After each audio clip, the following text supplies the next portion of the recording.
Well, welcome in, folks, to day number one of this exciting battle, the Aloha Junior Teams Challenge, presented by Hurley. We are down here at Northstein on a pretty abysmal day weather-wise, but we got good little waves, a nice little bank out there, and stoked to have some of the best junior talent in Australia online, and great to have everyone logging in on Saturday, day number one, and it looks like these waves, I'm in the box right now with the great Crispy. Mate, we are on, and it's basically really clean and fun out there right now for first seat of the morning. Yeah, definitely, Dimmy. Welcome everyone online. And I'll tell you what, 2 days of this event. This is day one. The main ingredients here, the waves are here. And well, from sun up, we have literally had surfers in the water. Great span of the talent pool of the East Coast board riders, all the way from Torquay, all the way up from Noosa, and everything in between. And, well, the host club as well. Stanley Board Riders, Yeah, North Stain. the defending champs, the pressure's on the boys. I spoke to them all yesterday. They've got a good side, that number one side. We've got young Benzin and Cray out there right now. Yeah. Opened up with a 5-5, and yeah, they are the defending champs, along with QS campaigner George Pitter, one of the most exciting young talent to come out of this beach in a long time. He's in the team number one. Axel Rose Carrota, been really strong on the QS, coming about 13th at the moment. And also in that team, we've got Yana Marks and, yeah, Fletcher Keller. So that's a solid side. But let me tell you, we are that stoked to have so many clubs from all around Australia. Big shout out to Manly Pacific for allowing us to host 3 clubs. We got all those clubs into the Manly Pacific and been hosted by the Manly Pacific. So Torquay, Noosa and North Shore, and they've had a great time so far. Even though the weather's a bit crappy, we're stoked to have little waves on offer, and as I said, mate, the talent pool. What about your club, Labar? They're going to be strong as well. Yeah, that's right. So, yeah, you got your best pro junior female. You got Nixie Ryan, and you got also Jack O'Brien, our men's pro junior. And then it's the depth of your under 14s, under 16s, 18s. So a real roundup from grassroots level all the way, taking it to the pro junior level and through the junior series, which is the pathway to the podium. All right, Aloha Junior Day 1. And again, join us, Richie Lovett and Jess Grimwood. They're going to be joining us in the commentary booth, and plenty of guests, so don't go anywhere unless you're grabbing some food or a nice doona to set your pace for day one. Ben Zanata in the water live action. And there's, a lot of beach users here at Manly. We've got our local lifeguards here doing a great job keeping the waters safe and our athletes.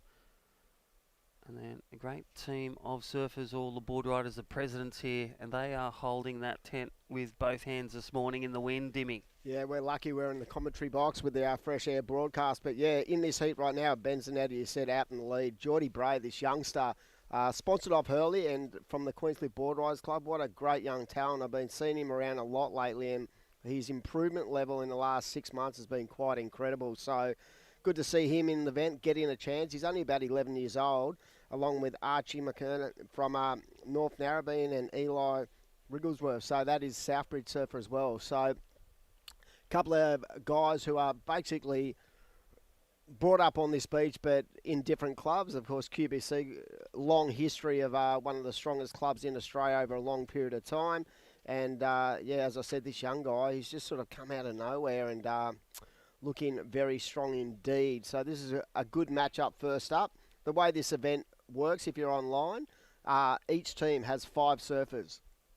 You get 10 points for a win, 7 for second, 5 for third, 3 for fourth. After the completion of 5 rounds, which is 14s, 16s, 18s, pro junior girl, pro junior boy, you then have the top 12 sides points-wise go into a tag team format, which we found last year was pretty exciting. As we see, Surfing Red, this guy's got such a strong power base on his backhand, gets a little caught up on that second turn, but now getting to work. Now the back, it looks like Archie, nice combination as well. So, nice heat.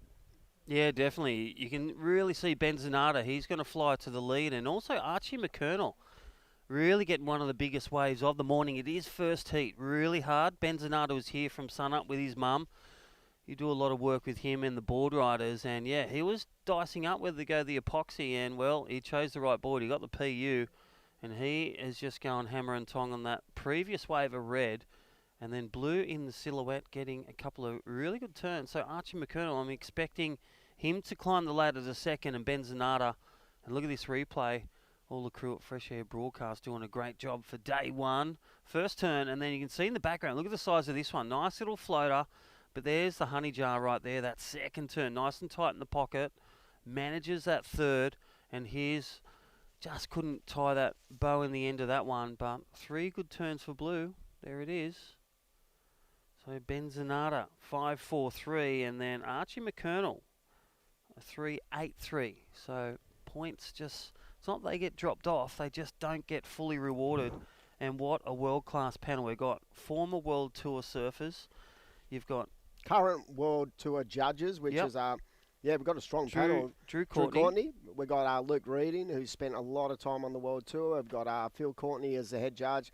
And also we've got Kai Engel, who's one of the up-and-coming best judges in the world. I reckon he's on the Challengers, doing a great job. And Nick Colakides, the local guy, who's had a lot of experience as well. So we went out there to formulate one of the best panels we could actually get, because at this level and this intensity, you want to make sure you're getting every score right. And the good thing about this event, this is the 3rd time we've had it. We've always used these World Tour judges, and we've never had an issue where people go, we think that the score's wrong or whatever. We just know that we've got the best of the best, as we see the surfer in... Yeah, blue, Archie McConnell. He's just looking to right the wrong. He got that last term really paid dividends, just not getting the big score, so they'll have that in his mind. He's rewrote that one, so good little completion. And as I said, here goes this young man from QBC, and that is young Geordie Bray, and big future, as I said. Stoked to see him get a sponsorship deal at such a young age with Hurley. And let me tell you, what I love about this kid, you see him here, whether it's sunny, whether it's raining, he just spends so much time in the water. Of course, he's getting mentored by Ryan Allegich, former world number 1, and a staple of QBC as well. So, he's got a lot of support base down there, and it's good to see him actually go from that grassroots level into a level where he's going to have to really raise that kind of that intensity when it comes to his performance. And like I said, I'm really impressed with young Archie from North Narrabeen. I know Matty Cattle thinks a lot of this young man, and Ben Zanetta, even though he'd probably be, when you think of it on paper, probably be the favourite out there. Sometimes that comes with that little bit of intensity as well. You got to make sure you're in the spot you're in, and you're not wasting opportunities. So at the moment, Benny's only got a couple of 5s, and that's pretty unusual for someone of his talent. He's normally on the best waves. And over the course of the history of the sport that I've been involved for 25 years, the one thing I was always taught, Martin Dunn used to say, the best surfers are always on the best waves. Yes. Wave selection, such a key. Turn selection and also equipment. So really good pillars. And right now, Ben Zanata ticking those boxes. North staying board riders. Yep. These are 4-man priority heats as well for everyone. That's right. Priority in play. We've got a priority judge. World class. Again, our head judge, Phil Courtney, and right up, this is the man in the lead. Heat 1, Ben Zanata, live action. Nice snap, and again, bringing that nice little combo of turns. Again, really tying a bow in all the turns, speed, power, flow, key ingredients, completion also to get maximum reward from the judges. I think, even though I'd like to see Benny on a bigger wave as we see Geordie up and riding, I think it was a smart move. He's probably just trying to sort of better that second score. He's got a couple of, low 5s or mid 5s in his 2-wave combo, and he always has this strategy. He likes to build in his heats, and you'll probably find now with the halfway stage gone, he'll probably just sit in the lineup now and wait for a bomb and just try to isolate like an 8 or a 9 in a heat. Well, he's had a big, not only at school the last month, he's been at the High Performance Centre at a camp with the MR camp, and then he was at the Surfing New South Wales group, and there he is, your young man. And again, we'll get to some of the results over the past few years of these Aloha Junior events. They're Dimmy, and sharpening and really highlighting the talent pool of taking on the world. former winners, as you were talking about. You're saying Julian Wilson, Jess Greenwood, all high-star, high-performance surfers. Tyler Wright, Steph Gilmore in these junior events. Yeah, well, back in the day, Timmy Hanrahan and Greg Clough, who was the owner of Aloha Surfboards, brought to the fray. We started an event called the Aloha Hornet, and that event became one of the most prestigious junior events in the world, basically because it was always based just after Christmas on the 27th of December. And that event, the amount of world tour surfers who won that event, Geordie Smith, Julian Wilson, Matt Wilkinson, Jeremy Flores, Yaden Nickel, just to name a few, they all used to use that event as a staple before the Worlds. As we see, here we go, good-looking wave for the man in blue. Nice turn, cracking it off the top. Yeah, Archie McConnell, so again... That is going to make it interesting. I reckon that may be the best wave of the heat.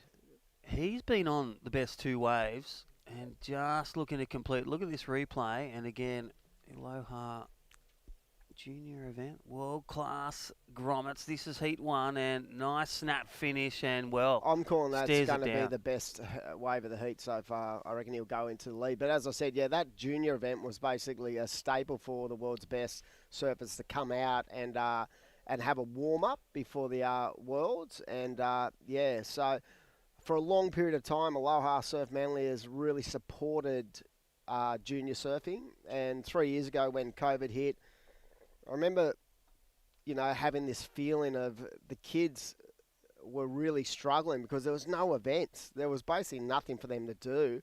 And we sat down with Hurley, who is one of our major sponsors, and Aloha of the club, and we went, you know what, let's put a teams event together, very similar to like the ABB when it comes to formatting, and let's give these kids something to do. That first event when Avalon won, the vibe was just incredible, I just felt like everyone was just happy to be here, just to hang out, just to be in the sort of presence of young guys I hadn't seen for a long time. And I felt like from a mental health point of view, it was a really strong indictment of, what we want to do, because there was so much going on with COVID. It must have affected, the kids dramatically when you think about they weren't allowed to go out, they couldn't surf a lot. There was so much going on that from an outside looking in, you just think, oh, yeah, that happens. But to see them in such great spirits on that first year, we went back and we spoke again, and we were really only going to do the event once,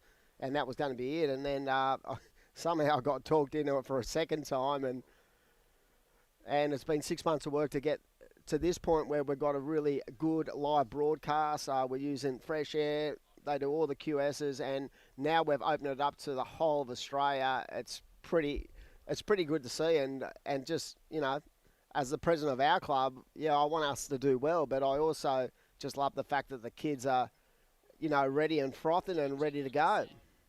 Yeah, well, and the waves are here as well, and it's a bit cross-shore. We're at a nice, cosy corner, but Archie McConnell picking the eyes from North Narrabeen. A 6.67 takes the lead over local number one star Ben Zanata. And here we go, Ben Zanata back on. Let's see what this one, as he builds his rhythm. Nice vertical jam in the pocket again. Just overcooks that one. Rides out of it, but holds it on the toenails. So will that drop his 5.5? I'll say it just come a shade under. Yeah, I don't think he's going to go in the lead. He needs a 5.73. Had he landed that turn, I reckon he might have gone close, but I reckon there was that stumble is going to affect that scoreline. I reckon it's going to go in. Here we go. Nice first turn. Just clean in the pocket, as you see. But that second turn, that inside rail, mate, he buried it. And that's going to put a bit of pressure on. It'll be good to see how Ben actually reacts to that, because a lot of the time Benny will go into the lead and he'll just stay in the lead in his heats. He's pretty much a machine when it comes down to that kind of stuff. So it's good to see him under a bit of pressure. And that last wave, the judges sort of crueled him on that second turn. It was basically a 3.7, so did not improve. So right now it is the young man, Archie McKenna from North Narrabeen in the lead. In second, Ben Zanetta, Geordie Bray in third, and Eli Wrigglesworth in fourth. So state of play, and like I said, the best surfers are on the best waves, and so far it has been the young man from Northie. He has been on the best waves, and without doubt that that 667 was the biggest and most precise combination of turns in this heat, as we see Eli up and right in. And next heat is going to be another cracker. Yeah, definitely. So check it out, live heats, and go on that website, Surfing New South Wales or Hurley. Click on the live link. And again, this is day one of the 2-day event. Check out the Aloha junior teams, presented by Hurley. And great to see everyone in the gear. They got their beanies on, their Hurley beanies, their hoodies. Don't forget to bring your Hurley umbrella as well. 100%. And don't forget, during the course of this event, we have a special at the Aloha Surf Manly shop at 44 Pittwater Road. If you go into the shop and say the word Hornet, which used to be the Aloha Hornet junior team, you'll get $100 off a board. So during the course of the event, we're throwing up, you can get online to the Aloha Manly style website, or you can go into the shop and just, the code word is Hornet, and Timmy and Kaz and the crew will look after you. Any brand new surfboard, you're going to get $100 off, and you'll also get 15% off any apparel as well. So the code word is Hornet during the course of this event. And right now we are down to 3 to go, and it is blue first, red second, white third, and yellow fourth. You can see the guys scrambling, just trying to get themselves in position. And right now, the body language of young Ben Zanetta, it's interesting. You can see him. He's under a bit of pressure. Archie is not letting him go anywhere, and he's got 2 minutes 40. So under priority as well, so he's got about priority 3, so priority judge in play. You get a wave, you go to the back of the line, and as they commit to a wave, whether get it or not, everyone gets a turn, and that equal share of getting that opportunity to get the best wave, do their best turns. And look at that next heat, Ballincullen. He's been a star performer, state, even the Billabong series, getting some great wins in finals. Lucas Leal from DY, Noah Hartley Evoker, and Cash Brown, Richie Brown's son from Cronulla, the home of the Sharks. Yeah, they love it down there. They do. It's usually Manly versus Sharks. That was, growing up at Cronulla. Was it always that? It was always intensity? the bridge to bridge. I love that. But we're all mates now. Yeah, it's all mateship until you get in the water and it's bag each other out. Yeah, I love that. All right, so here is the man, heat leader, Archie McConnell again. His wave selection's been on point. His turns are really connected. And then looking for that completion. Look at the syncopated rhythm. And, well, again, another great wave. Just didn't get that last turn, but all the magic was in those first 4 turns. So left starting to fire. And here we go, Ben Zanata looking for the last roll of the dice. Nice first jam. This will be an important one. Not as many turns, but it's the type of turn, the critical turn in that critical section, just without that ending section. We'll leave that one with the judges. Get back to you shortly. But only needing a 5-7. I think it's going to come close there, Demi, that last one of Ben Zanata. Yeah. It'll be interesting. I still think this is going to improve on his second score as well for the Surfer in Blue. Yeah, there's that replay. Just needed to finish that end turn. And here's Zanata, just nice and strong. Again, it's not about how many turns. It's about what type of turns in that steep section. Risk it for the biscuit. And again, getting that nice syncopated rhythm. Speed, power, flow. Controlled manoeuvres. Judges love a clean finish. Nice vertical hit. Get that maximum score out of 10.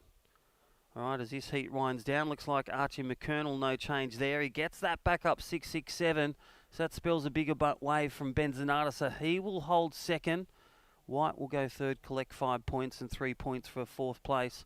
But it looks like North Narra grabbed the big points so far there, Dimmy. Yeah, they certainly do. So that is a bit of an upset as we see Ben Zanetta. Why didn't he get one of them in the heat? Isn't that always the way? It comes after the bell, and, well, we'll leave that one with the judges. And we'll hear from our great sponsors very shortly. This is Heat 1, Day 1, the Aloha Junior.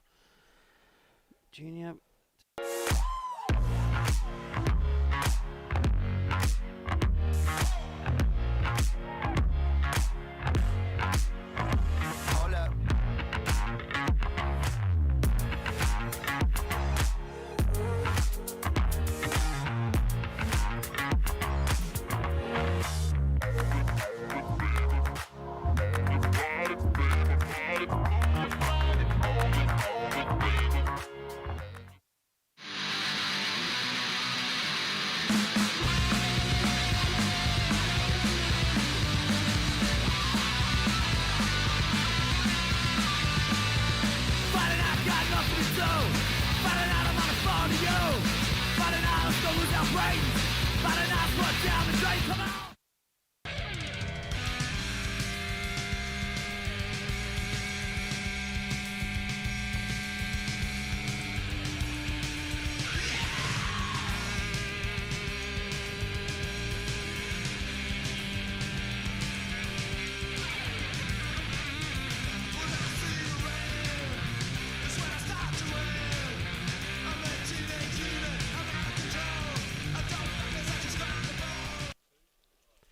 Alrighty, welcome back to day one of the two-day event. The Aloha Junior teams presented by Hurley.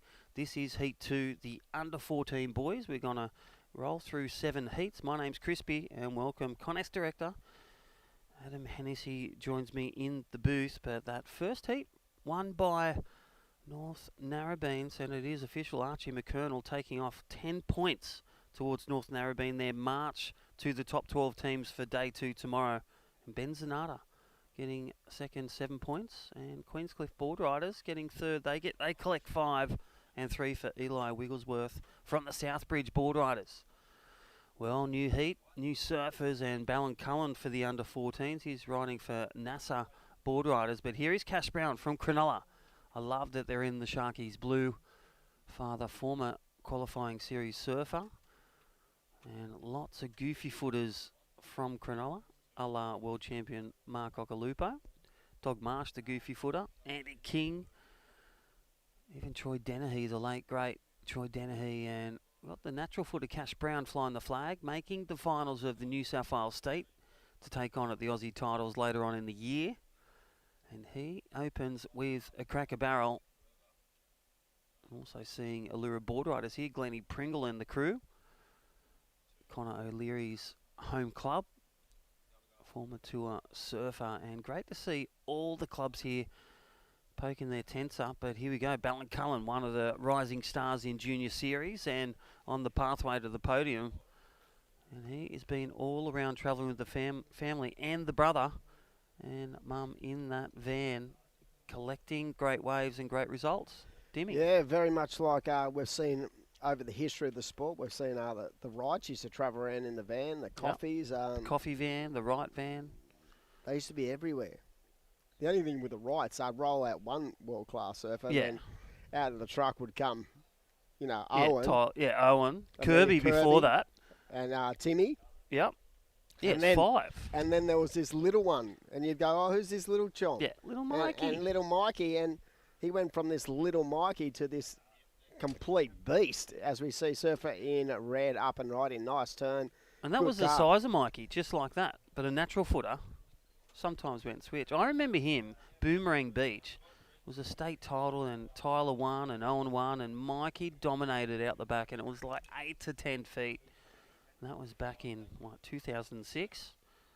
Owen even won on the wedge there at Coffs Harbour. Alrighty, in the lead, and look at that for Cash Brown, a 7-0. So Cronulla Board Riders and Jordan Winderstrom, president. Shout out to him and all the crew watching and supporting their surfers. Next generation, Cash Brown, a 6-5 and a 7-0, leads the charge in this Heat 2 under-14 boys. Ballincullen in second, a 3-0. Score to come. And Lucas Leal, DY Board Riders, the Murderers Board Riders, a 0.5. And Noah Hartley out there flying the flag for Avoca. Again, this is day one of the two-day event. You're watching and listening to Aloha Junior teams presented by Hurley. Yeah, you sure are. We're excited. Look at these waves. Even though the weather's pretty crappy, it's pumping.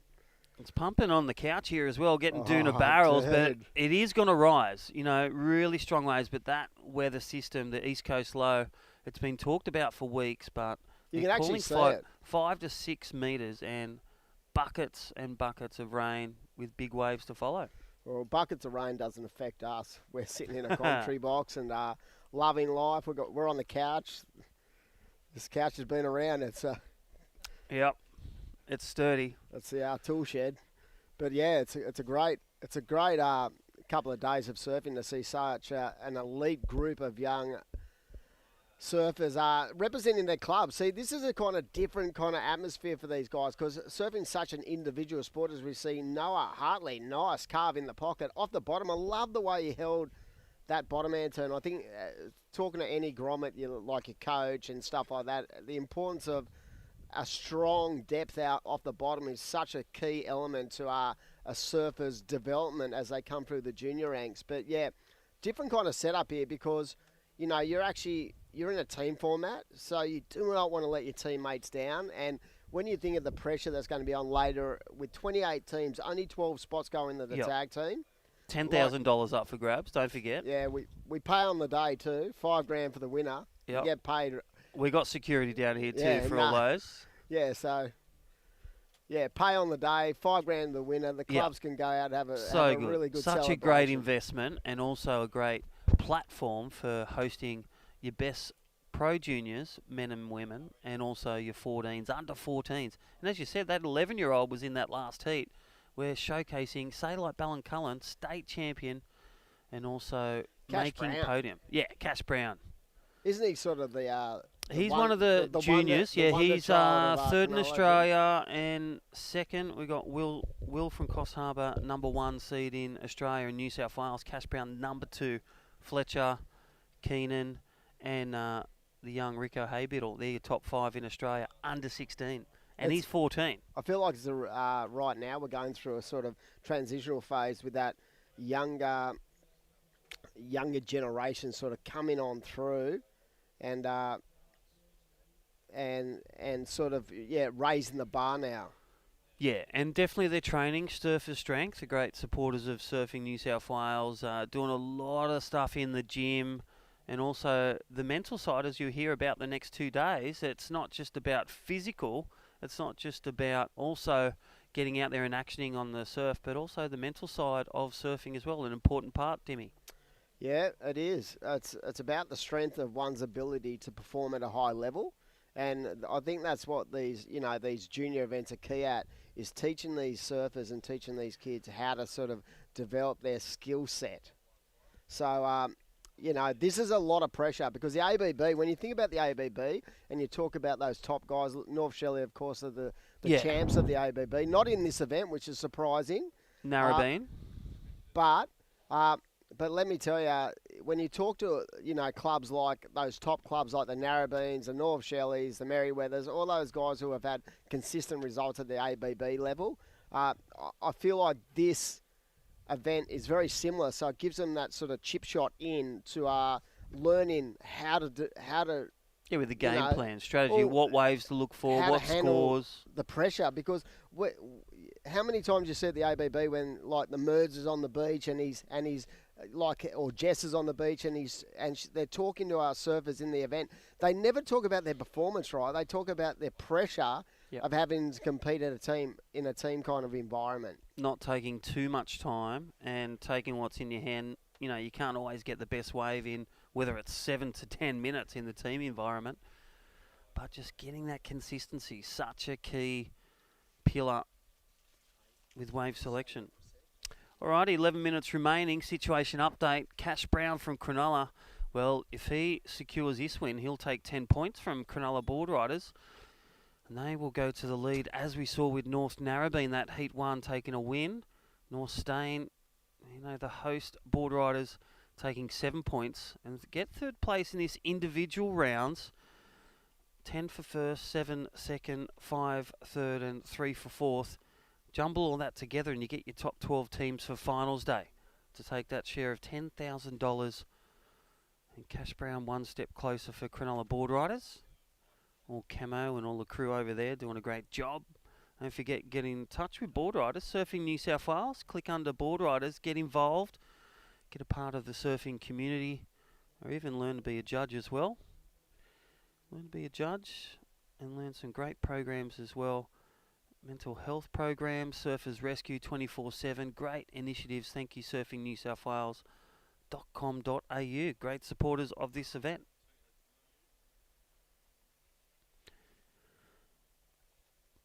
Alright, don't forget, this is Aloha, our great sponsors of this junior teams, presented by Hurley. See the crew, don't forget that all-important head to the Aloha Manly Style, the store. Mention Hornet, get your 15% discount off anything, but $100 if you purchase a board. Tell you what, it's my birthday next week, might even pop over there and mention the Hornet name and get that past the financial advisor. And here is the heat leader, that is Cash Brown. 7-0 on a 6.5 as Noah Hartley just getting off the back of his second wave. The wind really coming in strong. Gustily south-east wind. We are protected by that. Facing a bit east-northeast here at Manly with degrees. So that wind getting protected by the hook of the beautiful Bower and Manly. And here we go, Lucas Lil from DY. So his waves keep rolling through. Alrighty, 8.5 minutes remaining.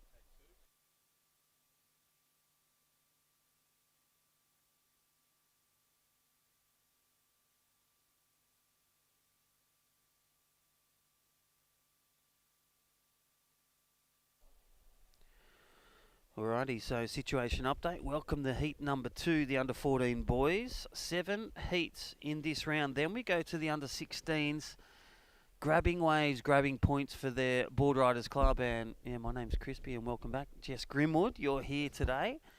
Welcome, morning. Jess. Good morning. Hey, Crispy. Nice to be back in the booth on the couch with you. Yeah, well, always in the waves, in the water, and calling great surfing.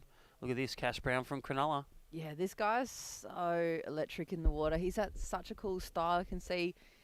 Oh, nice little cheese whiz. Yeah, Remember those? A cheese whiz, eh? Chop up. A little choppy, but I feel like he's kind of going through that growth spurt now. You see all the grommets go through. He's gone from the micro grom to, the young man that he is, and his style's just stuck with him. So it's good to see him just leading the charge out there, Crisp. Yeah, this is Lucas Leal. That was better from him. First couple of throwaways, didn't complete his terms. Starting to play a few nerves for these young groms. They're representing their board riders. Webcast both days, getting showcased around the world. Some of the best junior surfers and up-and-coming show styling. Really their performance and their local board riders club. And again, Cronulla in this event, around 26 clubs. And then 12 will be going for the finals day for the team's event to get that share of that $10,000, Jess. Yeah, and there's little Noah Hartley from Avoca. Nice, smooth first 2 transition moves, but kind of goes down there. There's Cash again. Yeah, so precise. It's like he's at home at the Yali, the beautiful left-hander at his board riders, and got a bit unstuck, but still regathers. His boards are looking sharp and precise, and well, he is just in the flow state. A 7 and a 6.5 leads the charge, and that would be big scores for Ballincullen. He's another great young surfer, but just seems just to hold that second position, needs something big and really to compose himself for some patience in attack turns. Yeah, look at him, the goofy foot is super grom. You can see the style and the intensity of his surfing as well already straight away. First heat for him. And I think you and Dimmy were talking about the points too, 10 points for the heat win. So that's right. That comes down, it's really important at the end of today because it puts you in the tag team event tomorrow or not. So they're big heat wins. They might only be, opening round stuff, but they're big if you can take the win this early on, Crispy. Yeah, definitely that leaderboard. So check it out. It will be on the website as well as live down here on the panel. And that will chop and change. So 5 surfers from each club. A male and female pro junior, your best in your club. And then your under 18s, 18s and under, 16s and under. And of course, Cash Brown, he's 14. So he's 14 and under in 2022. Look at those scores he just dropped in as well. Bettered both of his top scores. And he boggled a bit. He's just that. I remember watching him in all the super grom, like the old Woolies groms comps and things like that, where they're really, really little. And to see what he's able to do now, I haven't seen him surf for maybe 6 months. Yeah. He's probably grown. Well, he was at the state, metre. made the final at Sandon Point. Did get beaten, Felix Burns, state winner for New South Wales, but in the top 5 of Australia for under 16 boys. So he's at the top of this now. Too old for the Woolies as well. Keep eating your apples and oranges as well there, Cash. Yeah, and there's a little backhand wind up there for Ballin. I think he's still holding on to second position at the moment, but Cash just really has run away with this heat. He's read the conditions really well. I know you were talking earlier, Crispy, about the tendency as a super grom or as a junior to like over froth Yeah. and kind of miss that little window where you're really performing. It looks like Cash has dialed that in pretty well out here though. Yeah, definitely. You know, I remember as kids, taking my kids, like with Richie, Cash was out. You start at Boat Harbour, you start at that sand beach break, then you move to the A-frames of your beaches, and then when they progress, they get to the points and the slabs and the reef breaks, whether it's Crackneck or Voodoo or wherever they are around Newcastle and Australia. It's just a hotbed of talent that produces from these classic surf spots, even like Manly and all the world champions that are on these northern beaches from Manly all the way to Palm Beach, home and away. Yeah, exactly. And I feel like it's so important for these events too. It may just seem like there seems so many junior events at the moment, but to have a tag team where it does draw people like this from all around Australia and all up and down the coast, it brings the best of the best from each club to battle against each other. It just raises that bar again when they get to go home and they go, oh, Cash just flogged me. He just got an 8.33 and a 7.73. What do I need to do? Yeah, what's to do Cash that? doing? Yeah. Great wave, great turns, great completion, and looking strong. Really, and that's what Priority. How good is Priority? Like, you're a former winner of this event. How good is Priority when you're in a heat now? You know, whether it's Masters or, you know, getting that priority over wave. No, I am Masters. I'm on the all cusp. those years we said we're too young to be in Masters, and now it's like, which division? It's all about the Masters now. No, Priorities just game changer. Literally, it changes everything about, I think, surfing that 20-minute heat. I haven't surfed that many heats under Priority, but I know you can really become dominant in it. You can really just pull the strings of the other competitors with it. He's Lucas Leal, again DY, really finding a good wave there and really getting that precision done, and we've seen that, and well, that completion really, not that he'll get crucified, like we talk about that, it's just they can't reward that maximum score for that turn and that wave. First two were nice if we get that replay for Lucas Leal for DY. And it's important also, as you see, he got a 4.1, he moves to third, so he moves to 5 points, so also important, but secondary, as we saw Ben Zanatis collect 7 points in second. You want to be getting your club aiming for first or second throughout all these 5 divisions. Yeah, and consistently, like every single heat, every single division, if the club can go at least second place in all the heats, you know, they're looking good. I feel like that's a massive thing in tag team. You don't have to be on fire particularly for every heat, but consistently. You can't just have an on fire heat and then 3 flop heats for any of the divisions. So the consistency in the team stuff is what really comes across to me. All right, a minute and a half to go. And again, all our great crew out there, our World Tour judges, former World surfers, like you've got Drew Courtney on the tour for a couple of years, and Benny Dunn was going to come here, but he had a late show. But great to see all the tour judges here. Kai Engel, qualifying series judges, World Surf League judges, Challenger, QS, and all the pathway to the podium events. Here he goes again. He's had that. The 4.1 was a really nice wave choice, Crispy. You can see how much he wants it too. He's pushing so hard for this. Well, under Priority, that one as well. So there's the completion. Really went hammer and tong on that one. So 40 seconds. Ballincullen may be pushed out of the equation here. And again, go back to that froth. And Ballincullen gets a lot of waves, but just needed, one would say, just to compose himself, because he had lots of opportunities, but stuck those waves around the 3.5. So stand by for last score of white. Here we go. Noah from Avoca. Nice little style there. Kind of pulls up short under the lip, but just couldn't consolidate. I think he had the right approach. I feel like maybe he might have been trying to do too much on where he could have just lined up that last section, Crispy, but here's a replay for Lucas. Yeah, just come under. So Lucas will hold third. So again, holding those 5 points. Surfer in white, but taking the win. Cash Brown for Cronulla Board Riders, the Sharks. Them and North Narrabeen are leading the charge after first 2 heats. And a great fight there. Ballincullen, he'll come in second by 0.03. Jess, we'll come to that at the end of the day. Yeah, I bet you that plays into the factors when they're picking the last few teams qualify for the tag as well, Crispy. NASA versus DY, that eternal and Avoca comes in fourth. So we're going to come back after a short break. We'll hear from our great sponsors. We'll talk to you soon.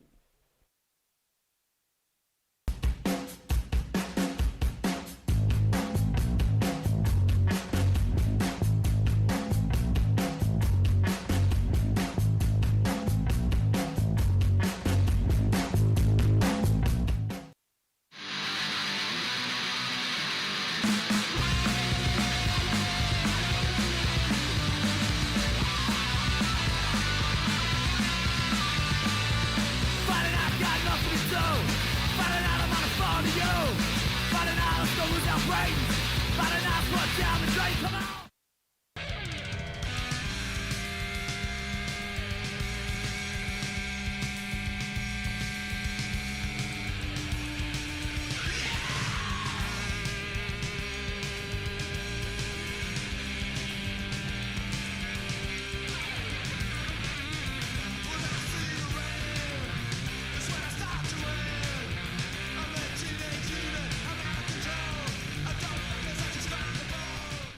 Welcome back, everyone. This is heat number 3 of the morning at the Aloha Junior Teams Challenge presented by Hurley. It is the best clubs from all around Australia competing at this teams event with 5 surfers per team, 10 grand up for grabs, and sitting in the com box with me is my old mate, Jess Greenwood.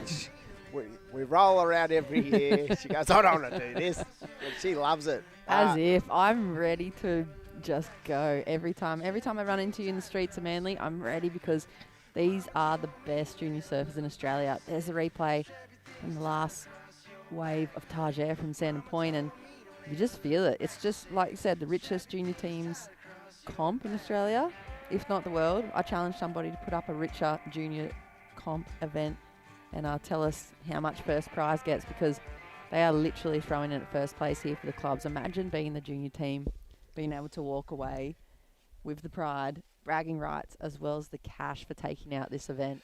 Yeah, and you don't want to be the guy getting a fourth. Mm-mm. But you know it's going to be interesting tomorrow when this swell jacks up even more. I'm pretty sure that dude on that ski out the back is actually our top surfer in the event. That is George Pitter out there. Ah, incognito. So, incognito, right? So he's going to have to man up. I mean, we've already had a second, right? So they're all, the other 4 are basically going to have to win to get into that top 12. But yeah, like tomorrow's going to be interesting because there's some massive heats in the Pro Junior for the men's. And let me tell you, there's going to be a lot of pressure on to for these clubs to work out what they need to get through that top 12. Of course, the top 4 clubs after the rounds go directly into the semi-finals, so they miss out on that first round of the tag team. But it's going to be interesting if that swell really jacks up, because 50-minute heats, 5 surfers, unlimited waves, pretty cool. And you know, the pressure, even though they won't admit it, those pro juniors will sort of be like, nah, it's all good, mate. It's all good. Yeah, they do play it pretty cool, especially those like younger teenage boys, I feel like. But honestly, surfing for your club and surfing in an event this big, especially on a boardwalk like this at Manly, there's a lot of pressure. You do not want to let down the whole club. And there's Jack Wiseman from Avoca. He's one of those super grums from the Central Coast that works really hard with coaches every week, and he's just so in love with surfing and competition surfing. And there we go, Lakana Cullen up and riding for NASA as well. So the boys really just picking apart these conditions. I think it's pretty good for a first day. You can see how many turning opportunities these guys have. You can see them winding up. You can see the level of performance lifting as well, as we're going to go into, you know, a few later heats this morning. Really, really does get dialed in. Have a look at the opening scores there as well. So Jack, 4.33. Lakana, best wave of the heat so far. Here's a replay, Dimmy. Wow, nice turn. I actually someone said, what's going to happen with this Savley swell? I said, you know, the positive we have is it's pretty much protected by Ferry Bower, and the banks are really good. So even though if it gets really big, I feel like there's going to be plenty of opportunity for these surfers. And already we've seen some amazing, performances. Cash Brown in that last heat, surfing really strong.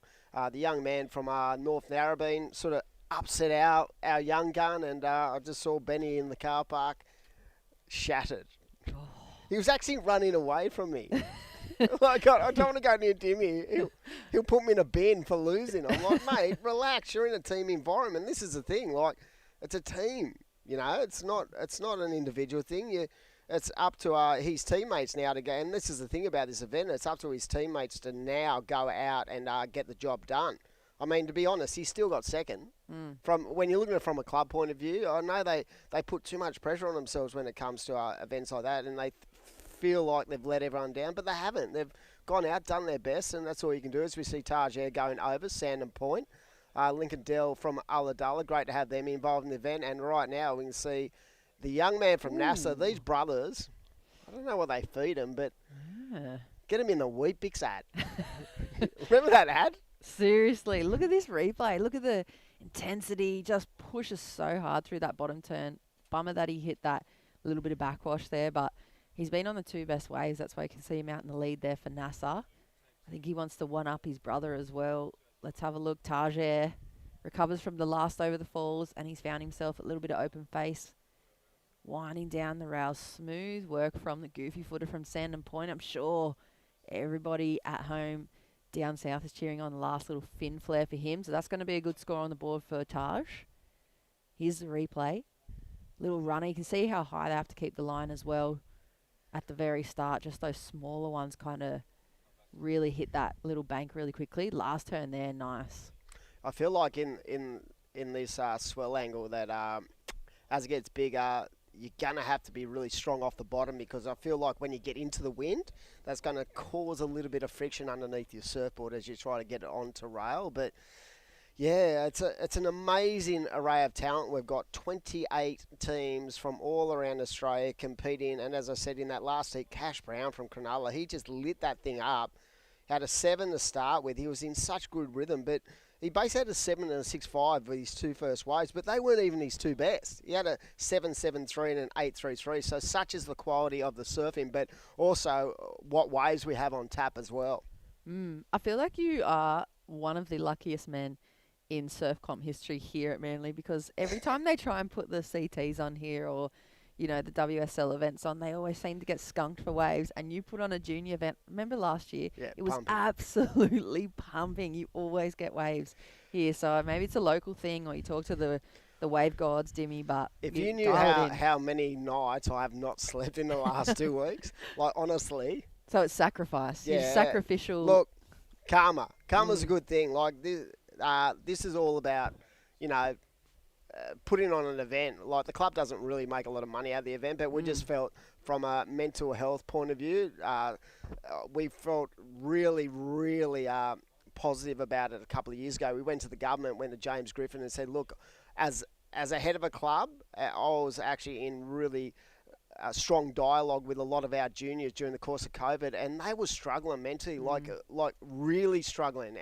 and that's why we actually put this thing together, because we're like, you know what can we do for these kids? Because even though, 10 grand up for grabs and bragging rights, that first year we put it on, to see just that energy and that, you know, when all those kids came together, because they hadn't seen each other for so long, that was in itself, you know, a reward for us as a club, just to see the excitement from the kids. And whether they won or lost, they didn't really care, really. They just loved it. We got great feedback from the clubs about liking what we did to give them something to do and bring them back into hanging out with their mates again. Yeah, I remember that first year, Dimmy, too, and it was really like emotional and moving to have all the kids getting back together and coming out of that lockdown and seeing mates that they haven't seen from other surfing states or other beaches up and down the coast, finally getting back together. So it's pretty cool to see that you've been able to keep it going and keep it rolling, and it's been building. And I know there was a lot of clubs that were fighting to get a spot in, even though we were over full. North Narrabeen only got in on Wednesday when Nora Head pulled out, and they won their first heat. Their side is strong. Jesse, who's in their side? We've got Jamie Thompson, unbelievable pro junior. Jess Starling. Yeah. And that young guy, I've never seen him before, and he just went out there and towered up Benny Zanetta. So, like, they're going to be strong. Unfortunately, Snapper, they wanted in but couldn't get in. There was a couple of big clubs that didn't get in, because we basically opened up the entries to 28 teams this year, because it's been 24, and we just couldn't schedule-wise, we couldn't get any more in. But maybe in the future we might extend it and have a 3-day event. But just to have, everyone so excited and to have such strong back in Aloha Surf Manly. I mean, they're a surf shop, right? And they invest a lot into this community. And great to have Timmy and Kazzy and Jane and all their staff really getting behind this event. And Hurley Australia, when we put this thing to Hurley Australia a couple of years ago, they just loved the format. And we even spoke about, do we want to change it to opens? And they went, nah, this is all about juniors. This is junior event, junior surfing, and give them their own opportunity to we're on KO. We're live on the web. You're going to see guys you'll never normally see that come out of grassroots surfing who get their 20 minutes in the sun, even though it's pouring rain.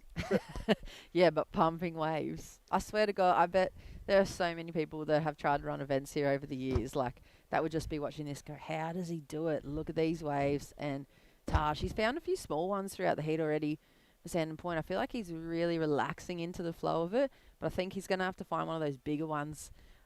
Like what we saw, Lakana has been able to pick them a little bit bigger.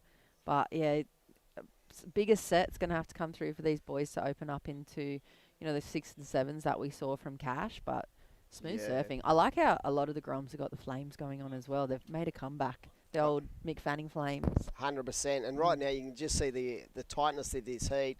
Taj Air's out there with 7.9. So there's not much separating first, second, third, and fourth. You can see the young man from NASA doesn't need a lot. He only needs a 3.41 to go from third to second. And basically, it's about, I feel like in these heats, it's about consolidating early, getting that sort of mid-range score, building house, and then trying to really isolate your priority and then explode with it with a set. And I feel like with, the paddle out's only about 2 minutes, so even 1 minute, because normally if it's nor'easter, it's a really hard paddle out. When it's got southerly in it, it's a lot easier. So I feel like if you're thinking it from a strategy point of view, you'd want to tell your surfer, look, go out there, try to grab a 5 or a mid-5, even 2 mid-5s to start with. Leave yourself sort of 10 minutes and then sit on your priority and pick the eyes out of the best waves. And I feel like in that first heat with Ben Zanato, his idea was to keep busy, and the young guy from Narrabeen, he was the total opposite. He had 3 waves, and they were the best and biggest 3 waves of the heat. But the great thing about that, he had to actually have the ability to unload and make sure that he got those scores. As we see, the young man from NASA, Lockie Cullen, up and right in, nice and strong off the bottom. And as I said, like these two brothers, I don't see a lot of them because those Avcats, they don't travel. They don't come down a lot. Only for this event, didn't Nah, yeah. I mean, that club is strong. I mean, one of my favourite all-time surfers who you would have seen a lot as a junior was Shane Carroll. And I always said, Shane-O and that club were always so strong. They had guys like Chris Salisbury, Letty, I love Letty. Like Letty Letty Mornson. surfing. Oh. When you won the Aloha Junior, like the Aloha Hornet ride, Letty was about 4 or 5. Hamish used to bring him down. He used to sit in the tent. He was this little thing, and he'd sit there and talk to me all day. And he just grew into this just giant of a personality, just such a great human being. But yeah, their club, over the course of 20, 25 years I've been involved in the sport, they've been very, very strong. And like I said, Shane Carroll for me was always that one surfer. If I look back in history, I always thought if someone actually had backed him in money-wise, I reckon he could have made the CT. He was such a strong campaigner. Yeah, he was. Here's the replay of Jack Wiseman from Avoca.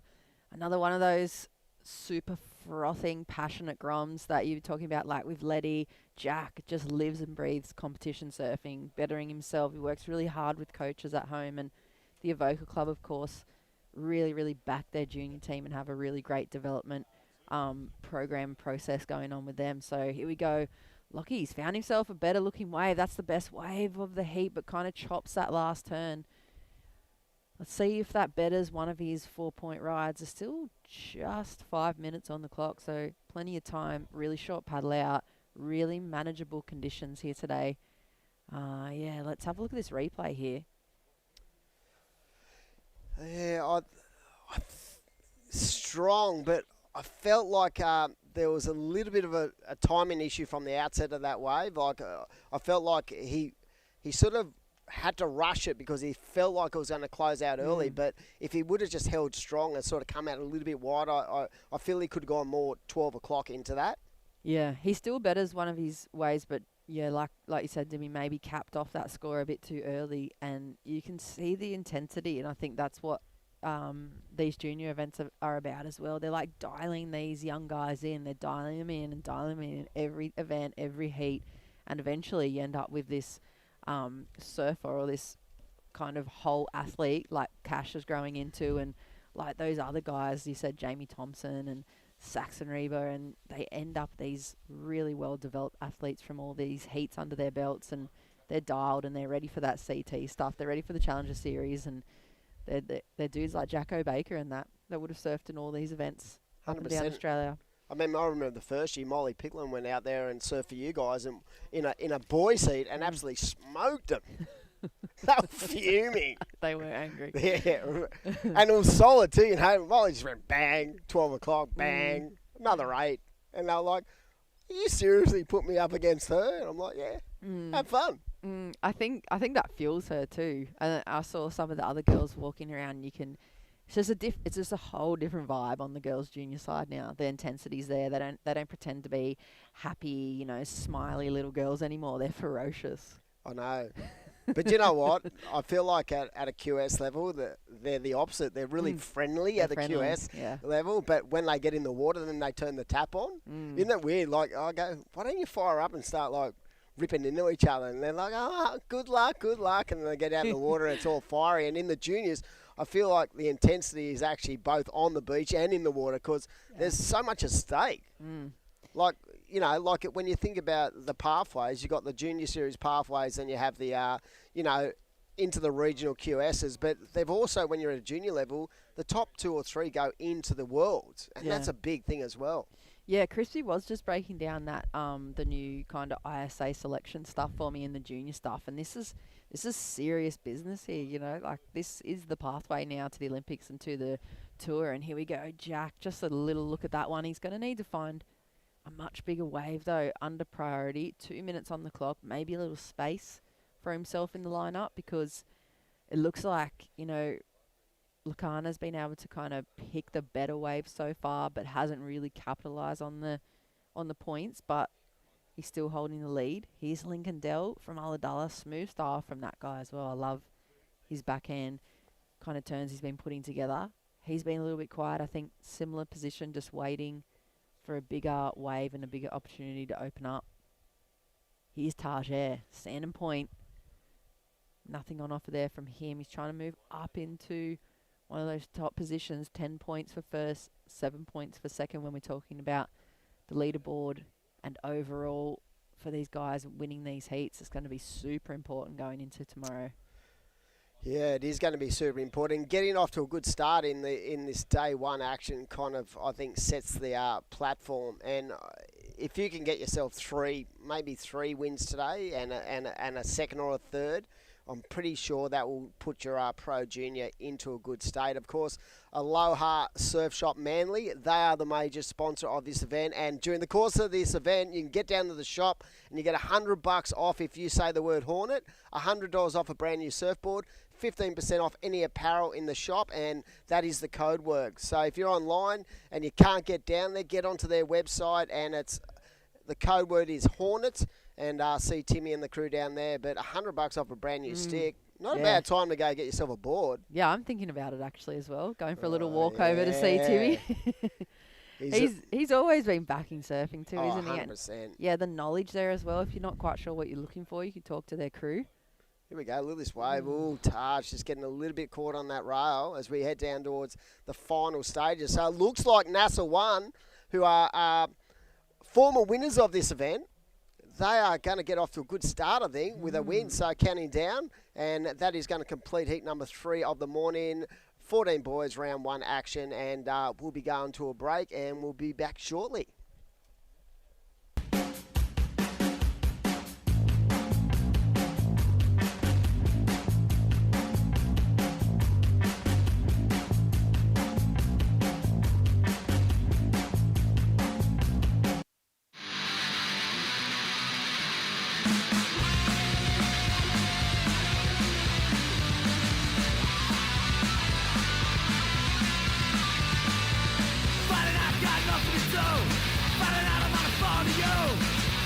us go lose our brains.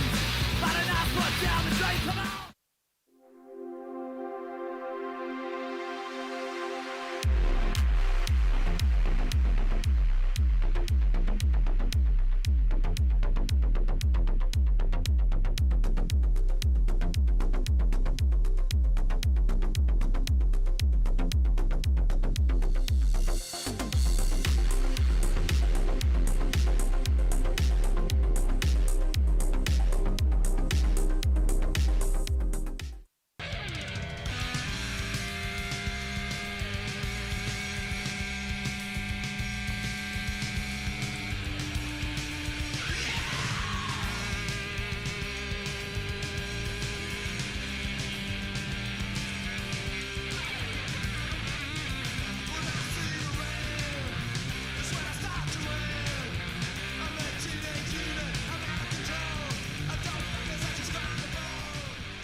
Welcome back. Day number 1 of the Aloha Manly Junior Teams event here. Straight into a heat number 4, the 14 boys. It is Ocean Lancaster from one of the powerhouse clubs, Merriweather. Team number 1 they have in the draw here. And they've been one of those standout junior clubs as well as senior board riding clubs as well. Here we go. First wave for Mitch Barrows from Scarborough on the board. And have a look at that first score coming in from Ocean as well. And that's why we're talking about one of the best clubs in Australian surfing from Merriweather. Real history behind them. You can have a look at the style there of this young guy as well, opening up his first round heat and looking at a really good score. He's already kind of set himself apart from that last round as well, score-wise. There's Charlie Lamberger, Sandon Point. So it looks like we're up in the ante a little bit too as we go into heat number 4 here. We just saw kind of a bit of a grindy heat for that last heat, and pretty excited and happy to be back here, pumping waves once again. And the president of North Stain Board Riders, the contest creator, curator, Dimmy, back on the microphone as well. Dimmy, huge weekend ahead of us. And once again, you've pulled it off with the Surf Gods. Pumping. Let's see. I reckon it could be a little bit unmanageable in the next 24 hours. But look, these guys are such elite even at this young age. So we've got 14s, 16 and 18 boys today. Then we've got the Pro Junior girls this afternoon, which will be interesting. And we're trying to get through 28 heats today to put us in a really strong position to have an earlier day tomorrow. But if we can't get there, that's fine. We'll do 26 heats and see what transpires. But yeah, so if you've just joined us online or on KO Sport, the way this event works is teams of 5. Each surfer will surf an individual heat each. So it's accumulated points. So if you win the heat, you get 10 points. If you get second, you get 7 points. If you get third, you get 5 points. And if you get last, you get 3 points. So after 5 surfers, 28 teams, they'll have their points basically tallied up, and then from there on we have the top 12 that will go into the tag team.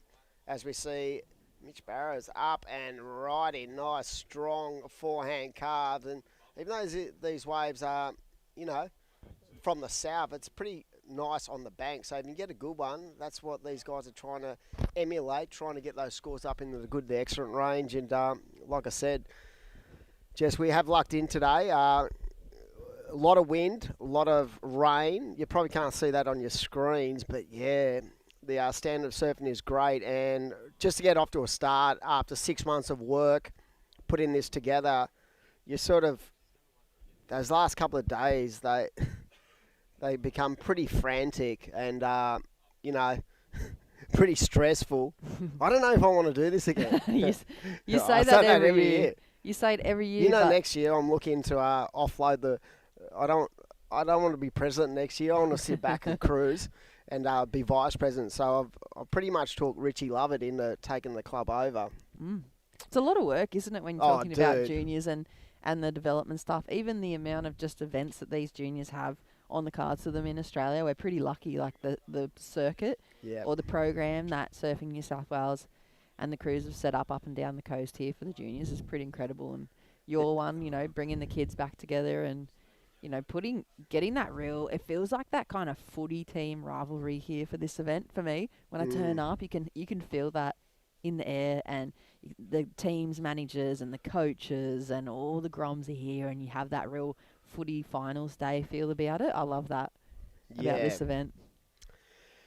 If I was just thinking, right, I was just thinking there about, comps and stuff, and if you would have told me in January 1998 that I'd still be rolling out comps at North Stain, I'd probably say you're crazy. As we see Ocean Lancaster blowing up. This guy, I've seen him drop that many tens in his career. He's only about 10. He just drops them like little candy. But he's such a strong competitor, and one of Merriweather's young guys, as you see this replay, look at the strength off the bottom and just the amount of water he disperses through the lip as well. And that second turn, even though he was a little bit out of rhythm, I felt like the strength of his, the core strength of his surf end held him in good stead there. As we see the surfer in red, that is Benji Reid from Maroubra United. So when the Maroubra crew actually, they bring the whole beach together when they surf as a team, which is great. And always good to have them involved. They've got a strong history in surfing over the years. And what about, talking about strong history, Merriweather, they are just one of the most sensational clubs. You guys have had many, many battles with them over the years. And this younger man, Ocean Lancaster, just lit that thing up. Yeah, that's going to be the best, easily the best wave of the heat. His surfing just really mature.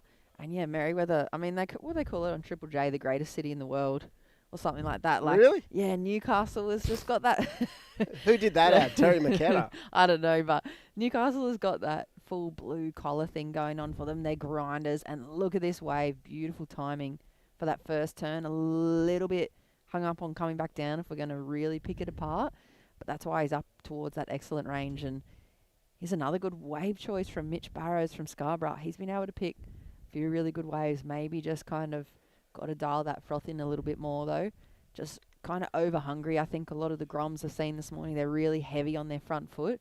They're really pushing rather than just kind of waiting for those sections like Ocean did. He's just belted it. I mean, he's had two waves, a 6.83 and an 8.5.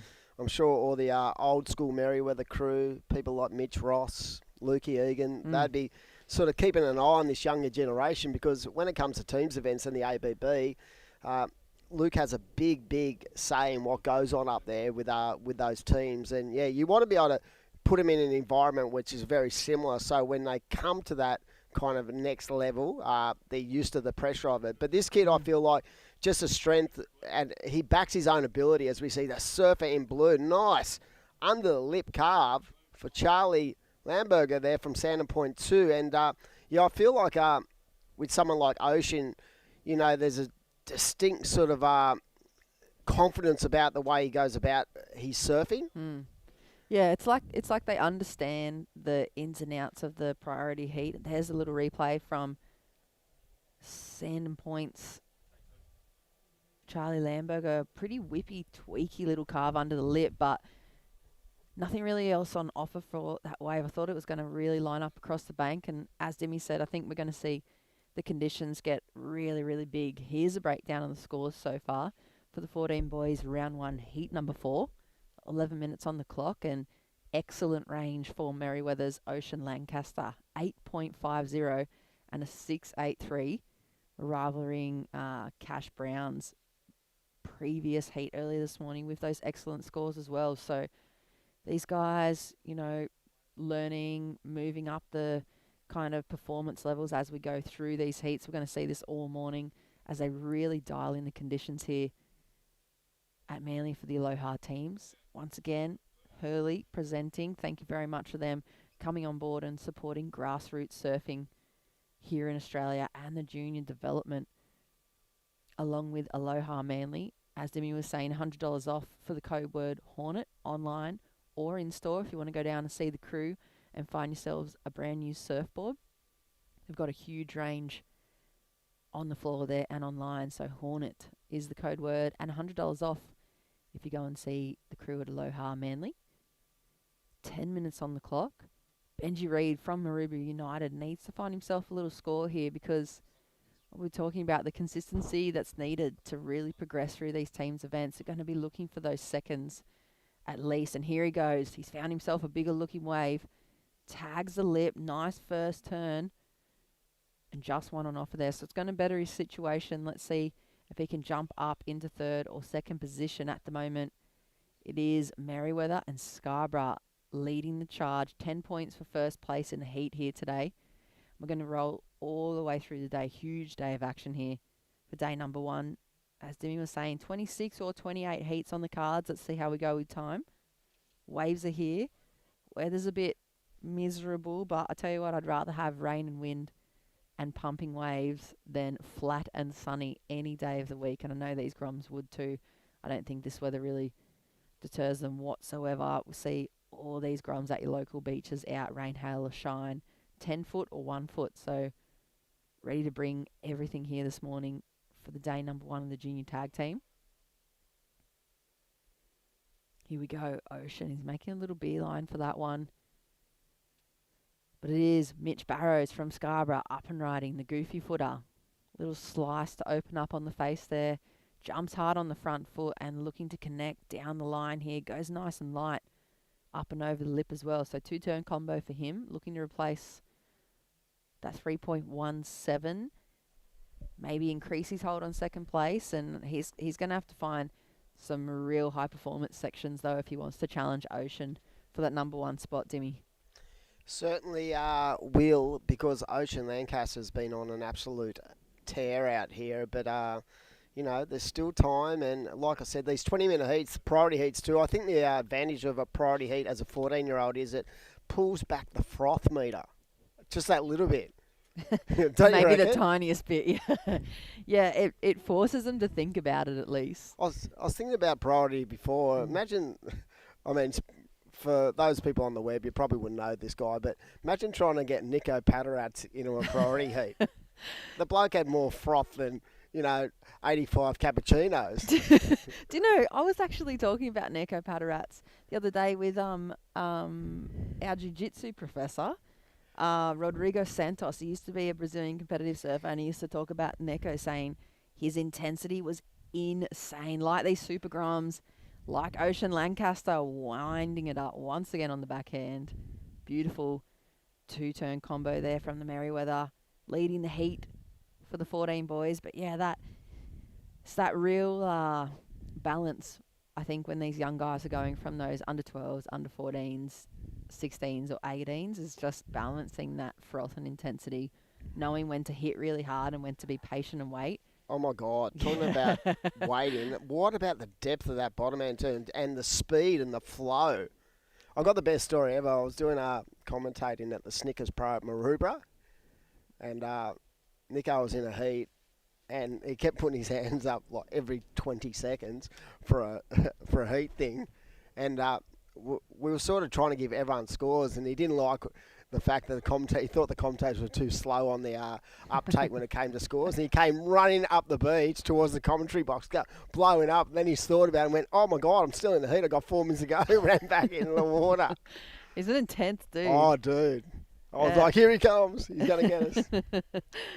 I feel like that's a real quality of like the Brazilians and then also the Groms, and just having that passion for surfing and competition surfing, and just really just eating up every little bit of it. Have a look.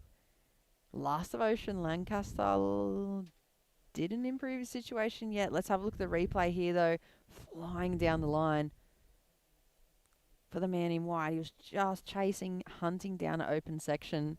Couldn't really find that space for himself. There's some nice smooth backhand surfing.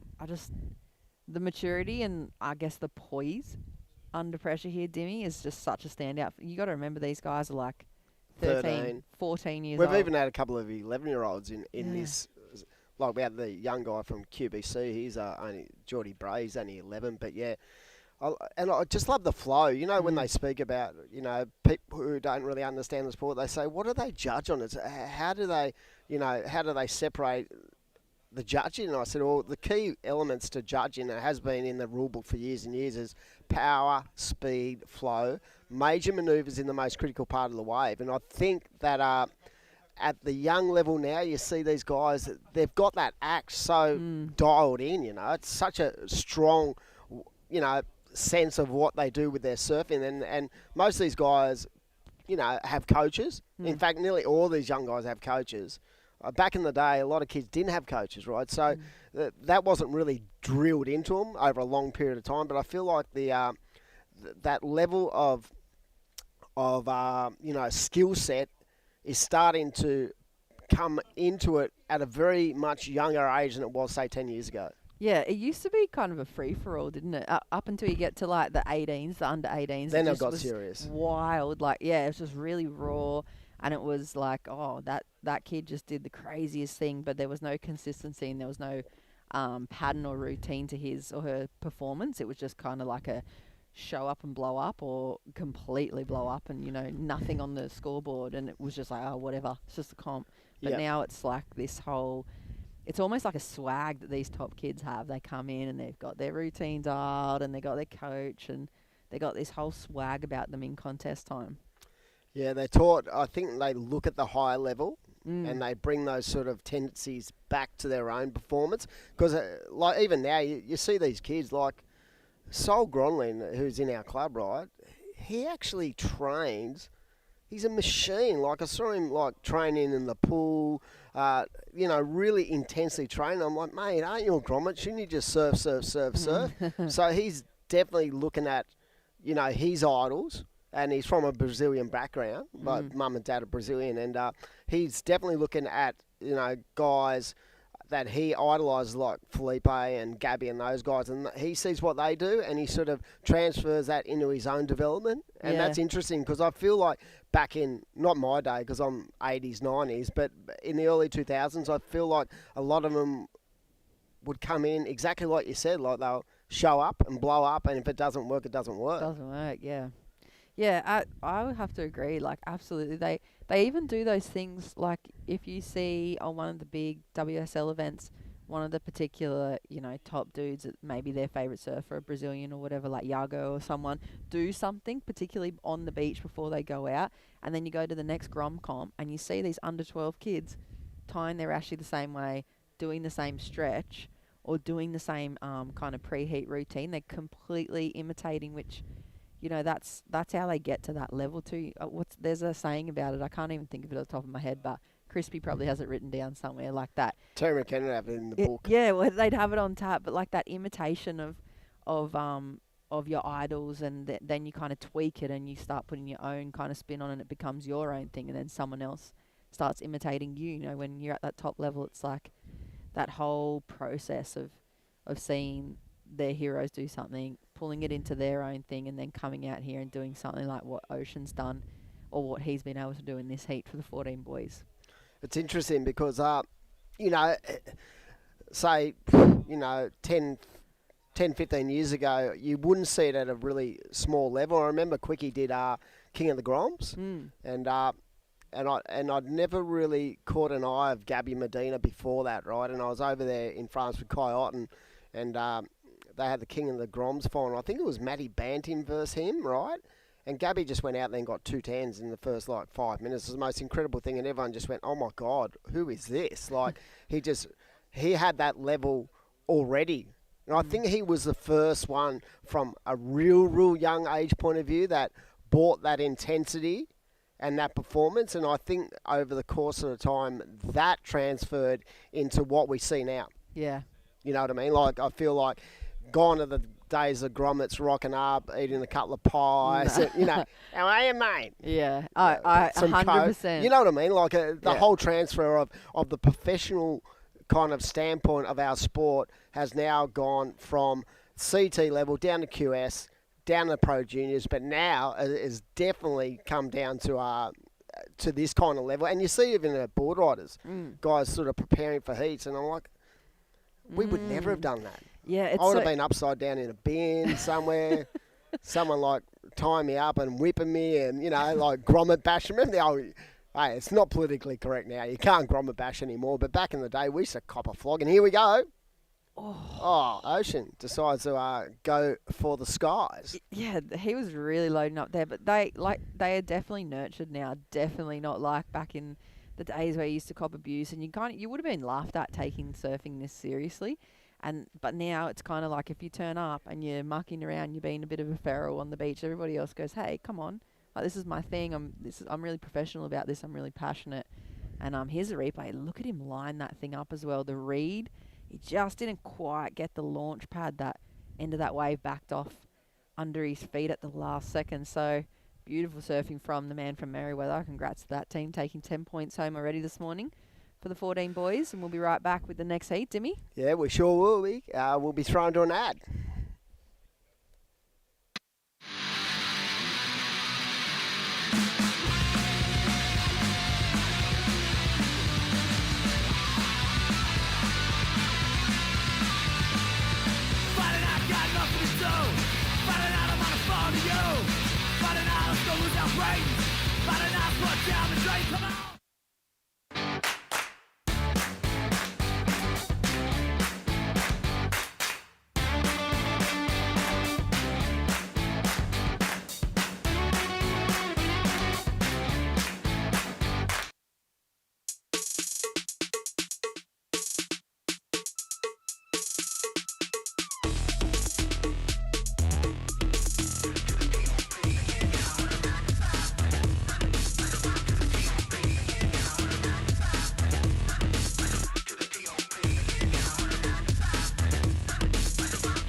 Welcome back to heat number 5 of round 1 of the 14 boys at the Aloha Junior Teams Challenge, presented by Hurley. Great to have everyone down here right now, and we've got the mega talent pool of junior surfing from around Australia, fighting it out for 10 grand prize money, and all the clubs down here having a wonderful time. It is raining. Sydney has not performed well when it comes to the weather, but we have really nice waves on tap and a stellar lineup. So right now we have Kai Senden from Wary Beach, Felix Burns, who impresses me immensely from Merriweather, Blake Corral, Emerson from North Shore. Great to have them involved in the event for the first time, and Kai Axia from Labar also in this heat. So right now, as I said, we are going to try to run 28 heats. We'll just see how we go with weather and waves, but each round has 7 heats. And the way this event works is teams of 5, and they all get allocated points. Basically, 10 points for a win, 7 for second, 5 for third, and 3 for fourth. And at the completion of your 5 surfers, we'll have the top 12. That will go into a tag team format, and then we get to the serious side of proceedings when you get the top 12 clubs from around Australia, the junior clubs. It's going to be epic. As we see, looks like Felix up and right in on the forehand, the goofy footer. So don't forget the Aloha Junior Team, sponsored by the great Surf Shop, one of the biggest board ranges in the Southern Hemisphere, down at Aloha Surf Manly. Timmy and the boys, they're probably watching online, having a great morning. And if you want to grab yourself a new stick, a new surfboard, and you're in the Northern Beaches, get over to Aloha during the course of this event. For the 2 days of this event, you're going to get $100 off any brand new surfboard, and the key code word is going to be Hornet. So Hornet is the code word. You can also get online on their website and grab yourself 15% off any apparel in the shop, mentioning that word, the code word Hornets. And yeah, what a great way to spend your weekend, spending some doula and moolah on some new equipment. We're going to have a massive low formulating from the south. At the moment, we've only got like 1 to 2 feet, but I'm predicting in the next, say, 24 hours, it's going to get bigger. Tomorrow, we're looking at a setup down towards Queenscliff. We're at Northstone at the moment. We're going to go down towards Queenscliff because they've got the Manly Fun Run on tomorrow. So that's sort of going to stable us out of this area, but there's some good banks down there as well. Tomorrow's going to be a bit of a lighter day when it comes to heats and stuff. So we're going to have the Pro Junior boys in tomorrow morning, and then the 5 heats of the tag team to round out this epic event. And a big shout out to all our event sponsors: Aloha Surf Manly, Hurley Australia, Josh D'Souza, Joshy Simon, supporting this event from the outset. Great to have them involved. Dr. V Energy, Ray White at Freshwater, Kazi, as we see the surfer in yellow from La Bar, Lennox Ballina just ripping and tearing the little pocket dynamo. So yeah, great to have all these event sponsors involved. Stacey Surfboards. Get down to Aloha Surf Manly and get yourself $100 off a Stacey surfboard. Lee Stacey and the crew up there, welcome in. Great to have you involved in the event for the first time. And of course, Manly Pacific, they have offered up $5,000 worth of free accommodation for our out-of-state clubs, which was Noosa, North Shore, and Torquay. The boys from Torquay. See, this would be sort of very similar to what those guys get on a regular basis down at Torquay. So they're going to be well acclimatised, as they say.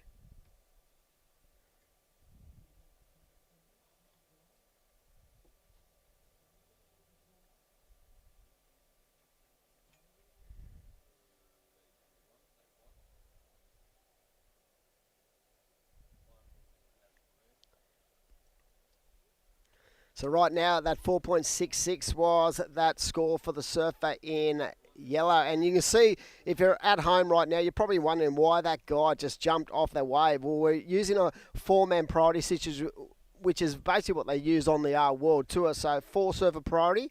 And once you have a look at a wave or take a wave, you'll just see what happens here. The guy in the red doesn't have priority. Surfer in white has priority, so he gets to go any wave he chooses. And I love the just that really nice, strong engagement of the rail for the surfer in white. Unfortunately for the young man from North Shore, could not land that final turn. But yeah, that's the reason Felix basically jumped, because he'd already had a wave prior. So the 4 surfer priority was a way to do that. So they've got to watch it, because you do not want to get an interference.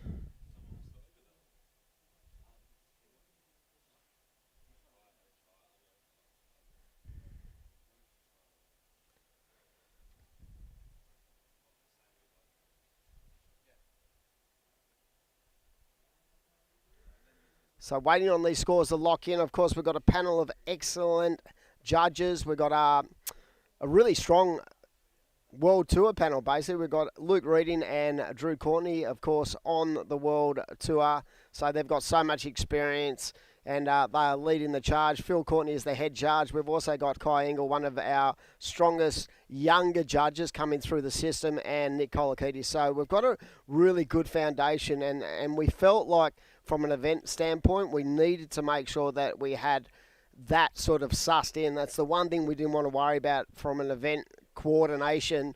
We wanted to make sure all the teams were happy with the judging and basically really letting their own performances dictate terms. So the good thing about this event, in the 3 years we've had the event, we haven't seen a lot of, people basically worried about the scores, because they know with this elite panel that these guys are going to get it done. As we see the surfer in blue up and riding from Wary Beach, Kai Sennon's sort of getting a little bit hooked up there. And right now it is the young man from La Bar out in the lead right now, and he is locked in 3.83 and a 0.83. Felix has got himself a 3.33 and a 0.80. And right now, it is one way for the young man from North Shore, as we see the rain continue to belt down. He is a 2.5, so no real scores of substance right now, but these 20-minute heats do allow plenty of opportunity. So the running order today, if you're online, it is 14 boys, 7 heats, and then 16 boys, 7 heats. And then the second half of the day, we'll see the 18 boys and the Pro Junior girls wrap out today. So 28 heats we're trying to get done. We may only get through 26, maybe even 24, depending on the weather and the rain. But we're definitely going to get into the meat of the sandwich when it comes to the scheduling for today, because these waves are pretty fun right now. Even though the weather's pretty outrageous, it is fun. And we've seen plenty of big scores. We saw Cash Brown earlier just light it up. We also saw in that first seat a bit of an upset. Archie McCurrell getting the job done with a 13.94 from North Narrabeen. They are a late entry into this event. Great to have them in the event. And, it was a stellar performance. But so far, I pretty much would say if I was the pick of the bunch right now has been Cash Brown from Cronulla and, of course, Ocean Lancaster, winner of that last heat. Sick to have Ocean and the Merriweather crew down here and in the event.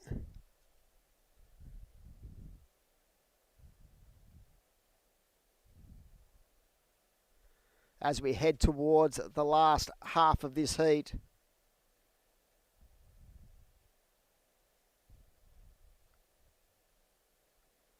And right now it is the surfer in yellow. He's just locked in a 5.67, so a nice score for yellow.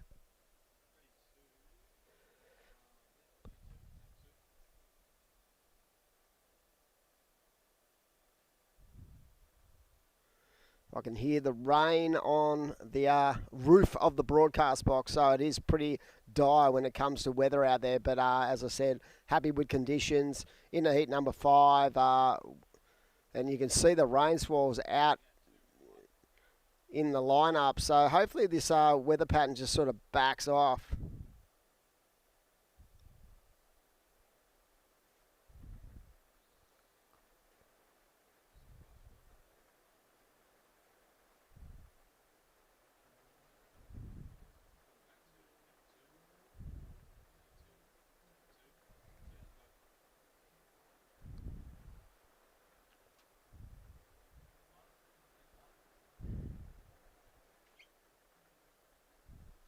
Of course, these heats are 20 minutes, and look at that rain. It is bucketing down there. They did say we're going to be in for a drenching today, and that's certainly the way. So I've got the best seat in the house right now in the commentary box, and like I said, plenty to do, plenty to see, but right now it's about accumulating points for these clubs. As I look at the Sydney rain radar, just trying to isolate exactly what we're going to be copping in the next hour or so.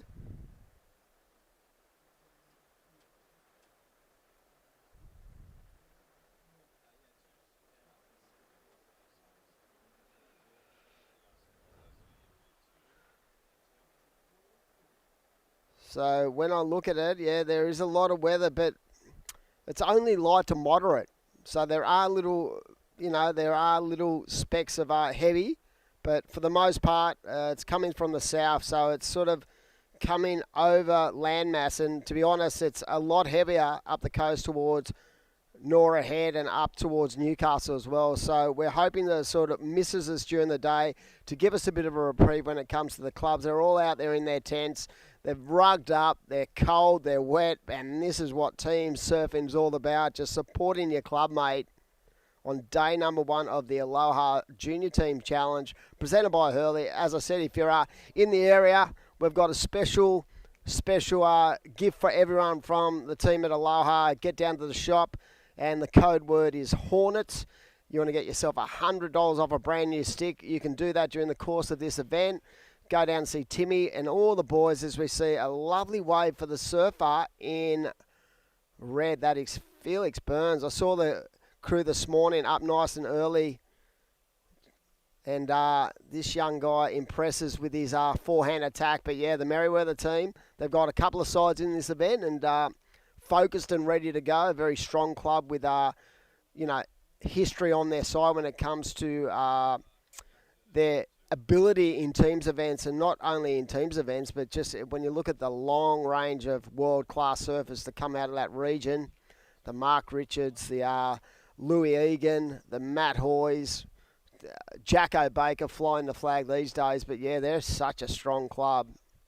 And of course, North Shore, they just sort of jumped out of the bag a couple of years ago at the ABB, and Bevo and his team won the ABB, which is such a prestigious kind of title when it comes to teams events in Australia. And we've actually put this on very similar to get these younger guys ready for the ABB.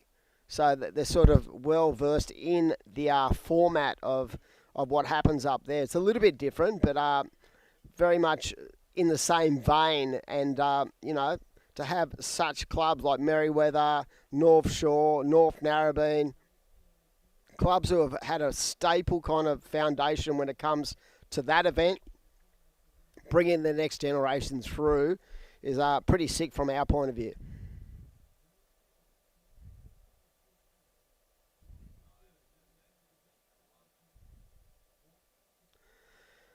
So a massive shout out to everyone online and a big shout out to my main man, Putty. Hope you're having a good day, buddy. Miss ya. And I think the best place right now is to be sitting on the couch. A little pooch there looking pretty frothed out. And on the couch is probably the best place to be. So if you're not planning to go anywhere, grab yourself a cuppa and just sit back and watch some of the best junior surfers in the world do their thing out here.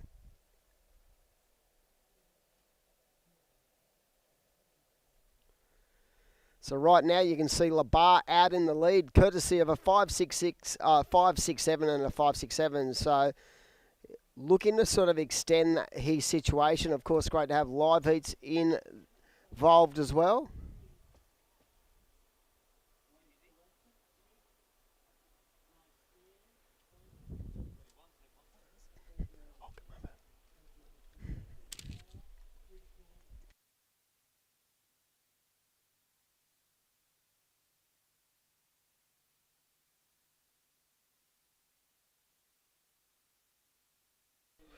Yeah, so we are down to the final 4 minutes, or just under 4 minutes.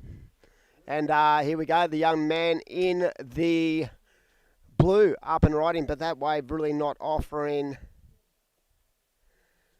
a lot of scoring potential. But yeah, I feel like right now it is the young gun from Labar Board Riders.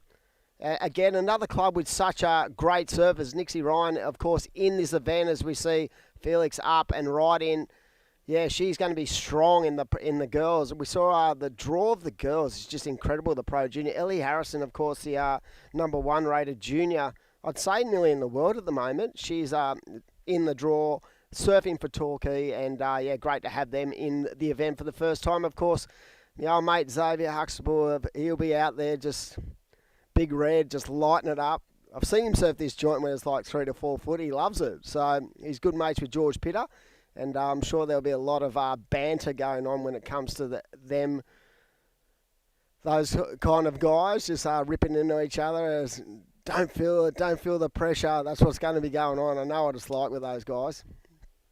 But yeah, so this afternoon it's going to be awesome to see the girls come into the fray for the first time, as we see the current heat leader has a 5.67, a 5.77, so in the lead. So it is Labar. So really important for these clubs to identify where they are when it comes to heat. So sometimes, you're looking at going for broke, going for the big points, but the importance of, in this kind of format, from, say, coming third to second, could be the difference between you going through to the tag team and not.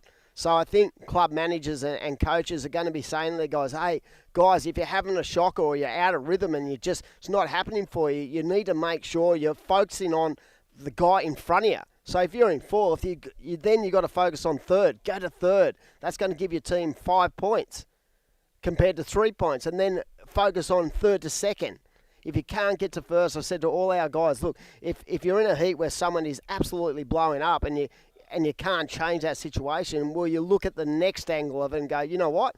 I can secure 7 points if I get to second. So I think that is an important thought process for all these team managers to sort of unravel to their young surfers, because sometimes I don't think they think like that.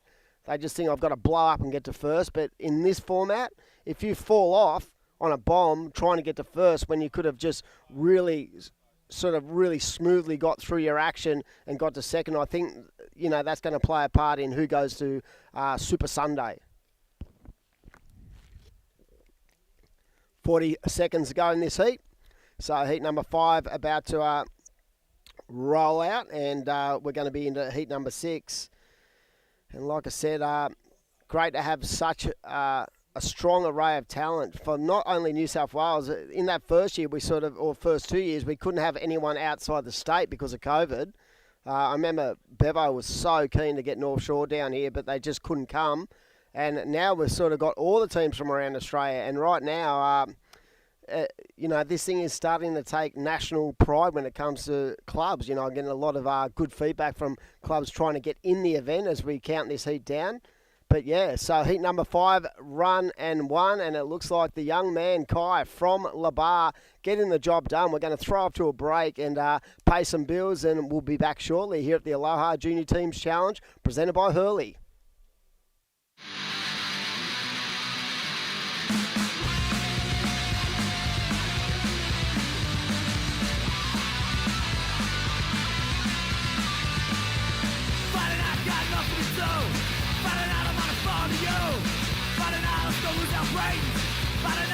Down the drain, come on!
Program is essential, I think, for everyone who's in the water every day. Anyone who has access to it and hears about it, you should probably go and learn a little bit of something from it. So you just have to be aware in the water, and when you train this kind of stuff, you get more awareness of your surroundings.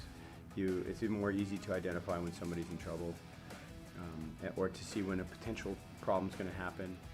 If you're going to try and save someone just because it's out of the goodness of your heart and you don't have the skills, you're going to get yourself in trouble. Yeah, so everyone should be prepared. Welcome back, everyone. We are in the heat number 6 of round 1 of the 14 boys. And it is another cracker. It is Sol Gronlin out there in the red for Northstain 2. Luke Banbury from Longreef A. Banjo Harvey as well for Longreef, as we see our Sol Gronlin up and right in. Nice combo of turns. And we're going to have a special guest in the com box with me for this heat. And like I said, we spoke about the fact that we've got 28 teams from all around Australia down here at beautiful Northstain. Well, it's not beautiful. It's absolutely disgraceful, the weather. But at least we've got waves. I was a little bit worried. I was a little bit worried about the size or, what we're going to get when it comes to the quality of the waves. But so far, with that southerly swell, I feel like we're picking the eyes out of it. If we're at Curly right now, it'd be 100 foot onshore, but we've seen some really good surfing. We've seen some strong performances so far, and looking forward to a big day of action. And as I said, it's real important for these clubs to realise how to accumulate points to put their clubs in the strongest position to get into that top 12. And I've got a special guest from North Shore, Shane Bevo. How are you, buddy? Just press that button. Yeah, good, thanks, Tim. Doing really well down here in beautiful Sydney. Oh, beautiful Sydney. You must be going, what the hell are we thinking? It's great. It's a good culture shock. Some of the kids are in their wetsuits. They haven't been this cold all year, so they're happy to be down here, actually, enjoying it. Mate, love having you in the com box with me. And I've been talking about North Shore, about the strength of your club and how you sort of not burst onto the scene, but a couple of years ago I felt like the momentum from that ABB win was incredible for your region and your club. Yeah, and for the Sunshine Coast and Queensland surfing. There's been a bit of a rich history back in the 70s when it first originated. No one really understands where North Shore of board riders come from, but it actually comes from North Shore of Brisbane. Oh, really? Believe it or not. But the greats in the 70s, it was all formed. And then Gary Elkerton, Brett Peacock, all of them guys, they used to dominate back in the 80s. Robbie Sherwell, there's a lot of great names, a lot of history. But the club's always been strong. So, and just previously we've had a lot of juniors coming through, and a lot of girls. The club's quite strong, has been strong in girls. We've got Timothy Stoyle, we have Keely Andrews, Sophie McCulloch. We've got like 5 girls that are like... Wow. World class. World class, yeah. I mean, Keely for me is probably my favourite female surfer for a number of reasons. I've known her since she was a junior. I just love, she's such a vibrant kind of spirit, but she's also such an intense competitor, and I want to see her go back to where she belongs. I truly believe she belongs at the highest level of the sport, and I've spoke to her and her mum about it in the last, say, 12 to 18 months. Every time I see her, I say, mate, come on, Keels, you've got to get yourself back on tour, because she's tailor-made for that tour. But what I love is the fact that she'll never give up the ghost. She'll just hammer it, and she'll never lay down and just go, I'm done with it. She's been in the sport a long time. She's still only young. So young. I believe she's even got the option to go and play professional cricket. That's how talented she is. Wow. Yeah, and she's studying uni. But yeah, when you got the depths of like all these girls surfing, there's a whole hand coming through the club that are young as well, and they're just looking up to them and coming through our club. So they're good idols to look up to, especially Keely.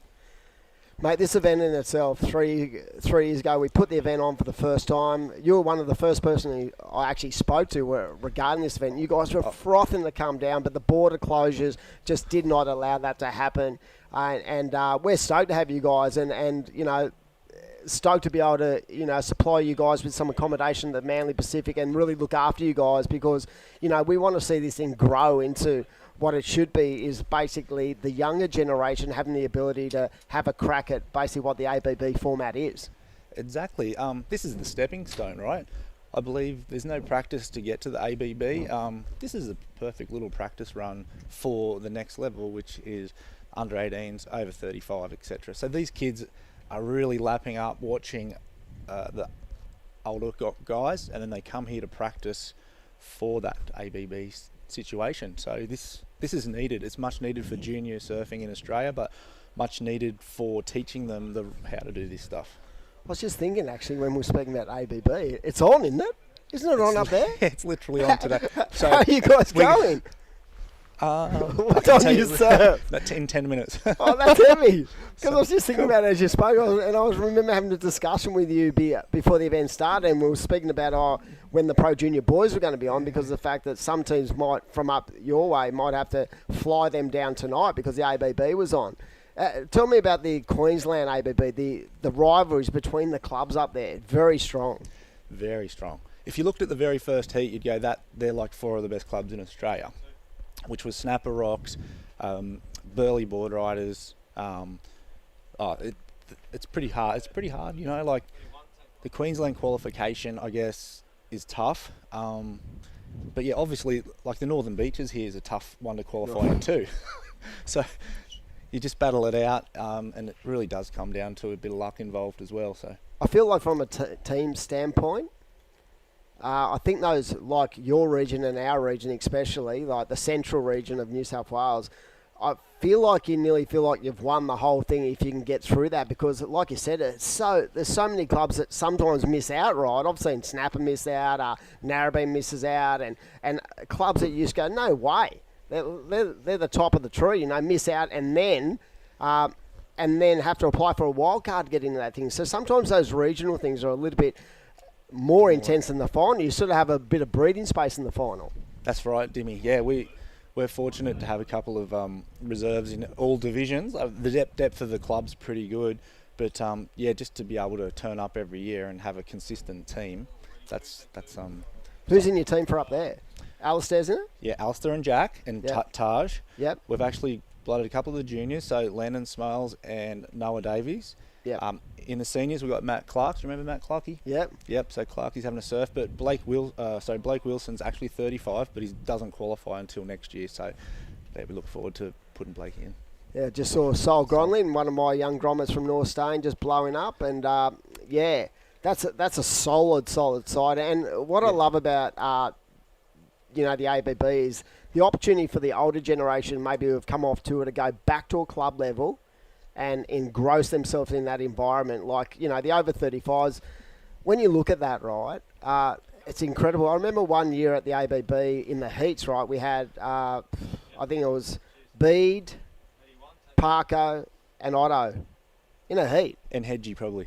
Oh, Hedgie just frothing out. But you know what I mean? Like, it was someone said, are you serious? Like, that's a CT. Like, and I'm like, no kidding, over 35s. I find the public, or if you're an Australian, you actually want to see a heat like that because it interests you, because they're just surfing as good anyway. Like, they've got the power surfing. They're quite, explosive. And still. So it's actually, they are exciting events to watch. And isn't it incredible when you talk to those guys, like those big names, how much they melt? I mean, Kai used to say to us, do I have to do this again? Like, honestly, I go, mate, come on, it's about the younger generation. Because I feel like the younger generation, even at this sort of age, they're a little bit more freer in the way that their thought processes are, where those older guys, they're expected to perform. They are. And it's not the individual performance where they're used to over their careers. It is all about team, and people look at them, and if they don't perform, it's like they've failed. Yeah, their stuff. It's the pressure mounts in teams. I've probably seen Parko nearly go, oh, I can't do this. I feel too much pressure. I've seen Mick have one of these. I've seen Wilco do it. Wilco. Yeah. It's like they walk around with weight on their shoulders for no reason, but that's how much their clubs mean to them and how much they want to do well for them and pay them back. So, does he go in the ABB for Kira? Yeah. I'm pretty sure he would. If he's home, he definitely will. He definitely will. But sometimes it's best not to put him in because his percentage rate for the club, it might be bit different now, but you definitely want Mick in your team. So talking about this event, right, from a standpoint of like a coach or a manager, how have you guys gone about, what are you looking for each individual? Like I spoke before, from my point of view, I said to our surfers, hey guys, don't really, if you're not having the best heat, don't focus on having to go to first. Maybe if you're in third or fourth, focus on just going to the next person and then build yourself up the ladder. Because at the end of the day, seconds and thirds could be that difference between getting into the top 12 or not. Yep. I think we've just told them to focus on a good start, focus on fives, and then let the priority help you get the better waves. Isn't that amazing? That's exactly what I said to Benson this morning. I said, look, open up with a couple of fives, and then if you've got 2 fives after 10 minutes, you've got 10 to go, sit on your priority and get the bomb. That's being smart. And your experience and my experience around competition, and having, we never really had priority until just recently, so I think it's an important thing for the kids to learn. And this event's actually an awesome opportunity for them to learn priority, how it all works. That's how I would definitely work priority for sure. Yeah, we actually brought priority into our board riders a couple of years ago because of the fact that we found that a couple of our surfers who were a little bit more aggressive, they were getting interferences in priority heats because they weren't used to what was expected of them, and even just that ability to know when to paddle and when not to paddle is important as well. So I think having priority definitely in these heats. There will be no priority in tag team, of course, but in the heat format, it gives them that development and that skill set to grow as they sort of go through the ranks. Oh, no, I think it's a good idea. We've got some aggressive people in our board riders club. Oh, dude, we've got some nightmares. Sorry, I'm keeping warm. It's a little bit chilly. Yeah, don't worry. Aggression is part of the fabric down here. If you're not aggressive in the water down here, you ain't getting waves. Yeah.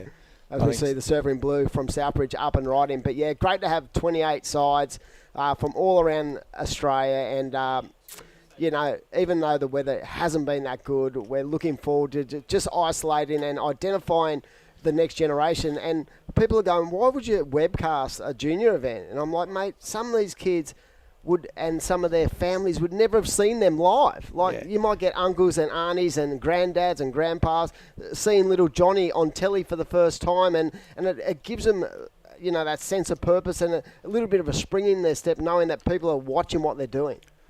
Oh, look, I think you've done a great thing, and I think you've chosen the right age groups. I think they don't realise it until later on when they do step up into the under-18s division and the tag team, ABB or whatever they go on to do. This is the perfect stepping stone. I believe 12-year-olds is probably a little bit too young, so I reckon under 14s you've really nailed it there. Having a girl surfer involved is awesome. Yeah, I reckon good on you for.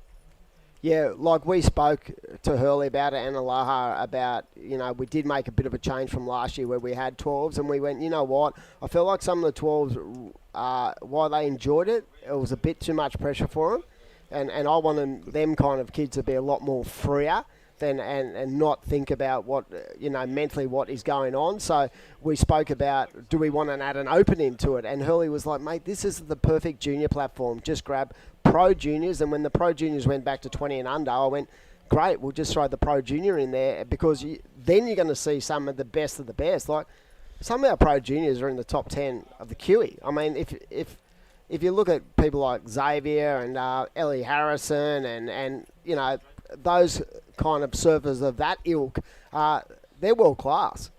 Absolutely world class. I think some of the girls also, like Holly Williams, she didn't actually have time to do any junior comps because she was focused on the Challenger. So, yeah. How good has she been going? Impressive. Yeah.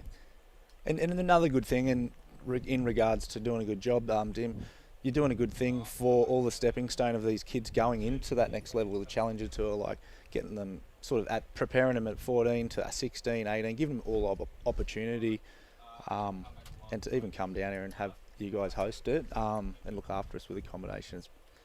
Yeah, not many people to get to do that. Yeah, for us, from a club point of view, we really only wanted to run this once, but the feedback from the clubs was so positive when it came to just the spirit of what they'd gone through with COVID, and to give them an opportunity to hang out with their mates again, who they hang out on the circle with, and even though there was a serious side to it, everyone wanted to win and stuff like that, but at the end of the day, it was more about the, you know, that those connections and those friendships and trying to get back to a bit of normal after 2 years of absolute hell when it came to, you know, no competing and just so many restrictions that just felt like you had a boulder on the back of your leg. You couldn't go anywhere. So, like, to have this up and running, and now to really open it up to the states and to open up to everyone from around Australia. Hopefully next year, you know, we'll get the Burleys and get Phillips to get Snapper in and just have that real solid base of the best and opening up opportunities to surf in a really different kind of format. This is it. The boys are doing really well. The scores are coming through. Your guy NSB, North Stain Board Riders, 5 and a 6. Great to have such an elite judging panel. I think that's important. I think, you know, the fact that we hire World Championship Tour judges, because we're lucky that it comes into that format where they're home. So guys like Lou Reading, Drew Courtney, Kai Engel coming through, and he's on the Challenger. He's a head judge of Surfing New South Wales as well, and just guys who when they put pen to paper, you know, you trust their eye, because they're doing it at the highest level. Oh, it's awesome. The judging's amazing. We've been really, really happy with the waves. The conditions are really good. The kids are all excited. But they yeah, bar me, but they mate, Dimmy, do not come in and blow up at us. I've just got to go, zip it. Yeah. No, they're a great panel, and I trust all their, you know, they know what they're doing more than any of us. So, like, when it comes to identifying good scores, what they're looking for, you know, over the years, even when you're on tour, right, the judging criteria, they've made adjustments to it, but those 3 key elements, power, speed, flow, major manoeuvres in the most critical part of the wave, that has not changed. That has been like a staple since I came into the sport in 1998, right? So I remember reading the rule book back then, the Surfing Australia rule book, and they were the 3 key elements. these days they've just added in this little bit of a generational change where it comes to innovation and progression. But the staple of solid off the bottom, into the pocket, power surfing's never going to go away. Never. Especially, I mean, when you're on tour, you're a power master. You're like Dayan. Like, yeah, I admire Dayan surfing. That's the way I want to surf and be remembered. I wish right now he'd be going, I wish I actually surfed like that. Now he's on a longboard just cruising. Yeah. The body's wrecked. That was 22 years ago. Yeah. No. But yeah, no, like the base of what we try to teach our kids from even a young age is that, you know, that the power, speed and flow. And yeah, I don't think our sport, that will ever change. I don't think so, yeah. Well, it's a little bit of progression, like the airs, whatever you call them, the alley-oops. And then you've got the style factor, the critical zone. Yeah. Well, mate, it's been a pleasure having you in the box for this heat, mate. Welcome to Sydney, and we're stoked to have North Shore involved. And best of luck. Hope you make the top 12, and we'll throw up to a break and pay some bills, and we'll be back shortly. Thanks, Tim.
Good morning, welcome back. Day number 1, Aloha Manly Junior Tag Team event here, and we're straight into it. Heat number 7, 14 boys. Myself, Jess Grimwood, here with Dimmy. Very good morning, Dimmy. Yeah, it's been a great morning so far. Welcome in to everyone on the web, and yeah, no, we're enjoying watching these elite junior 14 boys lighting it up, and there's been some stellar performances, and great to sit down with someone of the ilk of Shane Bevan there and just sort of analyse exactly how he goes about, you know, teams. He's invested so much energy, so much time into North Shore, and former World Tour surfer, and, you know, just to see the appreciation levels of these clubs who are coming down to these events, and just, you know, identifying the fact that they feel really strongly about giving opportunities to the younger generation. I think that's important. Yeah, 100%. And like those guys, they have such a good history as well with their tag team events. You know, they've taken out the ABB before, and they're just really, really, really good team kind of board riders club, and they're really putting a lot into their juniors as well. Here's the replay. Here's live action from Jesse Ferguson from Noosa. Actually, nice big wind up for him, but goes down in front of Soren Smith. So bigger looking sections. You can also see as soon as you step outside the booth again, Dimmy, the energy in the lineup's growing. Here's the replay here of the last exchange from these guys. Kind of a bit of flat away, but he gets 2 turns done on there for the little goofy footer. And this is that last turn. Really nice, chunkier looking section. He kind of just eyes off, I think, Soren there, though, at the last second, and doesn't really kind of spot his landing. He goes down. So it's going to just be kind of hopefully an early wash away score for those 2 guys. Yeah, I'm sure that they're just trying to find that rhythm nice and early in these heats, and they would have identified these lefts, and Northstein producing some strong lefts. But yeah, like, it's so important to nail everything out there, and you'll find there's a little bit of backwash too as that tide changes as well. So they're going to have to really be on their guard when it comes to you know, nailing whatever opportunities arise in these 4-man heats. Next up, 16 boys. So we've rounded through the 14 boys. They're done. They can sit back now and enjoy the rain and the wind. Yeah, I think that's the best feeling, hey, once you get that first heat out of the way, especially in teams, and then you can just kind of be there and support and cheer and heckle if you want to, and just kind of rev up the rest of the team for the rest of the day. And I think you were talking about it earlier, Dimmy, but the lineup for both the Pro Junior boys and girls is psycho. That's It's next like level. a Challenger Series lineup, kind of. Our team, you can never accuse us of bodging up the draw. We end up with Ellie Harrison, Holly Wishart, like ourselves, like, how did we get these? And actually, people have actually asked me, how do you do the draw? Do you seed this thing? And I'm like, well, no, you really can't, because it's just too hard to seed. So what we do is we get Aloha to draw out. We use a bingo sort of wheel, and we put 28 teams in with numbers on it, and we spin the wheel and 4 teams come out, and that's how we sort of seed it, because there was no real way of seeding it, because there was clubs like North Shore, Noosa, Torquay, who would have been a real low seed if we went on last year's ratings, because they weren't in the event. So that's the only fair way to do it. And I've found over the last couple of years that it can play in your advantage, having a really solid draw, but it can also be a hindrance, as we see the surfer in blue. That is Jesse Ferguson from Noosa. So great to have the boys from Noosa involved in the event. Another club of, steep history, such a strong club when it comes to our team surfing. They've been one of the elite kind of clubs when it comes to the Kira teams challenge over the years. Guys like Dean Brady, Shannon Neal, just to name a few. Like, they've had such a great base for their club. To see this next generation down here getting involved is awesome. And like I said, this is where we're seeing the first of Allura Board Riders Club from down south, Bondi, and Noosa and Torquay. So it is a couple of New South Wales clubs taking on the rest of Australia. The Vico crew would love this. I saw them out there in boardies just wrapping around. Go, what are you guys whinging about, mate? Yeah, This is hot from down there. Yeah, a bit of a trip to the Big Smoke too, kind of, for them coming up to Sydney. But I think that can kind of play into your corner as well as a club. Kind of takes the pressure off a little bit. I mean, you have to travel away from home, but you don't have that home crowd here watching and expecting you guys to do what you normally do. So for those guys to come up here, I saw it happen in some of the other tag team events when they got to travel a little bit further away from home. They're kind of just able to, lock in and really enjoy the town they've gone to and not have the pressure of the home crowd or all their family on the beach. I think, Torquay might be a bit of an underdog in this. Hey, they've got a strong tag team. side. Okay, if they can get off to a good start here with their 14-year-old, they got Xavier Huxtable and Ellie Harrison as their 2 Pro Junior girls and boys. Like, Yeah. honestly, that is sick. That's a sick side. Talking about, it's a shame that your club isn't here at the moment. I'm disappointed because when we sat down and worked out, who would be available, at the time when we put the entries out, to be honest, I mean, to be fair, both Vorney and Molly were due to be at the Challenger Series event in France, but that was cancelled. So when you think about your side, you could add Molly as the girl, Joel as the Pro Junior, because Molly's still a Pro Junior, and then you could add Huey. Yeah, you would add a 6 side. But at the time when the entries came out, I feel like probably Camo and that were like, oh, Vorney and those guys are not going to be here. So it's unfortunate, but I'm sure that, you guys have been in this event for the first 2 years, so it'd be great to have you guys back next year. But yeah, like talking about clubs of strength, and I think to win this event, you've got to be solid right through your grades. 100%. Here's Jesse Ferguson. Oh, nice big waft over that section. Beautifully timed as well. That was just really, really nice surfing to watch from the young guy from Noosa. Have a look at the replay here, Dimmy. You reckon he's on an epoxy? Yeah. What would you ride out there? Because I was talking to a couple of the young guys before, and they're like, should we ride an epoxy or a normal? I was like, oh, it's quite a bit of wind. Yeah. Epoxies don't go that good in wind, eh? Well, not when you weigh like 30 kilos, like a lot of these under 14s. 30 or 40 kilos on an epoxy is a bit challenging.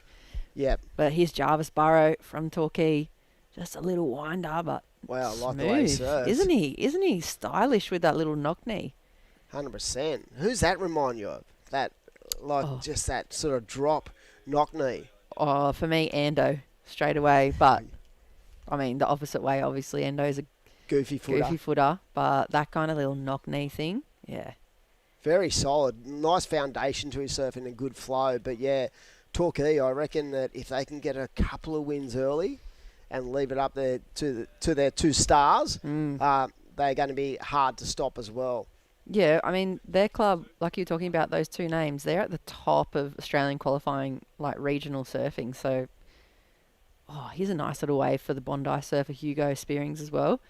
I think Bondi are another club that haven't really had the results that they've been working on. I think they put a lot of time into their juniors as well, and they've been really putting a lot behind their board riders club, and they're just waiting kind of for that breakthrough performance on a bigger stage. I think they're right there, and they kind of just get pipped right at those quarters, semis, whenever I've seen them surf in the teams events. So Bondi, another... But they fight hard. Yeah, they do. They've got fight some hard, really don't good they? serves. When you think about their surfers, you've got Chris Friend, who's been in the club a long time, of course, the owner of Live Heats, and who else is in their club? Perth. Oh, Stanley. Yeah. Mate, he rips. And Grayson. Mm-hmm. Heinrich, didn't he win a World Junior, or is he Australian Junior? Yeah, I can't remember off the top of my head. Yeah. So they've got a really strong club when it comes to elite surfers. But yeah, I've always, there's not many ABBs that have gone down that Bondi have not been in the final of. Such is the strength and their consistency levels at that event, as we see just the style of this young man from Torquay. That is Jarvis Burrows. So, like the way he surfs. He's probably thinking, this is a little bit weaker than down south. Yeah, that brings you back to the epoxy thing. That's I think if you're a bit bigger and maybe if a few more kilos, you can get away with epoxy out here because the wave isn't super powerful today. But tomorrow, PU. Yeah. If I was thinking from a coaching point of view and my surfers were surfing an epoxy, I'd say shorten up your top turn. Put more pressure on your back foot because... So don't get hung up. So you're not hung up in the lip because the lip's pretty weak. Yeah. You know what I mean? So I feel like if you're going to ride a board that once wind gets under it, it's going to change the rhythm of the board. I think you need to really be careful of where you land in your turns and putting them in the right spots. Yeah, stay real tight. Like we saw Sol. You saw him just surf there. He stayed pretty tight. He's pretty tight. Pretty tight, pretty compressed. He was pretty angry he wasn't in the number 1 side. Yeah, but that's just the fuel, isn't it? When you've got a club like yours, when you can have 2, 3, 4 teams that are that stacked, and it breeds that competitive nature amongst your juniors when they're pushing each other. Like, if you don't have that, then you just don't have the opportunity for these guys to realise what they can do. I mean, we didn't have that for a while, I don't think, with the North Shelley juniors. No one was really pushing each other for a couple of years, especially with the girls, and then suddenly someone like Molly comes along, and then Macy lifts the game, Molly lifts the game. The girl groms that are back at the Board Riders Club lift their game, and all the boys start chasing heaps harder too. So I think you need that. You want them to want to be in that first team. Isn't it weird? Because people last year we got first and second, and the first year we got second, right? So people are you guys are going to make the top 12. And as a coach and the president, I want them to make the top 12. But I actually said to all the boys, hey, we are not a given. There are so many strong clubs. I would not be surprised. It wouldn't be a shock to me if we didn't, based on the quality of the teams that are in this event. Yeah.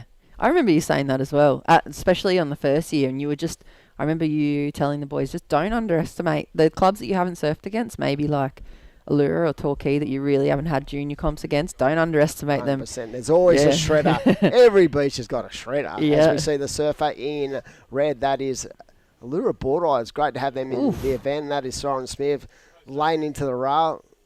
And again, just you have to be really connected on that middle part of that bank because I feel like there's a little bit of whitewash. There is a really solid bank that's got a bit of deep water that offers up this left, but it also plays a hindrance if the water's pulling through that little rip.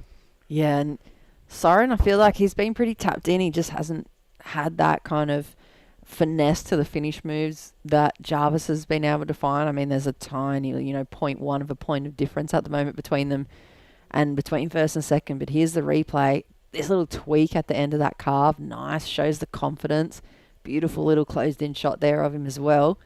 For Allura Boratis, he's repping that triple bull weddy. So synonymous with that area down there, and just another little breeding ground, little hubs everywhere for some of the best surfers in the world. I mean, have a look at the tour and you look at the names that are stacked, and, you know, one person from one area starts winning. It just follows and follows. I feel like it happened on the Central Coast and with the Evoca guys like Wilco and Wade Carmichael and that. They followed in Ace's footsteps, and it's happening everywhere else. Just slowly, these guys are going, oh, yeah, I got this. I can do this. Yeah, 100%. And as we saw before, I just want to identify what went on there. If you're watching on Weblam, you can't see the priority situation. We haven't got it up on the screen, but the reason that the guy on the inside pulled away from that wave is because the surfer in blue from Noosa, Jesse Ferguson, he had first priority. So that means that no one can get anywhere near him. You see yellow here, he goes, nah, I've got to get away, because the last thing you want to do in these heats when they're so stacked is end up with a priority interference, because that will take one of your scores away, and that will make it very difficult to get yourself into a position of, first or second in these heats. Look at that. He's gone straight up to first place. So we're just under 5 minutes. Jesse from Noosa. Smart use of priority over Jarvis, like Dimmy was just explaining. Flexed his priority card on him. Picked off the best wave of the heat so far and has put himself straight into first position for Noosa. And then the whole game shifted up once again. 4.5 minutes on the clock here in heat number 7. And these under 14 boys, or the 14 boys, now really not much differentiating that first to fourth, and the difference probably for their team to move on through to the tag team tomorrow. So 10 points for first place if you can take out one of these round 1 heats. And that's really what they're aiming for. And Jesse's just been able to find that point of difference with these guys at the moment. Yeah, don't forget, we are 4 minutes away from completing the under 14 boys. And Aloha Surf Manly, of course, the major sponsor of this event. We've got plenty of equipment down there. One of the best surf shops in the Southern Hemisphere down at Aloha. Stacey Surfboards, of course, involved in the event. And during the course, Jess, of the 2 days, they're going to offer up $100 off any new surfboard from Aloha Surf Manly, 15% off any apparel. So you can go down there, get yourself a deal, and the code word is going to be Hornet. So if you go in, see the crew and say, look, I heard that the code word is Hornet, get yourself a new board, $100 off. That's a massive chunk off what a new board is these days, and get down there and grab yourself a suit or some apparel, 15% off that as well. But great to have Timmy and Kaz and Janie and all the crew involved in this event, the major sponsor of the event. As you said, over the course of many years, I've had to torture them guys to get involved in events, but Timmy's always supported junior grassroots surfing, and he was pretty frothing when he saw the draw, just seeing how many clubs from different areas wanted to be involved in their event. So great to have Aloha on. And what's even better is we've got a full-blown WSL-style webcast live on KO, live out into the web, and great to have fresh air broadcasts as well, Jess. Yeah, it's the same level as one of those top-level QS events that we go to up and down the East Coast, or even like the Surfing New South Wales series, the Australian Open of Surfing. They run a similar setup, so it's a real good taste. And there we go, Jarvis Burrow from Torquay. Nice opening turn for him, just a bit of a fat section, having to jump on the front foot and hop through those lumps and bumps, but it really does give the Groms a little taste of what it's like. Look at this thing. Oh, a little double up.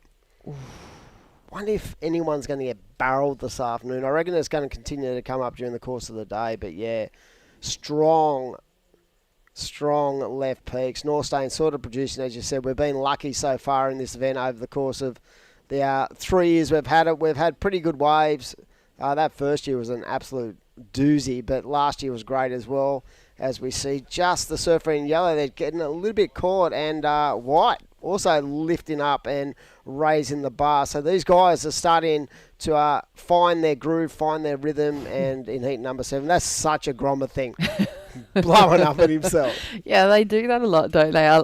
I love the passion and the intensity of talking about it. Oh, they just feel that like missed opportunity so hard, and I did enjoy reading your little memo that you sent out, and the page of the information of how the contest has been run, and explaining the judging panel to all the teams and all the surfers, and saying that if there is an issue with the judging, which there hasn't been because we have such a good panel so far, but if there is something that comes up, you have to send a manager to see the head judge after the heat.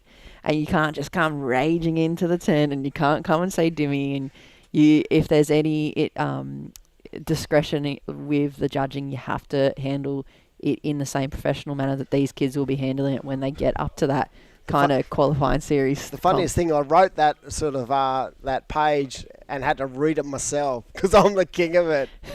The king of the blow up. Oh, I get that eggy about stuff. I just want us to win, and if I think that something's wrong, as we see the young man from Noosa, Jesse Ferguson, light it up. But yeah, so even though I did write that sort of monologue to give to all the clubs, someone said, have you been reading that yourself? Because you need to keep right away from all those judges. Well, it's the passion, isn't it? I think that's what we love about it, especially here at the junior comms. And here's the man from Noosa, Jesse Ferguson, takes the win there, I think. Unofficially, let's leave it at that. Noosa taking 10. Noosa taking 10. I love it. We're going to throw off to a break. We'll be back very shortly. We're into the 16 boys. Excited, and well done to the 14s. See you soon.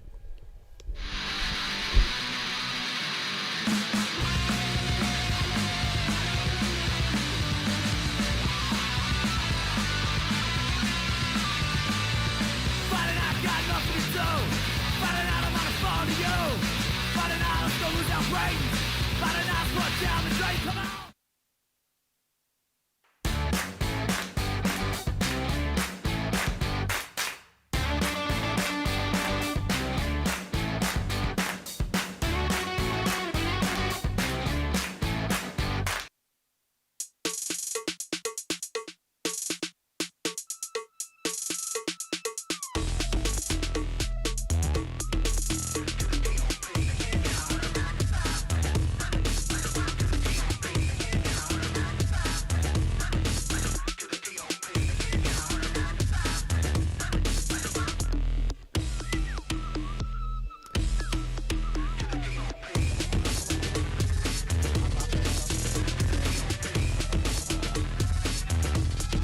I've got 4.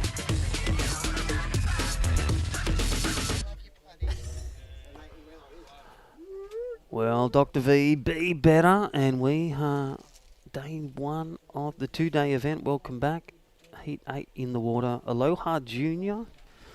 And again, this is a big day. Join with me. My name's Crispy and Jess Grimm. Yeah. Heat 8, we are back. We are into it. So much surfing already. Dimmy's just frothing out. He has to step out of the booth for a little while because there's just so much going on with the Groms. He's got to feed the dogs, feed the Groms, feed them some intel. And I'll tell you what a great contest director, manager to make this all happen about the future of junior surfing and providing another pathway for practice and also to win valuable dollars for your board riders. Yeah, remember when he first kicked it off and he was just saying he wanted to bring back together the juniors and give them the opportunity to come out of lockdown and have something to work towards again because everyone was feeling pretty lost here in Australia. I know we were like the talk of the town overseas and that, saying how crazy things got over here for us. So to have the juniors to be able to be competing and hanging out with their mates again, and you know, like your son competes as well, super important for them, like mentally, physically, Get out spiritually. There. Yeah, definitely. It's everything. It's getting social. It's individual. As we see the individual heats in the water, this is under 16 boys, so we've stepped up. And interesting with the 16 boys, they've got to be 16 as of this week. So if they're 17 next week, they can go on the 16th. How good's that? Yeah, that's a little different. Twist. Little lemon lime twist. Yeah. I like that they've done that because I think all the other events that you can't turn that age within that 12-month bracket, can you? So you have to be, you're always surfing under. You're always surfing under your age. Yeah, so, well, it's all about getting the wave, doing the turn and getting those 10 points maximum. And this is second division, so well done to the 14 boys. For all their board riders. The leaderboard is online as well. And down here, I've just been under a few of the tents with also the Longreath, A and B, with Carl Musker and all the crew. and Nick James doing a great job, and you've got Allura board riders, Cronulla board riders, North State. They're very close to the judges. It's like they're listening in. Yeah, I wonder if that's strategic. I reckon Possibly. it's a wind block. Well, they are the wind block to the judges as well. But right now we've got Reese Harper, Ulladulla board riders. We're down there for the junior high performance camp last week. Great waves down there. Zen and Carney, Merriweather, new kid on the block. Cash Smith, Wollongong. You know that kid. Yeah. Southbridge Slash. And a great power pack of surfers. Lennox Smith, his brother, one of the hottest juniors in the world, and still running Ocean in the family with Cash up and riding. Yeah, here he goes, a little goofy footer. Bigger kid as well, Lenny. Yeah. I saw heaps of good photos come out of the South Coast after that last big swell. Did you see the ones of Lennox and those guys down there charging? I think there's a couple of Harry and a few other guys. Here he is, Crispy. I love the way he fell off and under priority 4 just scoops up a nice wide one on the inside, and here we go, Cash Smith, and just bangs out a couple of turns. Looks very similar. I reckon he's the same height as Lennox now. Just a bit more wiry. I reckon they got one of those machines, you know, you strap yourself to, you can go upside down, it stretches you. That's why he's tall. Stretches the boys out, getting them ready for their futures in professional surfing, Crispy. Yeah, well, this is the Aloha Manly. Don't forget, look at this replay. Thank you, Fresh Air Broadcast. Nice little wrap, staying in the pocket. Judges loving that, and seeing the panel as well. The talent pool that, you know, we've got here is second to none. World Surf League, CT and qualifying series, and challenger surfers. And you can see all those free surfers as well. There's so many of the contest guys. Yeah. I think the Frothy. bigger, the junior boys and the junior girls have all been just hovering around, having a look at the warm-ups, looking up at the first heats, and I think they're pretty ready to roar. They're pretty frothing. It's a pretty quick trajectory, I feel like, at the moment in Australia between this kind of age group and level of competition to the Challenger Series, and then within 6 months you're on the CT. Like, it's just like bang, bang, bang now with a new format. So I think you can see that the Pro Junior boys, the guys that have kind of identified that, and maybe, I know you've probably worked with a fair few of them, they're looking to really put it in and get these little results under their belt. Yeah, definitely. And even with the women's division, so much participation as well. Really tight, you know, from really round 1, round 2 with the female division, such a growth in girls surfing and high performance surfing. You know, you led the way. Yeah, well, you know, I don't know about leading and the you're way. still but there, like you're a part of it, and that's Yeah. it. You, as a surfer, as an official, you can pay back and still be a part of the growth, and it's exciting. I did see Nixie Ryan around as well. Yeah. For Labar. She's surfing for Labar? She got a wild card. She is the Pro Junior female. She had a wild card for the Challenger. Just came, you know, that 1 or 2 spots off, but hung around and got to surf Snapper and Manly. So good. There goes Reese Harper for Ulladulla. Just down. Nice opening score for him, though. So 617 for Reese. That's a good looking wave under your belt. I feel like we've got this, like, kind of middle of the morning conditions where we've passed the dead low, and we're on our way back up now, I think, for the rest of the day, and we're going to see that swell just keep getting bigger and bigger and hopefully chunkier, and we're going to see dramatic conditions like the last couple of years.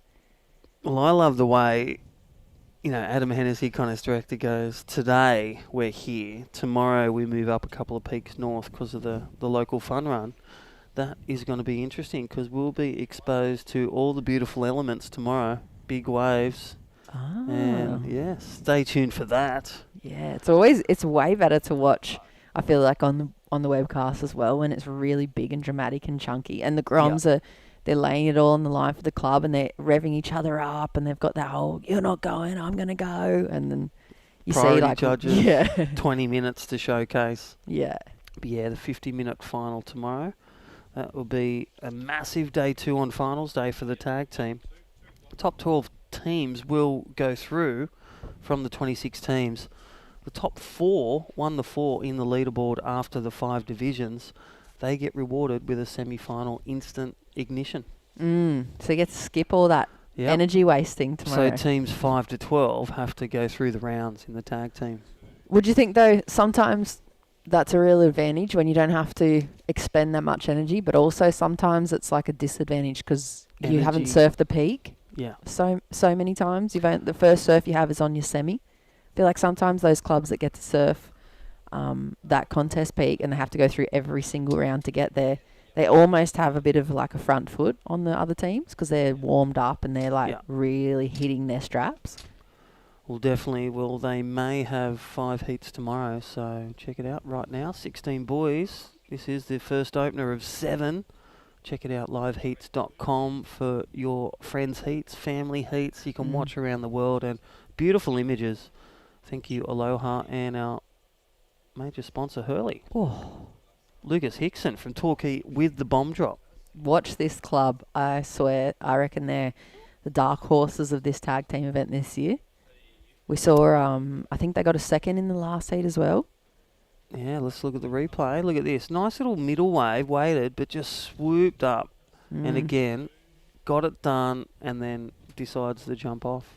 That's a finishing stuck it. Yeah, it was almost like a nothing wave. It could have easily just been like a takeoff and there's nothing there, but he's able to put himself in first position with it. 10 minutes on the clock. Here we go. Yeah, halfway. So yellow leads from Torquay, and this is Reese Harper's from Ulladulla. Nice, good waves down there. Solid variety of waves, whether from Mollymook to Ulladulla to all the beaches. So it'd be great to see, had Ant McDonald, Phil McDonald, still a part of the surf industry, but such a powerhouse down there of underground surfers. And this is your junior. Right now, second. Nice first turn. If he stuck that second one, he was to the lead. He goes Cash flying down the line. Nice little float over that section. It's just a little crumbly, but he kind of tweaks the tail there and rides all the way down into free surfer territory. Well, they are the under-14s that are frothing. They will surf all weekend, parents, I guarantee you. Yeah. Oh, Torquay, Lucas Hickson. He seems like he's winding up. He's got such a smooth style. He's already put a big number on the board for this heat, 5-point ride. Here's a replay of the last one, Crispy. Yeah, nice first turn. Look at that spray displacing and showcasing power of the back foot. And just the way he brought it down, body movements, technique, smooth. Yeah, really smooth. And this wave, you can see the wind kind of affecting that one a bit for him. Doesn't really kind of capitalise on the end section, but still a nice little wave for Cash Smith. Yeah, it's a 4, still in range. So Cash Smith drops a 4, just pulled it round a bit too much, couldn't get that third one. So a bit of less is more. Think about Lucas Hickson's last wave. And that will drop in really nice. And then Reese Harper, 617 the opener. So this is going to be a tight one for first and second there, Jess. And Zen and Carney, he's just, started with a small score. Needs to really open up and build the house. Get a couple of good turns, good waves. 8 minutes. 8 minutes. I wonder what the team managers are doing now. That first round, the 14 boys are out of the way. So they've got a kind of like a starting point for all the teams, and they've gone, okay, we've got this many points. This is what we're going to need now to get us into the mix for tomorrow. Or you can kind of make an approximate. You're going to, a lot of the time with tag teams, if you're going with 30s or 40 points overall, you're going to get into that final conversation. But today, whatever that is, they've got 10 points under their belt. They just want to get everyone else through in second place at least. Yeah, you're thinking, around the 30s, the 35s will get you through when you think of 5 heats, potentially 10s and 7s. Yeah. But, yeah, just when we talked about it before, going back to that wave where they just missed that last turn and it meant the difference between third and second, those important heats will come to play. So right now, Lucas Hickson for Torquay. So Cahill, Bell Waring and Adam and the crew down there with Surfing Vic doing a great job, and also with, the new component of wave pools, without getting too deep with that, but a great training ground that we've seen with results on the QS Challenger and also through the junior division for the Torquay surfers. But Homebush, New South Wales, getting their one finished by June next year. Really? 2023, yes. Have you got your ticket already? Well, I was having dinner with the boss the other day, Luke Madden, Surfing New South Wales. Ready to get in there. Suited up. Thank you, New South Wales government as well. Look, priority situation. Oh, that old chestnut. Let's go to that shortly because we might get that replay. And they can't hear us, so we can talk all about it on our couch. Yeah, But there's the full priority Yeah. unfolding right there. So see where red crossed the line, that is boom. So one would say red had priority over that. Yeah, you'd have to think that for sure. So Reese Harper from Ulladulla, he literally loses his top score. So he'll sit with that 617. So this will be interesting. He goes to third, and red will still be in fourth. So he can still pick up 5 points with a priority interference. Mm. If that is unanimous or in the 4 panel. Yeah, if he had maybe he didn't realise red had priority, then if he had have straightened out and not cross Zenon's path, then all good. No love lost, but we saw Slater do it this year. Mm. Sunset at the start of the year. John do it. Mm. So it's done by the best, not just the Grommets, Reese Harper. Wow. Yeah, there's a replay again. Cross the path of red, who Boom.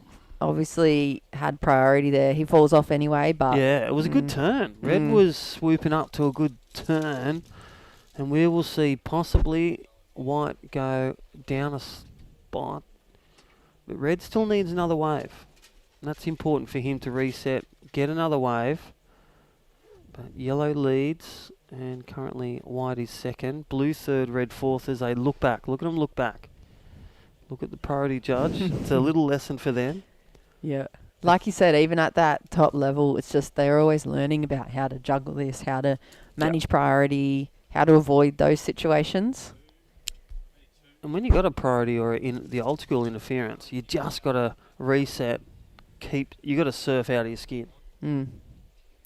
How beautiful. Look at that. Another nice top turn for Lucas Hickson from Torquay. He's been able to find himself the better looking waves in this heat, and just a great turn to end off there. Here's Cash Smith. Wow.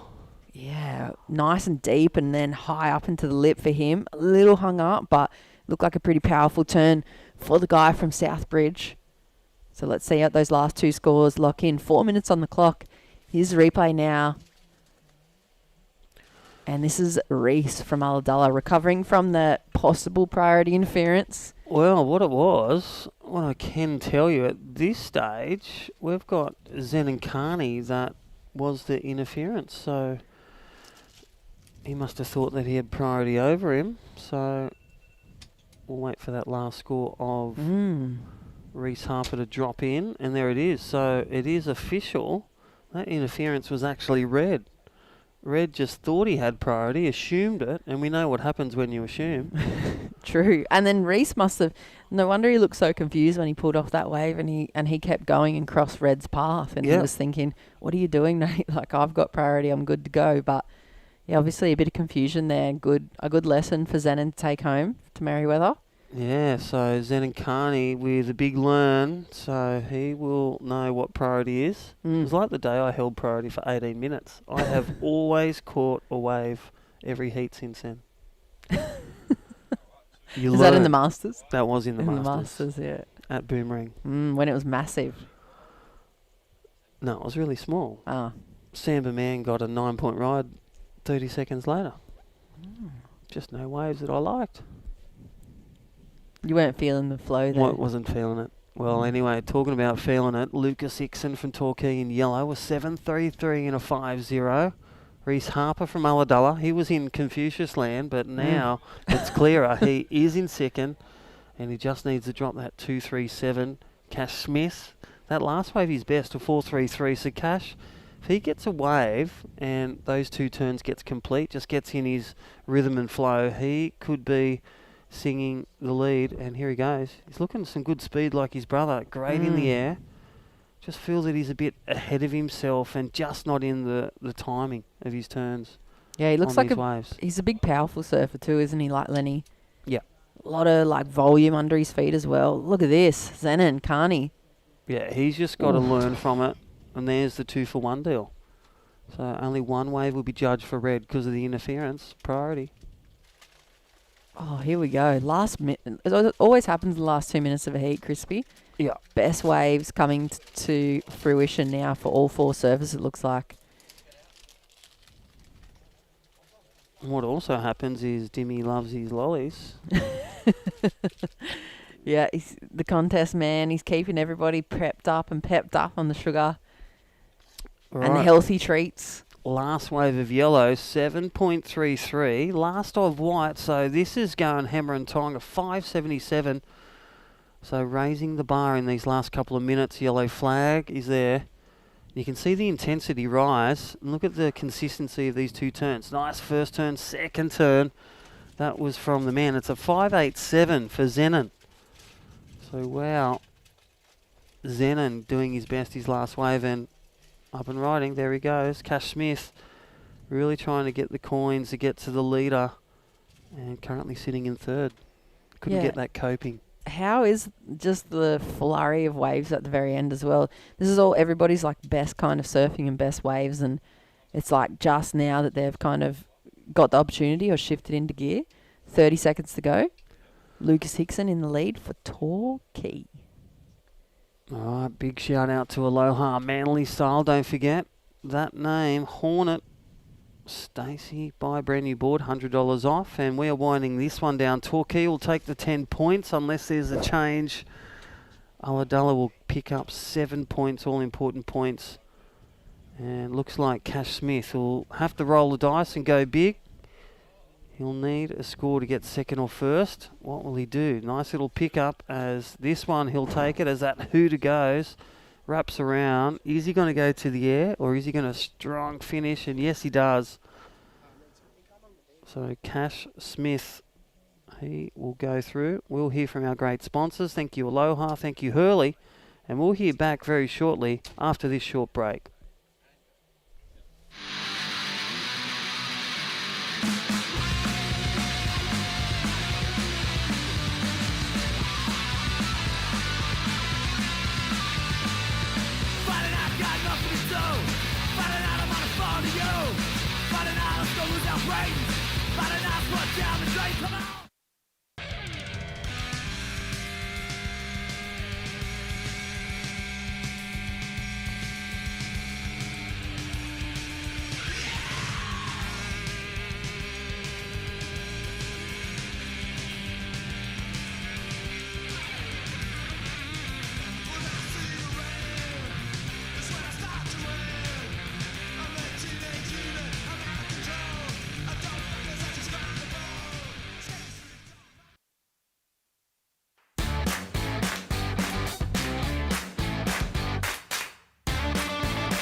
Well, there it is, Dr. V, one of our great sponsors. Be better. And I'll tell you what, these grommets, yeah, aiming to be better, and that is one. Fletcher Kelleher out there of opener wave of 5.33. North Stain board riders now living at Kingscliff, but, well, staying with his local club that he grew in a 0.83 for Jack McDonald, Queenscliff board riders. Rider James in white out there, long reef, so this is a stretch of the local here at Sydney, and Bondi board riders, Mitchell Reamer in blue. My name's Crispy, welcome back, day one of the two-day action, and join with me, one of the main sponsors, Aloha, Manly Style. Tim, a very good morning. Thanks, bro. Nice to be here, lads. Nice to be here. Ladies and gentlemen. Oh, wow, I'm on the camera and everything. This is pretty full on. Nothing in the teeth. All good. Yeah, welcome everybody. It's a pretty horrible day out there, but it's good to see that North Stain's producing a couple of fun little banks. And from what I've seen so far, the Groms are ripping, eh? They are 14s. Yeah, that's what happens in this country. I've noticed that the junior talent has just gone through the roof over the last few years, and I think contests like this are really good to push that level, as we all know. So that's why I'm right behind it. And yeah, it's cool. It's good to see the talent. There's Fletchy, the Yeah. man, Gallagher, you What- little legend. How's Jeez, that? he rips. Usually it's build a house. He just went, Dude, bang, I'm just going to build a Mate, penthouse. He is an exceptional little surfer. He is. I haven't seen him surf for a while because he's been living up the coast. That's right, so lives near me. He does. I'm at Lennox, I he's know at he Kingscliff does, now. and he gets better waves than this usually. I know that for a fact. But It's a bit warmer. I knew that once he got back to the homeland, he'd produce some results.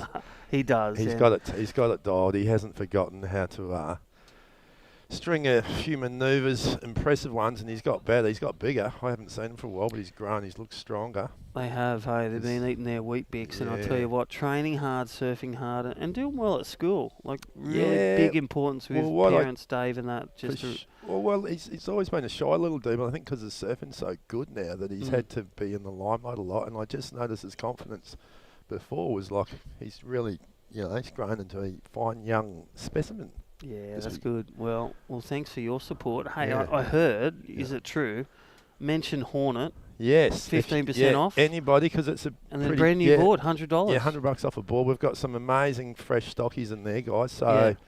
mums and dads, grommets, anyone, if you're frothing on a new board, get down there. I should be there most of the day. I've just come down for a little sneak interview. Yeah. But come and see me or the boys. Mention Hornet, and there's deals on all the other stuff too, like 15% off. So Well, thanks for taking care of my grommet. Yes, he got Yeah. his tail Oh, pad is that for your grom? Keenan. Oh, yeah, cool, so man. Keenan Sick. surfs. He'll be in Heat oh, 7. that's your little grom. Okay, cool.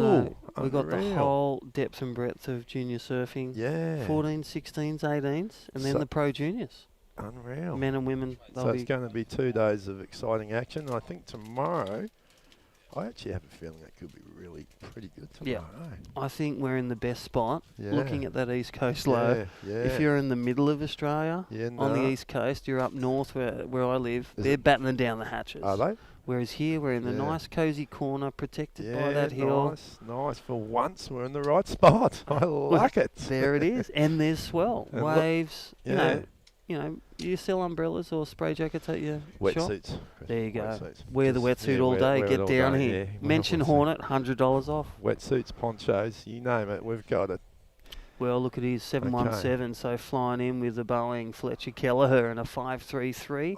Okay, cool. Long reef, it's like Longy, the okay. cousins. So this is a of full Staney. this is a full Look at Sydney it. heat, isn't it? This And one. then Bondi reaching over there. Yeah, wow, where's that? On the other side of the bridge somewhere. Yeah, you got to get the Never ferry, mind the there. fast ferry like I got yesterday. But Jack McDonald from Yep, I Queenscliff know Board Jack Riders. well. He's a QBC Grom. He charges too. He's been charging the big Yeah. stuff lately. He's a little hell man. Yeah, him and Sol and Fletcher. How's that big They charge, man. dead man's? Were you out there on that big swell? Oh, or I were went you, out in the You're in dark. the I shop. was- You're I in the was- yeah, shop. I was at the magic shop that day. Okay, so we've got Long Reef and Fletch. Yeah, this is a cool heat. All the Sydney grommets doing battle. So 10 points for Fletch if he continues on. Yeah. And 7 second, blue third will get a fifth. And, well, you come last, you get 3 points. Do you? Okay. But you just can't do that again. And so I actually haven't really followed the format. You've got to qualify to get in tomorrow, do you? Yeah, so 26 teams. Yeah. Top 12 teams after 5 rounds. Okay. So divisions All 14s, right, 16s, cutthroat. 18s. Okay. Pro junior girl and women. And yeah, right. Okay. It's the pretty pro junior It's men. pretty cutthroat then, isn't it? There's a lot at stake. There's a lot at stake. Thanks to Stacey Surfboards in the corner there next to us. You legends for providing some boards to help fund the contest. Go, Fudgy. yeah, live action at Suck. his heat leader. And nice first turn. That's He's just with a bit of leftovers. See, looks like he's riding an EPS there, and he is flaring and flying across. That was a crappy little wave, but he still managed to ditch it, didn't he? Now talk to us. How long you had the shop for at Aloha, and what do you love about having been in the surf industry? I love the shop being so close to the surf during the week when it's not busy. That's my favourite. They are the best days at Lennox as well. That's the best thing about my job, being able Yeah. to run downs, particularly because I do fancy a new board or two here and there. So Yeah, whenever I get a fresh demos. board, I don't really need much of an excuse to get out there. And I'm sure that after you go for a surf, it just puts you, we all know what it's like when you go surfing. It just puts you in a good mood. You feel better. Yeah. You feel happier and everything, so you come back and you're just in a better frame of mind. Work's way more fun. It can be really good fun working in the shop when everything's running smoothly. It's a good place to be. Obviously, you do need to sell, guys. You can't just sit around all day surfing. So That's right. you know, there's a serious side of business as well, which is, you know, it's challenging. But I've been there for 30 years, so That's I've it. weathered a few storms, so to speak.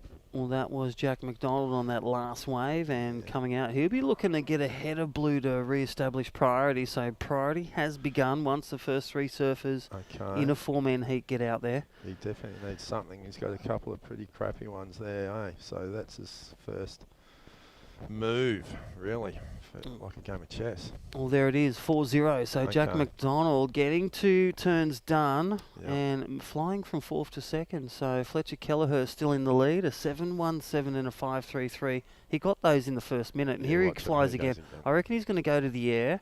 There's his first snap, such a powerful surfer, and as you said, he's come through the Board Riders grassroots, North Stain, gone Well- through the System Junior Series. Yep. He's now starting to tinker his toes Yeah, in a few Pro Juniors Yeah, I with the mean, boys. obviously he knows what he's trying to achieve, Yeah. and I just wish him the best of luck. He's got the talent. He's a Yeah. great kid. He's riding DH boards, and they're like going, good. Here we go. Who we Yeah, got? this is a young surfer in blue from Bondi, I Bondi. think. And Yeah, then there Jack you go. McDonald. Jackie. Okay. Cool. Dinosaur Bar, no doubt, had one this morning from his uncle. Yeah. Okay. Cool. We would have had a couple. All right, so Jack McDonald flies in the second on the back of that last exchange. Mitchell Reamer, that's it. The 2-5 from Okay. Bondi. So, you know, Come on, Mitchie. former surfers, Kev the Head, Yeah. Okay. Shane Haran. Yeah. Bondi's Oh, got a lot Bondi's of got some class. depth. Yeah, it has. It's it's there's a lot of surfers there too. There's a lot of families, a lot of kids, Bronte, a lot of riffers, Maroubra. a lot of heritage. The mums and dad, everybody surfs. So Yeah. when you turn up to these contests, it's kids that have come from surfing families generally, so they all rip. We're They were talking born. second generation now, Yeah, and at third least. generation. Yeah, at least. So it's cool. It's in the genes. It is the country of. It's a massive island. There you go. Who was that? Well, Ryder James, doing it so- back at Rio. That's what he's waiting for, and here we go, Jack McDonald. Jack- He's fired up, so Yeah, Ryder James will go to the lead, but then Jack McDonald looking to stomp that one. This is going to be an interesting exchange. That little bit at the end, that's going to be the difference. Yeah, he'll get a little bit, few points extra for that, eh? So, how's this for judging panel?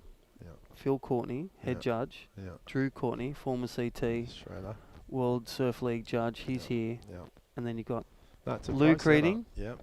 Yep. It's a pro setup. Kai. It's a So- pro setup here. There's no shortcuts. It's a proper, fully fledged, well-run competition. So We loaded. How good's this? I This can't- is the I've never first sat time on this one of couch. these. So I'll tell you what. At 5 o'clock this morning, Yeah. Dimmy got this couch and we chucked it in the did truck. you really? Well, it's It was worth the hour sacrifice. You know what? I was a bit nervous when I sat down, Chris, but now that I've Yeah. melted into the couch, that's one of my specialties. I'm quite all right now. Hey, tell us about waffling. what's one of the biggest changes you've seen in the last decade with surfing. Is it fins? Is it boards? Is it Oh. mindset? What are some of the... I think coaching. keys. I think coaching has Yep. gone a long way. Like everybody, every single person in the world's got a mobile phone with a camera in it for a start. So Yeah. there's footage everywhere. The media's, there's just Yeah, there's But analysis. it just pushes the level because you're watching something new. Back in the day when we were kids, you'd all line up to go to the movie. You'd have to go and see Yeah. surf meet. It was unreal fun. But that would happen once in the blue moon. Now there's new clips coming out left, right, and centre. So that really pushes the kids to want to shred. So just so much material. Obviously, board design. Fletchy's up and riding again. Come on, Fletchy. Yeah, board design. Yeah, board let's go design's with these. amazing.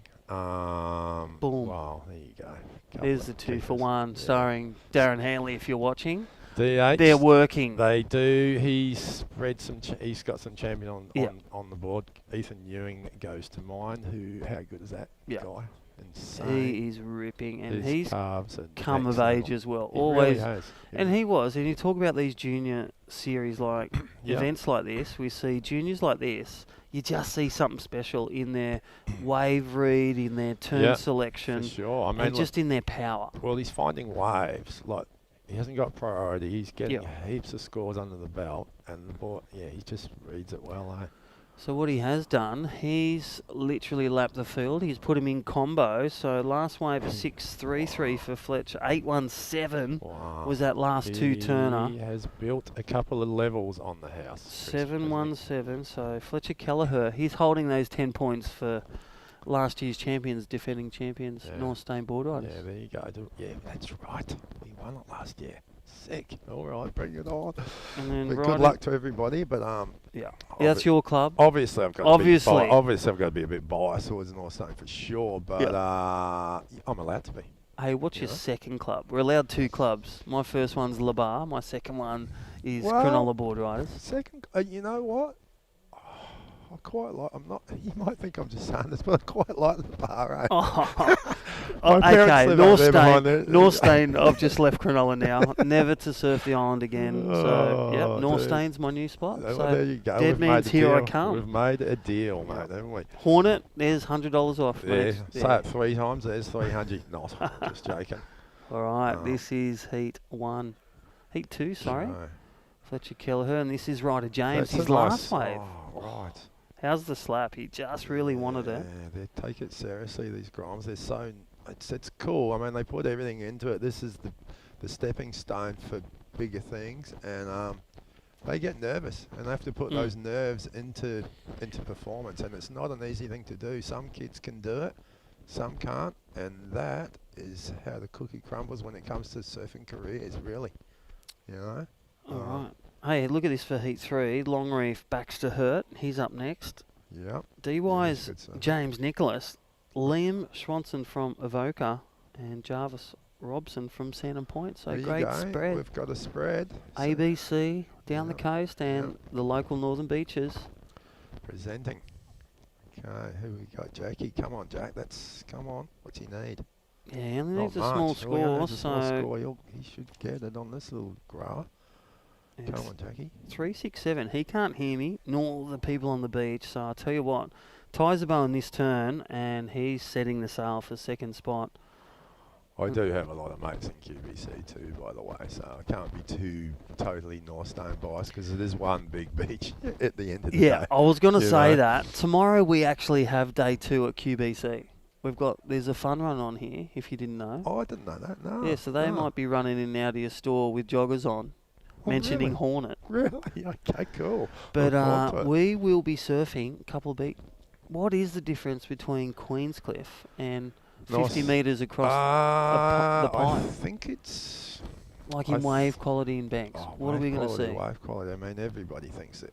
Queenie guys think Queenie's better. North Stain Yeah. thinks North Stain better. For me, honestly, it's just a beach, guys. Yeah. I You even know, like down sometimes the it- corner to look yeah, at the exactly, the manta yeah, rays. I had a yeah. run yesterday, run, For swim, sure. run. It was beautiful. For sure. So it's just human nature. They just sort of wander. They just creatures of habit. They surf where they normally do. Obviously, there's a bit of localism at each region. Yeah. Um, Pecking order still, Yeah, and that's the there's thing. always- Has that changed with the juniors coming up? Can you still paddle out Manly, whether you're at Queenie or Staney, and the kids give way? They know who. Timmy is? Yeah. Or do you have to remind them when they read the back of your wetsuit? Well, it depends how good the wave comes. But yeah, that's changes every day. You know? Yeah. It depends how good it is. It's never that good, really. But I there's still definitely some localism for sure, particularly on the good days. I mean, it's a big city beach. There's a lot of crew that come here. Yeah. And everywhere needs its localism. Yeah, you've gotta- totally. I mean, that's part of it. We all know about that. Every one of these clubs, you know, you protect your local. That's what you do. We have a You have beautiful to. sign when you get down to the hut at Lennox seen Point, and it I've says, been for "Don't one. paddle up the inside of a local." Yeah, I've seen that.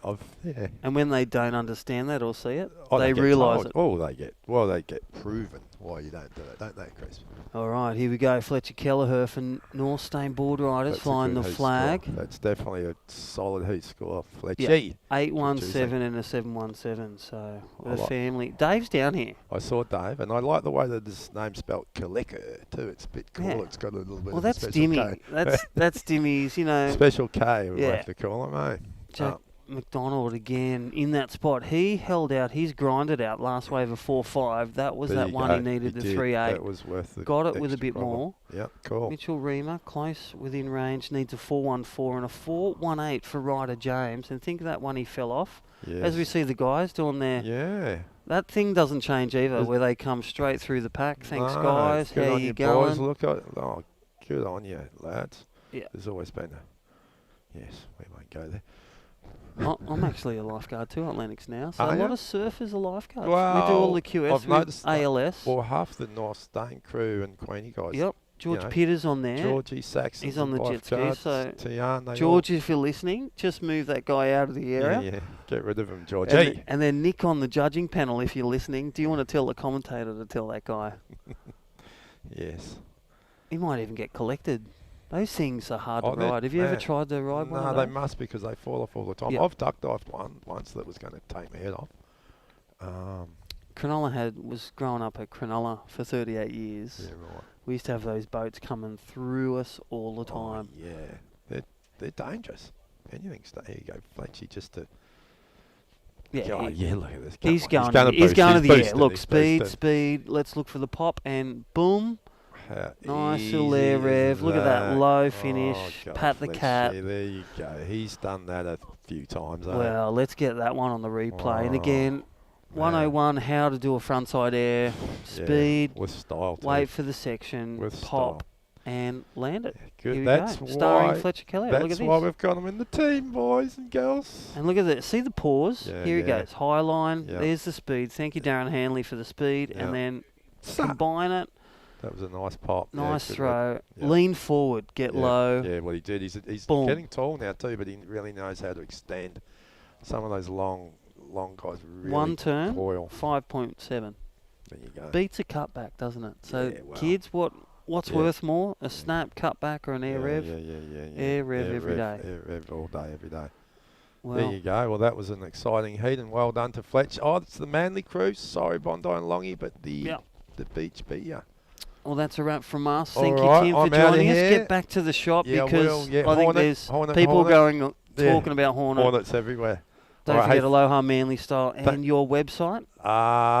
AlohaSurfManly.com.au. You can use that code online as well, guys, if you're listening in. Oh, there you go. 100 off All a right. brand new board or a discount Yeah, just with your come, other. just get in there. There's heaps of Yeah. cool stuff. Hey, All right. nice to chat, Chris. You too, Tim. Good on you, Thanks for Ledge. joining I'll us see and you later on. supporting. We'll Thanks, guys. go to a Aloha. short break. See you soon. See ya.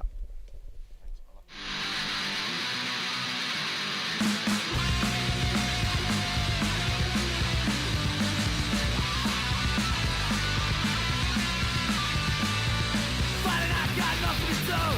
Finding out I'm on the phone to you. Finding out I'm gonna lose our brains. Finding out what's down the drain. Come on.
I'll be better. Thank you, Dr. V. Welcome back, day one of the two-day event. My name is Crispy, and welcome back to the Aloha Manly Junior Teams titles.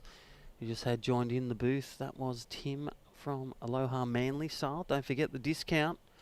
Mentioned Hornet. Head in there physically here at Manly, or head online, Manly, alohamanly.com.au. And a big shout out to Stacey and all the crew. Saw that last heat, well done.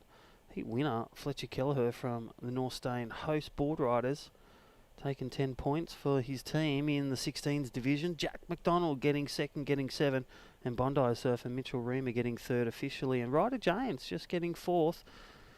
He had a great surf, but just couldn't get the wave in the end. We roll in along to heat 3 of the 16 boys. Baxter Hurt from Longreef. Longy, he's in the lead with a small 2.67. James Nicholas DY in the white. Liam Schwanson from Avoca, ABC Board Riders, and Jarvis Robson, Sandham Point, out there in the blue. Don't forget to thank our great sponsors, Hurley. Check it out, hurley.com, providing all the officials and some great prizes. And don't forget, $10,000 up for grabs throughout this event, and that is for the final 4 teams. A share of $10,000, $5K for the winning board riders team. Got their pro junior female, pro junior male, consisting of your 18 boys, 16 boys, and 1 14 boy or girl in these divisions. 26 board riders doing battle. This is day 1. Hope you're enjoying all those at home. Don't forget, if you grabbed a cup of tea or staying warm, this has been amazing on day 1. The great waves, and again the big storm system. Hope you're staying safe on the road, and well, whether you're watching around the world, this is Manly Beach in Sydney, Australia, the north side of the harbour. Again, a beautiful place and picturesque waves. Well, that is the man Jarvis Robson, Sandham Point. Nice little point break that was there for our state titles a couple of months ago, down at Wollongong. And looks like he's going to pick up that one. So look at this replay. Nice little carve. And there we go for Jarvis Robson. So nice little pick up. 2 carves and then nice little finish. And that will take him to the lead. Looking to hold on to those 10 points. Don't forget, up next, heat 4. Jamie Davis of Oka 2. Corey Lawson, Tristan Gale and Lenny Golding from Scarborough Beach. So the South Coast really putting some teams into this 26 team spread here on day 1. The Aloha Manly Junior Team titles presented by Hurley.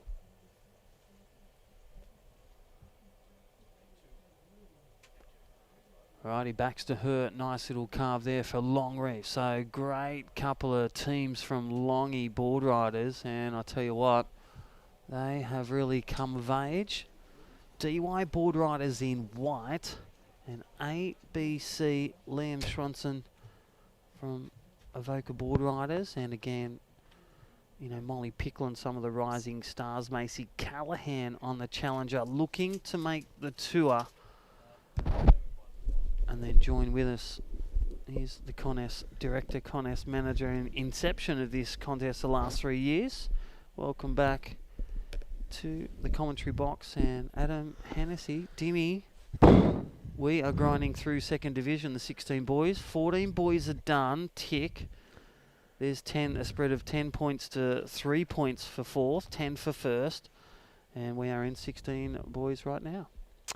We certainly are, mate, and it's great to be here. I've been outside mincing with the frothers, and frothers they are. And now we're sort of starting to get into a situation where teams are analysing on a serious note where their sides are. So Yeah. if you can get like a win and a second or 2 wins to start, it puts yourself in a strong position. Or I think this afternoon's going to be really interesting, mate, with the girls. And I think that's going to determine a lot of what we're trying to, where we're going to go with that top 12. Yeah, I'm not going to say the points, but I'm guessing I might even change that. Probably 28 to 35 points could be that line to get through for the top 12. I'm not going to say it. Someone was actually saying it. What was last year's sort of average to go through. And I think it was like, basically, with 24 teams, I think you had to have at least 2 to 3 wins and maybe a second and a third, or if you had 3 wins and a fourth, you could get away with it. But you didn't want to leave yourself short because I remember last year... You're looking at 30 points. You're looking at 30 points, 5 divisions, you get a couple of 10s. There's 30 points out of a potential 50. Imagine if you can go through with 5 wins. That'd be pretty sick. That can happen. That should be bonus prizes. Maybe we should. What are we going to give them? They get enough. Some of the minties out of the minty box we got in there. We'll give them a box of Hornets. A box of Hornets. That'd be sick. Just a bite away yourself. Hey, how good was it talking to Timmy? He's gone back to the shop. So How was he? Manly. It was great, and he was wearing my. He's got the same dress sense as me. He had my pants on that I wore yesterday, so I'm glad we weren't double-doublers. Yeah, that's fine, mate. He is such a legend. You know what I mean? Like, for a small shop, like, they're a huge shop, but, I mean, shops been doing it tough in the last 3 years. For him to stand up along with Hurley and just say, you know what? We're going to get right behind this event. We're going to invest money into the next generation and allow them. And to have other sponsors like Stacey Surfboards come in and Manly Pacific and just local community. We had a lot of support from James Griffin when we got this event off the ground. And Griffo was one of the people who went to the government and got a little grant for us just to get this thing running. The Northern Beaches Council, of course, supporting us as well.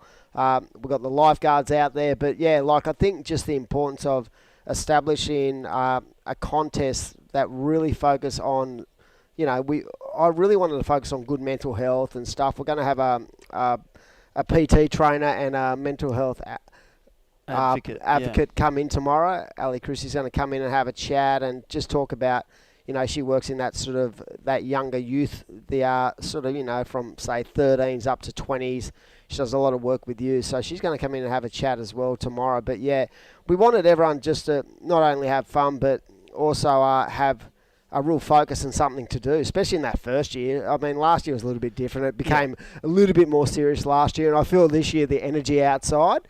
Again, there's so many people around with such a bad, weather day, but there's so many people supporting clubs, and I feel like the energy shift has been immense now that you've got the likes of Noosa, North Shore, Labar, Torquay. Yep. Ulladulla. Those strong sides down from south. Like when you look down south, we've got Werry, Ulladulla, Southbridge, Sandon and Scarborough, all from that south region, who have, over the course of many, many generations, developed some amazing surfers. You're going to see a young guy called Sammy Lowe. Yeah. Okay, Sammy. Goofy footer, just a powerhouse surfer. He actually comes from good stock. His old man, Mick Lowe, was a famous surfer in the early 2000s. One of the only goofy footers. At Snapper. At Snapper. That's right. Hey, we know the stats, bruh. Himinoki and Medina. But like having Lowy watching Lowy too with Sam is really, really strange because Lowy was such a calm demeanour when he competed. And now Lowy sort of, he's transferred into that sort of different kind of sense of what's going on. You can see how nervous he is, I mean, you see it with the parents. I think the parents get more eggy than they like the athletes. It's funny watching a young guy from the Central Coast, Logan Steinwade, right? Yeah. His stepdad is Kieran Foran. He's a famous footy player, about to go up to the Goldies, played for Manly for years, played his last game last night. But Fozza, I remember watching Fozza watch him up at Avoca, and I'm pretty tight with Foz, and I saw him in the sand dunes. He was losing his mind, just so nervous. And I was like, I've never seen you nervous running on a football field. I saw you run out in the grand final, win a grand final, and you weren't even nervous. You were pumped, and watching your stepson just go at it. He said, it's just, this sport is so intense. Like they all just take it so personally, and they also want to win. Yeah. Just having to watch it and not being able to, he said, the hardest part is not being able to control it. He goes, on a footy field, I'm in control. It's me. What I do dictates terms. He said watching Logan surf is really different because you just want him to land every turn. And I feel like all the parents, you see him outside. Like I know parents in our club who can't even watch their kids surf board rides. It's incredible. Yeah, that's right. Oh, I agree. Are you like that? Yeah, I sort of take the hat off. You just got to step back. You got to control. You got your elements, being aware of position, and then really just not giving up, just putting as much as you can in the 20 minutes, being positive. The way you go into a heat is also, so positivity is also. So if you're going, oh, it's crap, it's onshore, it's cold. Yeah. Whereas today, there's waves. It's 2 to 3 feet. There's a nice left-hander. You just got to do what you do every day. You The got scoring potential. just go and surf. Yeah, as we see Surfer from Avoca up and right in, lovely connection on the backhand. Nice and deep too, but just a little bit mistimed. So at the moment it is Jarvis Robson from Sandon in the lead and Baxter Hurt in second. So this is interesting. Longy's coming off a lot of good results lately, and they've got such a strong club. They've got really good administrators really developing it. Matty Granger does such a lot of work with the club and coaching and stuff like that. So they've got such a strong base. I feel like in the next couple of years, they're going to really challenge at the ABB level as we see Baxter. And this guy is one of these young blokes. He's got such a strong power game, and he also has a nice aerial attack, and he just doesn't land that in that wind. But yeah, Longy got off to a great start this morning. So they'd be looking to sort of, continue on their form of late. So it'll be interesting. And they've been one of these staple clubs that have really sort of in the last couple of years, as I said, produced good results, both at a junior level and at a QS level. Like they've got the likes of Xavier Bryce, Kobe Clements. They've got Gabby Spake, who is starting to really sort of shine in the women's as well. Yeah, definitely in the qualifying series. And she's really learned her trade. And so it's exciting to see how they'll go. And you know what? It's so good to see DYSF, one of the oldest clubs in Australia, competing here. Last year they made the tag team. It was so good to see how excited they were. They've got Isabella Higgs, who's a great young talent. They've got some great, surfers coming through. And that club, to see that next generation starting to raise the bar and compete. Like last year, no one expected DY to go that good, and they just blew up. And it was great to see. And they so deserve their spot in that tag team semi. And again, they'd be confident. I saw there's a lot of DY guys down there that have supported these kids, and there's so many old school DY guys who love the club as well. So great to have DYSF involved in the club, and like I said, just the variety of quality we have in the draw, it just blows my mind. There's no easy heats. Yeah, totally, and that's the other thing in your game plan. It's really taking it wave at a time, turn at a time, and really being that individual with the team in mind with every decision. Going back to your team, looking back at, are they waving you in or are they sending you back out? Trusting in the instincts. Well, right now, trusting in it is the man from Sandon Point, Jarvis Robson, in the lead. And leading by a 3.17. So Baxter Hurt from Longreef. He's holding 7 points at the moment. Needs a 5.85 to grab the lead. And then DY Surfer, they're only needing a 4.71, not out of range for James Nicholas from DY Board Riders. But Yellow needs to move, needs a 3.61 to grab second. That's only for second to grab a potential 7 points for your club. If not, grab that 10 points, and that's a great heat from this 16 boys division. Up next, Jamie Davis, Corey Lawson, Tristan Gale from Wary Beach, and Scarborough's Lenny Golding. So some of the new juniors that have come through the Woolies, the Junior Series, Rip Curl, and they are at this event. And such a third year in its inception, Aloha Junior, the team's event, and it's presented by Hurley. Yep. Awesome to have Hurley involved. Of course, been such a strong kind of supporter of all levels of surfing, from, little junior events that Julian used to run right through the Hurley Pro and the Australian Open. They've got really good connections down here, and we actually have Hurley as one of our major sponsors, along with Aloha of Northstain Board Riders, and Josh D'Souza, and who runs Hurley now. He was, instrumental in getting this event over the line, along with Joshy Simon as well. So it was so interesting when I sort of fed them this format and said, what do we want to do? Do you want to do opens or you want to do juniors? And they were like, mate, we're not interested in opens because there's so many things for the opens to do. We want to create this amazing sort of atmosphere for the younger generation, as we see Surfer in blew up and right in, lovely first carve, just nice and patient and waiting for this to line up. And again, I feel like these little shifts with these south peaks, you've got to be so careful on that middle point of the peak because you always get that little bit of backwash going in. Yeah. Yeah, nice little left. You could see he really dissected that first carving cutback, but that second one just pushed it a bit hard, got a bit fat, and then just fell off. But Jarvis Robson holding the lead and really holding some really good wave selection and finish turns his previous. Let's have a look at this one he's going to throw away. Really good looking wave. It just goes right and tight on the coping, back to the source of power in the pocket, and then just this bit here just went a bit too hard, looked around a bit too early, just needed to get that body movement a bit closer and just stay in the turn a bit longer. It was like he was thinking of the third turn before he'd entered the second one. You know what I feel like as well on that second turn, he shortened up the bottom hand turn. I feel like if he'd gone a little bit deeper, it would have chip shotted him into that correct part of that wave. But that too as a surfer, it's about the read of the wave, and every beach is different. The way it formulates, the way it shapes. That's what's so unique about our sport. But yeah, I just feel on that wave he sort of mistimed that second turn by being too shallow in his approach off the bottom. Well, needless to say, he got a 3:17, and he's in the lead and up again. You can see that next heat just getting mildly close, and they're just biting on the chomps to get out there. So only 4 in this heat. You got that next heat. They're paddling out. James Nicholas, he now requires a 471, and yellow needs a 361 to grab the second. And that is for 7 points, held by the man in red. If he gets second, 7 points, and that's valuable. And also Jarvis Robson in the lead, Sandon Point. They'll get another 10 points. And as we said, it's about the team of 5 heats, and the top 12 teams out of 26 will go through to the tag team final tomorrow. The share of $10,000.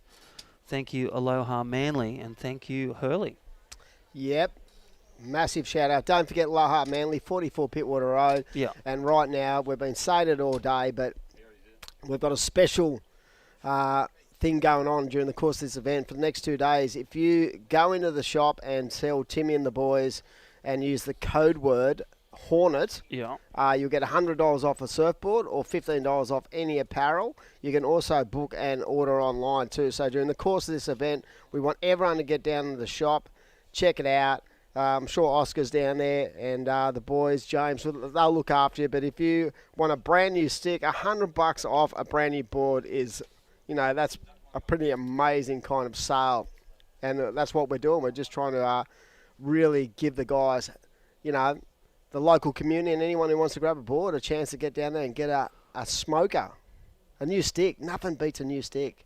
Yeah, definitely. $100 off. Check it out. Well, we're going to hear from our great sponsors, and we'll be back after this short break. Dimmy, we'll see you soon. See you soon.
Welcome back, everyone. We are at day number 1 of the Aloha Junior Teams Challenge presented by Hurley, and we have 28 teams from around Australia competing for 10 grand in prize money. We are into the individual heats, and right now I'd like to welcome into the box, back on the mic, World Championship Tour former competitor and current commentator Rick Love. How are you, bruh?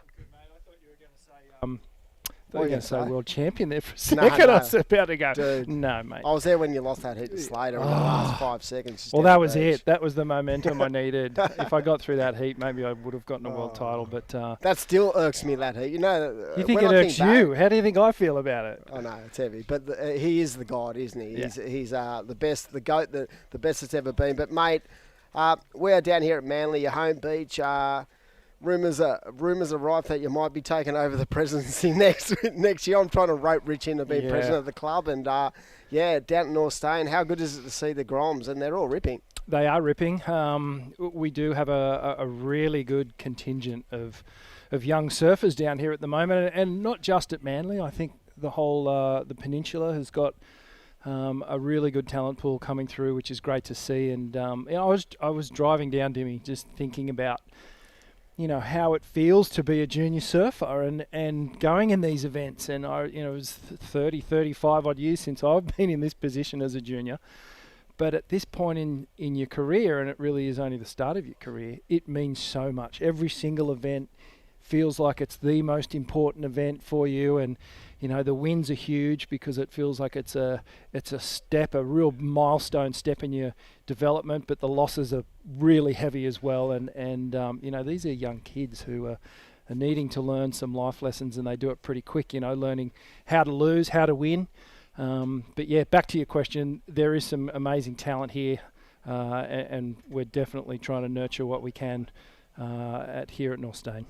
Mate, yeah, the good thing about it, like you said, about pressure and stuff, like Ben Zanetta, our sort of top 14 guy in one of our teams, didn't have a shocker, but he had a second, which is great for the team, but the kind of pressure he put on himself, he was really bummed after the heat. I said, mate, you just got to relax and have fun. It's a team event.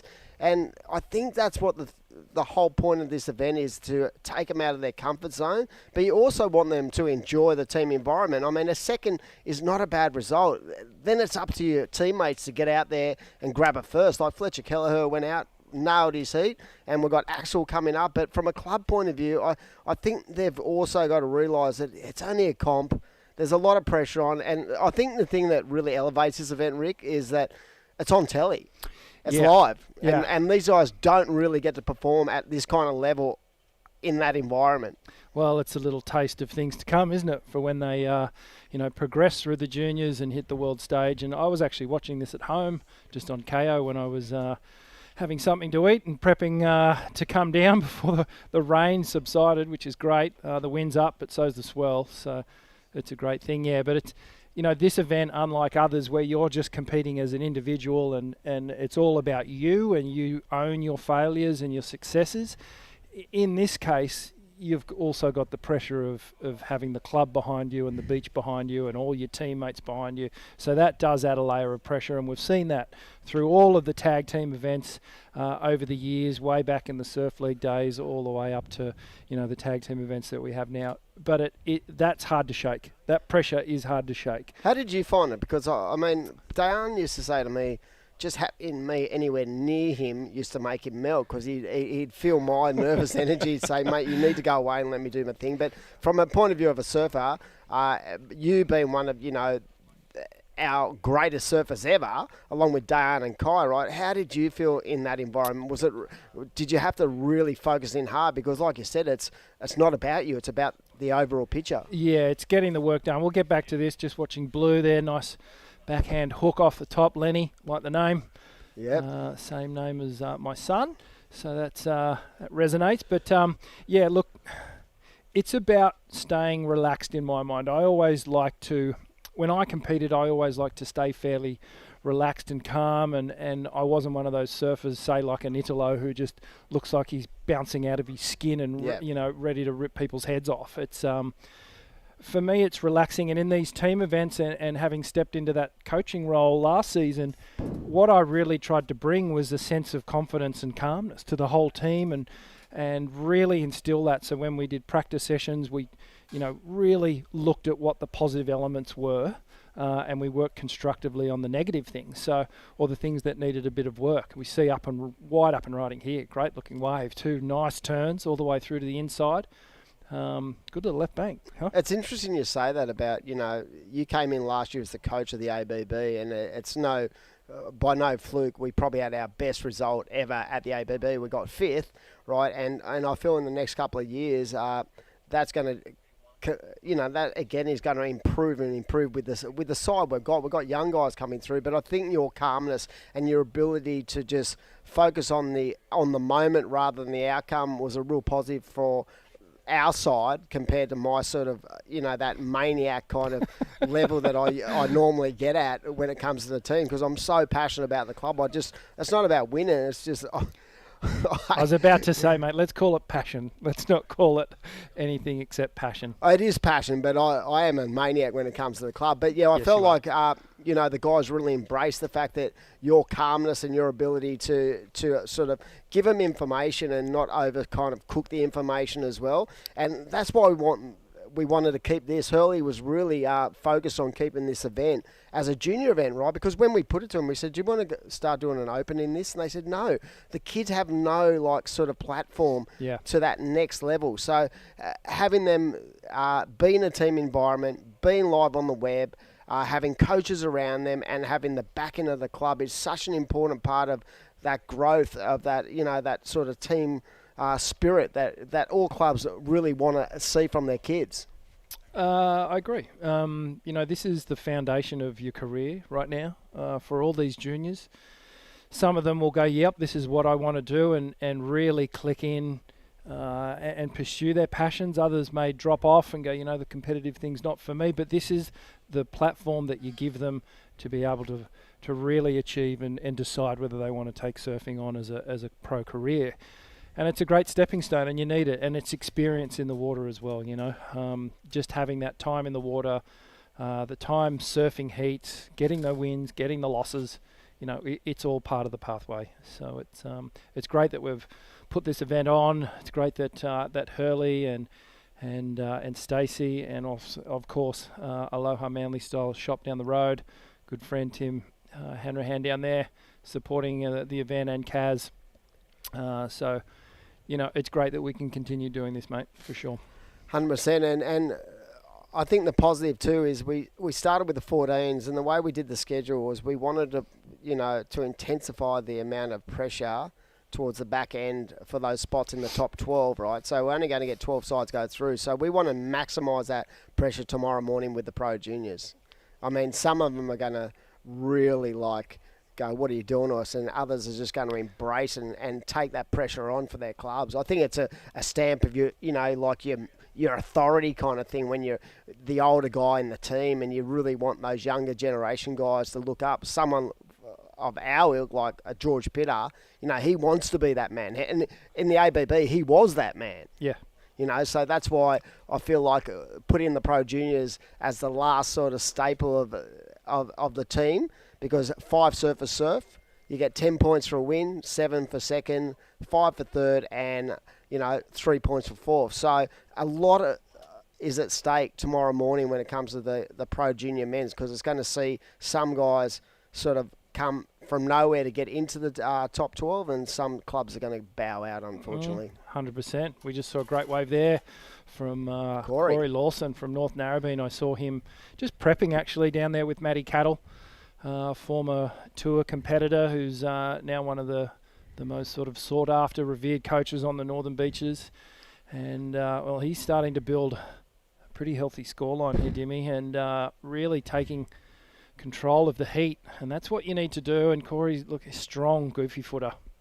Weirdest thing was Narrabeen only got in the event as a reserve on Thursday Arvo. Well, that's and they beat our junior this morning. Fairly typical of what North Narrabeen does. They tend to get into events even if they don't qualify, and all the power to them because they are such a strong club and have been for so many years.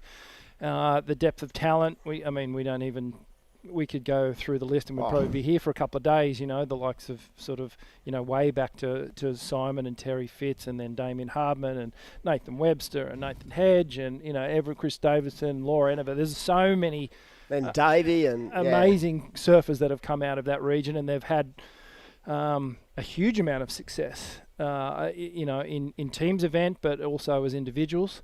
So it's no surprise that to see them come into the event and really, start banking some good results. They're going to be right there at the end. Hey, I mean, isn't that incredible talking about Northie, that in 1 year, I'm pretty sure you're on tour this year, or you might have just retired, they had 4 guys on the tour out of the 34. They had Davo, they had Hogg, they had Mark Bano, and they had Noodles. Amazing. All on tour at the same time. How does that happen from one beach when you consider about the demographic of surfing around the world, to have one place produce 4 guys? It's incredible. Yeah, really good. I mean, it's a competitive place to surf on any given day. That's the other thing. You go up there and it's not easy to get away. Watch here, his yellow, nice little bowl through the inside on this right-hander. Caught up a little bit on the rebound.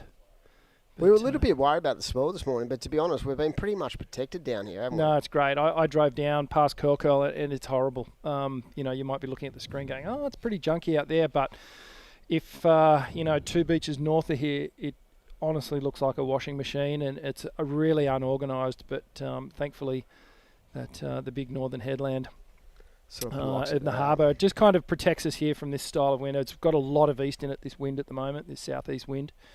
But we will see the swell increase through the day, I think, which is a positive thing. And there is actually really fun waves out there. So I always like to look at the conditions favourably and never try and think negatively. So we see this is Lenny up and riding from Scarborough. Just a quick one there. If you enter a heat and you've already got that negative head on your shoulders about the conditions and the waves and it's not that great and how am I going to find something out there, you've basically reduced your chances of winning by 50% because of your mental 100%. attitude right there.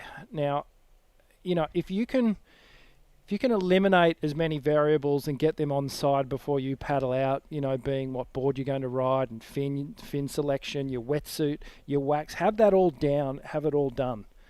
Have commitment to all those decisions so that by the time you hit the water, all you are worrying about is being in the right position and getting the best waves in the heat. And that's half the job.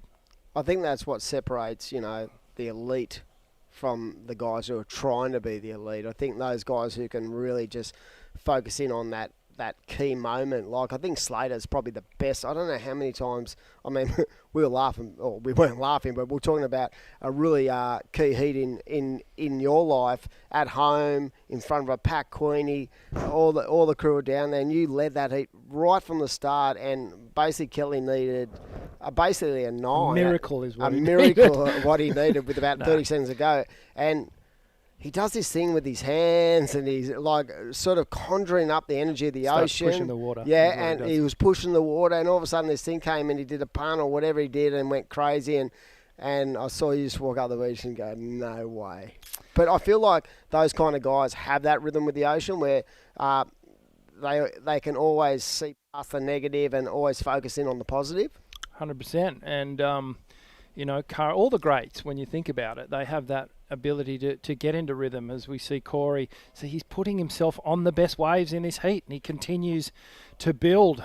And when he does get the opportunity, he's making the most of it and doing really big, strong turns. And in the junior category, to see someone like Corey surfing with that amount of maturity, it's really refreshing. His turns are looking big, they're looking strong. He's throwing a bunch of spray, and he's doing the turns in the right part of the wave. So for me, he's not forcing it. It comes back to rhythm. He's in the rhythm of the wave, and he's almost surfing subconsciously once he's on it. He just knows where the position of his manoeuvres need to be placed, and he's way out in front at the moment. Does that come from, Bean from Narrabeen too? Those lefts are pretty strong as well, aren't they? Yeah, well, I mean, it's predominantly seen as a left-hander, Northie, and obviously that's why he has such a strong forehand approach on these little left-handers, but it's for me it's more about just being settled in this heat and being in tune with what's coming through, and being in tune with his equipment, and just being ready to he's just been ready to go. You can see he's just calm, and when he does get the waves, he's surfing really, really good on them. You see Blue up and riding. This is Lenny, so trying to sneak a little left-hander in down the line here. But you can see that wave in itself didn't really offer any opportunity besides that one turn. So for me, that's wave choice. That's just not understanding what's going on out here at the present moment. Okay, so when you think about this heat, when you're sort of, analysing this heat, you can see that Tristan Gale, from where he is in fourth, right, but he's only 0.4 away from second. The importance of, sort of calculating your points in this kind of format is so important. So it is, when you're a surfer, if you're not having the best heat, you just got to focus on going from fourth to third. Exactly. Third it all to second. counts, right? Yeah. Because right now he's probably thinking, I'm in fourth, I'm gone here, right? But if he just gets himself like a 3, he's going to go into second, and that could be the difference between making the top 12 or bowing out of the event. Well, there's 0.5 separating second all the way down to fourth. So that's really nothing. It's been the battle of the 2-pointers for everyone except for Corey, who's got, a 6 and a 7, and, great looking scoreline. He won't lose this. I doubt he's going to lose the lead with 50 seconds on the clock. He's going to come in, and Matty Cattle will be absolutely stoked with his performance. Yeah, 100%. And like I said, they came in late, as we see the surfer in white. Look at that sharp rail work. Wow, nice. And you can just see the low centre of gravity too. He's got such a strong core base with his surfing, and it's so smooth and stylish. So very impressive performance from the man in the white, as we see. So where were the other competitors? I don't know. Where were the other 3 guys when that wave came through? Because it's a 4-man priority too. Corey seems to be on every single wave that has offered up those sections, and he's basically just surfing them so smooth, and you can see he's free in his approach, but none of the other competitors were even close to any of those good waves. So unfortunately, they've been sort of left behind here, and in the dying seconds, well, let's see if things get shaken up a little bit in terms of positions. Well, that is another heat run, and one we're going to throw away to a commercial break, pay some bills. But yeah, Corey Lawson just lighting it up for Northie. So stellar performance.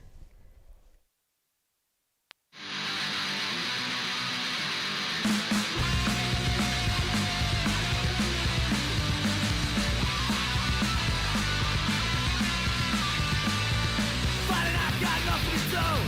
Fighting out I'm on a phone to you. Fighting out let's go lose our brains. Fighting out put down the drain. Come on. I'm on a roll.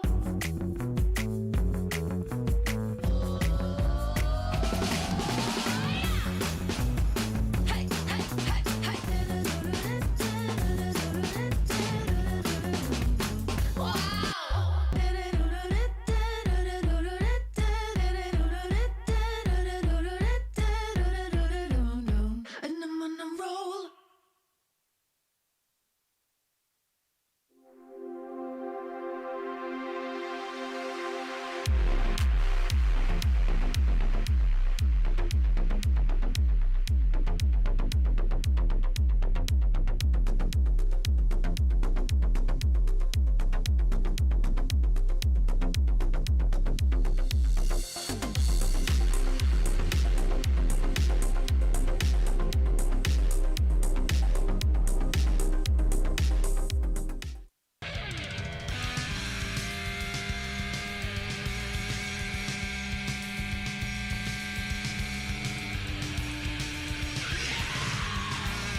Well, welcome back.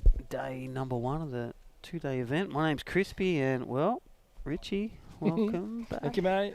Stoked to be here. Another day at your home place. Yeah, and isn't it just Whitecaps everywhere. picturesque postcard conditions down here at Manly Beach, and we're set up right at Northstone, smack bang in the middle of the beach, and that's this is where I grew up. This is where I learnt the trade.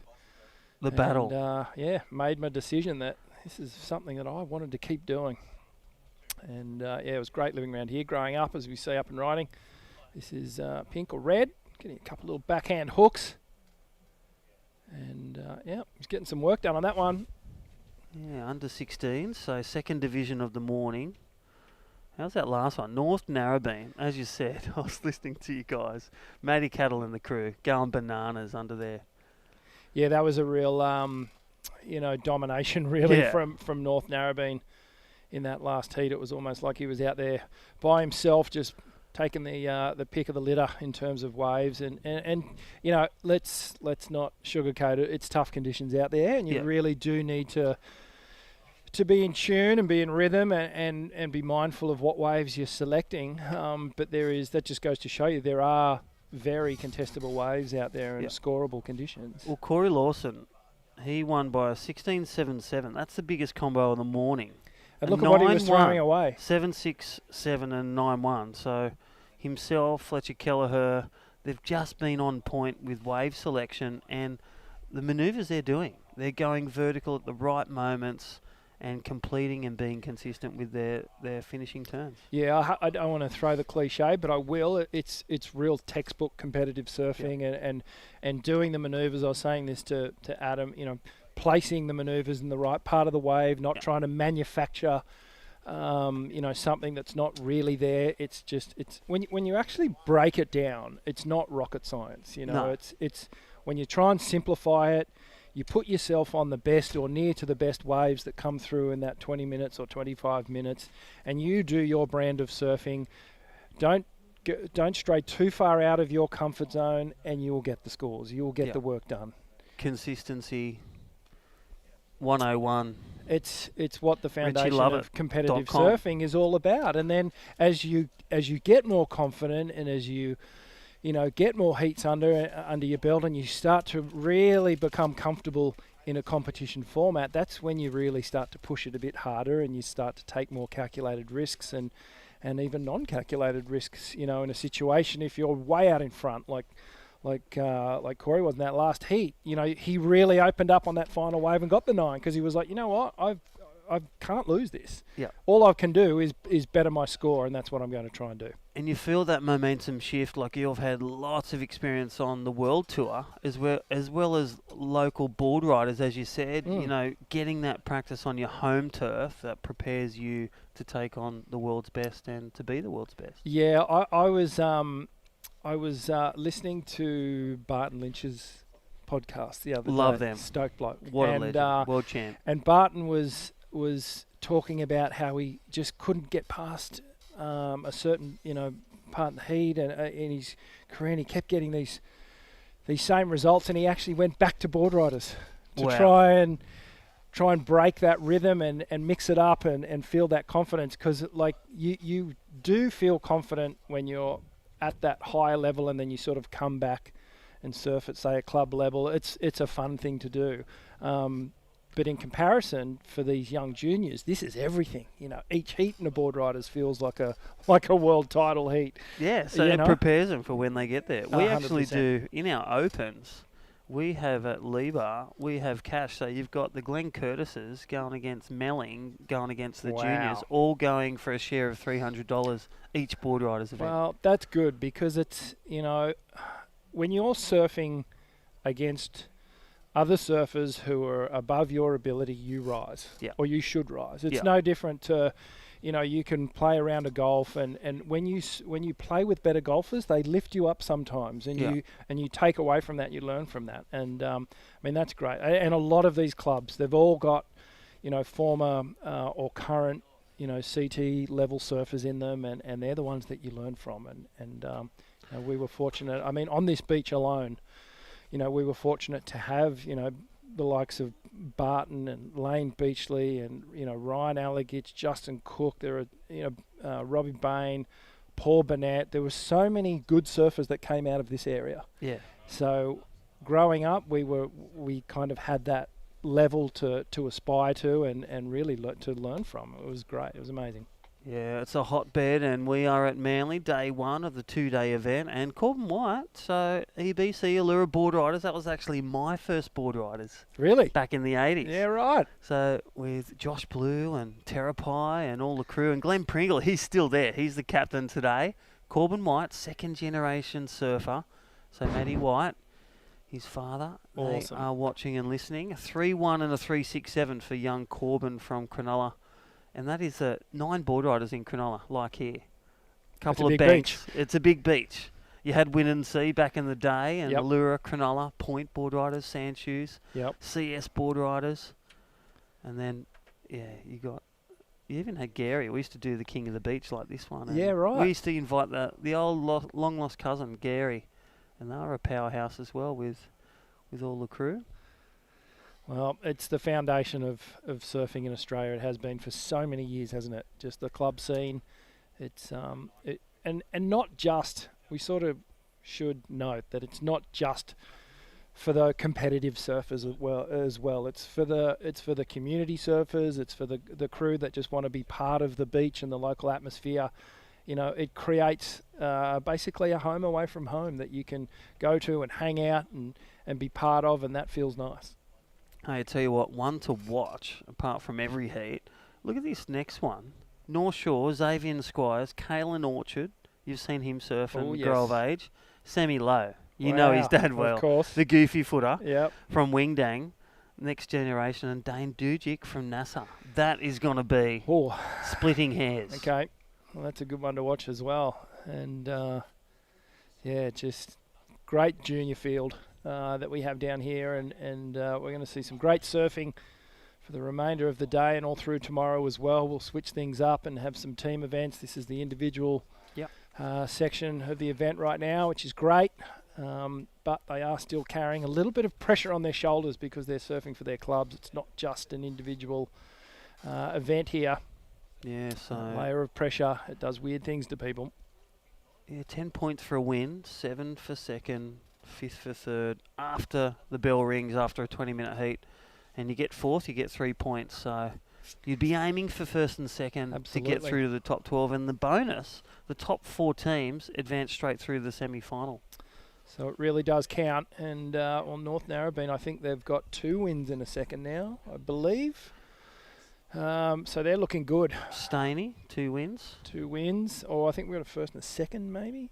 And then I think Benny got second. Could have been the second team. I wonder if the 2 teams, and I was going to ask Timmy this, you could strategically put your second team in and someone needs a couple of points and voila. Yeah, well, we'll see what happens there. I guess that's the beauty of being the host beach, and we can... Yes. No, how good's the judging panel? Like, seriously. Yeah, 100%. You see that, from the regional state and all the professional events that you've been at, when you got amazing judges throwing out amazing scores to the criteria. Yep.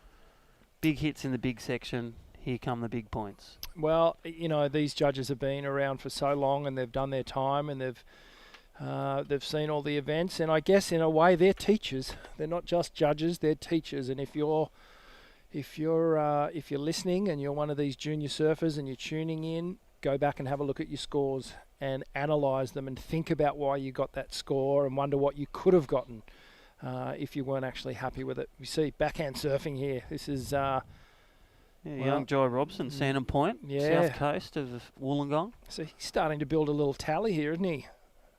Just getting some great waves. A replay here of Blue. Yeah, Isaiah Valecki. So he's now gone to first. So NASA board riders. So Isaiah's been surfing well, and the juniors just went for that little tweak at the end, and that's when we talk about the importance of just getting that flick finish turn. Yeah, don't getting too creative and slidey. But he got the score, but only just ahead for Isaiah Valecki, NASA board riders. Still single figures for the tally at the moment. So as you know, mate, you really want to be double digits. and having that score line, something at least one wave up towards the excellent range or in the excellent zone. What were some of your, memorable moments being a pro surfer? What's some of your best times in the water and location?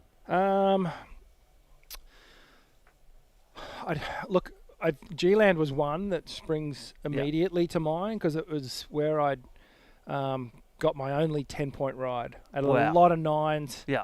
I had nines at Chopu and all these other places, but I had a 10. I had one particular heat at G-Land where I had a 10, a 9.75, and a 9.5.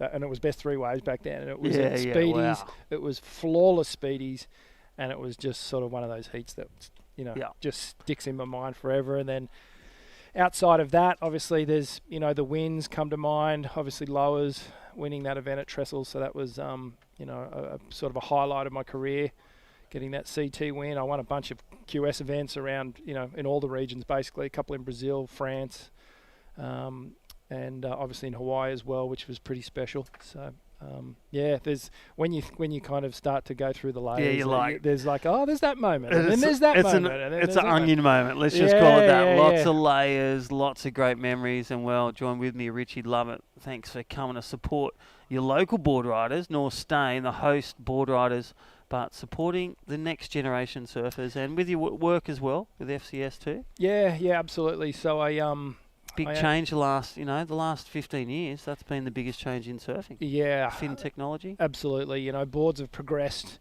to the point of, different materials and things like that. Getting right into the epoxies, and we were talking about that earlier. But, fin development has come a long way.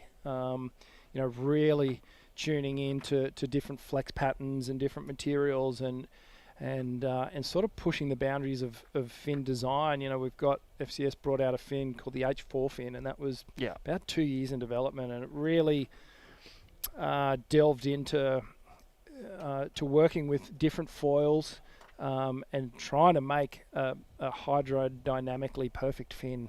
And I think we got pretty damn close. Philippe's currently riding it as a quad. He's using it a lot at lowers.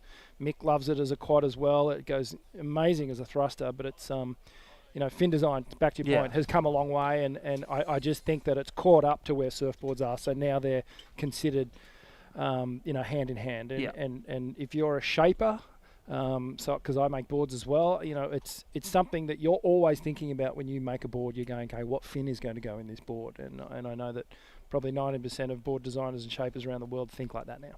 Yeah, so good. Well, there you go. Free tips here from the box. And, talking about grabbing the tips, as Aya Valecki in the lead with a 5 and a 3-3. Jai Robson, center point, holding out second. So Jai will need a 4.44. And just a small white for Allura's Corbin White from Cronulla EBC.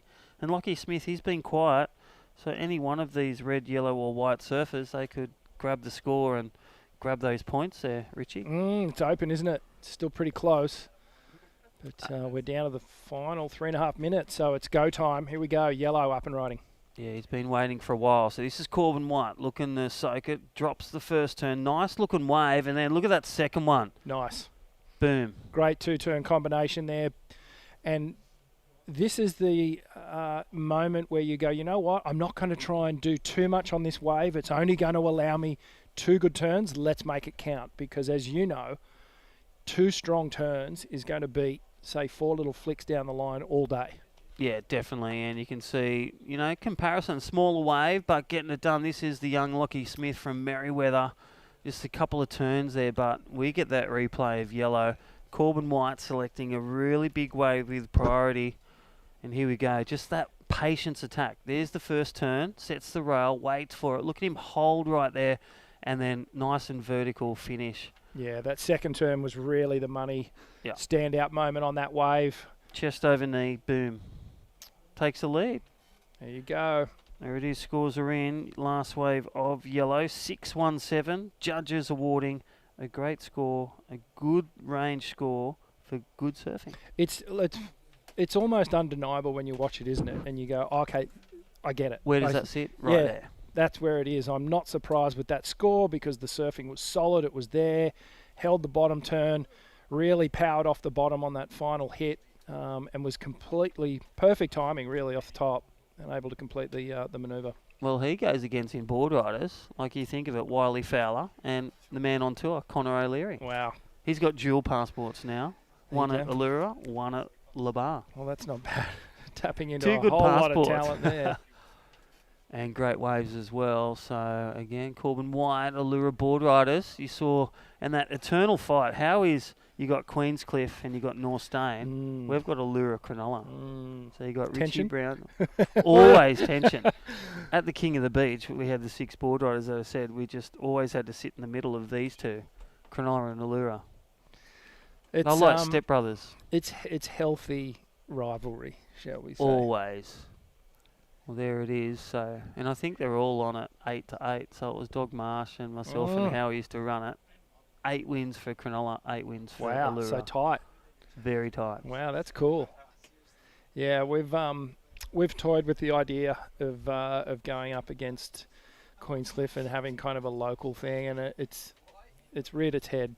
Yeah, a lot of times, and it's going to happen. It's going to happen. I mean, we tend to sort of, I guess, judge where the clubs are at in these team events and go, okay, well, where did Queenie finish? Where did Dorstone finish? And yeah, there's it's a weird one for me because I actually had to join Queenscliff. You said that. As a junior, it was good. Yeah, Dimmy didn't comment. I noticed he went a bit quiet. He bolted out of the truck as soon as I started talking about that. But, and why did you? What was that decision made? Well, I was in a very similar position to all these kids here in my career. I was at a junior, and I knew that I wanted to pursue surfing. And at the time, Northstone Board Riders was on hiatus, and there was the only club on the beach at that particular time was Queenscliff, and it was actually a really strong club at that moment. And Barton and I both joined Queenscliff for a couple of years, and we were actually really successful. We won Surf League a couple of times, and it was a strong club. Always has been, always will be. But once Northstone started up again, I made the shift, 100 yards back down the beach, and haven't shifted since. And that's it. Important decisions. Well, that's a wrap. That was a heat win for Allura board riders. Corbin White, nice and tight. Those 2 turns were the difference. And Lockie Smith went from 4th to 2nd for Merriweather board riders. We can come back to that one at the end of the day because Merriweather, that will be an important second for them, 7 points. NASA board riders third under Isaiah. And Jai Robson, the leader at the start, got the, in the chook pen in the end. Consistency in a heat. We're going to go to a quick commercial break, cool, and we'll be back with Dimmy and Richie. See Sounds you soon.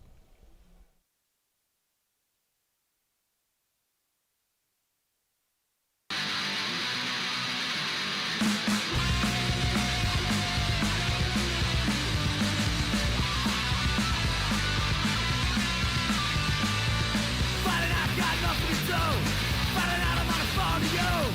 Fighting out, let's go lose our brains. Fighting out, put down the drain, come on. I'm on a roll.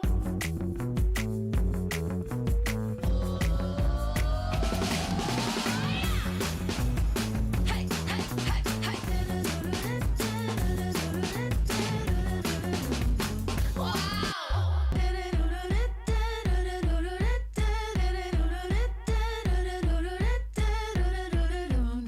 And I'm on a roll.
Welcome back. We are into the 16 boys of the Aloha Junior Teams Challenge, and this is a bumper heat. Some big names in this heat.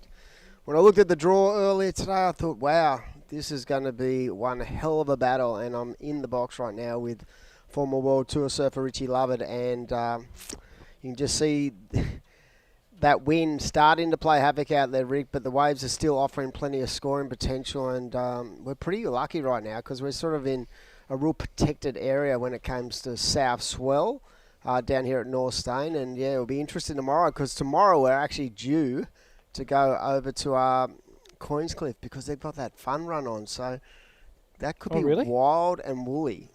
Oh, so we're moving up the beach tomorrow? We're moving up the beach, Wow. definitely. Okay. Oh, well, that's cool. It might be a foot or two bigger up there even. We'll have to wait and see. Could be 10 foot. It could be. What's Queenie like in a southerly swell? Oh, I don't look that far down the beach. No, I know you don't. You've got rightitis. yeah. You just look to the right Yeah. at the clubhouse, and that's all you do. So, mate, it'll be fine. There'll be contestable waves for sure. It might be a little bit challenging, but these are the things that you've got to go through. The conditions are the same for everyone in a heat. You don't get to pick and choose unless you're surfing in a wave pool. But we're dealing with Mother Nature, and again, it comes back to how you can adapt to the conditions on offer. Here we go, blue, up and riding. Dane Quick one. Dujic in a spot from NASA. One of their young blokes, as we see, it looks like surfer in white, Kalen Orchard. Lining up that first turn, comes off the bottom, nice and square, but you could just see that bit of disconnect on up that first move, so the rhythm wasn't really there for young Kalen, but our club 18's champ, and he's taken on these guys a lot in his career, so there's no skeletons in the closet when it comes to these three blokes who at the moment have waves. Xavier Squires from North Shore has a lot of raps on him, and he's out there nice and patient, so under the tutelage of Shane Bevan. And I had him, Bevo, in here earlier, and he was saying that, their club is so stoked to be down here representing, really thankful for the opportunity, and loving life at the Manly Pacific. They've all been put up there for free. Oh, really? Yeah, Manly Pacific That's gave all us time. I think it was like $5,000 or $6,000 worth of rooms, and they put up North Shore, Oh, legends. Noosa, and Torquay. Wow, that's unreal. Great support there from the local. And this is Dane coming all the way through to the inside, looking to finish things strong. off. Yeah, nice tidy little hit there. And from the NASA 1 team. So already has that 6.43 in his scoreline. Yeah, really nice start. I love the flow of this guy surfing. Like, he's not a huge body, but already he's starting to show his wares he's got a great read on the ocean. And he was part of their team that won the first ever event, along with his brother and the Whitemans. And so Dane Dujic would be looking to really consolidate here. They would have isolated this heat, the three clubs. I mean, I know we did. And we went, geez, this is going to be an absolute belter. 100%. And I noticed when he kicked out there too, there was so much intent even just when he flicked off that wave and started paddling back out. And, this is Xavier Squires coming through the inside section here. Strong backhand surfing there. So have you had a close look at Sammy Lowe in the last couple of years? Because I reckon he's unbelievable. He's got such a solid power base in his structure when it comes to the way he executes, and very similar to his old man. But for a guy that young to have such a strong, power game, it just sends shockwaves because you know that in a couple of years he's going to be absolutely unbelievable. Yeah. Well, I did the tour for a number of years with his old man Mick, and he was one of the more powerful surfers on tour, but he was also really smart and switched on when it came to constructing a heat and putting it together. And I will say one of the more intelligent surfers on tour at the time. And obviously, chip off the old block. Isn't it weird? I was saying it before about parents. When you got kids who are sort of coming through the same kind of sport and you're having to deal with that. And for me, from the outside looking in, Lowy always seemed very calm and structured and very sort of switched on kind of elite athlete, right? And I see him when Sammy serves. He looks as nervous as hell, freaking out, twitching, you know. It's like, because he can't control what's going on out there, I feel like being an elite athlete is a really hard job as a parent, because you're used to being in the game of controlling whatever's going on in front of you. Now you're actually in the background trying to sort of work out how to stay calm in that environment. Yeah, it's a funny one being a dad, and you know, my kids surf, you know, not necessarily competitively. They don't have that desire, but it's weird too. Once you finish with competitive surfing, which I did a long time ago, and I'm sure Mick did a long time ago too, it's weird because you step outside of it and then you can look back in. And when you're in it, when you're involved in it, it's a little different. Sometimes it's hard to see outside that circle. Like, I watch heats now, and I could, like, watching the heats, I pretty much win every single one of them because I know exactly what I would do and I know exactly what I would need to do to get the win. So as a parent / coach, when you're watching, say, your son or daughter in a heat, you're kind of like, you've got to contain it. You've just got to go, you've got to let them make their mistakes. You've got to let them learn and experience it and build their own knowledge. It's not something that you can just hand them a book and go, here it is. Yeah, you see so many parents that cannot handle it, and they don't even like watch heats. But well, I think it's pressure, a lot different. You don't want your pressure. You don't want your energy transferring onto them as well, and that's. I see dads coming down and they're screaming at their kids, and I just go, oh my gosh, like that's like so far from the way I would go about things, or I go about things. So, you know, for me, it's the opposite. It's about keeping them level-headed and calm so that they can analyse what's going on and they can make their own heat. And here he goes, speaking to the little lad himself. Sammy Lowe off the bottom, just great patience. And like I said, for a kid of his age, he's a big unit, and he's got, you know, a lot to work with. And do you reckon too, like timing. That being the son of a former World Tour, and I always thought about this with Chloe and Dino, you reckon it puts more pressure on you? Oh, look, there's probably a layer of pressure, but I think it's the desire to chase the dream probably overrides any sense of pressure from I've got to achieve because of what my parents have done. So, you know, if it does rear its head, then it's something that you'd probably need to work on and try and eliminate out of their thought process, because you don't want that extra pressure on them. But yeah, you don't want any bad energy affecting the way you go about your craft as well. So absolutely. Because, I mean, every surfer is different in the way they approach a lot of things, you know, like when it comes to, you know, their anxiety levels or their calmness. It's, you know, anxiety works for some and it doesn't work for others. Like, I feel like you said before, Italo is just that manic kind of just loose unit. And then you have, like, the complete opposite, someone like Connor O'Leary, who just sort of floats through heats. And he's got that, isn't he? calm demeanour. And I feel like certain things work for certain people, and by the time you get to that level, you know what works and doesn't. Yeah, and there's a difference between being anxious and being hyped up. I think, you know, you make good decisions when you're calm and clear and you're composed. Anyway, in my mind, anyway.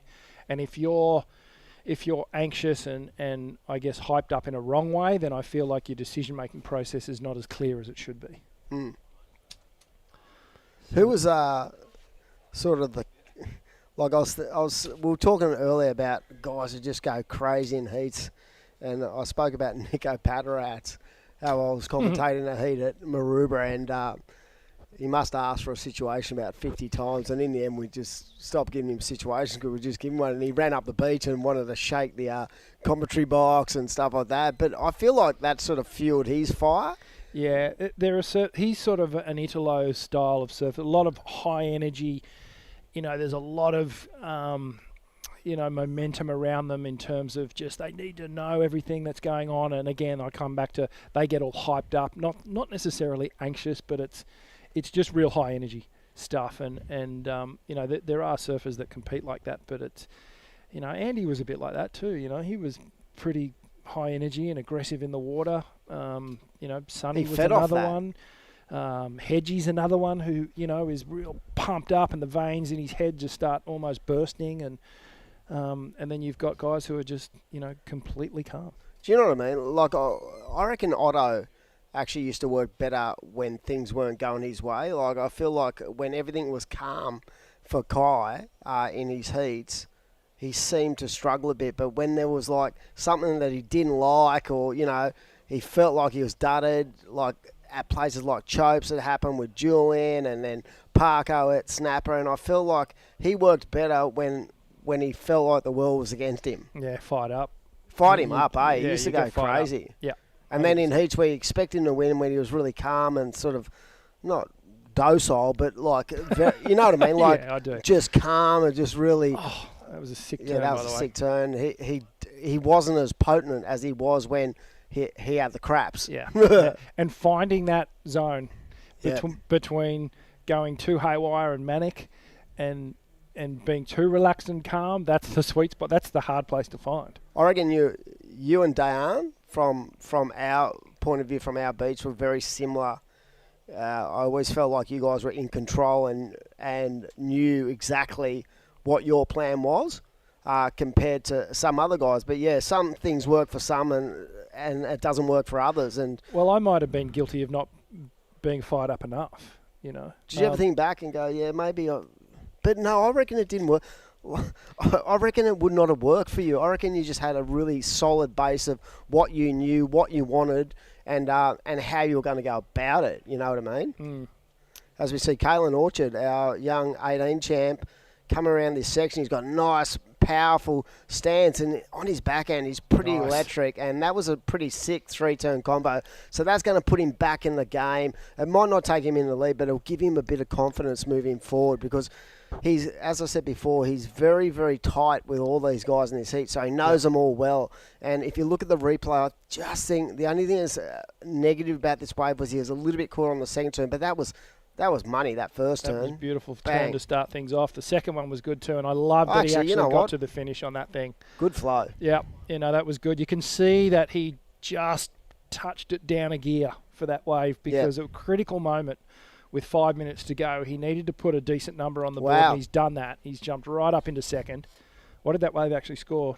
Have you got the number there? Here we go. 7.83. So that is the best wave of the heat, and that is a great way to bounce back. And now he doesn't really need a lot to overtake Sammy Lowe. So with just under 4.5 to go, definitely, I love the patience. Yeah, really composed off the bottom. Jams that first turn, comes around, got a tiny little caught edge just in between the transition of first and second turn. But he got to the completion on the third one. The judges just love that rhythm as you exit two strong turns. That The power. last thing you want to do is come off on that third one and just finish it off. So here we go. Here's fight back wave here from Dane. Yeah, he rides Timmy Patterson's boards, young Kalen, and they look really good under his feet. But yeah, like he doesn't rush. I will say something about his surfing. He doesn't rush. He has this tendency to be really nice and free-flowing. And talking about free-flowing, that is going to put more extension onto the lead because that was a sick two-turn combo. All these guys now getting to work. And the positive thing for Kalen now is locked in a solid score. But I have a feeling, Rick, that the Sammy Lowe's two turns might elapse that. It might go even further ahead. But now he's got first priority would be for the local. Just look at the timing of this. Great speed off the first pump up and over that section, but it was that transition between those two turns that allowed him to get up to that final hit. I'm calling that might be an 8. Could be up there. What is it? An it's 8.67. There Yeah, you go. judges rewarding that, and I don't mind that because I feel like that section was really taggable, but it was really critical as well. Yeah, no, the judges obviously appreciating the critical nature of how he got between those two turns and Yep. fit number 2 and number 3 turn in there. The first one was a bit more of an adjustment, but great board placement, composure on the board. You can just see both Kalen and Sammy when they take off on a wave. they just look so composed and strong coming off the bottom, and they're picking waves where they can just really put those strong turns on show. Here we go, Dane up and riding again. Keep him busy. See, without priority, he's probably thinking, look, if I need a 6.58 to go back in the second to push Kalen to third. But Kalen only needs to offload a 5.17, so he needs a 7.75 to take the lead, and he's already got a 7.83, so very doable. But with 2 minutes to go, this next sequences of waves are going to be critical for these guys, because I'm pretty sure you'll find right now he does have first priority. I can't see him on the screen, but I'm pretty sure he's got first priority. But either way, this has been an outstanding heat. The young guy from North Shore has been caught a little bit out of that rhythm, but it's definitely been Sammy Lowe who's lit this thing up from the outset, and he just stamped his authority with those 2 turns. And I don't know if they can hear out here. I think Kalen's thinking, you know, am I in the lead? Is Sam in the lead? I feel like he just needs to focus on himself, because he does have priority. He's winding up here for something. Sammy down the line. Unless he does something exceptional on this little section, it's not going to go into his top 2. But anyway, that's put Kalen in the box seat with priority. And hometown advantage, he's going to know exactly what wave to pick if it does come.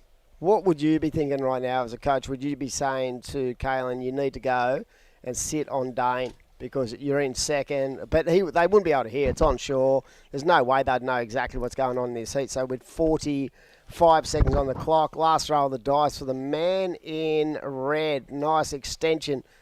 And he just hasn't been on it. He surfs good, this guy, but he just hasn't been on the better waves. And definitely with Sam Lowe, I feel like he's been on the best waves of the heat. As we see out the back, Kalen Orchard still going. I don't know what he did there. We could see his feet in the background as we head towards 20 seconds to go. So will that better that 5.17? Only time will tell. We are in the heat 6 of the 16 boys round 1. So the second exchange of the 5 surfers who will surf for their clubs. And we're going to count down very shortly. And like I said, it's been an amazing heat to commentate, and it's been great having you in the box. You're going to be around. You're going to be supporting your guys. I know that absolutely. You've already got a first and a second in your first team, and I'm pretty sure you've got another second there. So you've got a first and a second in both the North Stain 1 and 2 teams, and it's going to be interesting towards the back end of today when we get the women in as well. I think you're going to have to be on the beach really, really chatting to the girls and identifying. So we'll be... You keep saying me, but it's a we. It's a we. It's a we. Oh, mate, you're the coach. All right, we're going to throw to a break and pay some bills and be back very shortly.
Good morning. Day number 1, straight back into the action here.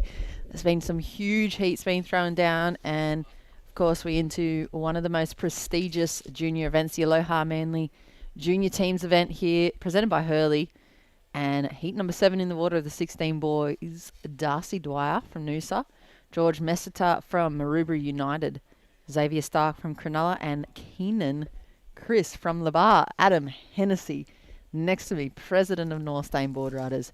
Good results under your belt so far for the team. What's the thoughts going into the 18 boys? We're on the couch, on the perfect couch. This is the best place to be today, to be honest. You can see me just laying down like I'm in bed. But yeah, no, it's been a good start. We've had a first and a second for both teams, but long way to go. And our fellow commentator, Michael Chris, would be out there right now, nervously awaiting his son to get off to a start in this heat. But yeah, it's been sensational. The 14 boys were great this morning. The 16 boys have raised that level, especially Sammy Lowe in that last heat. And we're going to wrap out the day. So we're halfway through the day, actually, after this heat. It feels like we've been here forever. But what we're trying to do is get rid of 28 heats today. So tomorrow all we'll have left is the 7 pro junior heats in the morning, and then into the 5 heats of tag teams, which are 50-minute heats as well. So it'd be a nice and early day tomorrow, around 2:30 wrap up. But it will depend on conditions. We've got an elite judging panel full of CT judges. Like I said before, Luke Reading, Drew Courtney, Kai Engel, just an amazing array of talent. And we wanted to really focus in on making sure that we had the best judges available for this event, basically to allow these surfers to really have a crack, knowing that they've got the best of the best watching them. And that's what I've loved about this event over the years. We've been able to do that because of the timing of the event. And like, rarely do you go to an event where someone isn't like whinging. You know what I mean? Someone isn't blowing up about a result or something. And I feel like, other than having good staff and good people around me, good judges were the key element to bringing a successful event. Judges are everything. Oh, they are everything. Everything, yeah. And I've always got their mobile numbers if you need to have a chat after your heats. But yeah, they are. They're everything. And these guys are the best of the best. Yeah, I think that's a really good point, Timmy. Like, it kind of breaks that barrier too for these junior surfers to get, familiar. I mean, they don't get to meet the judges personally, but they kind of, we'll see them around the comp side and they'll get familiar with each other, like the judges with their surfing and them with the judging of their style and stuff. And when they do break their way into the next level, then it's not like this big unknown thing. Here we see Xavier Stark from Cronulla as well. I think Cronulla on a few good heats for them, I think, really early this morning with the 14 boys. But Torquay still stand out for me. They've been good already this morning. Yeah, look, when I invited them up, I turned around to Jack Perry and I was like, holy dooly, actually, you could be a real threat in this thing. Like, and we're only seeing the younger generation, which I haven't seen a lot of, right? But when I think of their 2 pro juniors, Xavier Huxtable and Ellie Harrison, I mean, if you're a betting person, you'd be sitting there going, you know what I mean? Like, huge odds on them, and please. They would you put your house on them. Yeah, I think I was saying it earlier before with Crispy, they're going to be the dark horses for me. I reckon they're going to make the final, and I reckon they're going to stir up, the North Stains, the North Avs, and the North Narras. Torquay are coming for them. Narrabeen got in very late. They got in on Thursday because someone pulled out, and they beat us this morning. So straight up, they've nailed us, Matty Cattle, and it's great to have such. I mean, you want the best of the best in this event, and to have Narrabeen in the event was important. But they got a gig, as we see Keenan just lighting that thing up. He's getting better and better. I've said to Crispy, he's starting to develop. He's growing. His body's growing, and definitely his power ratio is starting to show. And he's always had good flow, but now he's sort of generating a lot of flow and power as well. So yeah, I think Narrabeen going off the early doors. We saw 2 wins for Narrabeen. Corey Lawson looked amazing, and as I said, you said Torquay, and don't misjudge another side that I've always worried about is Southbridge. Oh, Sammy Lowe, Lennox Smith, their Cash Smith. like their side is next level. Yeah. They So- came really, remember last year it was absolutely pumping and it was really big and there was those right-handers and Lenny I think he might have got a 9.9 or something, 993 or something on one of those rights and he is just going to town against some of your big guys as well. And that was the standout heat for me. That was like right towards finals. It was insane. Yeah. It came close last year. I remember 5 years ago, Cole Gower brought him up to the Kira junior teams, and I think it was 2018, and we won that Kira junior teams. But I'd never even heard of Southbridge, and I was going to Cole, where the hell are these kids come from? They ended up like third in the event, but they were so impressive, and I said that is a club on the rise. And they're like the caretakers, aren't they, to do with the National Surfing Reserve down there? 100%. Yeah, so they're like really dialed into the whole industry and the whole culture of surfing. Their club's really strong. I think they're kind of small, but they're really, really strong. Like they always seem to have the same supporters that come here for this event. They've got the dudes that look after the tent, and then they're just like a real tight-knit little crew.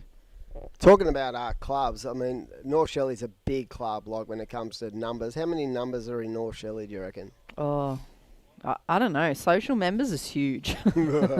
Social members is a big number. There'd be a couple of hundred. It'd have to be. You know, the biggest club in Australia as for paid surfing members at the moment is QBC. Is it? 200. Someone from Surfing Australia told me they've got over 250 surfers who are registered to surf in their club. And to be honest, when you look down at QBC during the course of their comps, they start at first light and finish on dark and double bank the whole day. Ooh. I would hate that. That's a lot. That would do my head in as we see Surfer Up and Right. And that prior wave to the Surfer in Blue, which was Keenan Chris, he got a 6-point right. Yeah, that's a lot of members and a lot of heats. I think we've got like 110. Yeah, that's still a lot of heats to run. Look at Keenan's. Look at the poise. You said he's different. He's a changed surfer. 100%. Yeah, From 12 months different. ago, 12 months ago, he was just a little grommer. Yeah, but he's a grom. now he's becoming a man-child. But I just love the way he's sort of really worked hard on his technical side of his surfing. He's getting the most juice out of the orange, you know what I mean, every time he does a turn these days.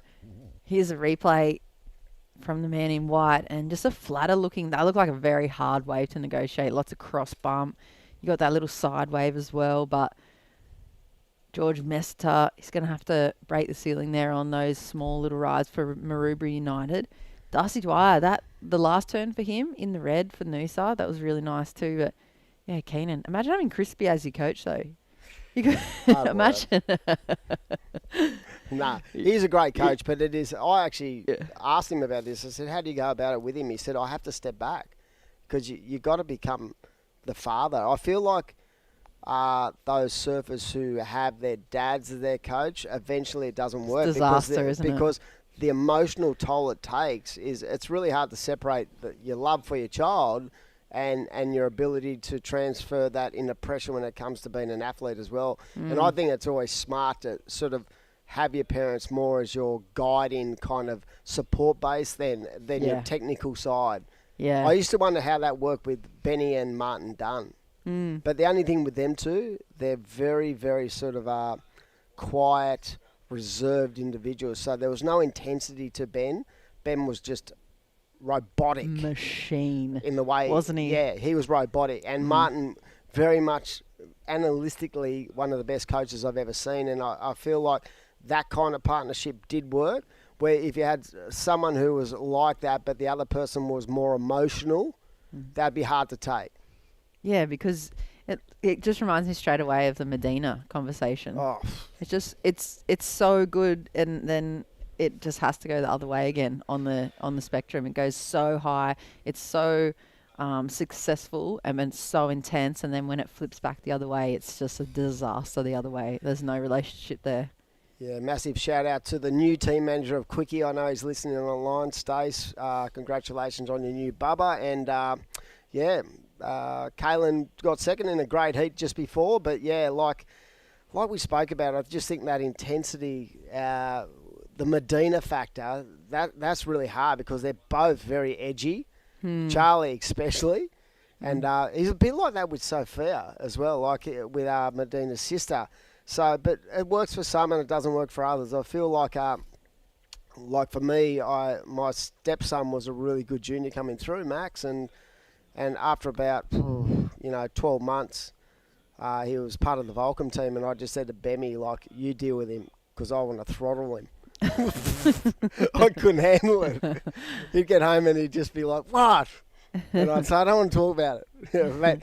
but and then in the end, we became really better mates because the fact was I became more of a support base to him than telling him exactly what he was doing right or wrong. And that worked. That was a better way to go about his career, his junior career. But it's hard because how do you separate it? Some people can, some people can't. As we see right now, it is the surfer in blue. Keenan Chris up into the lead and nice jam. Wow. Look. Darcy Dwyer from Noosa. Yeah. What about talking to Bevo before? I said, how are you handling the cold? And he was like, kids are in the wetties for the first time in a long time. Oh, yeah. Look at the hook that he has on him too. On a little left-hander.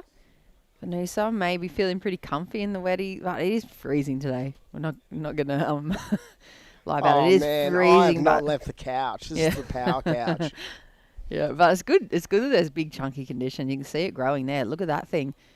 Nice. It's still clean enough to really attack, isn't it? Yeah, it's perfect for the juniors for day one. Like 2-turn combo there for the Maroubra boy, and he's going to get himself back into the mix a little bit. He's still got 6 minutes. I think he's checking probably priority, probably a little bit of positioning. There's a nice big clean open face too. He does a nice smooth rail work on his backhand and tags the second section a little early as well. So he doesn't get hung up. He's just kind of getting the ball rolling for himself and getting out of that fourth position. There's the crisp. Yeah, I mentioned earlier, right, what equipment these guys are riding, and a lot of the Groms are actually riding epoxies, right, which for me, that wouldn't be my board of choice in these kind of conditions because there's quite a bit of wind there. So I said to Crispy, I said, if you're really analysing it, you nearly need to make sure that you shorten where your line is on the top turn to make sure you do not gravitate any wind underneath your board.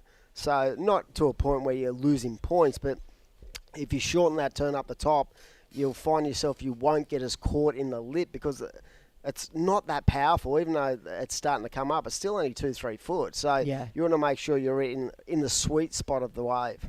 Yeah, absolutely. Maybe he's been listening to you too because Keenan's got a nice little lead going on the 6 and the 5.6 for Lebar. Noose is in second. George Messiter moved himself up into third position, that 4.07 for that last wave. We saw the 2-turn combo. So Xavier Stark has some work to do. And still plenty of time, though. It's still not quite big enough to make a really challenging paddle out. Still, like you were saying, Dimmy, it's super easy paddle out. Takes like 30, 45 seconds, maybe a minute if you get a set on the head, and you're out the back. So the other day it was only like a foot or 2 foot maximum, and it was full nor'east, right? And it was taking the Grom. That's surfer in red, blowing up. This guy surfs really good, Darcy Dwyer, but. Yeah, the other day it was like 1 to 2 foot out here, and we did a training session with all our micros, and they took like 20 minutes to get out, and it was like one wave after the other. So if it's a nor'east swell, it's very hard because it shifts left to right, whereas south swell is sort of blocked out a bit, so you got more of a sort of a current that will drag you back out as well. Yeah, how good was that last turn from Darcy? It was real buttery. Perfect timing, really, really pretty to watch. Hey, if he gets on a wave that allows 2 to 3 top to bottom critical turns, he's gonna blow up an 8 for sure. Such is the dynamic nature of the way this young guy surfs, and I can't believe he hasn't got a sticker on his board. Yeah, isn't it? It's crazy, isn't it? Yep. I think that's a real thing too, coming from like the less kind of hubby towns that are surfing, like Manly and this area. They're so like a part of the industry. Oh, there goes Keenan again, looking really loose and like really solid on his feet, like real dynamic, and he looks like he wants it. I've seen him surf a few heats where he's a bit disinterested. Looks like he really wants this. Yeah, he does. Another pressure too. You're not in the individual kind of format. You're surfing with the team. You know there's a lot riding on it, but like you said, like sponsorship these days, it's weird, you know. Like from a standpoint of me, I always used to say to the grommets, don't like you don't need a sticker on your board. Just enjoy your surfing for what it is. And when the time comes and you need that support and that base of a great company like the Hurleys and the Quickies and the Rip Curls, it will come to you. It's not like people forget how good you are. Yeah. Like, look at Cal Robson. Oh. Like, that guy, like, look at he's come from the small town. He went through all the Oz Open events through Surfing New South Wales, did all these type of events, and then literally just showed up. Nobody really took notice of him because he doesn't have that sticker, and then suddenly he's winning the Challenger Series and he's doing the CT and he's going over to represent Australia in the ISAs, and he's just like one of those perfect stories of, I don't even think he still has a big sticker on his board.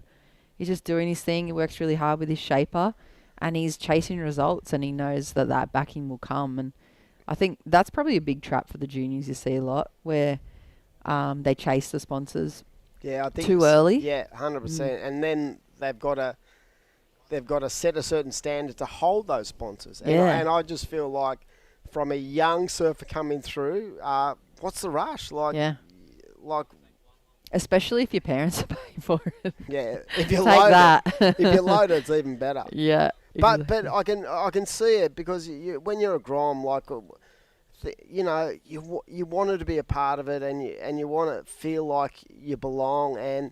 But from a coaching point of view and a pressure point of view, I just think of it differently. I just think, you know, free up and just you know, and just be yourself, and what will happen anyway. Eventually, if you're that good, someone's gonna notice you. But I feel like there's so many different elements to sponsorship these days that some of our generation doesn't understand. Like, when you represent a brand, you have to bring something to that brand. You know what I mean? And I feel like sometimes having a sticker on your board is that bit of pressure that you don't need. Yeah, definitely backs you into a corner for results-wise. But here we go, the man from Cronulla. He's been able to find some really nice sections, but he can't quite find those link-ups where he gets those, you know, 2 or 3 turns on a wave, and that's keeping that scoreline down from him. He's able to just really find the lippy in this little section. Nice little pocket to jam on that sharp eye, but nothing else on offer there for the rest of that wave. So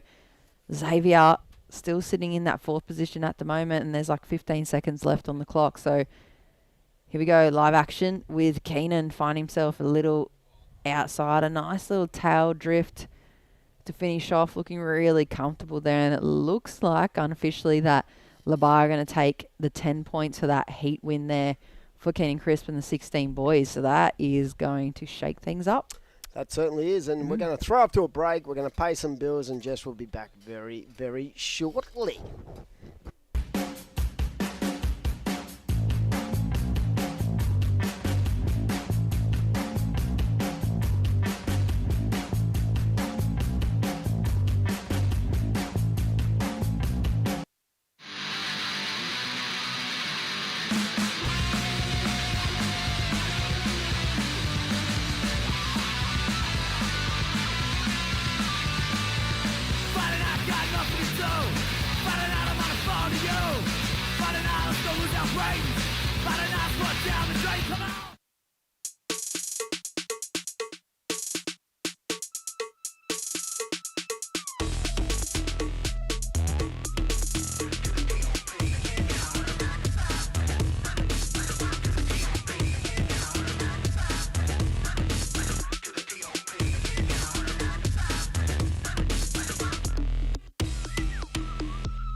Good afternoon. Welcome back to live action. Here's the 18 boys, round one, heat number one, straight in to the oldest age bracket here before we get into the pro juniors. So the men in the water.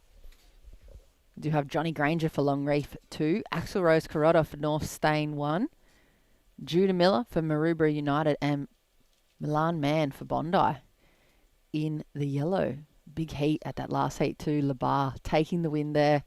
Keenan Crisp and 10 points go towards their overall total. This is the Aloha Manly Junior Teams event, the biggest junior prize purse here in Australia, and $5,000 for the winning club at the end of the finals day tomorrow. And we'll be coming to you live with the webcast on KO, live from Surfing New South Wales Facebook page, or come on down to North Stain and find us along the boardwalk where you can soak it all up firsthand. And it looks like a pretty big building swell as well over the next 24 hours for these competitors. So it's going to be some big standout performances as we drive up into the top half of the age bracket and ability. Here we go, Milan Mann for Bondi. Two-turn combo on the backhand for him. We saw Bondi a little earlier too. Had probably a third or a fourth in the earlier age brackets, but Milan looking for some really important points for the Bondi team. Opening up on the backhand. Two-turn combo for him. Kick off things. And we'll see how that locks in. 2-4-3 for him, so plenty of action. Axel Rose Carrotta from North Stain 1. Huge, big flaring forehand manoeuvre there, and you can just see the experience of the local guys here from North Stain Board Riders. Of course, they're the host club, and Adam Hennessy working with Hurley and Aloha Manly style to bring you this big juniors event. So these guys dialed in, surf here every day, lots of time under their belts in this lineup, and really knows where to collect those points. Let's have a look at the heat total already for Axel. 10.84 in the first 4.5 minutes of this heat.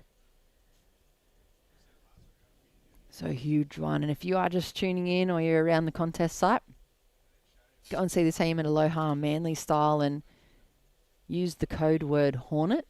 If you can't get down to the shop here at Manly, you can get on online, use the code word, $100 off, brand new surfboard from those guys throughout the contest event period. And they got a huge range of boards as well. So go down and see the crew and have a look. Scores in for Axel Rose, 7.67 and a 3.17. Has North Stain straight into the lead. They've already had a few really good heat results this morning, and I'm sure at the end of the day are going to be somewhere in that conversation of the leaders board. Top 12 teams go into the tag team tomorrow, which is where we really see the pressure coming to build here for the junior event. And Johnny Granger, 3.83 for his opening wave. 2.43 for Milan, and Judah, 1.5 for Maroubra United. Both those Maroubra Board Riders clubs coming together to put the best foot forward here for the teams event. It was a sold out event as soon as the registrations opened. I think 26 teams sold out immediately, and then a couple pulled out, so we had the reserve list waiting to get in, but hopefully Dimmy and North Stain Board Riders looking to expand maybe to a 3-day contest in the coming years and open up the playing field a little more for all those extra clubs coming from around Australia looking to battle it out.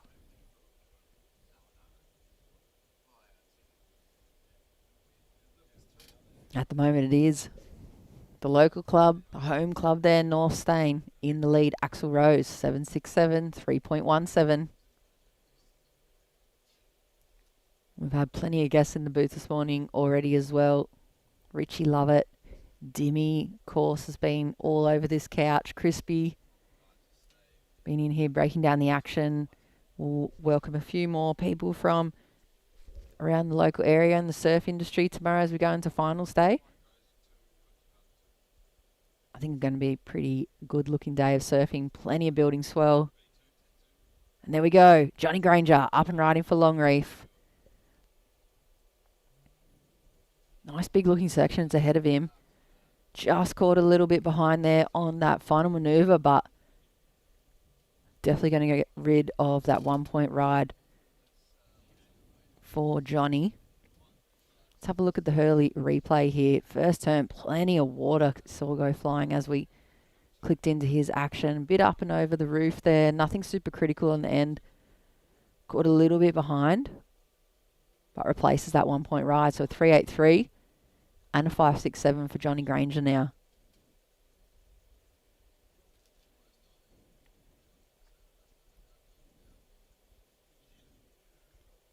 12 minutes here in heat number 1. We are into the 18 boys. We're going to go straight into the Pro Junior girls after this.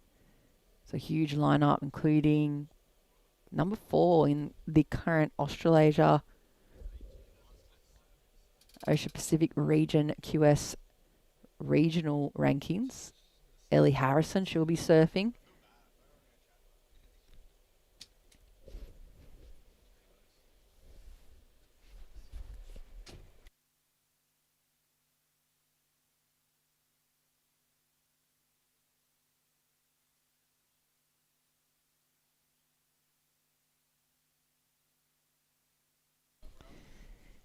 There's just over 11 minutes on the clock. Axel Rose in the lead. Here he is again, Johnny Granger. Just found himself another score. Holding down second position for Longreef. Plenty of waves on offer here, halfway through the heat.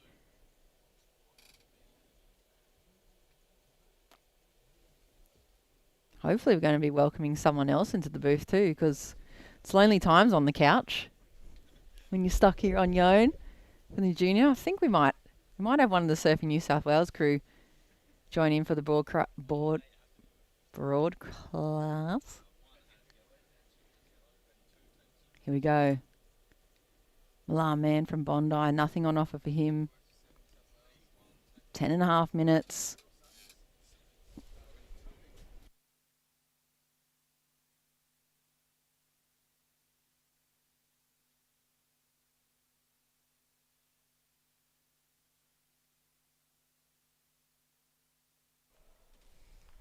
And I'm very happy to welcome my friend Rowan Fell, Surfing New South Wales.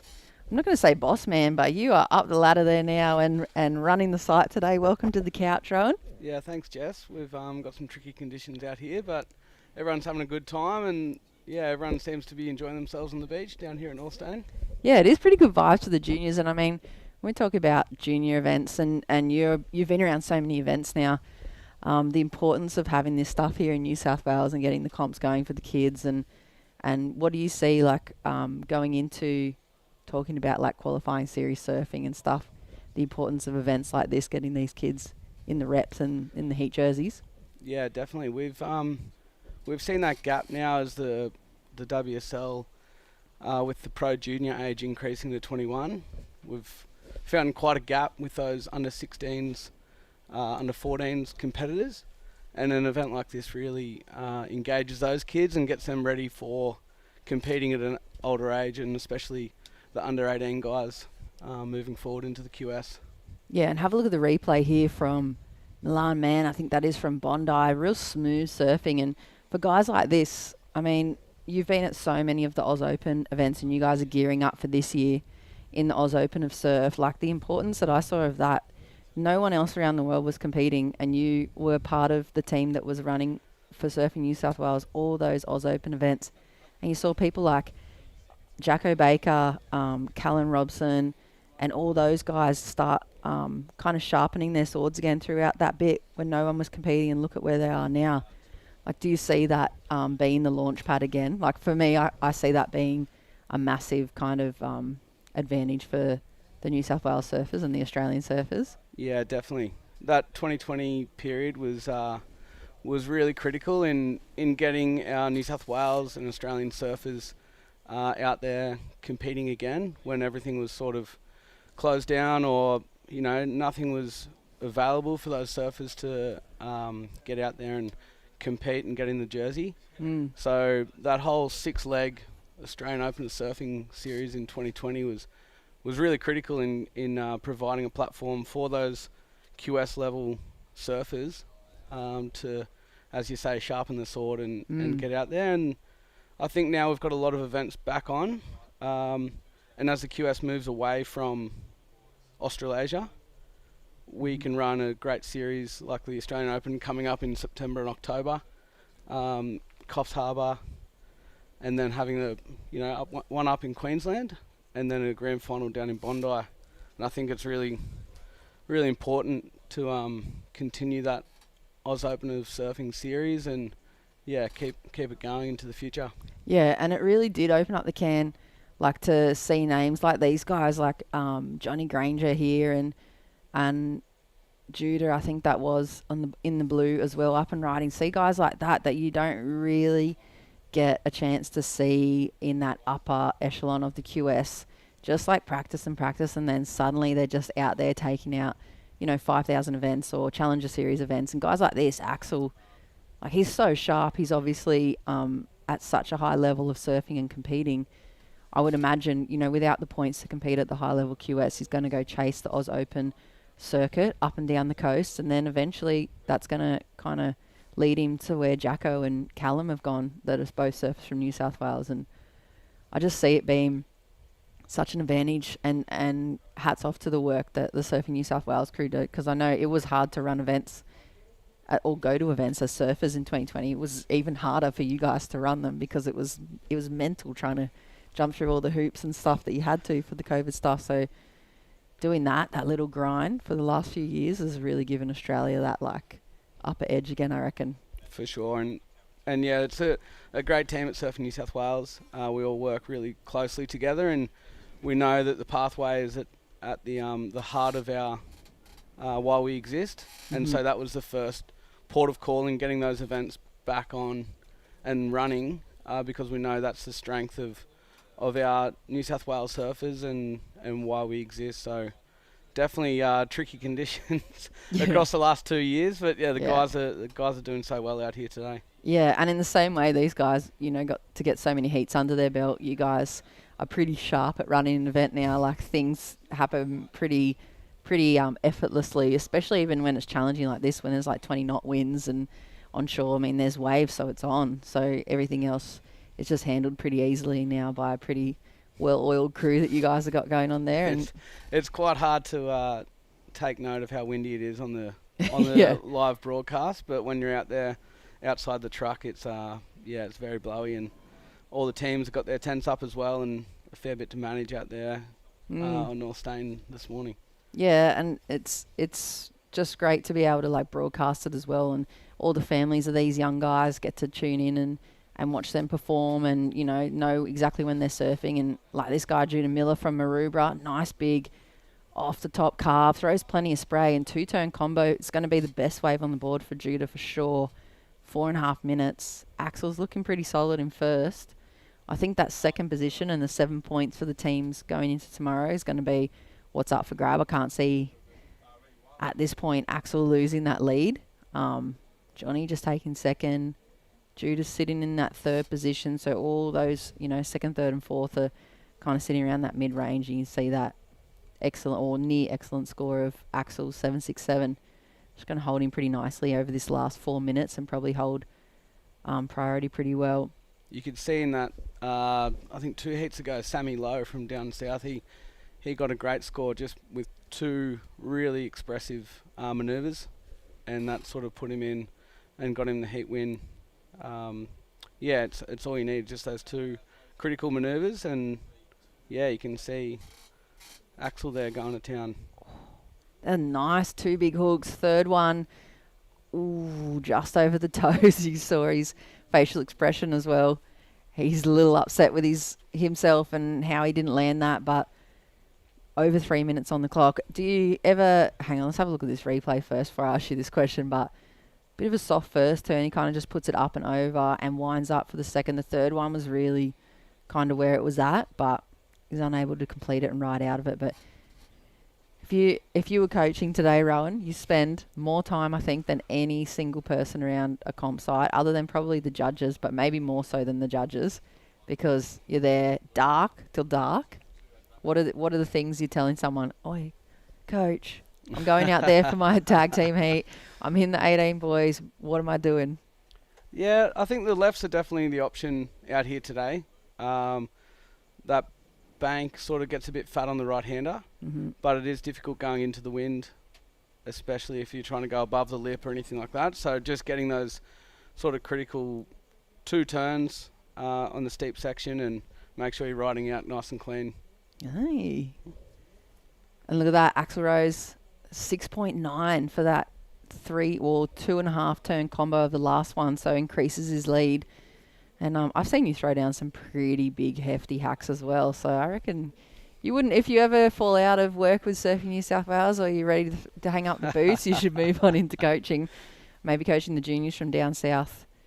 You guys do have a very, very strong group of juniors coming up from, I'm not sure about as far down south as you're from, but definitely those Southbridge guys you were talking about before, they've got a really strong team. Yeah, definitely. I think it's only a matter of time before that far south region really develops, and we're enacting that at the moment with building more regions. We're developing that far south coast area, and we're only going to see good growth there. Sapphire Coast board riders down there with Peter, Dalmini board riders with Matty Hoare down there, and even Malua Bay, a new club which have even started competing at the Australian Board Riders Battle, and we've seen them with some really good developing surfers in the juniors. Yeah, and it just translates straight across, doesn't it? When you look at, we're starting to look at, world title staff or top QS rankings or Olympics, it's Australia's back. I reckon. I know we're super biased sitting on the couch, but we've been putting in, or guys like Surfing New South Wales, or Rowan at Surfing New South Wales and the rest of their team, they've just been putting in the work to get all these events on and get the reps for these kids and these guys that are coming up, and building that full Australian full circle of fire, whatever energy we're talking about at the Olympics. Definitely. And increasing that pathway only develops our grassroots level from New South Wales with the Olympics on the cards now. It's an extra cherry there that our Team New South Wales juniors can strive to achieve and compete in all these junior events and really make a stronghold and sort of make it through that pathway until the Olympics. And it's there, it's achievable for these guys. Absolutely, and looking really sharp out here this afternoon. Axl Rose Carota looks like he's taking the 10 points for North Stain at the end of the first heat of the 18 boys. Stick with us here for the Aloha Junior Teams Challenge presented by Hurley. Big thank you to Rowan Pell from Surfing New South Wales. We'll be back with more live action right after this.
Here we are back with live action at the Aloha Manly Junior Team event presented by Hurley. Myself, Jess Grimwood, and in the booth joined by Richie Lovett. very good afternoon to you. 18 boys, round 1, heat 2. Yeah, business end cliche. Not quite at the business end in terms of like finding a winner, but definitely, this is the cream of the crop right now. And you can just tell from the the younger age division to the 18s, there's definitely a jump in performance. The turns are a little stronger. The timing seems to be a little bit tuned in. And it's definitely exciting to watch. We've had a couple of local boys. Axel just did really well in that last heat, which is great to see. So fun little waves out there. And this is Ethan Dodson, none of the North Stain boys. So a little bit of local knowledge here coming into play. And I actually watched that heat with Axel, and I just sat on the wall. And there's some deeper ones coming through, just a little north of where they are. So I might have to get down there before these heats and give them some tips. Look, they're getting some great rides, but everyone's bunched up and not willing to break away yet.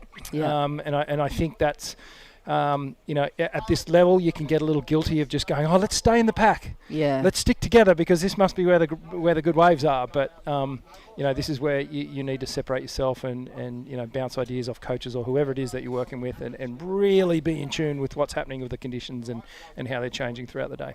Yeah, and isn't it pleasing too when you do see that breakaway person, that one that takes the big gamble and the risk and they back their own decisions and it pays off and they find something, a little bit out of the ordinary for that heat and they're able to kind of go, hey, that worked really well that time. 100%. Really and it seems satisfying. to work more often than not. Yeah. When someone actually takes that risk and goes, hang on, I've sensed something's going on down there and I've been watching and knowing that the tide's dropping out, the peaks are going to start happening a little further out on that bank. And that's just, that's wave knowledge. That's just knowing what's going on here. So, they're tapping in, which is great. Here we go. Byron Benson from Avoca 2, just having a little look there at the last one. Harry Barrington opened up. Looks like the 4.5. That's the overall heat total on the right-hand side of those names there. But just some little scores to open up here. Maybe haven't quite found where you were speaking about yet, Richie, but it is definitely the upper echelon of performance here. These guys are, if I was a competitor from around the world that I was looking at QS surfing, say, for the men's, I would be dialing into events like this. I'll just be watching names because this is where you really get kind of a sense for who you're going to be versing as you step up the level in those kind of WSL events over the next year or two. Guys like this you never heard of before, Tom Anderson and, maybe Byron Benson and Ethan and that. You just come up against them in a QE somewhere and they're going to absolutely blast you because they've been grinding it out over here in all these events. Yeah, totally. And, that's just the pathway, the progression that you take, and you start to become a bit of a known competitor within, not just the club scene, but then the junior ranks and then nationally, and your name starts to get out there, and it's nice to have that reputation. It's nice to put a little bit of fear into a competitor if by way of, people are starting to hear that I'm doing okay, and they start to, you get into their mindset, which is a good thing. You just don't want to have it reversed on you and be thinking the same thing about other people. So another thing that you need to control, is just your competitor. We haven't touched on that yet. Just thinking about, is it an advantage to think about who you've got versus just concentrating on your own performance? And is there a time where you can shift between them too, Totally. Event to event or within each event, heat by heat? I don't know. I think in a 4-person heat, there's less emphasis on who you have rather than what you just need to get done out there in that allotted time. I think a surfer on surfer heat, it comes into play a little bit more because then you're thinking about, okay, what's their strength going to be? How are they going to approach the heat, and how can I counteract that with my strengths and things like that? So it's a little less involved in this situation. I think at the moment it's more about you and the conditions and finding the right wave. Plenty of time, even though they're 20-minute heats, in my opinion, there's more than enough waves for every single one of these competitors to get two strong rides. Oh, yeah. Absolutely. I don't know if you remember those drills that Barton Lynch used to run with all the grommies, and I've even done a few with him at certain training camps, as we see. Byron Benson just digging the rail a little too much on that chunky section, but he used to run those 5-minute drills, and you just had to catch as many waves as you could, but it didn't have to be like a really good wave. You didn't have to do turns. It was just to show you or prove to yourself that you could literally turn over 20 waves in 5 minutes. Yeah. Easily. Yeah. And obviously that sort of opposes the theory of just getting too strong waves, but it does have advantages of staying busy and identifying what you can ride. So there's method to the madness for sure. And I remember I used to tap into some of Barton's, training techniques early on, and I was always, you sponge at that. At that age, these surfers in the water now, they're like, what can I do to get better? And obviously, looking to more experienced surfers for that. And that, I was the same. I used to, do a little bit of sort of heat drills and training and stuff with Barton, and we used to go through all those simulations, and it was unreal. I used to do a lot of training as well with Greg and Terry Day and the O'Neill team at the time. And those heat drills, they're just so valuable when you're coming up and you're trying to learn how to put it all together. Yeah, absolutely. And there's a nice, smooth backhand kind of little whip from Tom Anderson, but just nothing really critical yet like we saw in that previous heat of the 18 boys. Here's the replay here, Richie. Yeah, he's got the front pad on as well. Gets a little snap to start things off and a second one.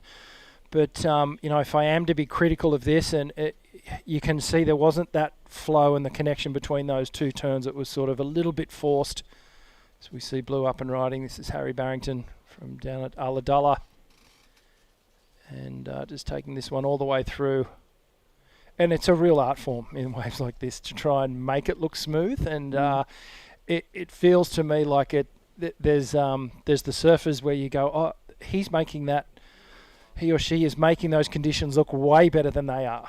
Yeah. But just by the nature of how they're performing, and then you get other surfers where you can see they're sort of struggling to keep the speed and the momentum, and then it sort of highlights the conditions more so. But if you can disguise it by way of great surfing, then you're ahead of the game. Yeah, and it, like you just said, it really does magnify your technique as well. All those little kind of fine-tuned things, or the things that you haven't even worked on yet, that are really, really kind of under a microscope. When you get to smaller waves or softer waves, I feel like it really shows it. I think when it's bigger and it's chunky and it's more critical surfing, it's a lot easier to hide that stuff, because it kind of gets washed away in the moment. Oh, that was a huge section. You don't quite see the weird thing that they did, where they had a weird stance or they put something in the wrong spot. So I think smaller wave surfing is really hard, and I think those guys that are able to put it together, like you said, like Axel and that, they just make it look, you want to go surfing. Yeah, exactly. They get you psyched up. Yellow up and riding. Good turn there. Really drives through that one, accelerates out of it, which I really liked. But and this is Ethan Dodson. So Dottie just getting a little stuck on that last turn there. But I think you raise a good point. It's small waves, typically you're generating your own speed, whereas, in bigger conditions, you're almost looking to wash speed off sometimes. And it's, that's why I think, my theory anyway, is that why so many good surfers come out of small wave locations, where you think of Florida and you think of who's come out of that area. And even the beaches here, typically, where you're generating your own speed on the East Coast, start to get up to Queensland, it's a different story. But, those surfers have this technique built into them from such a young age of how to generate speed. And as you know, speed is like the number one factor. Yeah, no speed, no anything. No nothing. No nothing. Yeah, and then I guess, it has to translate straight across to that. You're talking about world titles and things. You can't just win at really, really good waves anymore. They have it at other places that aren't as good, or like half a foot onshore, or those dudes that are still able to perform in that. Like, for me, watching the Brazilian guys, I have never seen surfing like they do in 1 to 2 foot beach breaks or half a foot slop. The speed and the technicality of their surfing, it's mind blowing. It blows me away. And it's that coming from similar conditions and having to, they don't have anything else to offer, so they're gonna offer or they can see the gaps where people are losing heats, and they go, right, this is where I'm getting them. Yeah, well, look at Italo's Instagram. The majority of his clips that he drops are in exactly these sort of conditions with this kind of side shore wind, and he's just out there schooling everyone, just flying through the air and just putting on a show. And you've got to have that love to want to surf in anything and all the time. You can't just be a fair weather surfer and only want to go out when it's great. You have to grind in all sorts of conditions. And grinding, Tom Anderson, he's just can't quite connect with that real critical section yet. I feel like he's seen, or maybe he's thinking about that 2-turn combo being necessary. You can see that swell building as well, but he's kind of like caught in that in-between where he hasn't really committed to a big section, or he hasn't been able to find one yet, and he's just trying to force some turns. Oh, that was Dotty. a nice-looking turn. Yep. See, there you go. That's exactly what we're talking about. Timmy's getting a little bit excited here for the North Stane local, but just as soon as we both saw that turn, it evoked emotion and evoked a reaction from us, because we just instinctively knew that was a great timed, powerful turn. And the judges are feeling exactly what we're feeling, and a decent number's going to drop. Yeah, and there it is. Straight to the lead for Ethan Dodson, NSB2. I would love to hear the inner workings of how the North Stane Team 1 and North Stane Team 2 get kind of divvied up. I think, is it an ongoing throughout the year leading up to this event? It's like this ongoing battle, or is it a rank thing and it's just Dimmy saying, nope, it is what it is? Pull the names out of a hat. Yeah. That's probably the best way to do it. But, obviously a little bit of strategy goes into picking a team. But, look, at the end of the day, it's fairly simple. You go out there and you try and get your first or your second for your team. Get it done. Yep, absolutely. Just over 7 minutes, and Ethan Dodson is getting it done at the moment. 7.67 out there. Beautiful looking score line. He has to replace that 3.83 though. But I feel like it's maybe a pattern coming in for these North Stane guys for me, watching each one of their heats, the 14s, 16s, and now these 18 guys. It's a similar kind of thing. They're getting the ball rolling, they're building momentum, and then they just go bam, big score, and then they go excellent score, and then they've got, a couple of Pressure's 6s and off. 7s to throw away, and they've still got 5 minutes. That seems to be the pattern of what's happening. I don't know if that's what happens at board riders training, or if they're all just tapped into it and they're so their local knowledge is outplaying everyone else here. I think that's got something to do with it for sure, because they surf these style of conditions a lot, and you naturally just have that familiarity when you're at home, and that confidence when you're competing on your home turf. And like Dottie would be out there right now just going, I know exactly where the waves are going to come in, and I know which ones I need to pick. So, with 7 minutes to go, just over 6 minutes now, he should theoretically be able to replace that 3.83 no problem and really put this thing to bed. Ooh, there he goes there. I wonder if he got any turns done on the start of that one, because I think exactly like you were saying, it's funny when you surf at your home spot, you just feel like you don't know how to explain it, but you just know there will be like certain ripples or lumps that start happening, and you know that's the telltale sign, because you've seen it for the last 10 years or 15 years, that it means this wave's going to break here next and this lump's going to be here. And here's the replay from Dodson. So it is only that one turn, but pretty critical turn. Yeah. Effortlessly just throws that board up very high as well. Yeah, he basically got the board facing vertically on that final hit, really pivoting in a really short space of time, pivoting right off that tail and getting it done. So he may replace that 3.83, not sure, but there's, again, certainly enough time. There's a little bit of patience involved in these final 5 minutes just to put this thing to bed. You can get guilty of like going, I've got that good score, I've got to keep catching a lot of waves, but it's not the case. Sometimes, a more composed approach where you're just waiting for the good wave and putting this thing to bed is a better approach. Day number 1. If you have just tuned in for the Aloha Junior Teams event presented by Hurley, you are watching the top class 18 boys performing here in heat number 2. It is the local boy. In the water, you can see just over that little lump of ocean on the screen, Ethan Dodson from North Stane has the lead over this guy, Harry Barrington from Ulladulla. Beautiful looking wave choice there for Harry. Bit of speed, a little bit wobbly on the feet, but able to regain composure on that outside section, Richie, and a bit of work done there. Looking to go into his top 2, perhaps? Yeah, I think so. I possibly replace that 3.33. I'm with you, though. The timing was just a fraction off on perhaps that second turn. As we saw Ethan just having a look at that one. But, yeah, it's pretty windy out there. It's nice and warm and mellow in the box here. But, yeah, it's probably blowing 30, 40 Ks out there right now. Oh, yeah, It's easily. And you called it too, 3.6. So he did get rid of the 3.33, but maybe a bit of lost potential in that little missed time wobble in the middle. Holding down second, though. Still 7 points on the line for him. Whoa. Wow, going for broke there, Tom Anderson, with a little pull-up kind of 360 slide. But here is what we've seen, the best performance so far from Ethan Dodson.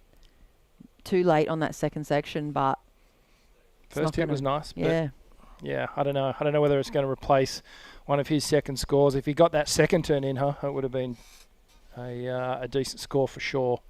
And what are we looking at? I mean, as a local yourself, with the swell prediction, we had a look at the weather charts and the tides and everything. Obviously, the sand's looking really good here, but going into finals day tomorrow, do you think it's going to be a pretty dramatic change to today?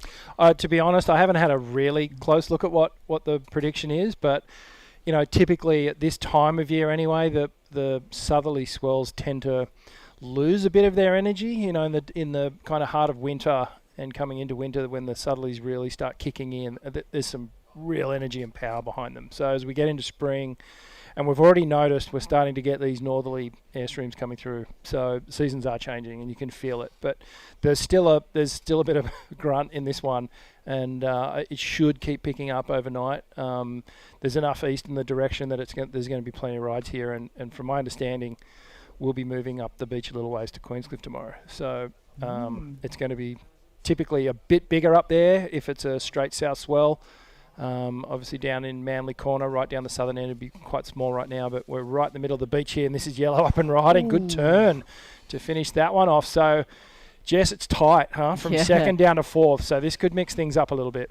Yeah, and I think you could see it in his body language on that last turn. He really liked the feel of it. That's what he's been searching for.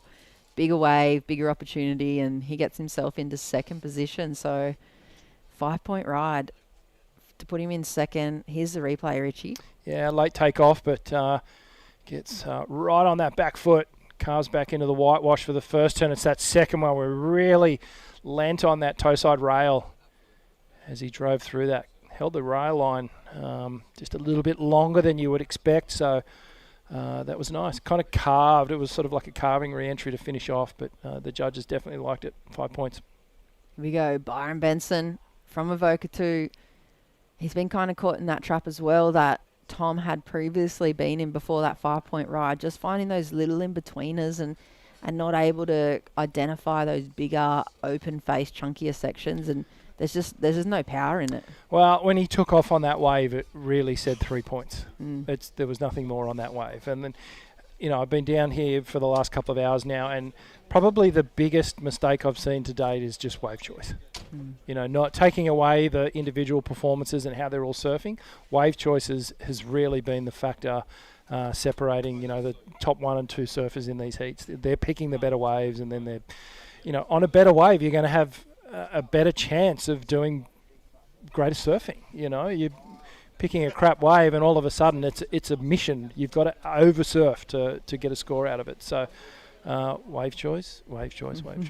I mean, and worst case scenario, you fall off on the best wave that you've picked, but you still kept the other guys off that best wave. Correct. So yeah, it's tricky in these conditions. I think it is. It's hard to get out of your head and get back into that mode of just like playing it calm, like you were saying, and just being patient and waiting for the opportunity. But looks like round 1, heat 2, taking another win for the North Stain Board Riders Club. It was Ethan Dodson, and stick with us. Plenty more live under 18s action here for the Aloha Manly Teams event coming up right after this.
Welcome back, everyone, to the 18 boys. Wow, we are powering through. Heat number 3 of the 18 boys. It is Adam Hennessy, a.k.a. Dimmy.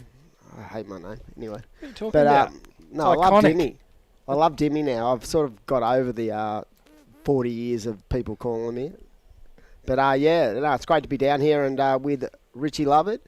A lot of experience on the CT and now part of the WSL commentary team for the World Championship 2. Unfortunately, you had a bit of a health mishap I did, a mate. couple of weeks ago. You're lucky you didn't get on that plane because you would have been in all sorts. Tell everyone exactly what happened as we see Manic Squires straight into a 6-point ride.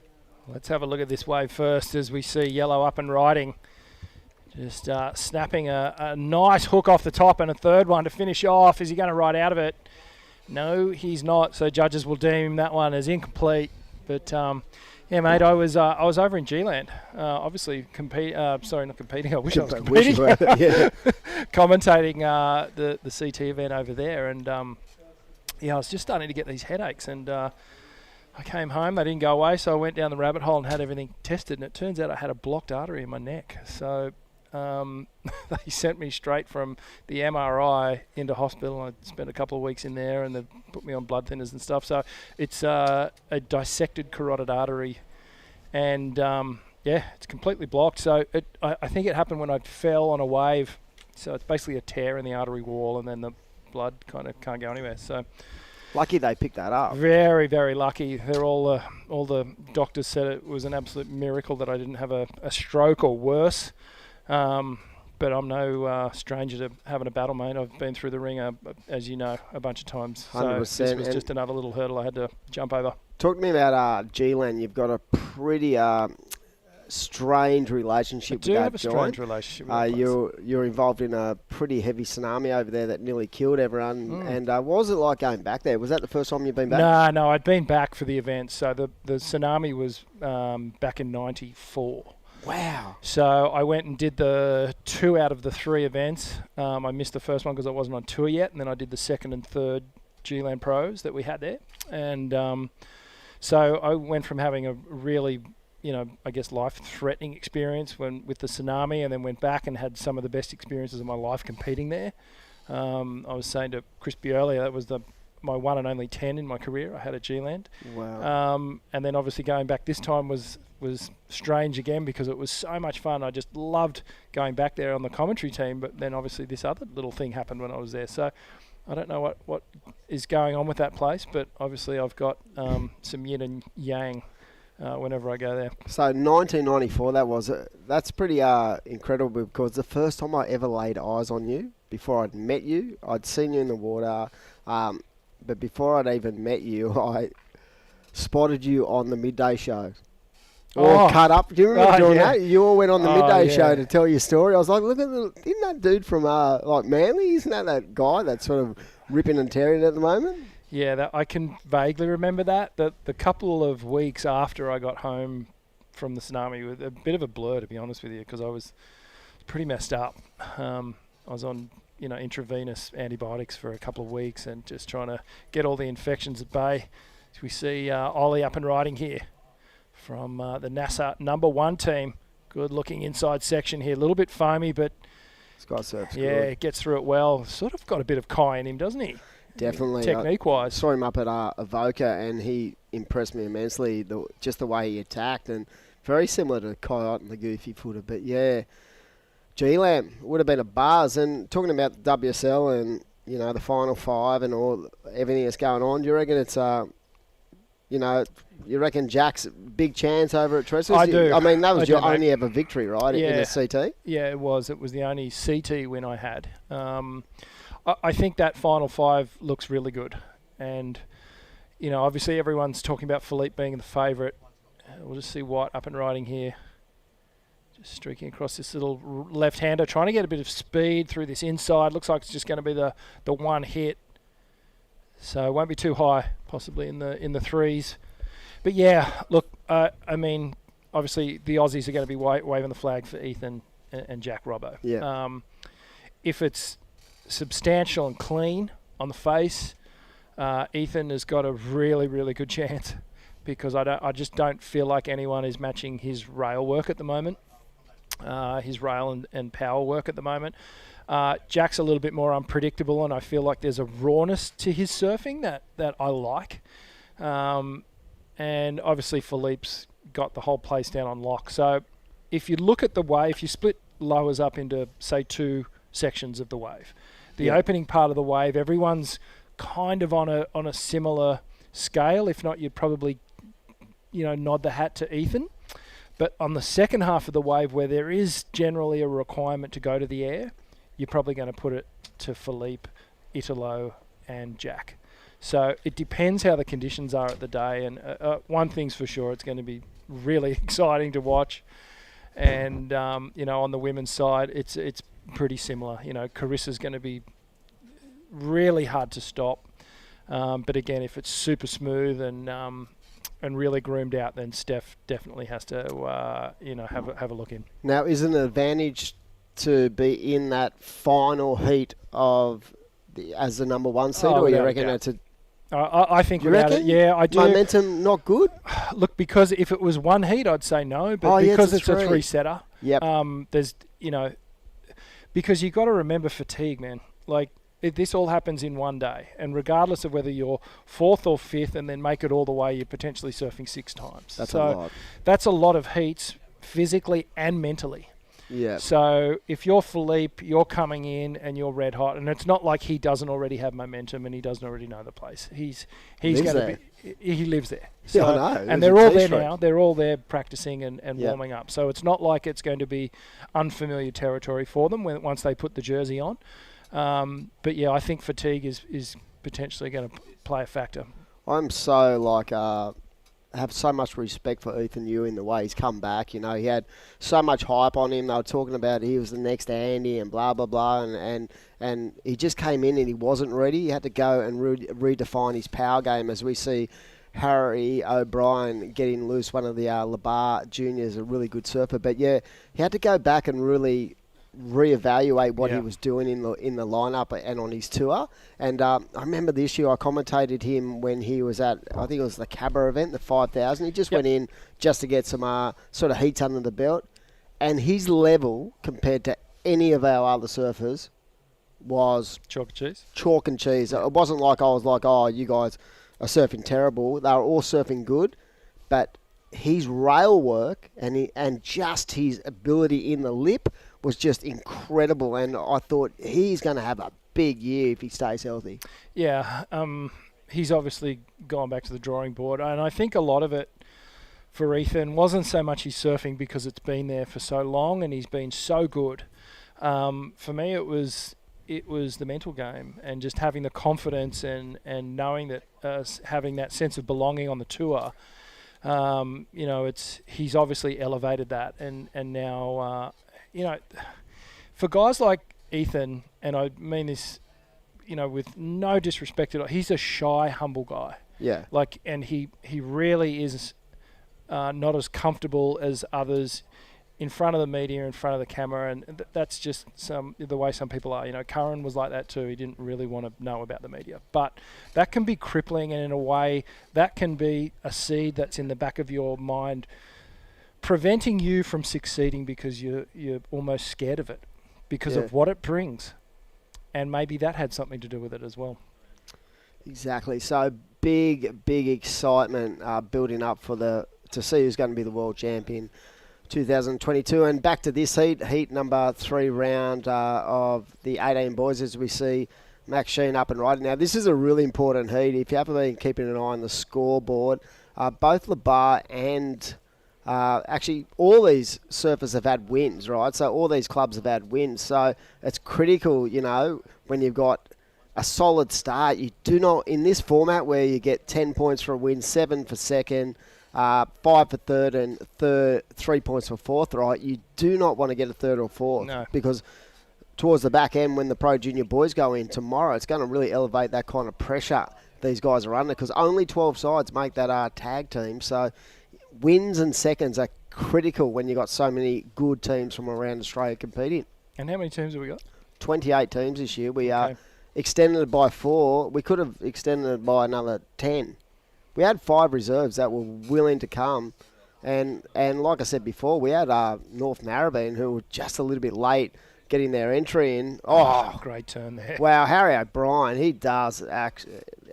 His dad Tone is here. He'd be just frothing on those 2-turn combos. But yeah, so we had a lot of interest, and I think just from the spirit in the last couple of years of this event, the fact that it's telecast, now we've gone to another level where we're using fresh air broadcast, and we're also got it live on KO. You know, it's a way for these guys to shine. Like, it's their ability to have granddad and auntie and uncle and friends from school to see these younger guys on basically a broadcast that is of CT quality. Mm-hmm. Yeah, absolutely. It's a little taste of things to come, and you know, it also serves as an educational platform for these guys to really go back after this event and go, what worked, what didn't work? Was I affected by, you know, the broadcast and actually being on television and having people watch me and potentially critique what I'm doing, or did I stay in the moment?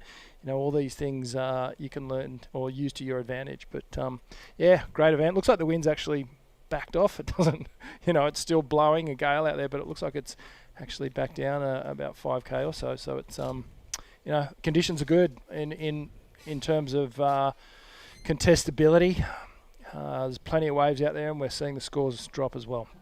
Exactly. So right now it is Harry O'Brien from Labar taking on Mannix Squires from down at Scarborough, of course. Mannix's dad, such a, you know, Nick, just such a really strong performer at the QS level, as we see QBC server Max Sheen up and right. In fact, they've got their club comp going. I cannot believe you would not get me running Northstone Bull Riders in these conditions to save your life. No, it's pretty wild, challenging, let's say. But yeah, I was wondering whether that was relation to Nick. Yeah, Nick, that's Squid's son. Yeah, and seriously, he's like little mini me.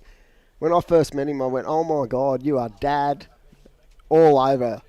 As we see a really strong bottom hand turn from the surfer in red from NASA. As I said, I like the way this guy surfs, his control, but what he does have is a lot of patience in the way he sets up from the bottom. Yeah, no, he really showed that on that wave there. He was obviously looking down the line, identifying that there was something on the finish, and really just projecting through that middle part of the wave. Surf's really good, huh? Nice and balanced, composed.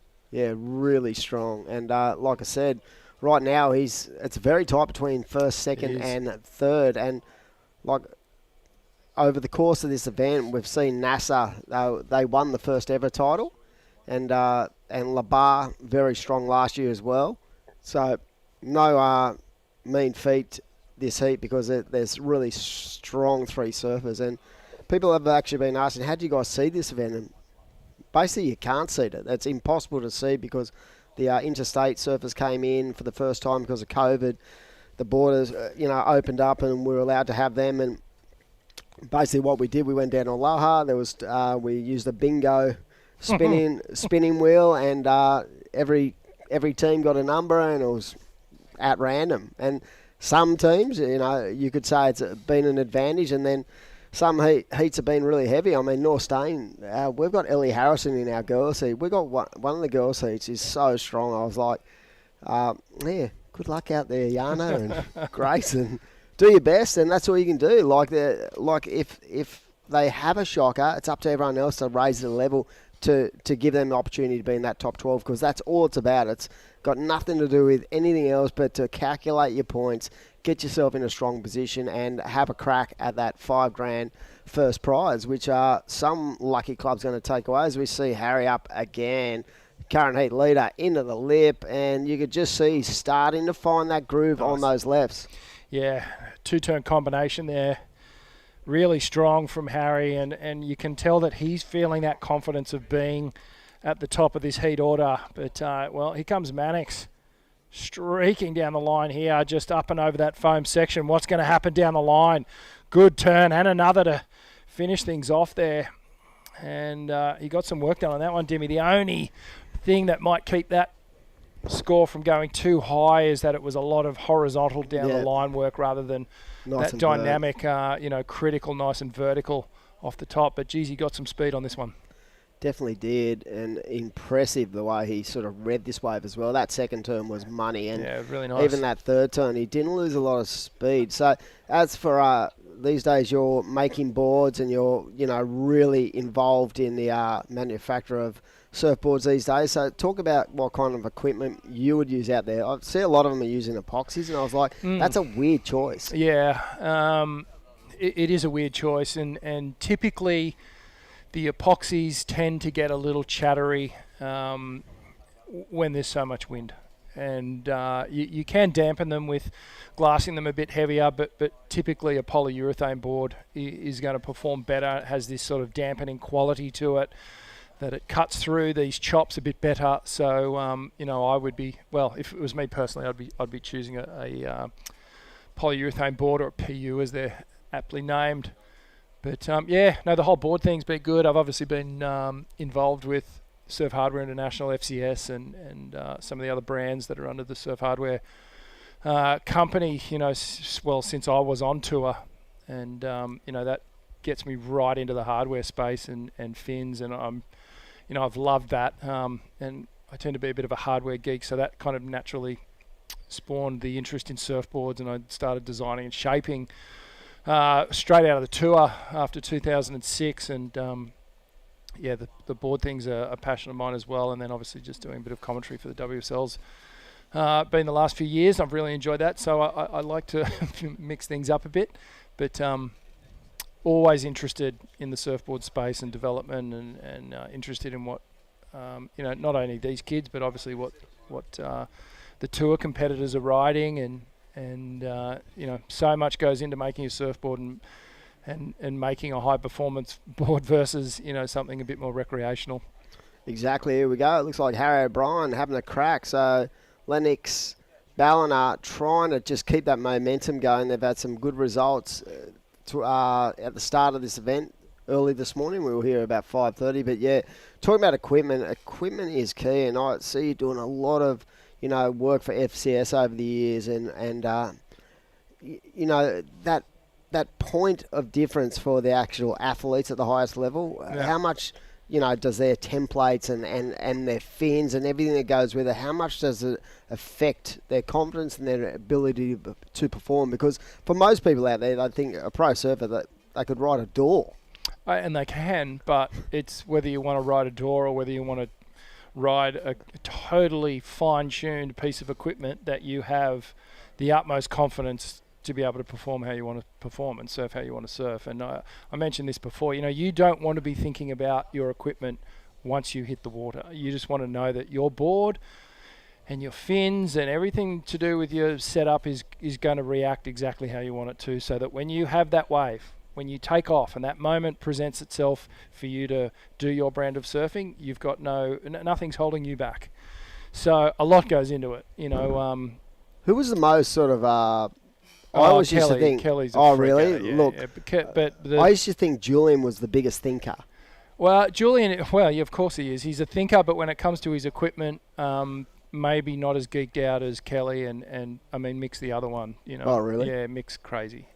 When it comes to just dialing things in and even the feel of it, these guys can pick up just the orientation of how the surfboard and the fins are laid, and they can pick up subtle changes. That's how finely tuned they are. So, yeah, mate.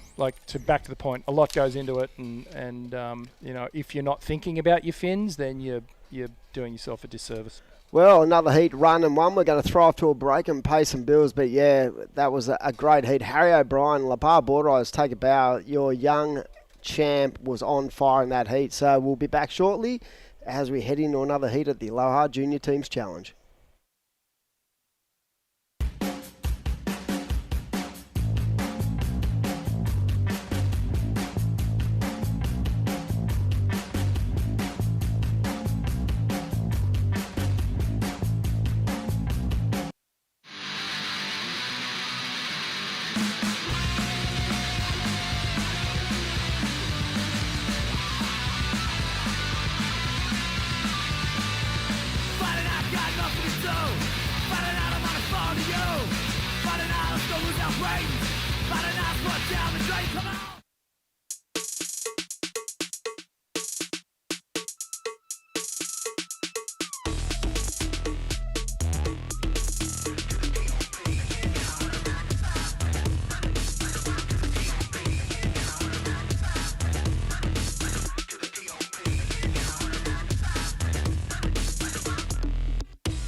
Welcome back to the Aloha Junior Teams Challenge, presented by Hurley. We are into the under-18 boys, and it has been a cracker day so far.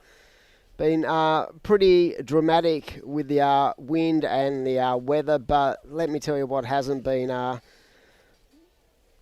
put on hold. It's been the performance levels of these juniors, and right now we see from Merriweather 1, Angus Owens out in the red, Flynn Hodges in the yellow, Jack Lawson from North Narrabeen, who saw his brother earlier blowing up, and Wilson Stewart from Sandon. So this is going to be a big heat for a number of reasons. So as we see the surfer in wide up and right in, and joining me back in the comm box is Crispy, and you'd be pretty stoked with that. Your man, Harry O'Brien, just getting the job done. That was a really heavy heat, to be honest. Yeah, it was heavy, and you gotta, and that's what we talked about. You can't focus on the uncontrollables. You just got to focus on what you do in and out of training. Harry O'Brien, always a clinical surfer, and he come in thinking he got fourth. You're kidding me. And because he was focusing on all those waves where he couldn't get his second turn, and just showed him, this is your 6, this is your 7. You won, little buddy. And, sometimes it takes 2 waves, 2 good turns. Keeping it simple. 100%, mate. He looked on point. Yeah, so that's the question. He did, and that's the question. They're asking for, is there a prize for getting 50 out of 50? No, there is not. I'll give you a bag of minties. There we go. I'll still take it. That's a prize. Do you know what we'll do? We'll give $100 out of your wages. No, but honestly, 5 out of 5 would be a pretty sick result. So you've got, in the Pro Juniors, you've got Nixie. Jack O'Brien and Nixie. Oh, God. Challenger surfer. So, yeah. We'll see how it goes. Anything can happen, but they're aiming for it. The North Stain. Oh, please. We're underdogs here. There's other teams that have been absolutely on fire during the course of day 1 of action. And don't forget, the Aloha Surf Junior wouldn't be possible without Hurley and Aloha, the 2 major sponsors of this event. Get down to the shop, 44 Pittwater Road.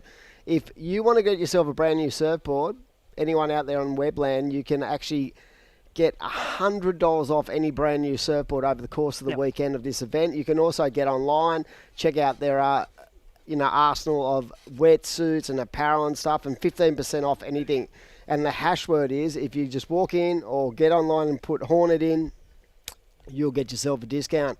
Great. I'm sure that the boys at the shop probably milling around, listening in, and Timmy and the crew. They're legends. We did a funny ad the other day for a lie. I don't know how I got sucked into it. I'm the worst actor ever, but we did this ad, and it is that hilarious. We had all the grommets dressed up in like 1980 Weddies, looking like Ross Clark Jones, looking like Sanger, and like just those old school colour fluoro Weddies. The Fresh Prince of Manly, he was looking a treat out there, and it was pretty funny. But great to have the support of the Aloha Surf Shop, of course, been our major sponsor since 1998, and Timmy's a strong believer in community, and if you're in the community, get down there because they're the only good surf shop in Manly. I'm looking forward to going there tomorrow because it's not only Father's Day. I get the double whammy, the birthday on Monday. So, wow, your birthday. So how's it feel? I'm getting a new board on Monday. I know what I'm getting. Oh, get down there. Hornet. Hornet. You're going to throw the Hornet in there for sure. But good stuff. And like we said, without sponsors, these events don't go ahead. And a massive shout out to, as I said, our other corporate partners, Ray White, Kazzy Restaurant in Manly, Pete and the crew, supporting the club. They've been struggling a little bit in the last couple of years with the COVID situation, but still behind us. Jackie Watson, of course, one of the best real estate agents in Australia, Dr. V Energy, and Stacey Surfboards, who have been a major contributor to this event as well. So all these different companies, along with Manly Pacific, who gave up the interstate clubs, all got 3 free rooms for the duration of the event. That's pretty incredible. Yeah, it's a great investment, and it's them backing their teams, but investing into the local community around here, as well as the junior surfers, their progression through the pathway, all the way from juniors to pro juniors, and to follow their dreams and reach them and kick them.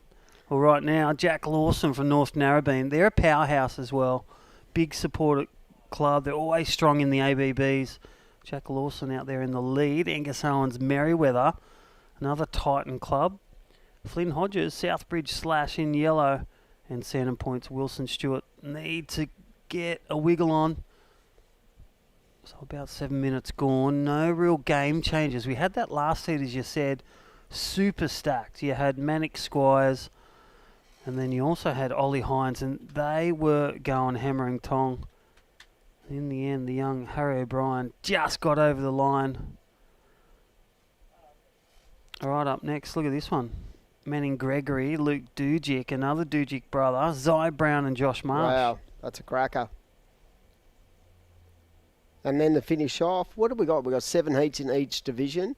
Today I had a chat to the judges before. We've got a really strong panel of World Championship Tour judges, including Drew Courtney and Luke Reading, along with Kai Engel and Nick Kolakides. And I spoke to him, I said, what do you want to do? Do you want to back it off at 26 heats for the day and just wrap it up, or just try to get through as we see the surfer in red on a nice looking wave, Angus Owens? And they just said push through, just get the 28 heats done today. Then tomorrow we'll start again at 7:30, and we'll wrap it up by about 3 in the afternoon, because it's going to be a bit woolly and weathery tomorrow. So, like, why we got the waves? So you always say that, don't you, at all events? This is for all event directors. If you got waves, you go. Yeah, you got to go. You don't know what tomorrow brings with wind, and there is forecast a huge east coast low. So all those in those really red spots and the eye of that storm coming here on the eastern seaboard of Australia, make sure you're safe and batten down the hatches, because tomorrow's going to be game day for finals day.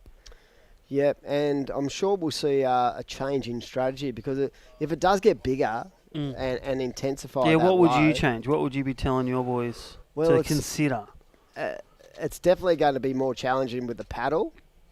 And even though you've got unlimited waves for each surfer, you want to give your power surfer whose wave is actual doubled, you want to give him as much time as possible. So sometimes you're going to sort of have to look at sacrificing someone in your lineup to gravitate towards getting your priority surfer the best chance to get a big score. Because going off last year, I felt like the teams that really had a power surfer that could nail a 9 were the teams that were really challenging for the title. Yeah. But it'll be different, because the swell, the swell has definitely come up. But the weird thing about it, on Wind Guru I looked at before, it said at 11 o'clock this morning the swell was 3.1 metres from the south, which it is, with that sort of southeast wind. But it says tomorrow it's going to be exactly the same. So I reckon could be similar conditions. Yeah, and we're definitely going to be down at Queenie. 2 banks down, 2 banks north? Yeah, 2 banks north down towards Pacific Street, due to the fact that there is a fun run in Manly tomorrow. So this part of the beach is going to be sealed off. But like the banks down there are good as well. But definitely we're going to be changing up. We did have the option of going to South Hurley or Curl Beach, but in these kind of southerly busters, there's no way you'd want to be at Curly. Rich said he looked at it on the way over and it looked like a washing machine about 5 or 6 foot, so it was unmanageable. All right, that was Flynn Hodges, Southbridge / and live action, Wilson Stewart. So a couple of quick turns, and then look at that wind, the white caps. You know, they say when you see a couple of white caps, it's about 13 knots, but when you see endless rows of white caps, you're looking at easy 20 to 30 knots. Yeah, it's a lot of wind. And we're in the protected area as well. I know I know you weren't stressing, but I'll tell you, last night I was freaking out. Didn't sleep that well, just considering the wind, and I was like, please don't pour down. And we were lucky when we got up at 5 a.m. it didn't rain. But yeah, the wind was always going to be an issue. And it's always a safety issue too, with tents and your staff and stuff like that. So we're always looking at that kind of stuff, because safety is paramount when it comes to running an event. Not just these days, have always been. And after 20 years of running events, I fully am aware of the OH&S issues you do have at an event coordinator sort of level. So we want to make sure we give these guys the best opportunity, but always give them in the safest kind of environment. Yeah, they've been amazing. And again, the Northern Beaches Council, the local lifeguards as well. And again, thank you to all the Surfing New South Wales crew, Rowan and Zane, and all the head work crew doing a marvellous job. set up with all the team. Phil Courtney and the crew, your minor board riders, bringing the PA and all the safety gear. Yep. And, this is a 4 surfer priority situation for these athletes out there. But, yeah, like as I said, very important in these tricky kind of conditions that we make sure it's safe for everyone. But the good thing about the vibe's been really good. The clubs have been loving it, and we're certainly enjoying our time. And we've got the best spot in the whole event site because we are in a broadcast box, sitting on the couch, just cruising away and watching these guys go Burko. And right now it is Merriweather with a 5.67 and a 4.77. They are in the lead, and don't mind me, I'm sort of sore, but I'm your not body that sore. language is pretty relaxed right now. You got me there, Sammy. Yeah, Yeah. The boss was taking a bit of a break. I've been on the couch a long time today. It's like watching the footy on the couch. But, great to be here. And as I said, we have the best spot. We're able to analyse, having Rich here, who's a championship surfer, former and a current, commentator on the tour. He's got such a unique insight in the way he analyses surfing, and he loves, he's highly involved in our club. He loves the fact that, we're putting on an event of this stature, and as a life member of the club, he really feels strongly towards making sure that development program continues within this community. So great to have Rich on, and of course yourself and Jess. Jess Grimwood, yeah. Yeah, Jess was telling me that she's off to the States to do the ISA. Yeah, it's awesome. She'd Are be you part going of over? that. No, not the juniors. I'll be over there So for is the that a adaptive. qualifier for the world title, or is it the world title? I couldn't work it out. Yeah, the World Junior title, I believe it is. And it could be the qualifier for the Olympics moving forward. Wow. That's all. It's a bit like an onion. So many layers to peel off. So 100%. To get to that point where you're actually in the Olympics, and who wouldn't want to be in the Olympics That's for right. this one? Where is it at? Chopes? And that's why you see. Yeah, that's right. That's why you. Actually, it's not called Chopes anymore. Yeah, it's end of the road. End of the road. I was listening to the broadcast the other day, and Joe Chappelle and that kept tripping over with the correct, the correct pronunciation of it. I was like, "There's no way I could do that. I'm lucky to get out a name, let alone get out the right kind of." Yeah, I know. We've seen some creative names there. I think that's more your piano fingers I know. It's or your heavy. butcher fingers. Bit of a paddle battle going on for Angus Owens, but yeah, so it'll be interesting. And as I said, having the experience of you guys who've had. Yes.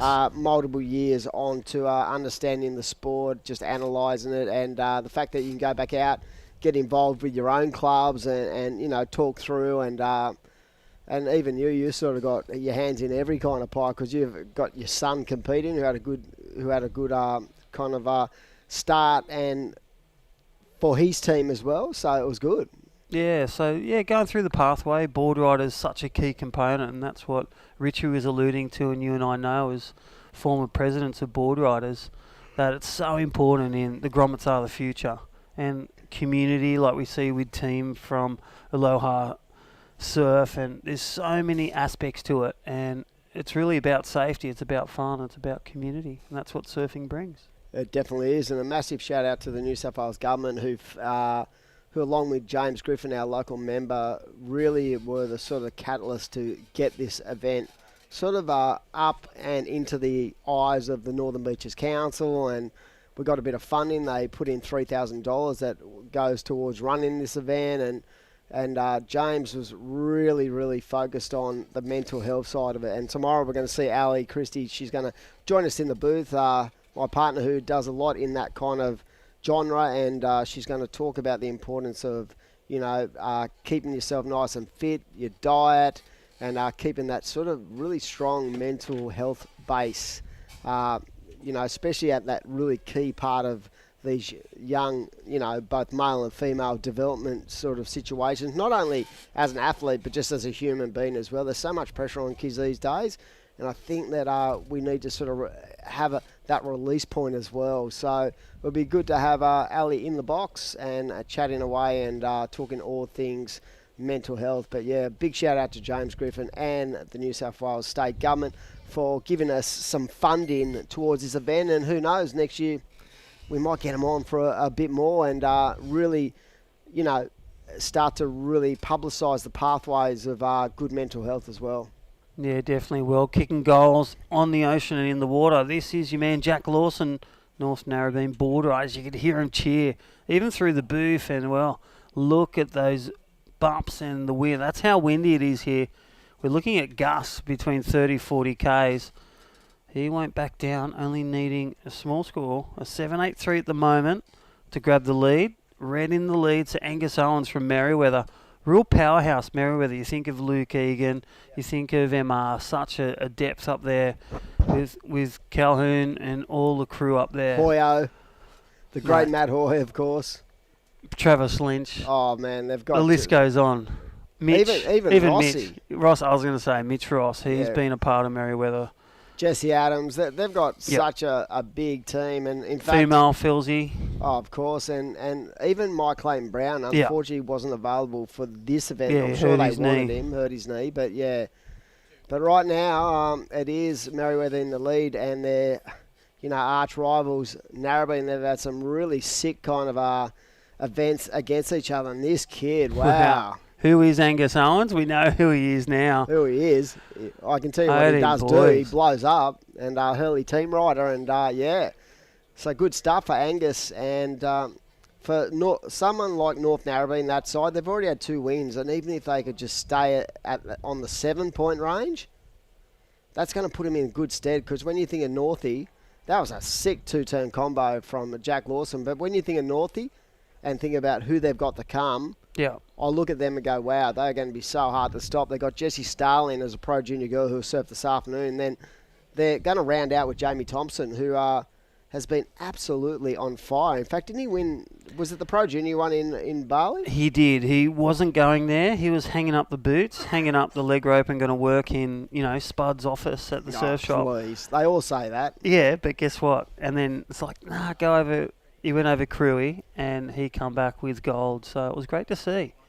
When the kids, it's a roller coaster ride in these surfing events. It is. It's ups, it's downs, it's twirls, it's it's hanging up by the teeth of your, the skin of your teeth. But it is so heavy. I've got to say that, it is a brutal sport. You could be on top of the world one day, the next day you're down and out, and you've got to recalibrate what you're doing and reset yourself and just stay in that moment, because it's such a hard way to actually compete, because the levels of highs and lows are just incredibly separated. So that score just came in for Jack Lawson, a 7.07. Wasn't enough to put him in the lead, but really consolidated second position. And I think that's a really key point as we see this heat sort of unwind. So we're going to throw up to a break. But that was nicely surfed from Merriweather and North Narrabeen. We'll pay some bills. We'll be back shortly at the Aloha Junior Teams Challenge presented by Hurley.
Righty, welcome back to day one of the two-day event here, the Aloha Manly, the junior teams event presented by Hurley, and we are back in Heat 5. Manning Gregory from Merriweather, the youngster. And that is Luke Dujic, the brother of Dane. And again, powerhouses from the Northern Beaches. They're surfing for NASA. Zy Brown from the southern beaches of the beautiful Cronulla, where I grew up. 2230. Everyone that's watching from there, hope you're enjoying the webcast if you couldn't make it across the bridge, or they didn't have a passport. And then Josh Marsh, Wary Beach, way down south, where Sal Fitz lives down there. Beautiful part of the earth. And Todd Prestige, as you knew. Prezzo these days, isn't he over in the States? Former World Tour surfer? Yeah, I think he is. Yeah, Still he working is. for. He was working for Hurley all those years. What a legend. I used to love, say, Good Times. How many times did you just put it on replay? Oh, yeah. Focus, Good Times, black and white. That was the changing of the guard, and right now we're seeing the change with the juniors, who are the future. Zy Brown, this is the older brother of Cash Brown, Richie Brown's kids. Yeah, you know how many Browns are in the Yellow Pages? What? How many? Second most. The other one's a Smith. Smith first, Brown second. I thought that might be. Here we go. Manning Gregory up and riding. Nice elevation into the lip there. Just that one turn. And what I'm liking about the bank this afternoon, that swell hasn't really jacked up too much. So it's been protected from the southerly with Ferry Barrow and Dead Man's down towards the end. So what it has created, there's a lot of wind chop out the back, but if you're in a more unprotected point of the Northern Beaches, somewhere like Curly, it would be a washing machine. The fact that we are being protected down here at North Stain is a real positive for these young guys, and we've seen the performances, mate. We've seen plenty of scores in that good to excellent range, and in that last heat we saw the surfer from Merriweather lighting that thing up. So good stuff. And Northie, 2 wins and a second, not a bad way to start their campaign. And as I said, if they get themselves into that position, like the tag team, then you're going to see a real change up, because they are the king of tag team, let me tell you. Yeah, definitely. And you can see that with some of the teams putting in 2 for the board riders. So Merriweather, Manning Gregory in Team 2 opens with a 383 and a 263. He's gone up a few divisions for Manning Gregory, the youngster. Josh Marsh, a 317 for Wary. He's in blue. But Luke Dujic in his division. Nice, solid surf and natural footer. Coached by Matty Cattle and surfs with NASA board riders. And then Zy Brown does a lot of stuff with Griggsy and Blake Johnson over there at Cronulla Surf Academy. Always doing a great job with the community over at Cronulla. So Griggsy's still coaching? Yeah, still coaching. He's doing a bit of a trip around with COVID.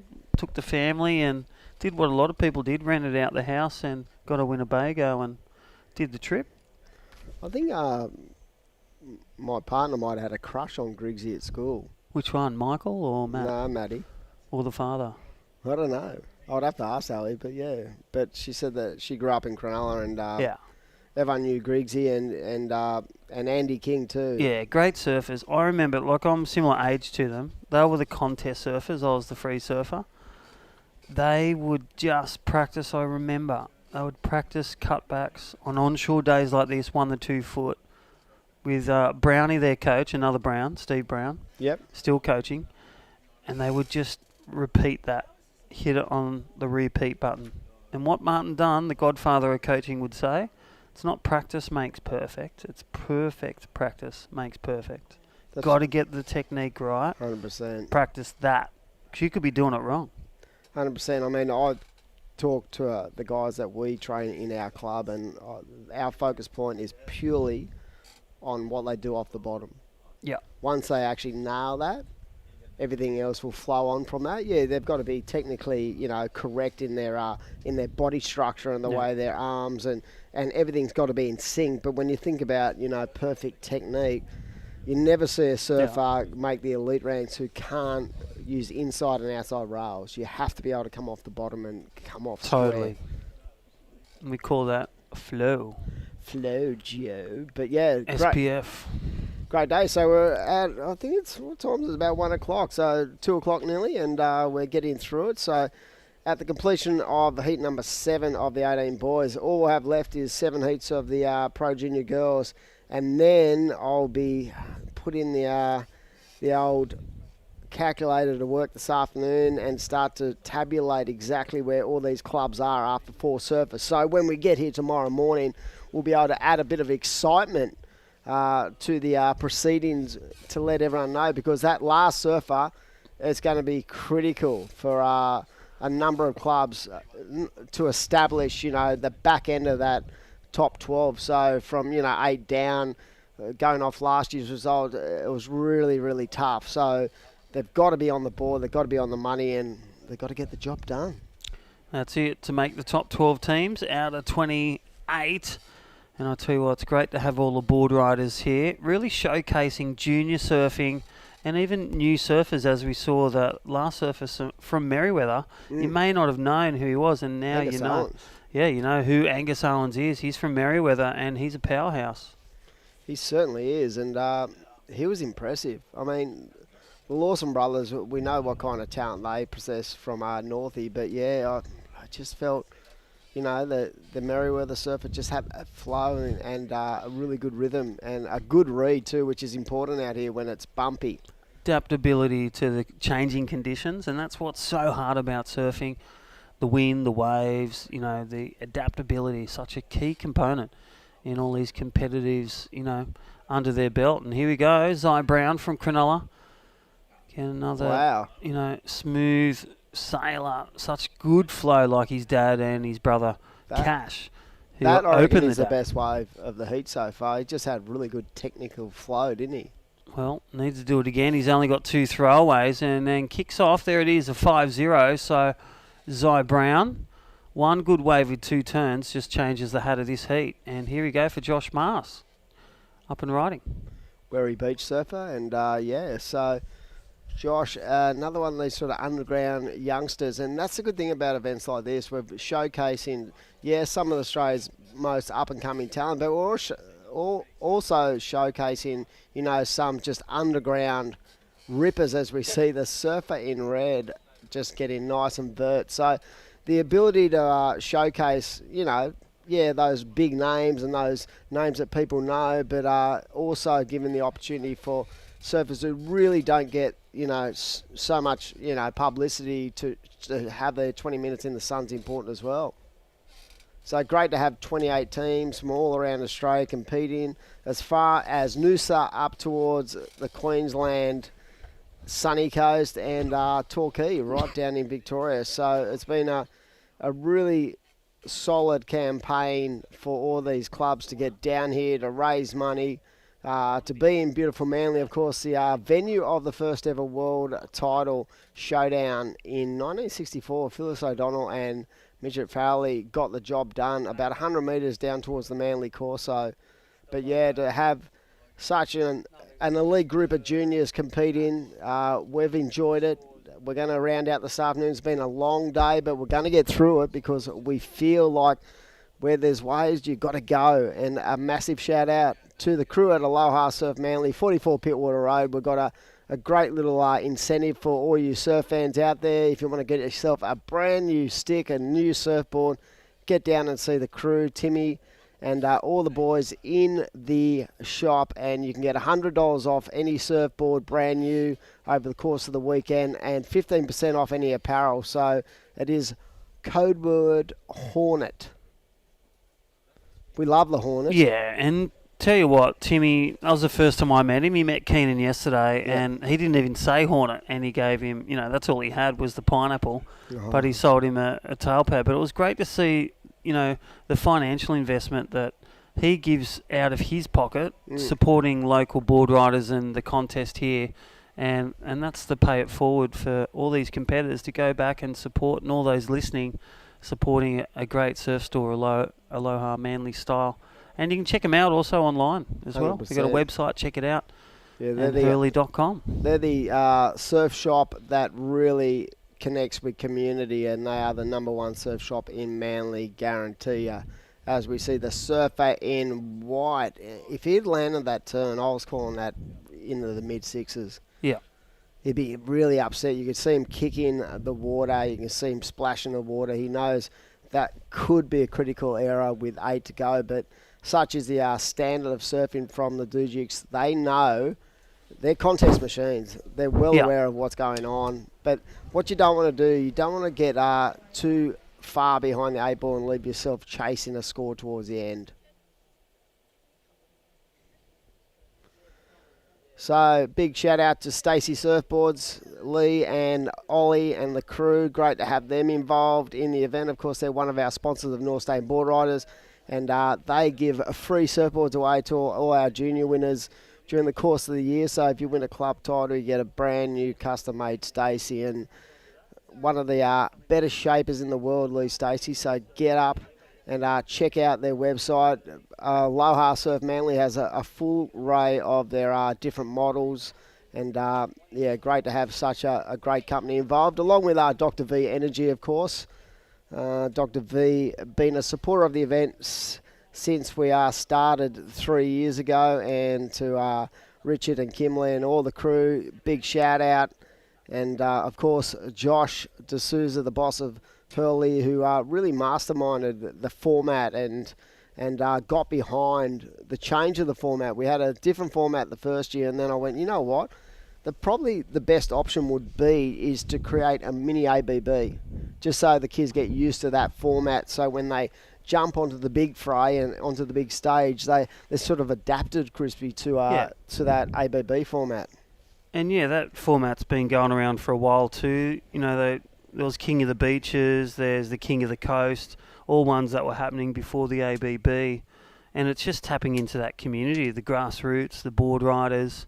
And that's what this contest is all about, the Aloha Manly. In its third big year, the juniors teams event, $10,000 up for grabs, 28 clubs. And I'll tell you what, guess who was at the door just then? Looks like we just made our job redundant.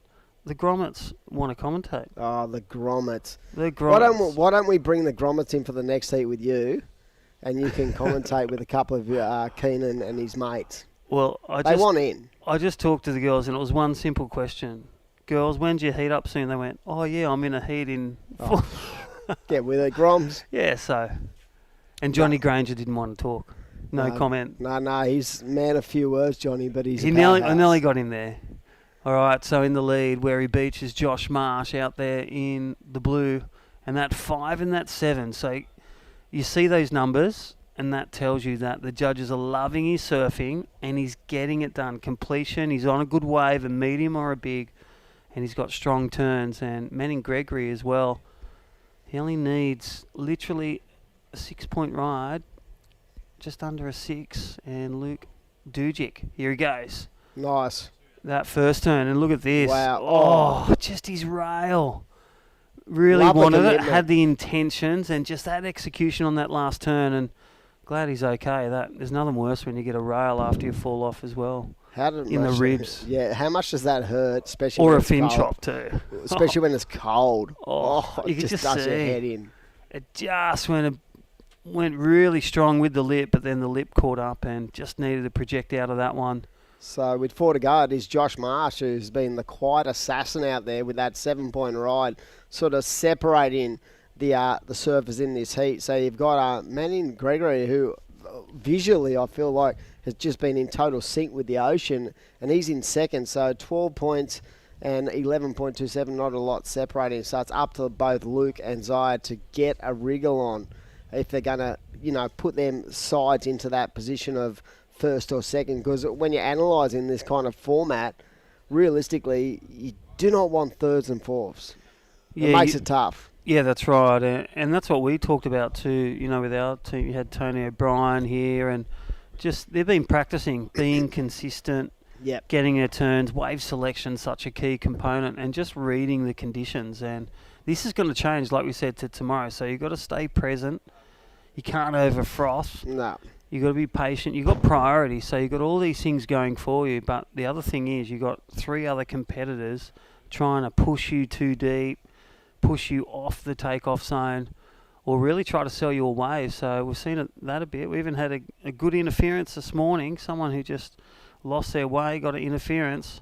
Yeah, we've only seen one. I think, is it 2 or 1 today? So Yeah, it's just been- one today. So with priority, right, the priority heats are so important for the surfers to really analyse and identify exactly what they want. So I love priority for the fact that it takes away that sort of punishing kind of snaking and stuff, and it's more about the performance levels of the surfers than their ability to hassle. Because some guys just don't like the hassle. They just go, man, I couldn't be bothered. So they just want to be free enough to let their surfing do the talking. And it's always hideous when you get a priority interference because you basically lose one of your scores. So it makes it very, very difficult to lock in a couple of big numbers if you're only, locking in. Even if you get an 8, you just got no backup. So, you want to make sure you do the right thing as we see the surfer in red. I love the way he jams away on the backhand. But critical to have priority and utilise it in a positive manner because as you head towards the back end of the heat, Crispy, you can actually, I've always said sometimes priority at the back end of a heat, when you hold priority, it's more of what you don't do than what you do. Oh, look at this thing. replay. And there he is, Manning Gregory. That first turn nice and a bit of a smaller wave, but he turned that small wave, probably a usual 3, probably turned that into something like a 5-point ride. And there it is, 5.1. So he extended that second score, but needs pretty much a 5.9 to take the lead. Surfer in white, similar, just that Luke Dujic, that moment. When we talk about moments, whether you win or lose, you got to learn from your losses because you're going to lose more, unless you're Kelly Slater. Yeah. But I'll tell you what. But even Kelly loses. Yeah, Luke Dujic, if he got that second turn, that moment, he would be either hitting the high notes or in a solid second for sure. Yeah, definitely. As we head towards the 1 minute mark, so this is heat number 5. There are 7 heats in each of the rounds of the divisions, and the divisions were 14, 16, 18, then Pro Junior Boys, Pro Junior Girls, and that was the makeup of the 5 surfers per team. Some clubs are that strong they bought 2 teams. I think there was 8 clubs that bought 2 teams, and like I said, it was unfortunate that we couldn't open it up to more clubs because I reckon we could have had a 32 team draw, but maybe next year, you just don't know, but we just didn't have enough time. If you put Hornet on your entry, do you get $100 off? Mate, Tim will look after you no matter what. But $100 off, like seriously, off a board that's right so now, good. That's really good. That's over 20%, just saying. That is amazing, and that's straight out of his pocket, so well done to Aloha Manly Style. Don't forget today and tomorrow for Father's Day, discounts. Just mention Hornet and mention this event, the Aloha Manly Junior Teams event. And that looks like a wrap.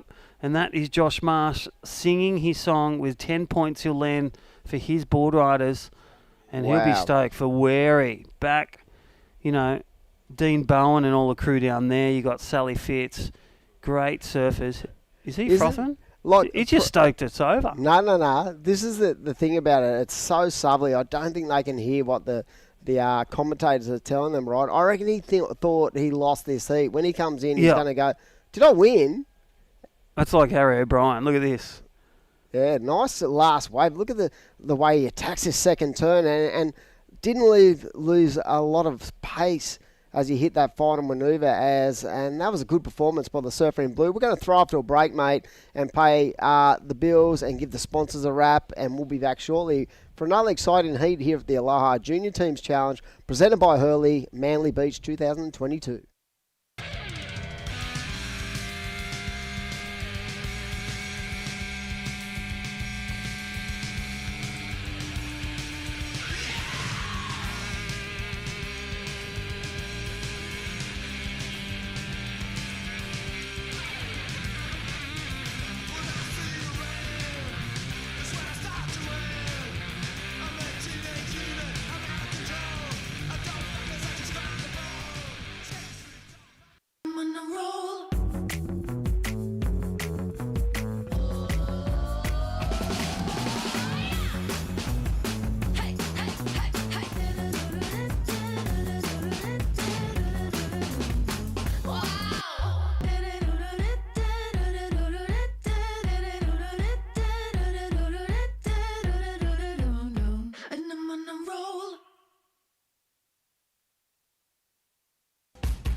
individual program is essential, I think, for everyone who's in the water every day. Anyone who has access to it and hears about it, you should probably go and learn a little bit of something from it. So you just have to be aware in the water. And when you train this kind of stuff, you get more awareness of your surroundings. It's even more easy to identify when somebody's in trouble, or to see when a potential problem's going to happen.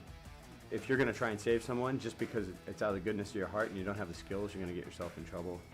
Yeah, so everyone should be prepared.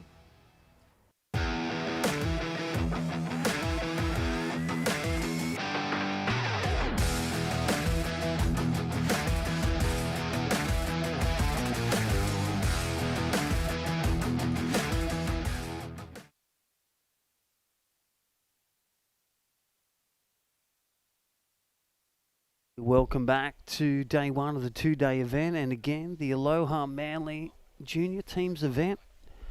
We are winding through our great heats, and again Josh Marsh, Wary board riders, taking out that last heat, high-flying style.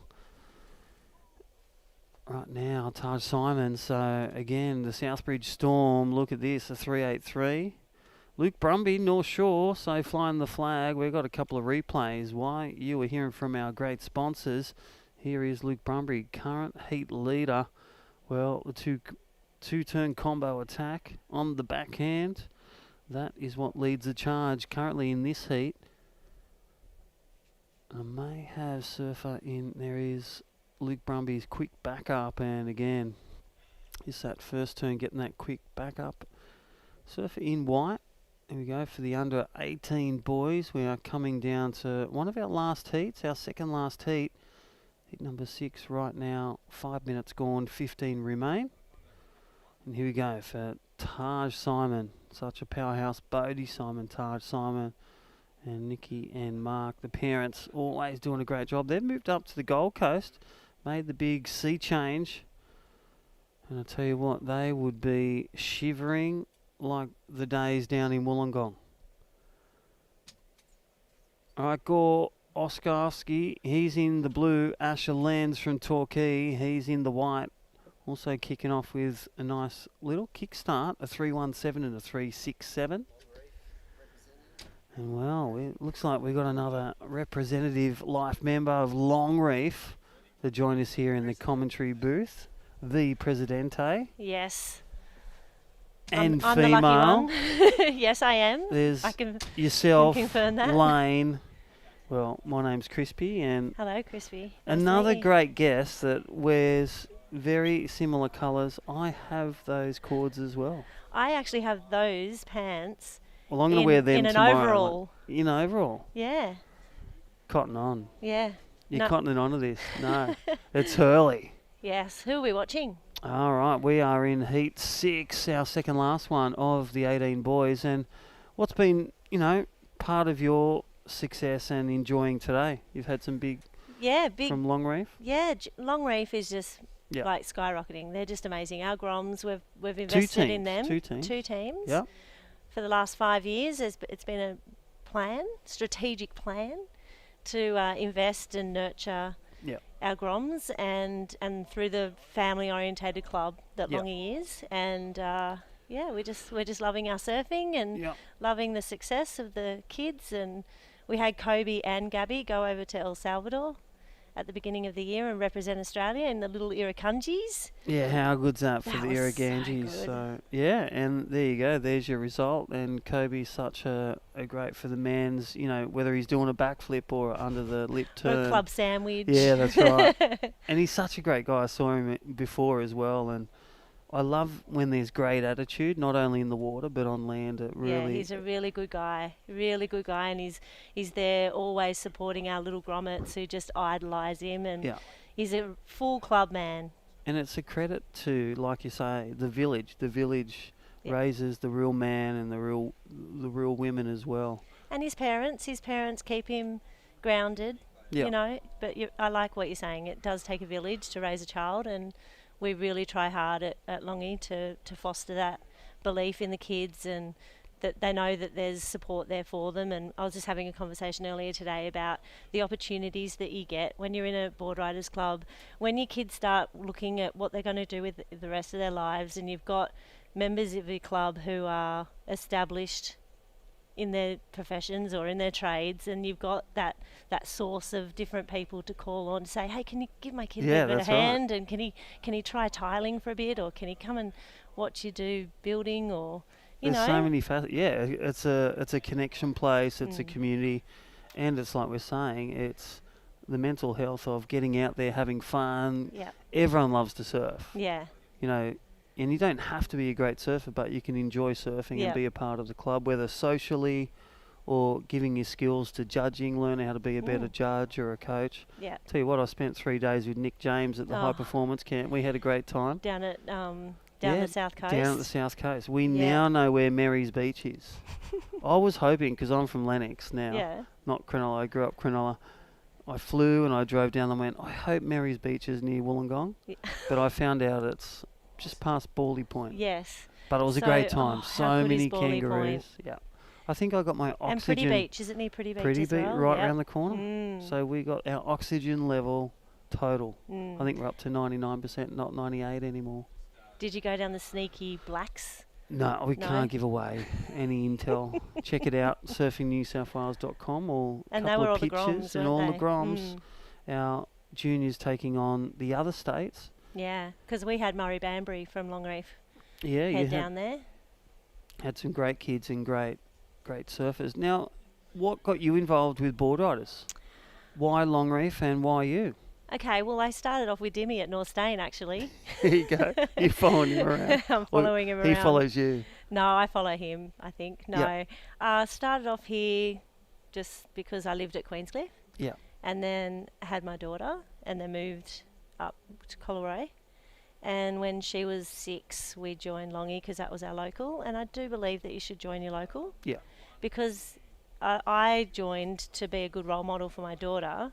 But also, it was really great knowing that I could just go for a surf at any time and know that there'd be a couple of other longy guys, usually, out there, and just creates that safety net and that support that if you go somewhere and you don't know anybody, it's a very different surf. Yeah, definitely. And so, so I just ran the Groms for about 10 years and then fell into the presidency about 4 years ago. Yeah.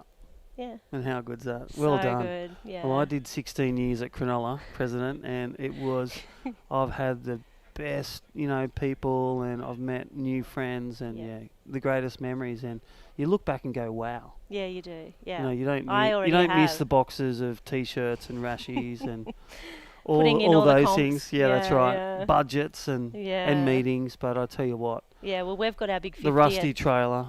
Oh, yeah. No, we've got a clubhouse now, thank goodness.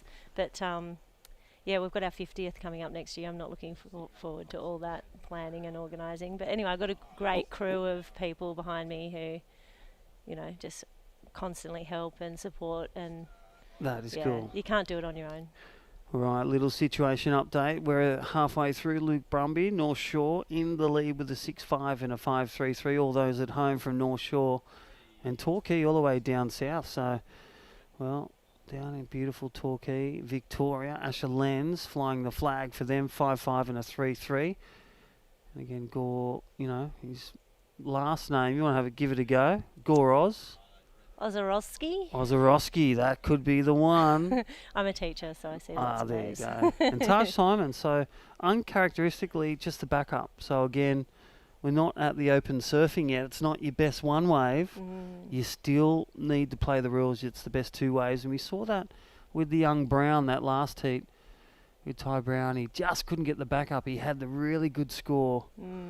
Now, do you find yourself, so especially with the girls, how do you inject your expertise on the day? You've got your tent, you've got your big flag, you've got the community. Are you saying much to the kids as president?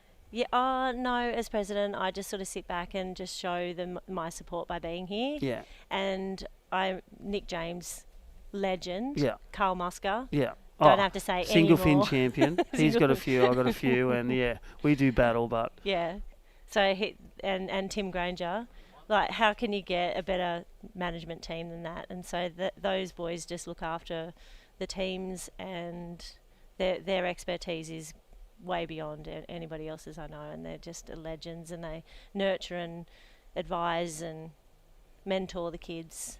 Yeah, I always get a text from Carl if I get a QS or a Pro Junior saying they're from Northern Beaches when they're from Longreef. Yeah, yeah. He likes to make sure that everything's right and give credit where credit's due. Hey, tell you what, how good Aloha Manly style, $100 off a brand new board. So good. I was just going to say, big shout out to the teams that have travelled, because it's costly, and we really appreciate the depth and the variety of kids that we're surfed against in this comp. And big shout out to Dimmy for all the hard work at getting all those clubs interested and putting up some good prize money, and all the sponsors who have jumped on board. Like we can't run these comps without their support, and they're just absolute legends. And it's good to see them giving back to the community who support them, really. Yeah, definitely. So make sure you stop in for some wax or even another beanie. You could do beanie. Double beanie, double jumper. I know, we're and I thought it was hard enough with beanies the Challenger, that's right. and jackets that we're sitting inside. All right, live Look at action, this Luke. is your heat leader. Look at Luke Brumby going for the air. And there it is. Just couldn't get the tail gear down, but I love the speed, love the pop. They're so brave pulling those airs off in that windy conditions out there today. I wouldn't be doing that. Yeah, and that's it. I would say, no, it's too windy like you. And look at That's that, why just I getting don't your pull airs, speed. 'cause How's it's that too little windy. little quick pump right on Yeah. that 3/4 of the wave up, really getting that high line. And Luke Brumby, just there we are online. And shout out Presidente, say hi. Hi. Anyone to say hi? Anyone at Father's Day? Say Yeah, hello to happy him? Happy Shout Father's out. There Day you to go. all the For fathers, tomorrow. legends. I know. We'll be here celebrating with you. Well, I mean, I've got one son here, so it's good. definitely looking Oh, forward yeah, to because that you're prize. What's his name again? Keenan. You're Keenan's dad. Yeah, Keenan's dad. That's your identity now. That's Yeah. it. Hi, Keenan's dad. I'm Emmy's mum. Yeah. And we are here, day one of the 2-day event. And don't forget, 28 board riders from Torquay all the way to Noosa. And I think 10 of those board riders are in this 10K stretch as well. Yeah. Well, you just have to watch the ABB to know how talented all the clubs around here are. It's always NASA, North Stain, Longy, North Narrabeen. Like, they're always in there. I always enjoy when the underdog gets up in the qualifying series and then everyone arm wrestles for the wild card. Yeah, yeah. And then everyone's got the pro surfers, and it's like, that's the hardest pick from Surfing Australia and Glenn Elliott. Yeah. That's when they just throw the dice in the air and it just lands. Yeah. It's either he's heads a or legend. tails. Yeah. No, he's great. I love Glenn Elliott's Glenn work is- as well. He was up at, we just did the Aussie title, so well done to all those masters getting their Australian title. 18 days, shortboard, longboard, loggers, Amazing. adaptive, and then the bodyboard is actually finished with 4 to 6 foot A-frame barrels. Really? Well, I dragged 3 of my women colleagues up to the state titles at Boomerang Beach earlier in the year. Yes. We were expecting half a foot, and we walked over that South End walkway, and it was 10 to 12, and we just thought, oh my goodness, what have we got ourselves in for? But, you know, Carl, such the legend that he is, the gentleman that he is, paddled out with the over 60-year-olds. Wow. Oh, sorry, it was the over 50-year-olds. Yeah. Paddled out with them just to make sure that they were okay and safe and looked after them. Wow. Like, the guy just can't get any nicer, can he? I know that's ruining his reputation. It doesn't surprise me. He's big heart, big lion. Yeah. I just can't wait till he makes that next movie. And you know which one. Step Brothers 2. Him and Will Ferrell. Oh, He's yeah. actually the body double for Will Ferrell. Yeah, he and is. face double. Yeah. Yeah, because when you build bunks, there's so much room for activities. Alrighty, here we go. So there is your replay. And there's a bit of frustration for the man in blue. And I'll tell you what, I've asked a lot of the surfers being on the beach and in here, can you hear anything out the back? No, they can't. They can't. All they can hear is the ocean and a bit of blah, blah, blah. Yeah. So what we do as coaches, no doubt Nick James, you surf like you're in fourth. That's right. And you've got to finish off each wave, because there's been so many heats where the difference between 2 spots is in the hundredths of a point. Well, there it is. So Luke Brumby wasn't from the air, but that 9-point ride, a class act, and he's in the lead, a 6.5. It's great surfing. And under 3 minutes remaining. And look at Taj, he's got to get rid of that 3.8 because he's got a 9.23 as well. So it's really cleaning up out there. It's getting bigger. And you can see that as that wind, it's going to whip up this 5 to 6 metre swell. and we're in a really good place. I'm really excited for tomorrow. Same. But we're going through these 28 heats today, and it's just going to contain it. We're going to have the Women's Pro Junior this afternoon. Here we go for Taj, looking to drop the 383. Just moved from Wollongong, head up to Gold Coast now. So again, looking for board riders like yourself. You've gone from North Stain, and you're now president of Longreef. Taj has gone from Wollongong and Wary, and he's now at Snapper Board Riders, one of the best board riders. Wow. Surfing the best waves as well. I think he had to borrow a steamer. Or sell it. Yeah, that's right. You wouldn't need a steamer off at Snapper. Oh, I mean for here, he had to borrow a steamer for this event. Here, so there I he get goes. it. Yeah, right. Or maybe his sponsor gave him one. So looking for, well, what do you reckon? He only needs a 6-point ride. Get rid of that 383, doesn't he? Does require a 6 to take the lead. So this one's going to come close for Taj Simon and Bodie Simon. They're a big part of the Indigenous surfing that happens both down in Torquay and around Australia. A really important movement, especially for First Nations people. Absolutely. We have a presentation at the end of every comp, and we always acknowledge the traditional owners of the land and the waters in which we've just played, and appreciate the many generations who've looked after these waters and the land that we just love. We're very fortunate that they have the insight to care for this amazing place. Well, looks like Taj Simon's that last wave not enough, so still coming second, still 7 points, and there soon. It is. And look how close it is. He's 0.1 What am I saying? ahead. It's always that close between two. You just got to follow that wave as far as you can and make the most of every wave that you get. Well, he had that coping at the end. He stayed with it. He finished it. So we do aim to get that last. But 25 seconds, he got the score. I wonder if he knows. Yeah. Love to get that zoom in on yellow when he comes in. Oh, yeah. I got first. Yeah. Must know the 9.23 and the 6.37. So getting the score by 0.1. So that will leave Luke Brumby requiring something around a 6.61. Asher Lenz needing, well, a big score, Titanic score. Yeah. And that is I know there's a few people in my camp who have got the pen and the paper, and they're going through all the results to see how everyone's going. Yeah. Like people say it's just the kids, but it means a lot to the clubs. Yeah. Oh, dude. All these and comps. Definitely, to pay it forward and to continue the development. So we're going to go to a short commercial break, and big shout out thanks to our super presidente from Longreef. And again, thanks for joining us. No worries. Great to be here. See you guys. Go Longy. Well, there we go. Longreef, one of the tips to take the title. And we'll see you back after this short commercial break for more action.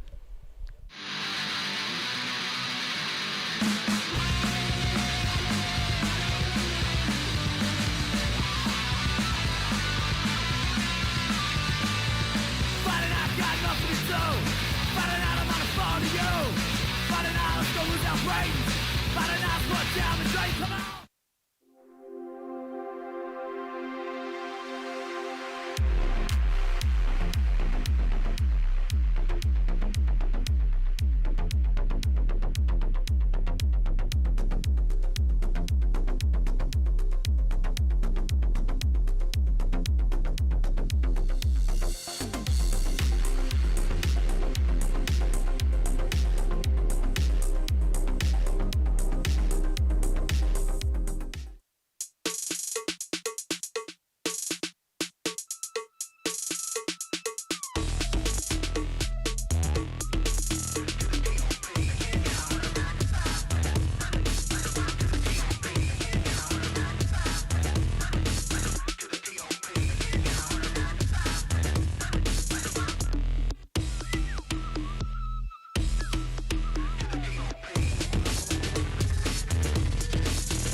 Teams Challenge presented by Hurley. Another bumper heat coming your way, and it's great to have in the booth with me right now John O'Shea from Evoca Board Riders, a real supporter of, community teams and the surf board riders culture, mate. Welcome in. Thanks very much, Jimmy. And mate, how you feeling as a club man and staunch Evoca crew? Two teams down here. And, we've had a couple of your crews still in Bali, which is unfortunate because you're such a strong club. But is it great to be down there? Because you're one of those guys who sort of, when we threw out this format and when we threw out the event, you're like, mate, this is exactly what the Grommets need. 100%, yeah. As soon as the first one you did, mate, I remember saying that to you for sure. And you can see this year you've got, clubs from other states that are getting involved now. I think that just shows how good it's been for the Grommets. And yeah, like you said, it's been great. We've had a couple of teams in the last few years. Last year we made the final. And this year we haven't done too bad. We had a couple of guys over in Bali living it up, escaping this weather. Yeah. But mate, it's always good to be here. We love Manly. It's a beautiful part of the world. And, tough conditions, but it's still providing some pretty good opportunity for everyone out there. And mate, talk about the history of your club, Evoca Board Riders, former winners of the ABB. Where does the position of your club stand at this current place? As you see, a really good turn from Xavier Bryce from Longy. How's the club going, mate? And what do you see in the next 5 years coming out of your club? Next 5 years, well, look, we've got NSB up the road that have, been great rivals for us. We had a really good go at the Kings of the Coast this year. We've really been trying to work on building a bit of a coaching regime, a training regime through the club, and we've actually almost had to split the club. We've got such 12 and unders is like such a big part of the club, and kind of love that turn. Wow, he's a good surfer. And yeah, so we're just trying to look at that and look at the bigger picture. And I've had some great results. We've also had some tough results too, and that's what makes you grow. So we're just sort of trying to build a bit of a team that can keep providing a bit of training through the week and just keep the froth up. And obviously you want to always enjoy surfing. That's a key part of what it's about at your local beach and being part of the community, but it's also good to kind of strive to get those big results, on the big stage. 100%. As a person who runs a club myself, sometimes it's really hard to coordinate your best surfers, and that can be a real frustrating kind of point of difference for because when you analyse on paper, you go, wow, we're so strong here, and it's happened at the ABB to us where guys just aren't available. People have lives and stuff, and sometimes that can be a hindrance when it comes to a team format. But overall, I feel the basis of club surfing within New South Wales and Australia wide is just so good at the moment, and I think generation to generation, I feel like our club itself is going through a real power surge at the moment with juniors, where a couple of years ago we weren't. We sort of had those established guys like, as we see Timmy Bain up and riding. So we had guys like Kai, we had Dayan and Rich, but we didn't really have a lot under that. And then right now I feel like in the last 5 years, due to just circumstances, we've been able to develop some really good young guys who are now sort of lighting it up on the QS. So it sort of goes in cycles, doesn't it, at a club level? For sure. Yeah, I think we had a bit of a golden era. I remember Sam Chell talking about it, obviously around the 2017 win at the Nudie, and probably before that, we've had, I think one of the older guys at our club mentioned that we had someone on tour from Evoca Board Riders for almost 30 years. That's incredible. There'd be someone, whether it was Bryce Ellis or Mark Sainsbury or Ace or Wade or Matty Wilco. But yeah, you go through those patches, but I think that's all right too. Like sometimes it's so good to have those guys that you can hold up and really something for the Grommets to look up to. But Board Riders is also about the crew that turn up every week. It's about the guys that run the barbecue. It's about the guys that pitch up the tent. It's about the mums and dads that are there. And I think that's sort of something that your club, I'm sure, has embraced as well. And so, yeah, at the moment, we've got, you know, we've got like today, even we had the guys in the 14s and in the 16s. I think they still got a couple of years both in those divisions, and that was a really good wave again. He's a good little surfer, isn't he? He is unbelievable. Yeah, In fact, really he's nice at- bottom yeah. turn, just really nice off the bottom, gets himself like right back up in the lip. You From know? a Northern Beaches point of view, Xavier has been definitely one of those guys along with Winter Vincent where we've sort of analysed them guys to sort of take charge of our region. Yeah, he's a strong surfer, and That's a nice it's turn, yeah. it's just critical that we have those pathways for all the young guys to develop. And like you said, you guys have been so strong over a long period of time, but it does spin around if people do the work. I feel that each and every region, each and every club has that sort of staunch kind of club people, and that's over the course of like generation to generation. I think that's why Australia has been so strong on the world stage, because the grounding and the development programs that we have in place are second to none. Yeah, well, you can see the incentives that you can get through Surfing New South Wales and Surfing Australia. They're really pushing the board riders movement, and it's such a good little stepping stone for the kids coming through.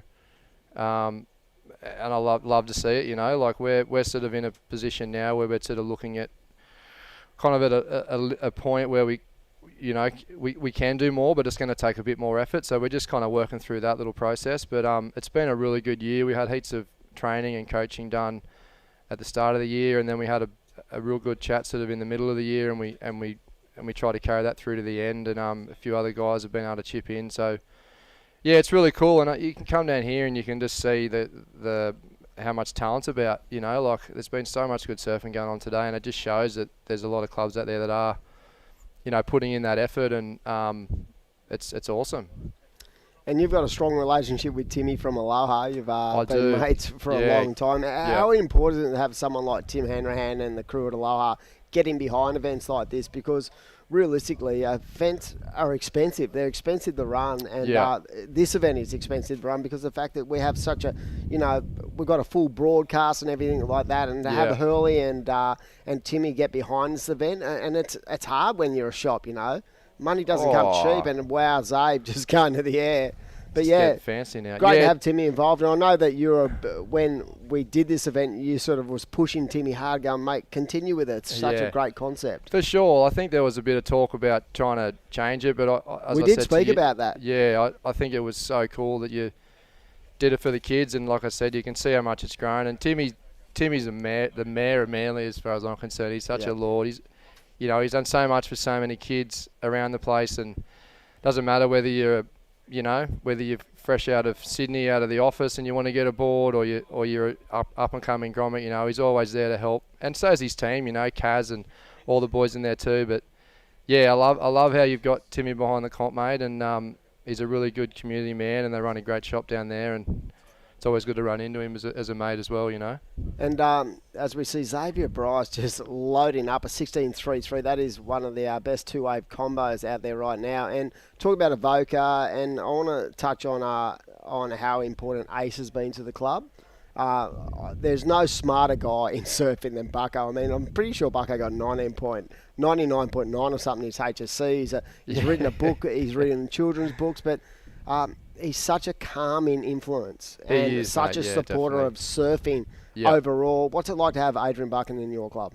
It's been awesome. I mean, obviously he's spent a lot of time on the road. I mean, I think it was 15 years on the CT, I think. But mate, it's always good to have him around. He's always a really good presence in the water, and to have him back home now, I'm really looking forward to him, getting involved. He's unfortunately last year he was in with the ABB, and then literally like a week out from the event, he injured his ankle.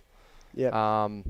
So yeah, mate, love having him back. He's just done a little strike mission to G-Land, so he'll be on his way home soon. But yeah, it's awesome.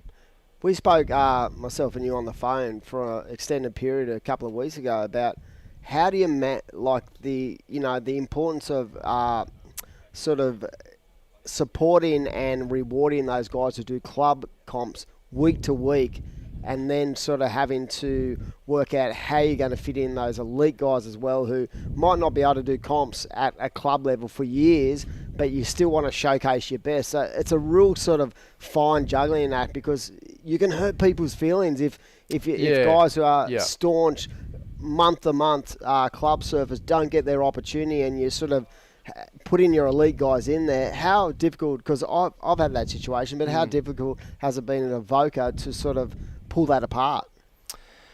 It's probably the toughest. When I first started doing the team manager role, I spoke to our president about it, and I sort of said, I want to go back to basics and start using guys in the club a little bit more. And to be honest, I think it was personally, I think it was a good decision. It really got people fired up. They kind of understood that we're prepared to go bad, but if you're showing up at board rides, that's going to matter, Unfortunately, when you come to the ABB, it's a good little one, nice, got a little bit of shape. Oh, that was a good turn.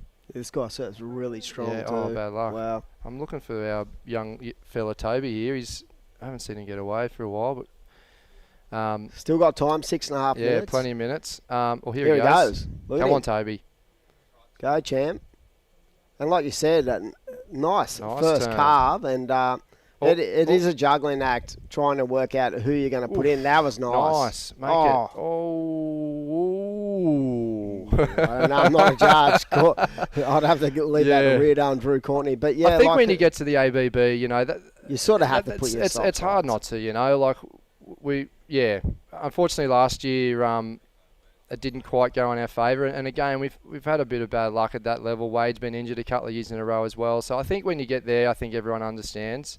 But yeah, I've made a real conscious effort to let everyone know that if you're showing up each week, you're showing up to training. If you can't get there, you let me know, and that's going to matter. Yeah. Obviously, when you get to the ABB, I think you got to make some tougher decisions. But all in all, I think it's fired a lot of crew up a bit more in the club, and we do our best to use guys that are turning up. I think the good event for that too is Kira Teams Challenge.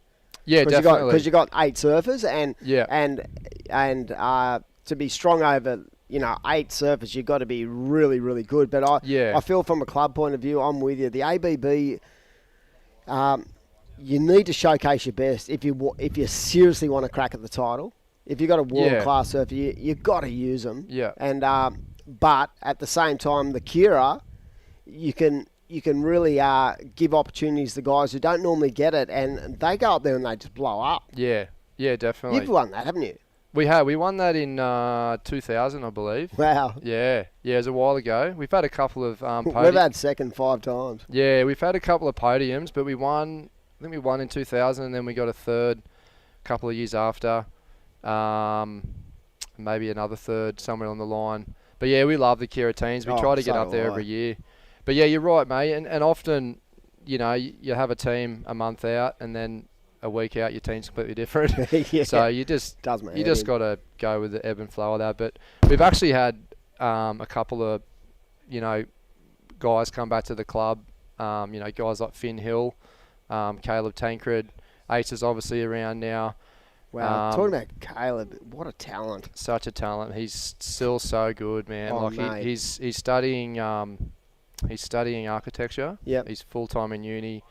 But I've had a little chat to him at the start of the year, and he's frothing for the ABB. So good. He's on board for that, and but yeah, heaps of talent. But it's just been good. We've just had a couple of people come back. We obviously got Byron, Stapleton, Leno. There's a good pack there. So yeah, we're chuffed, mate. Like you said, you get wouldn't call them holes, but you get your stars that come through, and obviously stars come and go. That's why they're stars, right? Yeah. But yeah, we love all our members, and we've got plenty of young talents up and coming. Little Hugo Spindler, Noah Hartney. There's heaps. Yeah, that's why I love that club. The whole community thing about the club thing, where sometimes you'll get your stars, and you know from an early age how good they are, right? But then you'll get other guys who just toil. Our girls actually, we had the 3 finalists in the under 12s. Talia, in the state, yeah. That's unbelievable. Talia Tebb, Zara Hall, I think Clive, Olive Morris, I think. Yeah. That's amazing, because it just sets you up for the future. Yeah, so we've got a real pool in that sort of micro grommet region that the froth's just so high. It's so good to see. So looking forward to that sort of generation to come through too, you know. Yeah, talking about women surfing at a club level, right? I reckon 10 years ago we had 4 girls in the club, and now we've got, I'd say, 20 or 16 or something. Yeah. It's like... Yeah, Talia Hurst is another one we've got. Tenfold. She's surfing this afternoon. Yeah, absolutely, mate. And we love it. We've been pushing for it as well, like we were talking about last year as well with the girls in this event. You know, I think it's coming to the point where, you know, you've got equal prize money, equal opportunity at the WSL level. It's just trying to find ways to keep that going as you go further down, filtering down through, you know, Australian and national events and state events and what have you. But yeah, it's always good to see girls in the lineup and girls in the jersey, and yeah. I tell you about the standard of women surfing has intensified in the last 5 years, and I think that it goes to a point of clubs giving girls opportunity and also confidence in their own ability. Like I think at all beaches, like back in the day, like girls got a bad rap out there. You know, guys would be dropping in. Now they just fight for everything, and to be honest, their biomechanics of their skills is just incredible. Yeah. Yeah, like it's changed totally. I mean, if you think back, like when Lane was sort of dominating, right, you could honestly say in that sort of era, there was 3 or 4 that could match her or on a day match her where other people would struggle. There's 40 women who could win a world title if they had opportunities, as we see Red up and right in from Noosa, Timmy Baines. So, yeah, I feel like... that was a good wave. Just the amount of... You know, talent now in women's is incredible. What do you need? I'm not he sure. Needs a big score. Needs a big score. I'm not sure if that was quite it, but it'd be close. One thing, would you use epoxy or would you use a traditional board out here in these conditions? Good question. That. It's pretty soft out there and windy, but personally, I'd go normal board. I'd probably go normal. I've got a pretty good normal board. The epoxy boards though now are getting so damn good. But yeah, I think with that sort of side wind, normal board will do the job. You just don't want to be hooked up in the lip. That's right. Once you get a bit of a wind underneath those epoxies, they're so light and so mover friendly, but yeah, it's heavy. But looked like that guy in red was making it move pretty well though. Yeah, I wish I had his talent. But mate, such a pleasure to have you in the box. I love having Avoca involved. Great club, great community, and John O'Shea, we welcome you in and wish you all the best, legend, moving forward. Please. And we're going to roll out to an ad and pay some bills. But yeah, I love having Avoca in, and they're big supporters of junior and open surfing. We'll throw it all break.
Welcome back in to the women's pro junior side of this Aloha Junior Teams Challenge.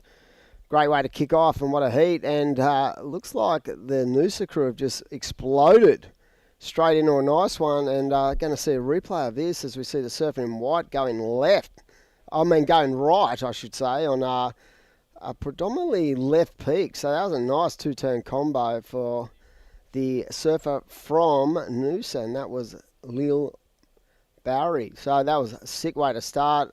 We've got Summer Longbottom out there from Cronulla in the yellow, Nixie Ryan from Labar, and Kiara Buckpitt from Ulladulla. Wow, that is a smoker when it comes to our talent. So these 4 surfer heats, priority does play a big part. And yeah, wow, what a belter way to start the Pro Junior girls. So 7 heats to round out the afternoon. Great to have everyone live on the web. KO Freebies and KO Sport and Surfing New South Wales have broadcast this along with YouTube. So massive shout out to all our corporate partners and our sponsors of the event, Aloha Surf Manly, of course, Hurley, Australia, and really supporting this junior foundation kind of event where we're trying to create their own, establish their own kind of mini ABB. And all our other partners, Kazi Restaurants, they've got 2 restaurants, one in Balmoral, one in Manly. Stacey Surfboards, of course. We've got Dr. V Energy. And we've got a heap of partners. We've got Ray White at Freshwater Data Processors, who I work for, and the New South Wales State Government. So to bring this huge event back down to Manly, it does cost a lot of money. And we're offering up $10,000 in prize money, which is great as well. $5,000 to the winner.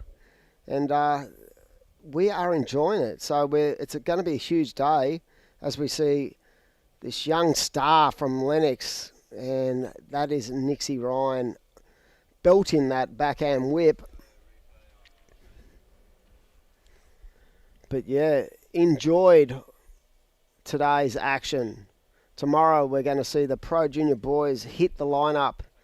And I'm hoping we're going to be able to do a bit of a tally up this afternoon at the completion of this to work out who is where on the promotion table. So the top 12 sides will go into that tag team format.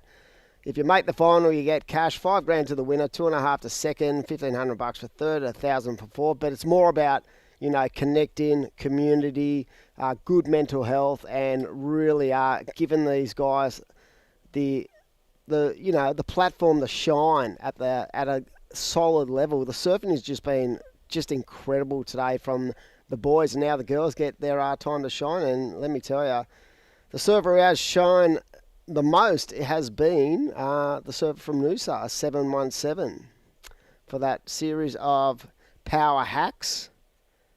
So even though the weather's been pretty terrible, I felt like we've got the best of the conditions when it comes to, the northern beaches.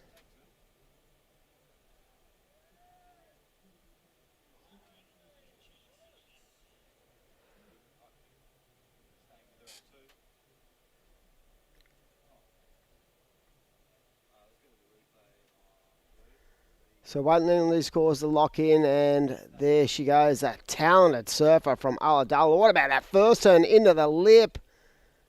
And a lovely combination on that replay. Wow, this girl has talent to burn. And there it is. What a way to start. A 9.10. Kira Buckpitt, the crew from Ulladulla would be frothing right now. And in fact, they've actually sent me an updated point score after 3 surfers. I don't even want to look at it because I'm a little bit eggy on it. But yeah, there's some big results. And Labar, who's in this heat right now, Nixie Ryan, her club stands at the top of the ratings really with 3 wins. So they've had a win in the 14s, 16s and 18s, and this is their Pro Junior girl. And then tomorrow you'll see young O'Brien again into, I think it's Jack O'Brien, into the Pro Juniors. So this is a critical point of their campaign for Nixie Ryan. And already she wouldn't be too overawed by the situation. She's been a staple of contest surfing for a long time. So she's very structured. She has her the way she goes about her heats, but Kira Buckpitt has just lit fire underneath everyone and locked in that 9.1, and it was well rewarded by this WSL World Tour standard panel as we see the surfer Ian White up and right in. Nice formation down the line, and you could just see just that patient, but unfortunately that inside rail sort of grabbing for the surfer in white.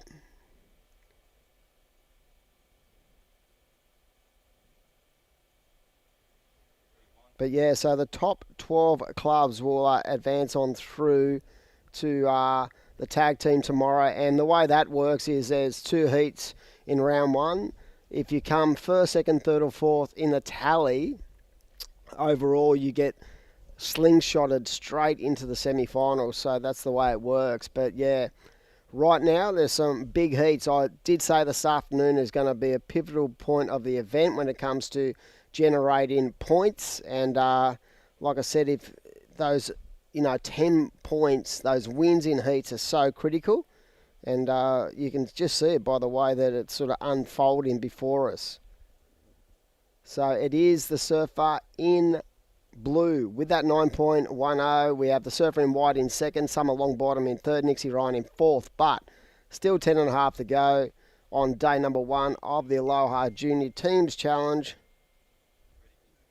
And, yeah, we're excited. And don't forget Aloha Surf Manly, 44 Pittwater Road, Manly. Get down there, see the boys. We've got a special on, a sale on for anyone listening and wanting to grab himself a new stick as we see Summer Longbottom up and right in nice flow into that first turn. But you could just see she was a little bit caught up, and just that speed down the line caught her out on the final manoeuvres. So if you want to get down to Aloha Surf Manly or get online, the code word is Hornet. You can have $100 off any brand new stick right now during the course of this event on the 3rd and 4th of September. 15% off any apparel, and just go down and see the boys, Timmy and all the crew at the shop. They will look after you today and tomorrow, and they are the major sponsor of this event. And, yeah, exciting afternoon. We have 6 heats to remain in. And,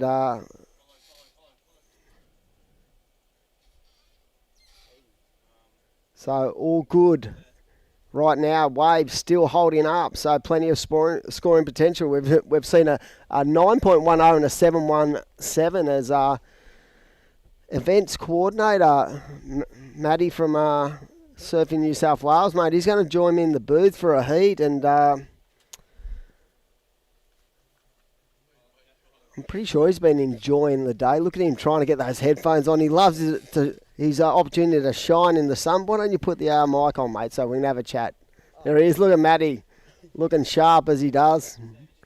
Mini-me's brother. But yeah.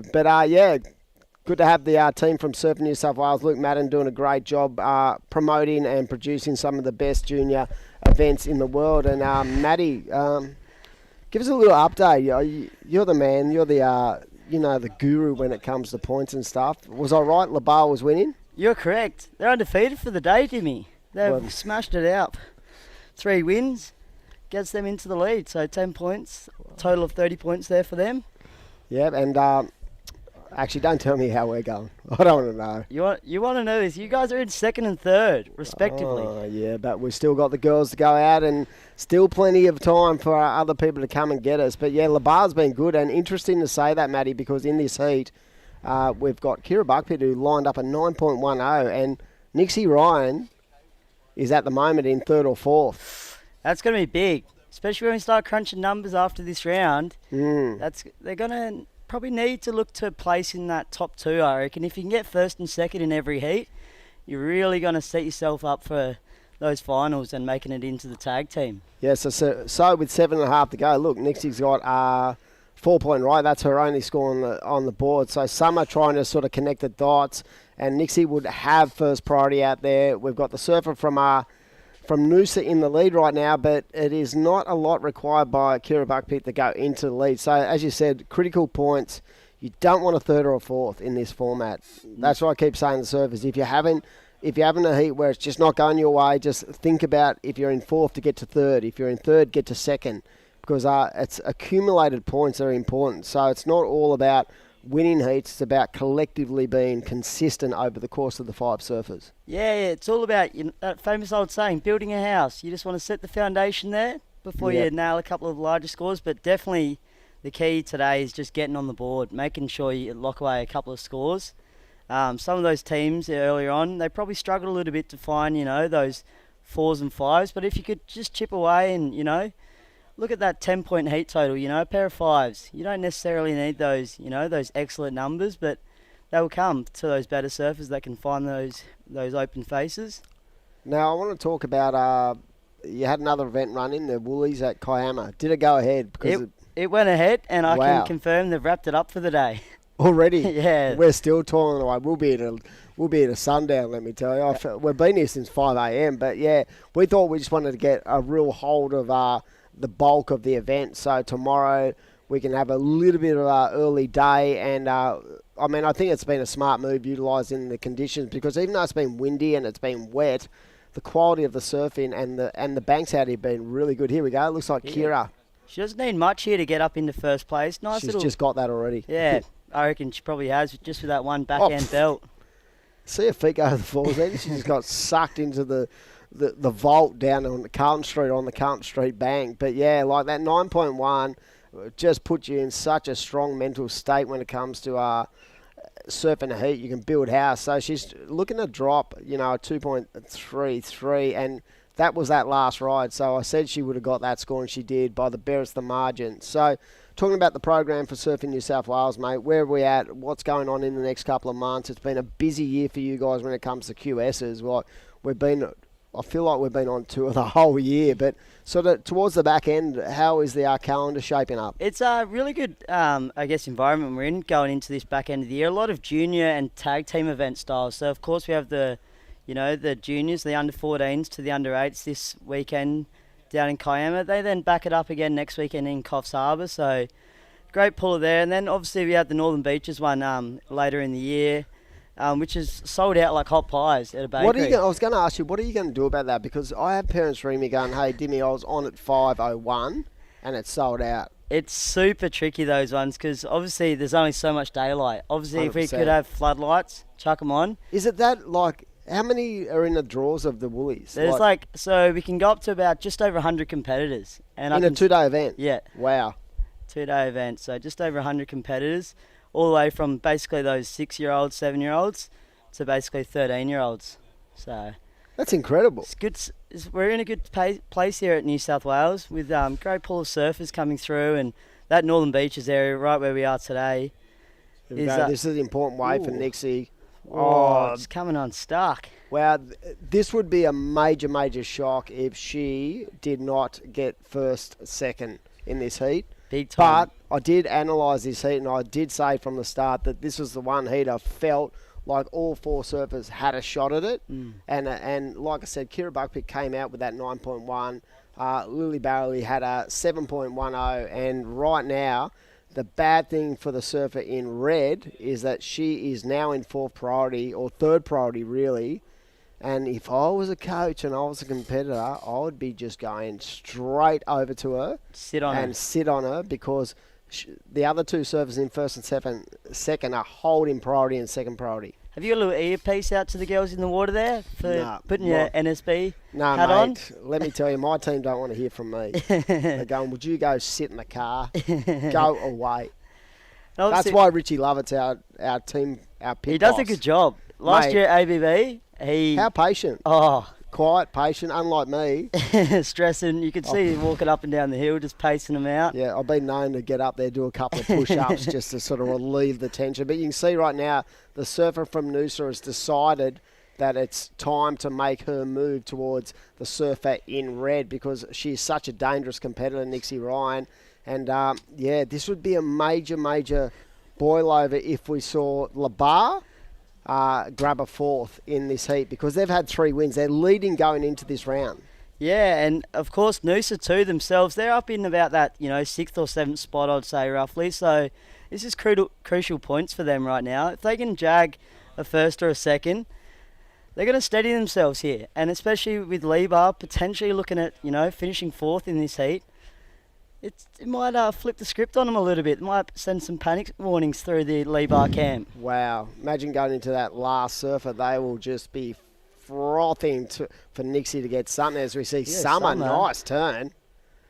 Young lady surfs so strong. And just again, I felt like it's been more about Summer's second turns than the first turns as we see a spicy looking turn. And wow, look at that. Kira Buckpit into the lip. Thrown everything in it. And out the back, it is the surfer in red. The pressure is building. She's struggling out there, isn't she? She's really struggling to find those open waves.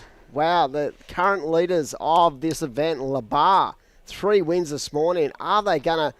Is this going to be like the upset of the event so far? Is Nixie Ryan going to get 4th? Well, she's so talented. That's the thing. Like, if you let her out of your sight, she's liable to go out and get a 9. That's how good she is. Yeah. She knows how to find them. That is for sure. She only needs one section, really, and she'll end up with getting a 9 there. So yeah. So right now, if you look at it, if you analyse that, say 12 points, she only needs an 8. Well, now she doesn't because Kira Buckpit just went crazy. I'm going to have to battle on you, Dimmy. I've got to press start and stop on this heat, so I'll love you and leave you, mate. Yeah, always good to have you in the box there, Matty, and doing a great job. The computer operator, events management, he does everything. But yeah, this is an intense heat, and you can see Nixie. The problem for Lebar right now is she's on the inside. Is she going to get another opportunity? Like, she literally has 15 seconds to get back out there. So this is a major upset. We have the current leaders of this event, 3 wins. Is this going to be a 4th? Like, I can't believe this, how intense this heat is. And it looks like, ladies and gentlemen, wow, that is a big, big upset in the overall scheme. It's going to leave it up to Jack O'Brien to get the job done. It looks like unofficially it was the young server from Aladara board rise. Wow, what a performance. Kira Buckpit lighting that thing up. And they're a little bit worried about the draw too. But wow, she's put on an absolute clinic. We're going to throw off to a break. That was a great way to start the women's. We're going to pay some bills. We'll see you very shortly with Jess Grimwood.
Welcome back. Live action, the Aloha Manly Junior Teams event presented by Hurley here. We are at Northstain, straight into the Pro Junior Girls Round 1, Heat number 2. Myself, Jess Grimwood, joined with Dimmy in the booth. We did just have special guest. I was so excited to hear his voice on the webcast. The dulcet tones of Dickie Nee. Matty Allanzark, numbers man, the computers man from Surfing New South Wales. Tell you what, he knows how to break down a heat. He's probably watched more heats than all of us put together. Yeah, he's one of the He's funniest watched a couple. dudes. How sarcastic is he? You don't know whether to take him serious or not. But no, he's a good man and part of the team of from Surfing New South Wales, Luke Madden, Rowan. But Matty's been there a while now, and as you said, like he's sort of seen it all from different levels, from the CT right down to the junior level, and the development programs are going sweet indeed. And talking about sweet indeed, Izzy Higgs out there for DY. Great to have DYSF in this heat, along with Lura Board Riders, Maroubra United, and it is Bondi. So a bit of a south side matchup. So there'd be a bit of a spice in this, because you always want to perform with your fellow close knitted clubs, as we see. Wow, April Davies. Ooh. Are you kidding? That's going to be a good 3-turn combo to kick off this heat, Dimmy, for sure. Okay, that's going we're good. not judges, right? But if you're going to throw a score out, I think that last turn's going to be incomplete. But just that rail work. That one? I like this second turn. Bang. I'm calling she's going to get a 5-5 or a 6. Oh, but mind you, they're going to call that incomplete, I reckon. Ooh. That was not a 9-5. Let's have a look at the breakdown. Let's just see, maybe there's another wave. Yeah, I think she's got 2. So I mean, she's put herself in a good position. There it is, a 6-6-7. So I was pretty close. I was lowballing, as the boys used to say. Oh, you're lowballing everything, but if you lowball, you know that you've got somewhere to go. Yeah, and also you're pleasantly surprised when it's higher than what you thought as well. Exactly. So right now, it's a sweet out there for Bondi yet to get off to a start. But that was a great ride from Allura Board Riders and Isabella Higgs from DY. I'm pretty sure she actually competed at the ISA World Title. Where was that recently held at? El Salvador. She was in the it. juniors. She actually represented, I think, what nation did she represent? I think maybe even Thailand. I think. Ooh, we might have to do some digging. She's definitely got a mixed heritage, and she's such a great young surfer. And she's a star of the future for sure. She's very, very young, but very talented. Works a lot with Bo Mitchell, and very strong in the water. I've seen her at Hurley, like at 4 or 5 foot. She charges. She goes hard. And super grom still, hey? Yeah, super young. Grom. Let's do a little bit of background research on Izzy Higgs while we're watching her sitting in that second position at the moment, Dimmy. Yeah, I know the guys from DYSF are keeping a close eye on her, really supporting her, and it's great that she's loyal to that club and big part of that community. Of course, they've had some really good surfers over the years come through. Guys like Isaac Buckley, to name a few. Of course, Toby Martin was part of the DY club, but before that we had, like Pete, like the Crawfords, and just such a talent pool of good surfers. And it's good to see Izzy coming through DY now, and to have them in the event is so special as well, because last year they sort of bounced out of the blocks and took everyone by surprise. They made it into the top 12 and did a great job. So I spoke to John O'Shea about it before, Jess, about the fact that sort of clubs have these sort of generational pulses where you'll come back with a couple of really strong surfers, and then you'll have those times where you sort of got to reinvent yourself, because it just happens like that. It's no one's fault, but it does happen like that, where you have to reinvent the wheel, get back out there, find yourself some new talent, and really develop that talent. And the most important thing too is to hold on to your talent. And the culture changes a bit sometimes too, don't you think? As you go through the generations, it's all working for a while, and then suddenly there's this little shift in the culture, and like you said, you have to completely change. But look at that, you're spot on. Izzy Higgs representing Thailand as well, trains with Chocolate Box Training up here on the northern beaches, and she's just really, really fully invested in herself, I think, and her surfing career. So out in the water at the moment in second, she's got to find herself a good wave if she wants to take the win here for the DY crew. But April Davey, that's 667. It's a really solid one to be standing on at this point in the heat. Yeah, definitely. That is, a foundation score that she can actually build on. So today we're going to complete the round of the Pro Junior girls. So it's a really long day. So well done to all the staff from Surfing New South Wales, all my fellow commentators and judges and that. And we spoke about it. We're going to break up the round. And in the end, we just went, you know what? Let's not break the round up. Let's give everyone the same conditions, because tomorrow morning we could, wake up and it could be very different. And when you're considering how important it is for, the overall outcome when it comes to points in this event, I think having the same kind of conditions is very important, as we see Surfing White just lighting that up. Lovely two-turn combo. That's that 667 for the Allura Board Riders Club. I reckon she would have got an 8. If she landed that turn right out, she might have got an 8. Yeah, definitely. If she ridden out of that calmly, and to think that's her first real wave, like first really getting in, digging in, having a go, putting on rail and getting that nose up into the lip as well. The further this goes on, the more relaxed she's going to become. And if she can find another 3-turn combo wave, then epic. Let's see the 8s being thrown down. Also, can't believe I just watched the end of that last heat as well. Nixie. That's incredible. Yeah. She's going to be so bummed with herself, because she's generally, I guess, over the last 4 or 5 years that I've watched her compete. She's a machine. She's so consistent. 2 foot to 10 foot. She's super consistent. She reminds me a lot of Ellie Harrison with their consistency in their performances, and that would have been a big shot. She sat on a 4-point ride for a long time. And I felt like there was one wave where she fell on, and it changed the whole rhythm of her heat.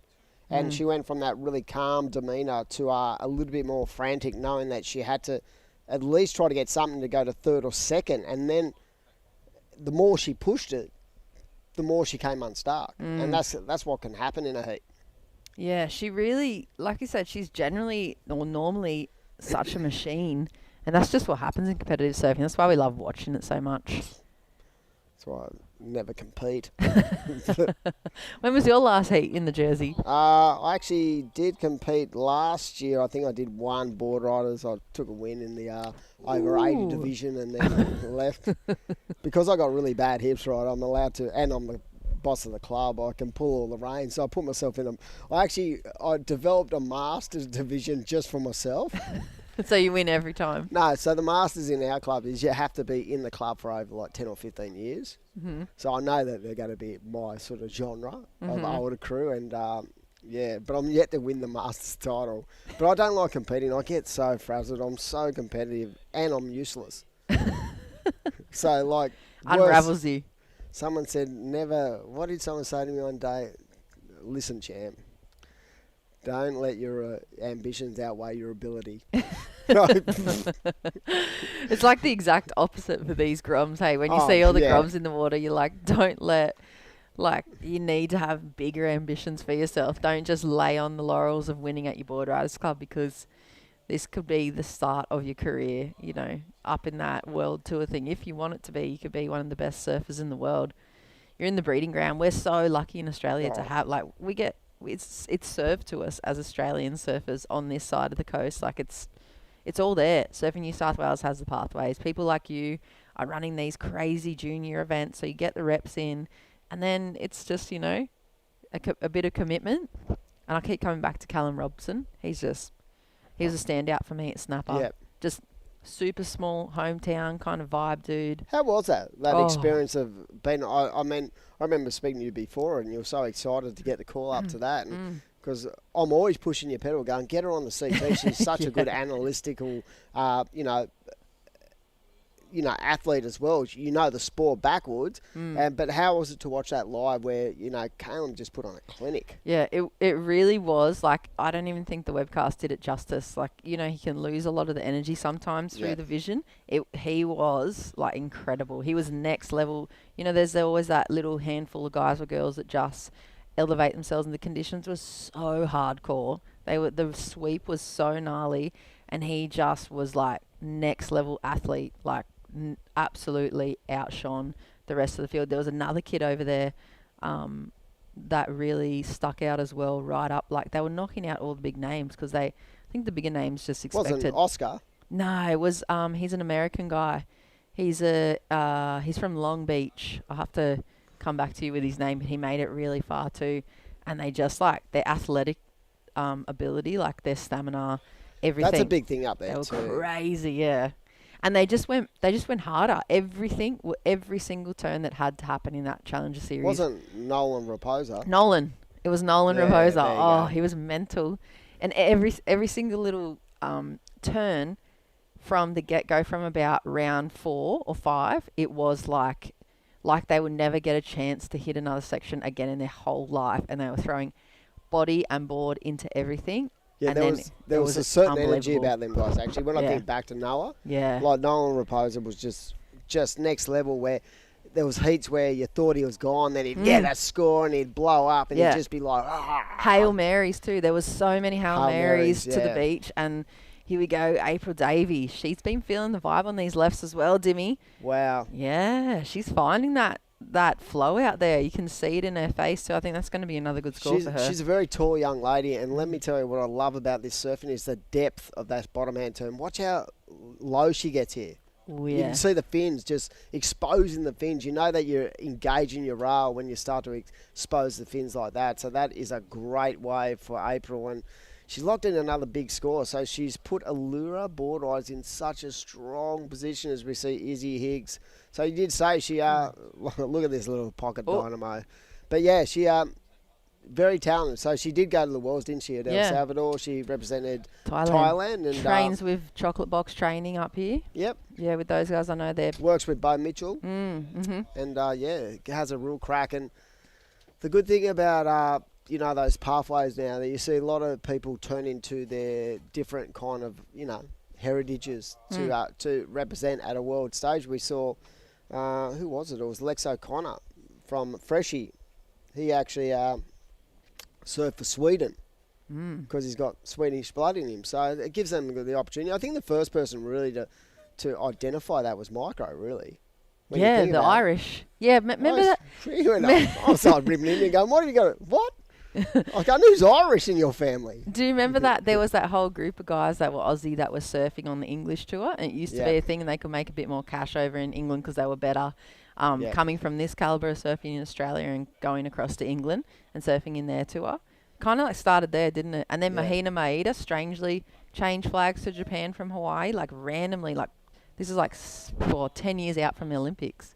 And then everyone was going, what's going on here? And then why would she do that? And she got in. She knew, she knew from the get-go. She knew this is like back in 2015 in Spain. She already changed flags. So, yeah, the girls are onto it. They got their ideas, and if they're going to make it to the Olympics, why not put yourself in? When you think about that, but it's tactically not a bad manoeuvre, because when you think about Hawaii and the extensive talent pool they have, right?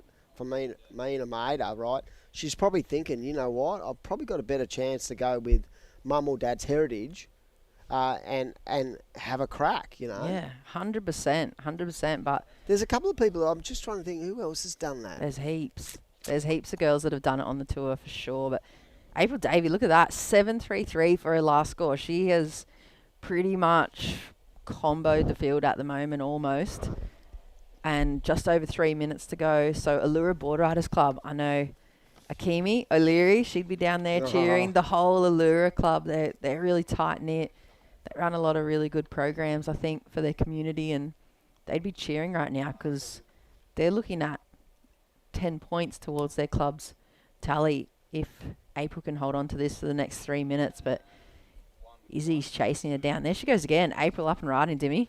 Yeah, very strong. I love the way she leans in that rail, and sometimes that can be tricky when you're so tall. You sort of got to adapt to your body and the way your body functions and the biomechanics of your surfing. But yeah, she's been so strong, April Davey from Allura Board Riders Club. I've got to admit, I haven't really seen a lot of her in the past, but definitely one to follow in the future for sure. And this is the great thing. I spoke to John O'Shea about this event, is it gives, the lesser lights who you really, those underground kind of surfers, you don't even know who they are, and you go, wow, that kid just blew up. We've seen so many kids in this event representing their clubs at the grassroots level blowing up, and the opportunity to have that sort of platform on telly, in front of anyone who wants to watch it on the stage, and really have a crack. I think it's so beneficial, both mentally and physically, for their development.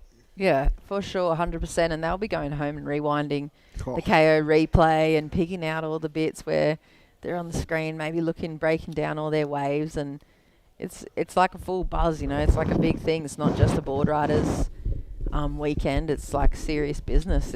If they do well, it's seen by everyone who wants to have a look. And if they do badly, they've got to, you know, cop it because everyone's seen it as well. So you can't just get away with it. Commentators do that too. I'm the worst at analysing. I was going, I sound horrific. But you always make me sound good, Jess. Come on. You're Jimmy. my mentor. You always throw out sure. the mentoring thing, but no, I love it. I love our sport, and that's what it's such a unique kind of sport in so many ways, right? The variations in conditions, and it can be cruel too, because you can be the most talented surfer in the world. It doesn't mean you get the best surfer in the world, because so many things got to come into play, including luck. Gosh, it can be cruel, can't it? Oh, It's you absolutely know. heartbreaking sometimes. Yeah. I mean, I think of someone like Philippa Anderson, right? Oh. I reckon she has missed the CT by one heat 4 times. If not more. If not more. Yeah. And if she goes through her career and doesn't ever get on, I'm going to throttle her. Yeah. It's like micro, isn't it? Yeah, What, yeah. 12 years? Was 12 it years. micro and Drew? The 12 Oh, years? nah. Yeah, Courts was a lot.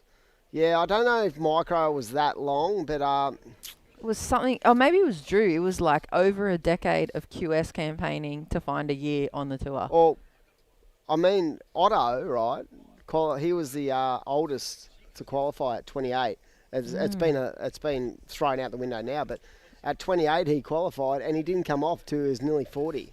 Yeah. So that's pretty incredible. But yeah, I mean, that is the clear example of a hard toil and never giving up the ghost, as we see this heat sort of unravel towards the final 10 seconds. But yeah, it's April Davey from Allure Board Riders putting on a show, and massive shout out to the O'Leary family, great supporters of junior surfing over the years. I remember Connor used to come to the Aloha Hornet when he was just this wee little 3 or 4 year old. His mum used to bring him over with the Japanese side, and who would have thought the giant power base killer now? He's just on fire. So that's what happens. It's generation to generation. We're going to throw off to a break at the Aloha Junior Team Show, and presented by Hurley. I am Adam Hennessy, Jess Grimwood in the box, and yeah, we'll be back shortly.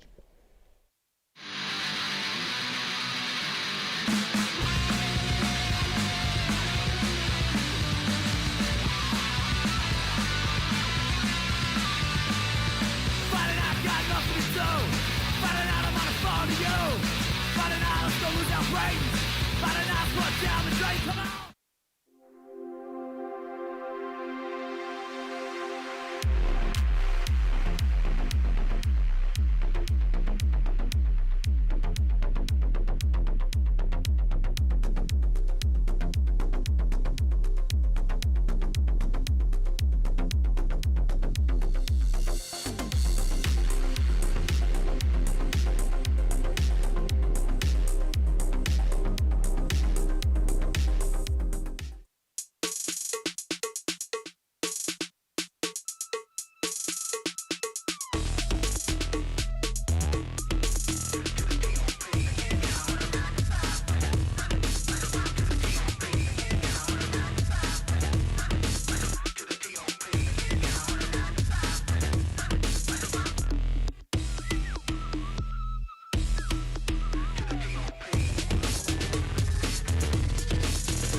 Welcome back. Live action here for the Aloha Junior Teams event presented by Hurley.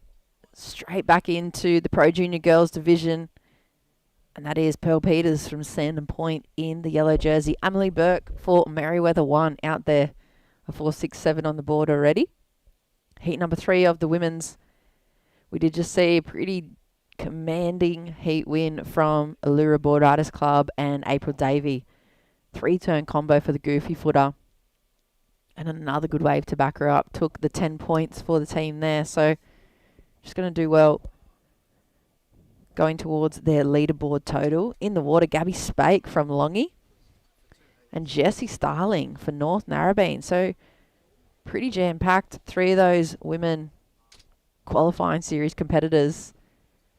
And pretty well-established competitors just around Australia, as we're going to welcome in one of the local Groms, almost 18-year-old Tyson Letts from North Ave. Very good afternoon to you, Ty. You've been on the beach comms the whole time. How's it going? Come into the booth, warm up a little?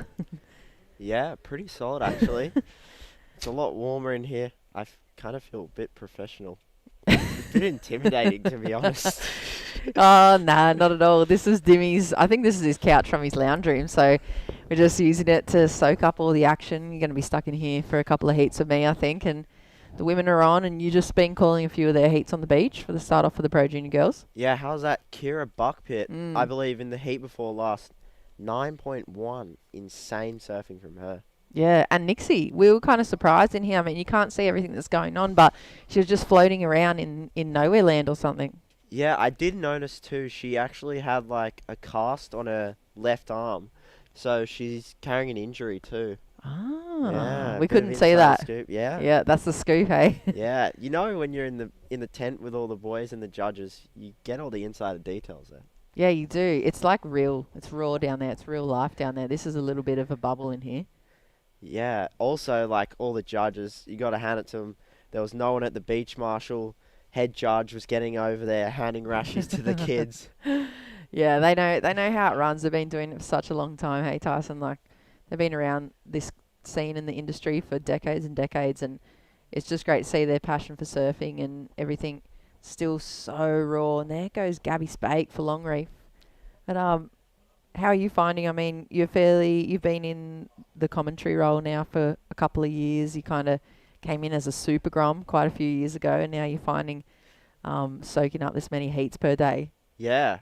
Well, Dimmy was actually quite a legend because the first event I did was about 3.5 years ago. It was the Havianas Grommy state title at Maroubra. And Dimmy was, I would say, like, well, what do you call it? He was like my... Or like a mentor? Yeah, he was a mentor for me. Mm-hmm. And then we got along well, and then I just remember talking about Manly Seagulls with him about the rugby.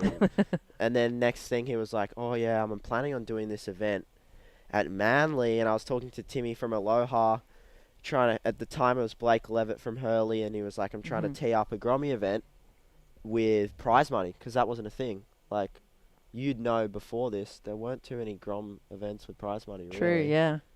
So then he was like, oh, I'm going to try to tee it up at my local beach, North Stain. And then that was 3 years ago, and they ended up doing the first one. Then that, I would say that was my first proper event, yeah. Yeah, and you've been here ever since. Yeah, it's pretty cool. Yeah. And you do a fair bit of stuff with surfing outside of the competitions, though. You're quite tapped into what's happening in the scene and at least all the local guys. Yeah, I would say I do. I have a Stab Premium subscription, yeah. Yeah. I was going to say, like, if you want to be in on the scoop, Stab Premium literally is awesome. Yeah, and you run your own, like, podcast for surfing or surfing Yeah, updates? we get a few YouTube vlogs up there. Bit of fun with my mates and I, but I would say all my mates are pretty tuned in to like all the surf culture and what's going on, so we don't really have to research stuff. It's kind of just in our general talks. Yeah. And with you're obviously coming from NASA, North Avalon. You guys have won before. Were you here that year working when we took the title? I was actually meant to commentate the final, but Dimmy dragged me out of the booth because he went, no, that's not happening. But then he managed to commentate North Staines final the year after, and I went, Dimmy, what's going on here? But Take us through this one. Oh, yeah, Emily Burke. So from Merriweather, real season qualifying series competitor there. You can see real powerhouse. She's like one of the bigger frame girls. She's really tall, really muscly, and she's got a lot of power to put on rail out there. So I think these bigger conditions, how it's getting chunkier and chunkier throughout the afternoon with that building south swell, I think that's really going to suit her. I've seen her have some really good heats, and I've seen her have some real struggles when it's really flat and small, obviously. Have a look at this. Nice big bit of rail work for the goofy footer, and just sets up, times it quite nicely, doesn't overcook it, doesn't go too hard, and just really capitalises, and that's a really good score for her. Yeah, didn't she take out a big Rip Girl Grom search not long ago too? Mm. I remember that was the first time I really heard her name, and that was quite a big event win. Did you happen to be at that one? Yeah, I think I just watched it Yeah. online as well, or just watched the results, and it was good to see that for her because she just has, there's so many times in heats where it's like literally, you'd know, like half a foot or 1 foot, and when she's, you know, she does surfing like that, big powerhouse surfing, big open kind of rail hacks. It's so hard to do when it's flat, so yeah, watch out. Bit of a breakthrough win for her? Yeah, I think so. She'd been really chipping away at it for a long time. Here we go, Gabby Spake. Whew, long reef, nice big section. She's another one of the ladies that likes the surf a bit sizier as well. I feel like she does really well when it's big. Yeah, I was talking to Kobe Clements earlier, and he said he went to the ISA games and she was in the team. Yeah, she's just really consistent. She's a super consistent competitor. I know she had to battle it out for that spot in the team. I think they did a fair few high performance camps with Surfing New South Wales, and she wasn't guaranteed a spot, so she really had to, I think, show her commitment and show her surfing and show that she deserved that position. I think it really came down to the wire between her and a couple of other girls. So, yeah, she's consistent, similar to Emily, and also Jessie. You would have seen a lot of Jessie surfing. Yeah, and she's running that magazine with her sister at the moment. Yeah. You went on that one? Yeah, she's real passionate about girl surfing and stuff. Mm-hmm. No, that's pretty cool. Her and True have been doing that for a bit now. Follow them on Instagram. Yeah, and they've moved up north, and they're just fully embracing the full surf industry up there as well. Yeah, how's that? Few guys moving up north. Like, I remember Cooper Chapman was telling me he was up at Kingscliff too, another North Narrabeen guy. So a few of those North Narrabeen crew heading up there. Yeah, nice and close to the High Performance Centre and to Surfing Oz. And oh, that's what it is. I was wondering. Yeah, I was wondering why all these people just kept heading up north. Warmer. I mean, it's probably just as crowded as here, but there is a lot of good little waves up there. Yeah. There is. And have you ever had the call up for NASA yet? Oh, you know what? Actually, I'm not going to talk about that, but I was potentially going to surf today. I mean, in the Pro Juniors, but then I didn't because someone else was, but I still may. I'm not sure, yeah. So you saying you got the call up from the bench, maybe? Yeah, well... You're on the bench. Well, I am. I haven't done a NASA for like 4 or 5 comps in a row because I work at Chile on the weekends. And, yeah, NASA always collides with it. And got to save up for schoolies, you know? Where are you going? Straight up to the Goldie? No, actually not. A friend's mum organised a trip to Fiji. Oh, that's nice. So we're going to Fiji. Should be cool. Guess we're probably going to hit Cloud Break. On the new Chili's. Yeah. That should be super fun. Like, it's right near Cloud Break, restaurants, those kind of waves. Beautiful. Bit different to Snapper. Yeah, maybe a little bit less crowded too if you can sneak yourself a little bit of swell over there. As long as there's not like 5 boat charters hitting it. Oh, good luck. I hope you get some waves. Emily Burke at the moment, she's got the waves out here. 717. It's a good looking score for her. And Pearl Peters, she's holding down second. Look how small those score lines are. Real surprising for me for Gabby and Jessie. Probably just shows maybe how lumpy and bumpy the conditions are getting. I mean, Jessie, she'd have some crazy qualifying series heats under her belt. So there's no way she'd be sitting in this 7 minutes to go with a 1.4. You know, something's gone wrong maybe in her game plan. Hopefully she can reset it. I was going to say, I definitely think that both of them could really switch up this heat because Taj Simon was sitting with a 3, a 2.5 with 8 minutes to go. Paddles out the back, gets a wave, drops a 9-2-3. Few waves after, 6-3-7, turned it around, won the heat in 8 minutes. So Yeah. Even, I think Jesse's having to go at that one, no. But, like, that's just a pure example of you can really switch it around quick today because it's a beach break and you paddle back out in, like, 20 seconds or so. Yeah, 100%. I think that's still going to be the highest wave heat we've seen all day today for day number 1. 9.23 from Taj. That was insane. You called that one on the beach, didn't you? Yeah, we were on the beach and he just went top to bottom. He just was a bit quicker, a bit more intense than everything else we've seen today, and he just went bang, bang, bang, top to bottom. I feel like that was pretty similar to Kira's 9, the same kind of first 2 big hacks. Mm-hmm. You know what I was actually thinking was Kira Buckpit. Take us through this one. This is Amelie, the current heat leader here from Merriweather, and they've been on a tear. That's a lumpy and bumpy one. Had a bit of a disjointed face too, so she just Supermans out of that. But Merriweather, did you see the Border Riders Club have been on the sand as well? All the grummies have been down there with the flags, and they've got that real kind of like ABB vibe about them. You know, when you go up with the ABB and everybody's chanting on the sand, it's got that vibe. Well, you saw that with when Jackson Baker won the QS up there. Whole Merriweather crew was going psycho on the beach. Yeah, they're a serious, like kind of historical club too. I feel like they got so many good surfers. I mean, even like, I'm not sure if you remember, he might have been a bit older than your time, but Jesse Adams. Yeah. He's insane. Ooh. There's Gabby. That's better. Oh, just a little unstuck. You know what I was going to say before was after calling Kira Buckpit's 9-1 and watching her surf, I went, I'm pretty sure she's from Culburra. And she's got 2 older brothers, Ben and Bo. And then all of a sudden I was like, is this just the reincarnation of Tyler Wright? Oh, yeah, true. I was like, getting pushed by her 2 older brothers, like, because they're pretty progressive, good surfers. I went, this could be Tyler Wright 2.0. Yeah, calling it now. Yeah. Let's remember this. We'll timestamp this when Tyson calls it Kira Buckpit, Tyler Wright 2.0. It's a high possibility. She always seems to come out with excellent scores. I think every event I've seen her at, she like completely She's also in the pro juniors, and she's a bit younger than the other girls too. Yeah, younger and smaller, and you don't really think, you kind of go, oh yeah, she rips, but you can't imagine the hangers that she can throw up into the lip. Yeah, wow. Yeah, a lot of power. Tyler 2.0, hey? I'm calling it now. All right.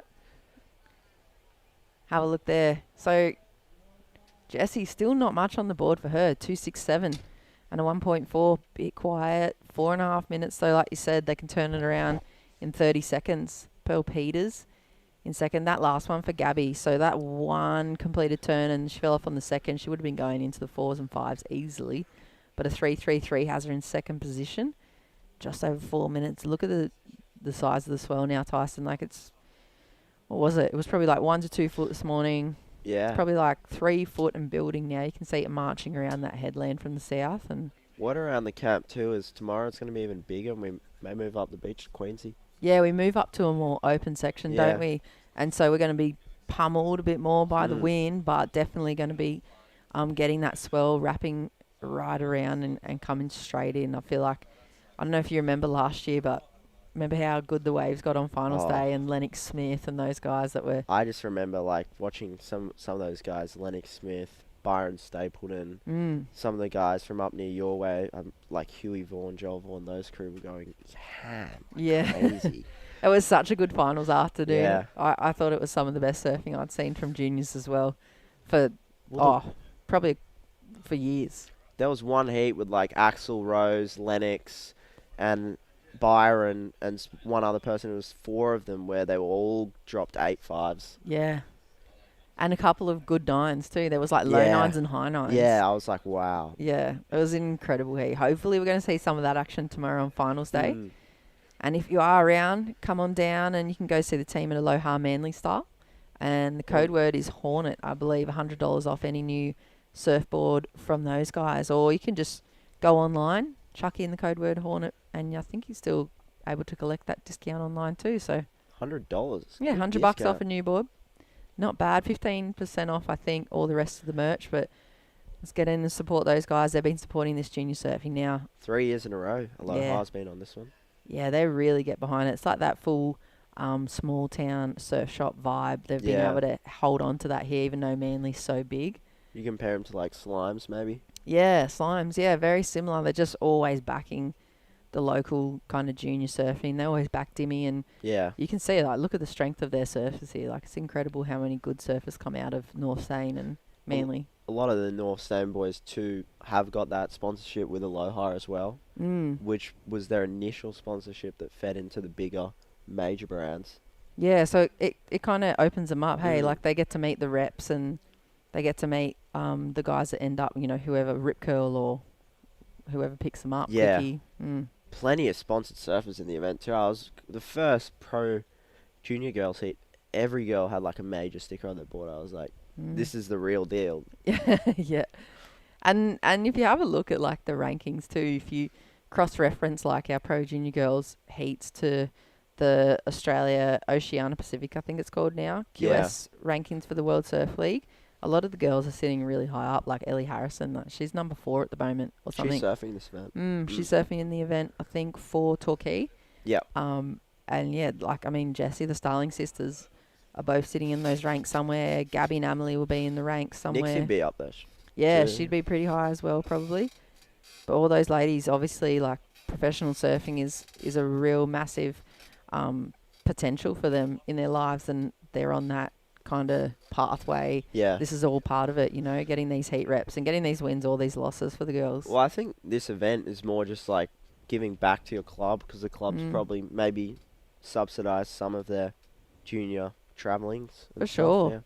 Yeah, good point, Tice. Actually, that's a massive point, because they do pay a lot. A lot of the clubs up and down the East Coast here pay so much for their juniors to go to ISAs or other QS events when they're first starting off, or even the Oz Open stuff. I even remember Evans Head, they did the barbecue. Didn't they have the barbecue for Callum Robson too? Yeah. To fund his CT or QS or something. Yeah, and then look at him now. Took out that Challenger. Yeah. Well, we're going to be coming to the close of this one pretty shortly too.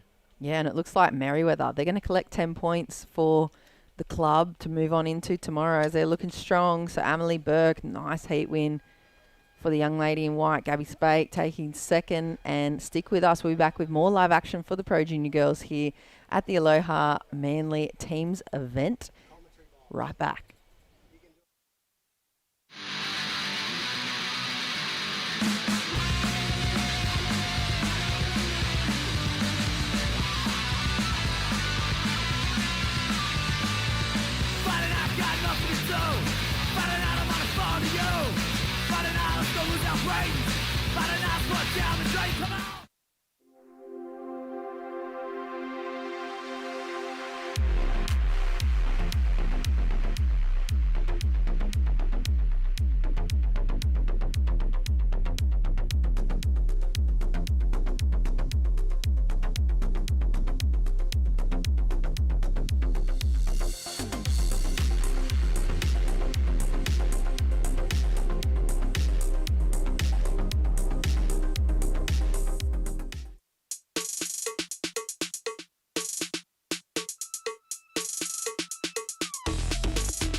I was going to say beautiful afternoon, but that is a complete lie. It is seriously, isn't it supposed to be like spring now?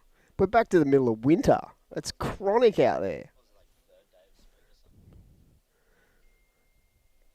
Yeah, so right now we have heat number 4. So only 3 heats to go. So this is going to be an exciting heat. So we've got Zoe Millen out there in Avoca 2. We've got Hayla Morley out there and Oceana Rogers, who is a real standout, and Lily McDonald from QBC. So, yeah, the weather, I keep saying, I want to heat off, and then you walk outside for 5 minutes, you go, get me out of here. Seriously, it is so cold and windy. It is freaky.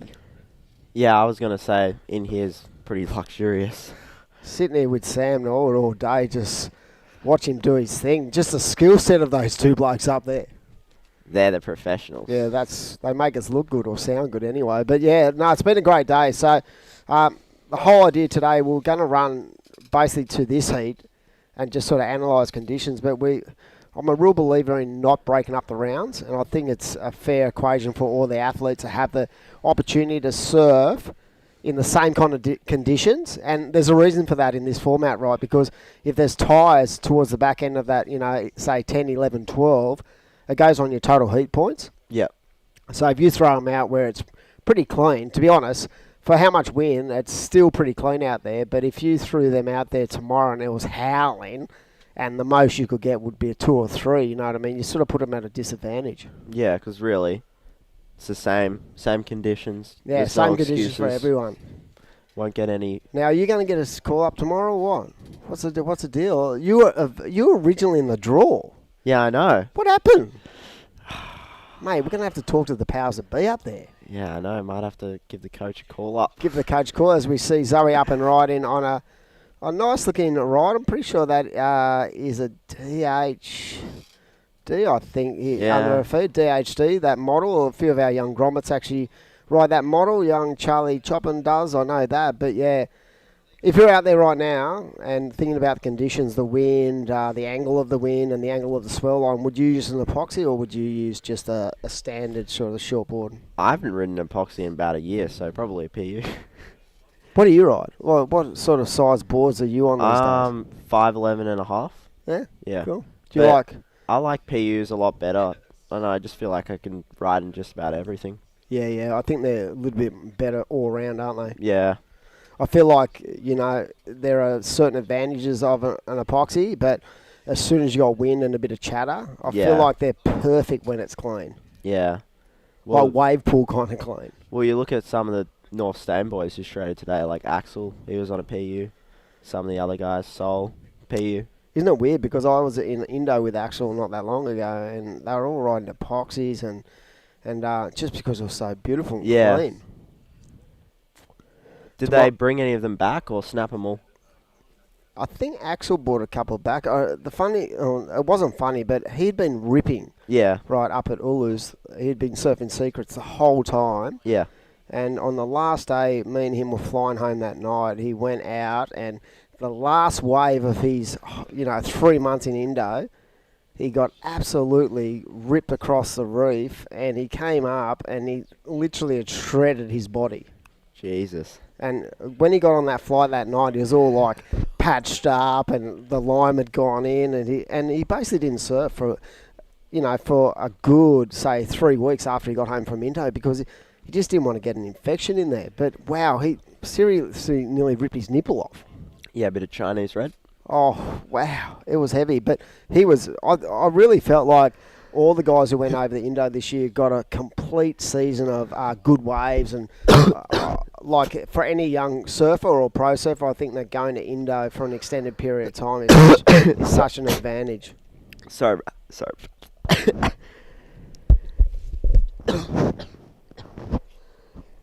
Tyson's having a bit of a melt right now. But yeah, as I said, like I felt like his surfing has been right up there as we see the surfer in yellow. Oceana Rogers just lighting that thing up. So she has a .50, the young gun from Southbridge, Storm.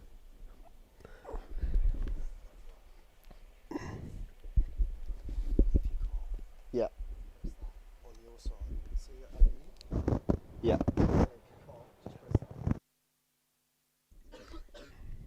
Yeah, so right now, 6.67, that last of yellow, lovely projection into the lip.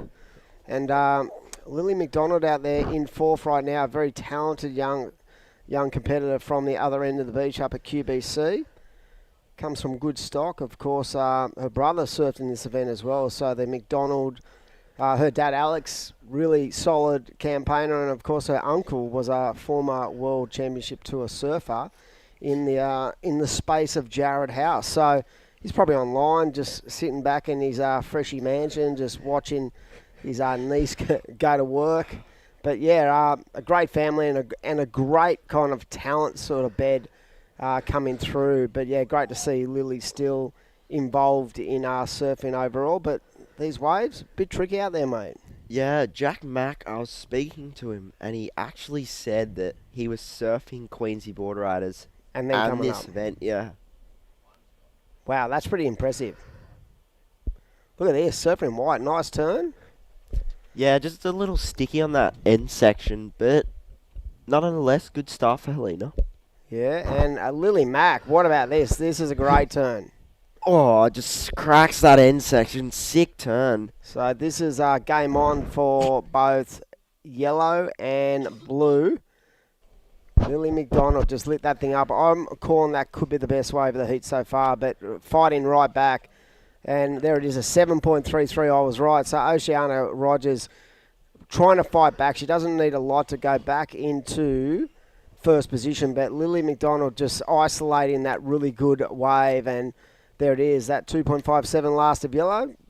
Turn the tables. But yeah, lovely combination for the surfer in blue. I felt like that rail work, the power, the speed, the flow, everything sort of connected. And I've seen her surf a lot here. Look at that, just jamming into the pocket. And I think she's stepped away from competitive surfing for a little bit, but she's definitely got the talent to bring it to our best juniors in Australia. Definitely, like, she's a standout. And maybe in the next year or so, she might get back into that rhythm as we see surfing yellow up and attacking the lip. Nice flow, generating a lot of speed, but that wave just allowing for one turn. So, mate, what was the vibe from the Avalon crew this morning? Were they confident in their two sides? Because you've got a couple of injuries. You've had a couple of injuries. I'm pretty sure one, the Whiteman's, is out. Yeah, he got pretty badly sick in Indo, so he couldn't surf in this event. And yeah. Who else? Someone else has had to pull out as well, didn't they? Yeah, I did. I can't remember. I haven't gone to enough board riders lately, to be honest. Mate, you got to get back in the grind, get back in the flow of it. Yeah, lost my mojo a bit. Got to get down there, get amongst it, you know. Yeah, board riders so much fun, but you know, most of you guys have been doing it for a long, long time. You've been in that club since you were very young, right? Yeah, I remember doing board riders comps when I was like 7. So yeah, long time.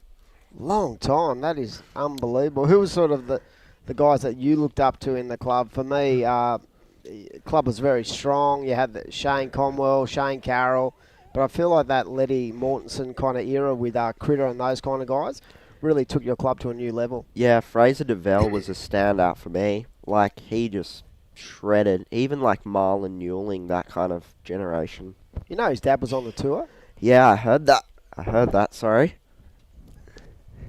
Yeah, his dad was an exceptional surfer. So we're down to our halfway point of this heat. So this is heat number 4. So we've got 3 heats to go after this one, and it is right now Oceana Rogers from Southbridge. That is down towards the middle of the south coast. Very strong breeding ground. They've got the likes of Lennox Smith, Sammy Lowe. They've got so many strong surfers, and I did say they were a dark horse when it came to this event because they're so strong in a number of divisions. So I think to win this event, you've got to be strong across the board. So you know, some clubs might have 1 or 2 really, you know, elite juniors, but they might struggle towards other sort of different kind of age groups. But I feel like Southbridge, they're definitely one to watch as we see the young lady in white.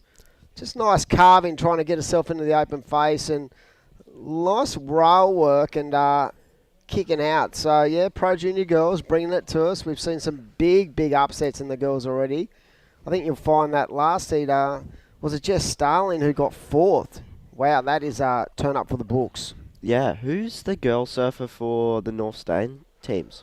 Our 2 girls are Yana Marks and Grace Durant. Both Grace Durant is in team number 2, and she was part of our ABB team last year that got 5th in the Nationals. And she's got such a strong, power game on the lefts. I feel like a backhand strong, a little bit weaker on the forehand, but she's really strong on the backhand. And Yana Mark, she's done the juniors for a long time. Her best mate is Gabby Spake, so they sort of came through. And Gabby used to, do 2 clubs, us and Longy, and there became a time where we had to say, look, you need to choose and sort of, show your sort of your alliance to one club. I'm not a believer in 2 clubs. As a person who puts so much work into our club, I have that sort of analogy. You don't play for the Avalon Bulldogs one week and then the next week play for Christian Brothers. Yeah. You know what I mean? Like, it just doesn't happen. You just got to stay loyal. And even though it's good there for the development, that used to be sort of the catch cry years ago. I don't think that comes into play now, right? Because there are so many comps. If they want to compete, they can compete. Like, Groms can nearly compete every week if they want to. Yeah, I was talking to some of the local Groms. They're like, we just got back from Woolworths or Rip Curl, or there's always something on. Yeah. Well, you've been away lately commentating. Where were you at? Yeah, I did the Port Macquarie. Oh, no, sorry, not Port Macquarie. Lake Macquarie Pro Junior. That was a rad event. Saxon did well in the Pro Juniors there. Yeah, he got second. He actually is rated, I think he's dropped back to 3rd on the ratings, but he's done a great job over the course of 2022. And I do believe WSL announced that they've got one final event for this series, and it's in WA. So at the moment he's over in Indo. He's going to have to come back home if he wants to make the World Juniors and get himself another big result. I'm pretty sure you'll find, I think, is it Marlon Harrison who's leading the charge in your juniors? Or Yeah. I think it is Marlon. Ty Richo's doing all right too. Queensland surfer.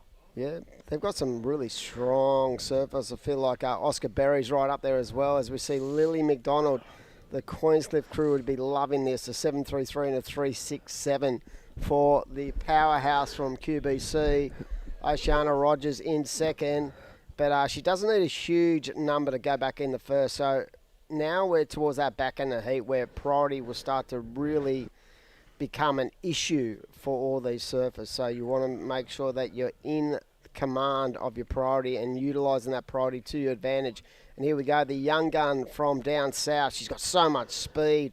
A little bit, the tempo, a little bit offset in that first bit, but now she gets to work and she's got a great rail game. But I felt like the scoring potential of that wave was going to be hindered anyway due to the course of that first sort of mistimed direction change for the young lady in the yellow. But as I say that, she didn't need a lot, and the judges have dropped a 4.73. Now that is interesting because I felt like there's some errors in that ride. I did feel like the 3.67 from Lily McDonald was a little bit more advanced than that wave of Oceana Rogers because she's so talented. She can drop 9s whenever she likes. Yeah, well, she surfs a lot at the farm.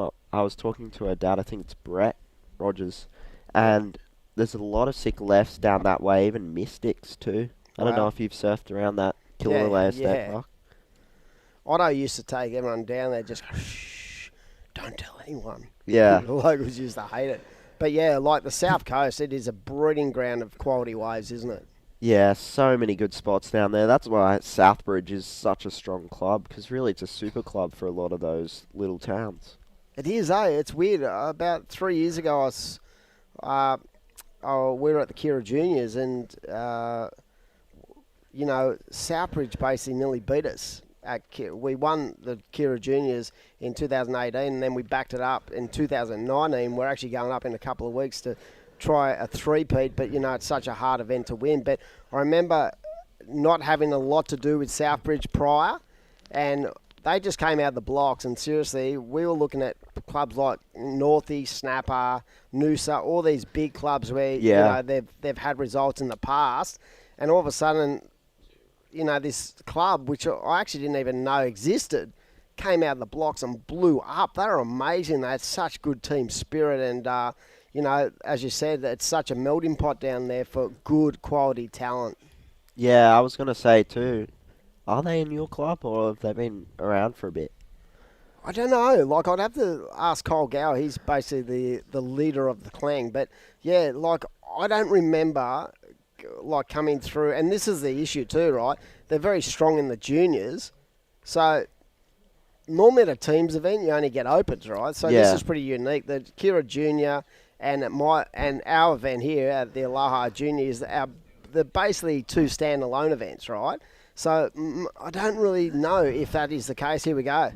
Yeah. Wow, that is a sick first turn, and she'll be fuming. But will that better? I feel like that wave. That courtesy of that one turn is better. Yeah, 100%. I reckon that might be a mid-5. Like, if you really have a look at that 4.73, the judges might have to, like, raise the bar a bit because that first turn was sick. Yeah, super on edge, critical, on rail, just cracked it down.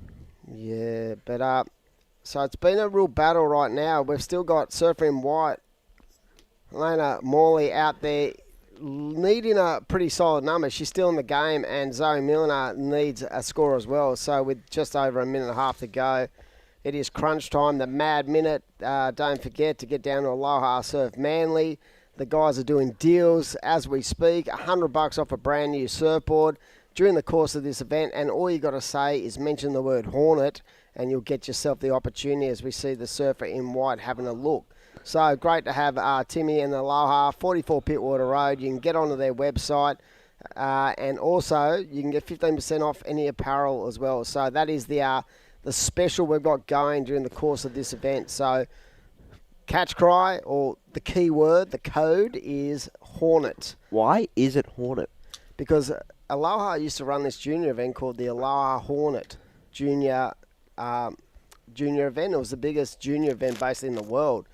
It used to be at Curl just after Chrissy, and mate, the lineup who won that event: Geordie Smith, Yaden Nickel, household names.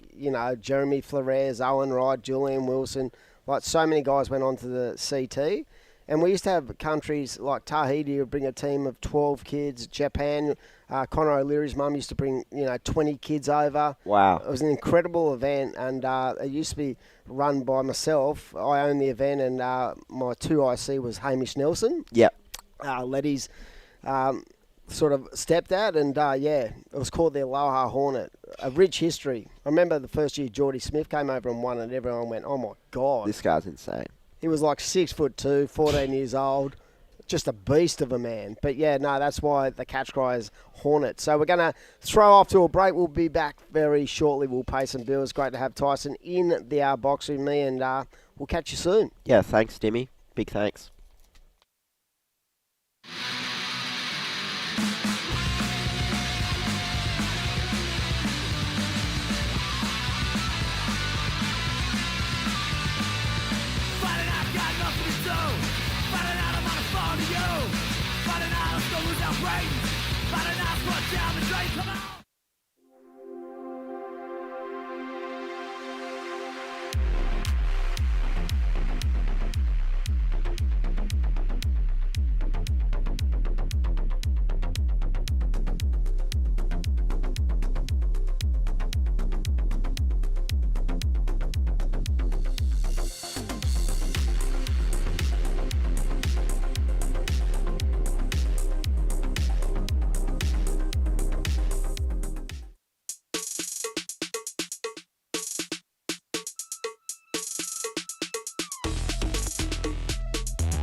Welcome back. We're straight back into the action. 3 heats to go this afternoon on day number 1 of the Aloha Junior Teams Challenge.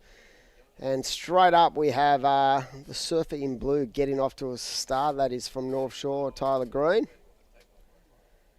We've got Tyler Hurst from Avoca Froth, Sydney Chevalier from Longy 2, and Charlotte Short from Scarborough. That is the state of play with a couple of heats left today. Massive shout out to all the clubs who have brought their surfers down and got involved in the event. 28 teams. It's been a pleasure for day 1. Tomorrow we're going to kick off at 7:30 a.m. We're going to have a bit of a move of venue as well, I feel. We're going to go down to Queenscliff. And we're going to utilise this south swell in the more protected area as we see the surfer from Scarborough lighting this thing up on the left. Wow. And gets gobbled up as well. So, wow, Shyla Short, impressive display for that first ride. And Tyler Green from North Shore has lined up a 7-point ride. So I'm sure Bevo and the crew from North Shore, the Sunshine Coast team, they'd be really frothing on that. A 6.4 first of the surfer from Scarborough down on the south side of the edges of Sydney. Just as I said before, just a really bed of quality talent coming through that region at the moment. And this is Pro Junior, so it's 20 and under. And such as the level being raised, you can just tell that, you know, there's a lot riding on these results. We've got a lot of teams sort of situated looking for a spot in the top 12. And tomorrow is going to be an interesting morning, to say the least, with the Pro Junior men.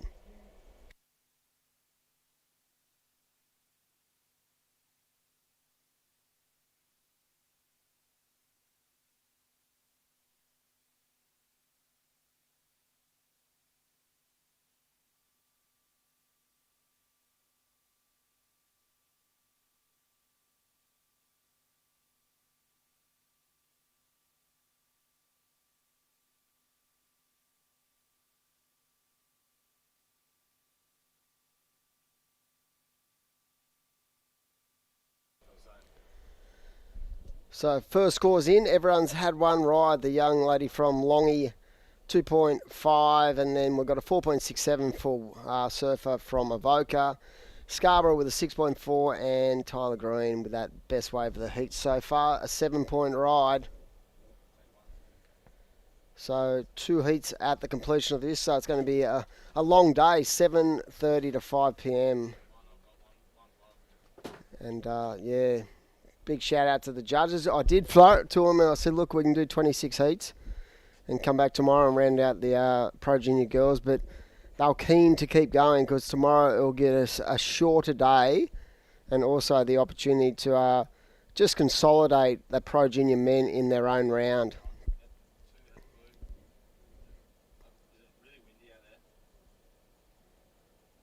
So the wind has belted up from the south-southeast. But surprisingly, we've had pretty good conditions the whole day. Online it looks sick, but to be honest, if you're out there in the trenches right now, you'd be surprised how much wind these surfers have to sort of contend with. So it's been very hard to hear the commentators.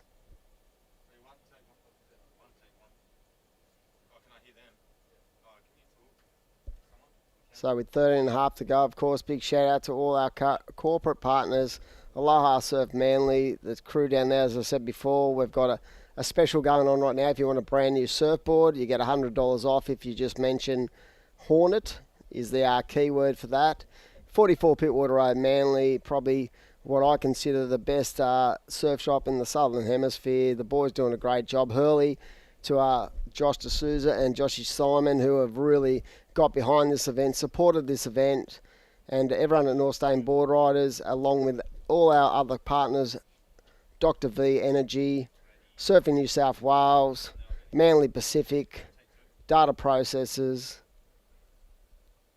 Ray White, Freshwater and Kazi as well. So we've got so many partners involved in bringing this event, and of course Stacey Surfboards. Wow, if you want to get yourself a brand new Stacey, get on to Timmy at Aloha. You can order you a custom-made Stacey surfboard.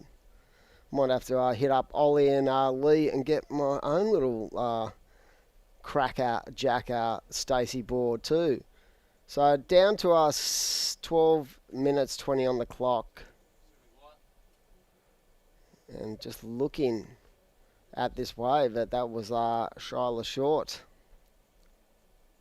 So 2 heats to go on day number 1.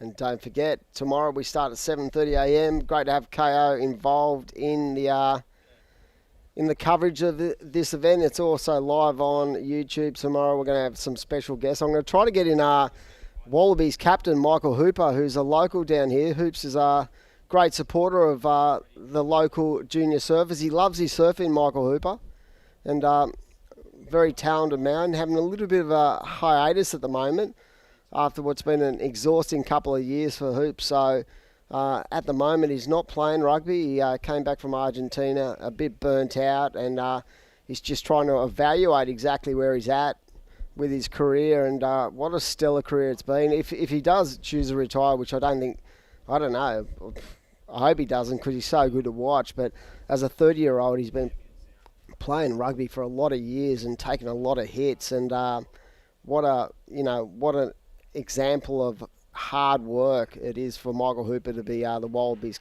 captain. And we're all proud of him because he's from this region and lives down here at North Stain, and loves his surfing. You see him watching the waves all the time and gets out with his partner and his youngster, and we might try to drag him in for a heat tomorrow and sort of get him to talk about his love of surfing and what he likes, because he does follow the World Tour. And so probably sitting at home right now instead of in the wind. Just a big shout out, just sort of ripping in. So we are down to just over 10 minutes remaining, and it is the surfer from North Shore. So North Shore will be interesting to see where they come into the fray when it comes to the point system at the end of 4 surfers. So we're going to have a good look at that tonight. Tomorrow morning we might be able to put up a graph of where all these clubs stand when it comes to their surfers and what they require to get on through that top 12. So just rejoining me in the box. It's been a long day, Crispy. We've got a couple of heats to go, mate, and mate, I feel like I have not left this commentary box all day. We've been on it. I mean, I know you've been on it. Well, I even changed a yellow flag then. Oh, mate, you man of many talents. But it was cool because that's the community we have, and I just love, we've had feedback from the board riders, the quickness of the exact scores coming through. From the judges. The panel that you've selected, the food that you selected, even that second coffee just then, boom, that was so warm. Sorry I didn't get you one. Oh, you got serious? You didn't get the boss a coffee? You're out of your mind. We took your card. But we're all good. We're warmed up again. I'm glad someone's paying for this shindig, let me tell you. But the judges, everyone, it's been awesome. Everyone's done a great job. I did offer everyone, we could have done 24 heats, which is an average day. But at a QS level, me and you have done many a days where we've done 28 heats. In fact, I've been at a challenger level where we've, basically started at 7 a.m. and finished at 6. Yep. But I think the process was not to break up the round. I think it was important to give everyone the same opportunities in the same kind of conditions. Because had we actually broken this round up, Crispy, and came back tomorrow and ended up in a situation where, the last couple of heats of the women's might get really tricky conditions, and then it comes down to if you got a tie for that, those last couple of spots in getting to the top 12, you're sort of at a disadvantage, if you know what I mean. And definitely with the judges, they recall, they store that first score of that round, that first score of the heat. They're really marching around that. And you're right, the consistency's the same. A level playing field in this uncontrolled environment. The wind, the waves. Is it still windy out there? Just bucket in. Mate, I've got my hair's been parted so many times like the Red Sea. It's crazy. I'm hoping that if I stand out there long enough, my hair might grow back. Well, I'll tell you what, about growing back, Taylor Green in the lead, North Shore, 11.83 as you see live on screen. I loved the opener from Shyla Short, really precise and really strong, but Taylor Green, so mature with those turns. The crowd erupted. I love the passion. You know, we just heard from Carl and the Longreef president just about the passion they have for the community and seeing these grommets flourish, as well as the connection, whether they've got kids or not. But they want to see, you know, positive, pay it forward for the future to continue on in the surf industry. Exactly. I think Tash is doing a great job up at Longy these days. She actually was sort of down here for a while. And Yeah, then, she said that. And they had enough of me and moved on out. Well, my first her husband was actually my vice president down here, see Pub. My first board riders was EBC. We're still mates with Pringle and everyone, Yeah. but then I decided, you know, get amongst CS Christian Surfers and president for how many 18 years. Yeah. 18 years of boxers, as we talked about, and rashies with Tash. Wow. But you do it for the passion, you know, the pathway, and being involved like you and I are with Surfing New South Wales and Surfing Australian WSL events. It's just such an exciting lifestyle. Whatever happened to the Jesus Pro-Am? Yeah, I think we all got old and had kids, and Wayne Ryan and all of us, my sister-in-law used to run it. Yeah. And that was a great event for many years. I ran it in the once 90s. here. Yeah, that's right. And Kurt at Jacobs Manly. won it. That's right. You know who else won it with a broken foot? Mark Matthews over Kirk Flintoff at Ulladulla. Wow. We used to go Ulladulla every second year. 1 year would be at Manly, 1 year would be at Cronulla. So Yeah, I got to run that. That's how I met my wife, by the way, too. At the Jesus Pro-Am? Yeah. Jesus. That's good. Struth, Ruth. Struth, Ruth. Well, there it is. So something you didn't know about me, but yeah, right. no, but I remember you back in the day with that sort of the Christian City Surfers and stuff, and I felt like they, you know, a mate of mine who was who's a Mousy. Darren Harvey, what a legend he is. He used to be involved as well, and he would drag me down there, and his dad was a pastor, and he's actually right now, I'm pretty sure he's been studying to be a pastor, but just the energy and that good vibes that those guys brought. The grommets used to froth when it came into town. Mate, the safe space, if it was safe, you know, like the Cronulla crew, they even made a movie about it. We used to go up the sandhills, and you used to build a barricade, and you'd launch over sandhills over the kids. You know, there was broken legs at the golf park, the skate park, but it was a load of fun. And memories like Kingy and Griggsy that they love forever, they can remember. And then a famous quote from Ockie, guess what he said? What? You either did drugs or you went to Christian Surfers. There was two choices in Cronulla. That was it? That was it. It was a good quote. Remember the famous saying, puberty blues? Chicks can't surf. Guess the chick roll. Mate, that has changed now. Well, I was going to say, the chicks can't only surf, they absolutely blow up. Yeah, you got just that, you know, generational change. Definitely. That is such an iconic movie when you Blue think about Crush, it. like think of our, you know, you've got our director and you've got Lane Beachley, such a spokesperson for women surfing, 7 times world champion. Then you've got Skaz, the national director of the high performance program up at Surfing Australia. So they're doing so much in that space, and, you know, the scientific space, the mental awareness space, as well as the physical space. It's held by all genders.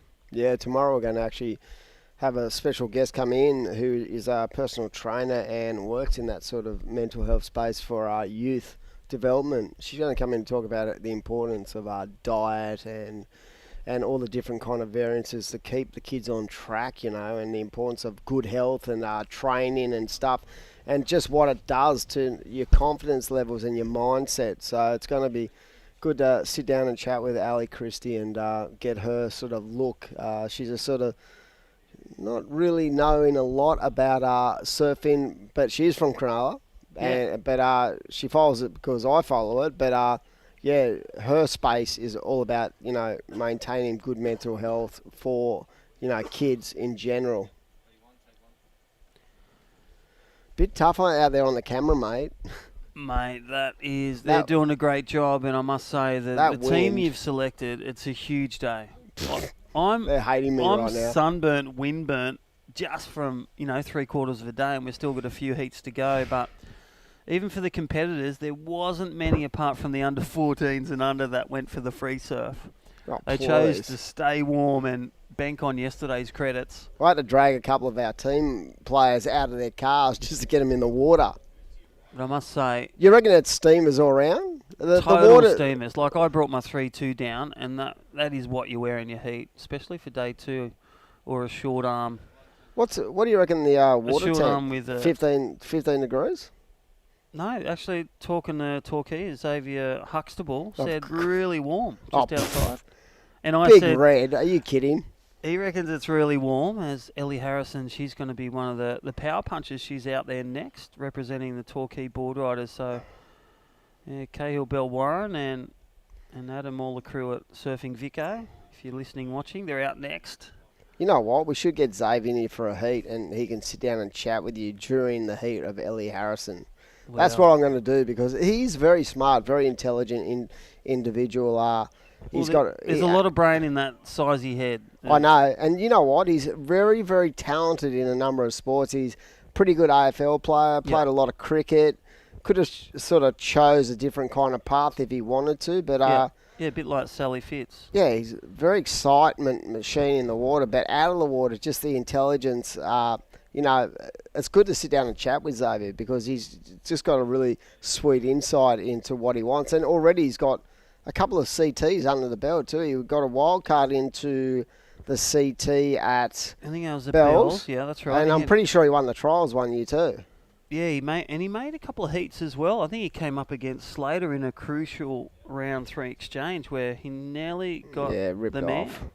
Nearly got the goat. Hard to beat the goat. If you're going to beat the goat, you're going to have to beat him by quite a few points. Well, looks like this was all set and done in the first moment. So some even believe in the scientific world the battle's fought and won before it's begun. But Blue come out firing. She takes a win, but look at this last wave just before the bell is gone, and this is your young lady in white. So after we hear from our great sponsors after this short commercial break, we'll get the official results of this one. But that is Shyla Short. She may come up trumps, and also Blue was in the lead, and Sydney Chavalar, she'll take 5 for Longreef. We'll hear from our great sponsors, and we'll be back with the last 2 heats for the Pro Junior Women here at the Aloha Teams Challenge. Thank you to the juniors, presented by Hurley. See you soon.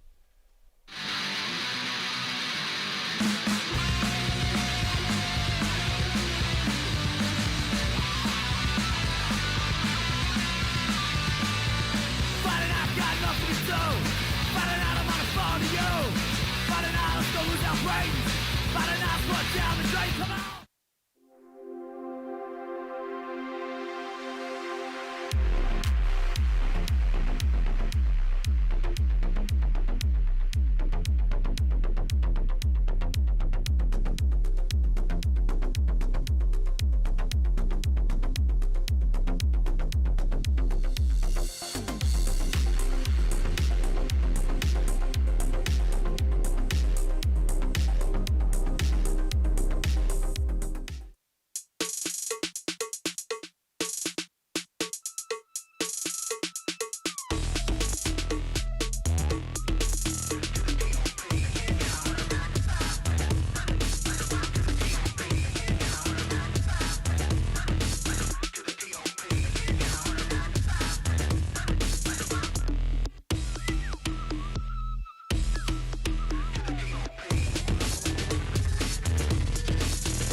Well, welcome back and live on screen. My name's Crispy, and boom, Xavier, or Xavier Huxtable from Vico.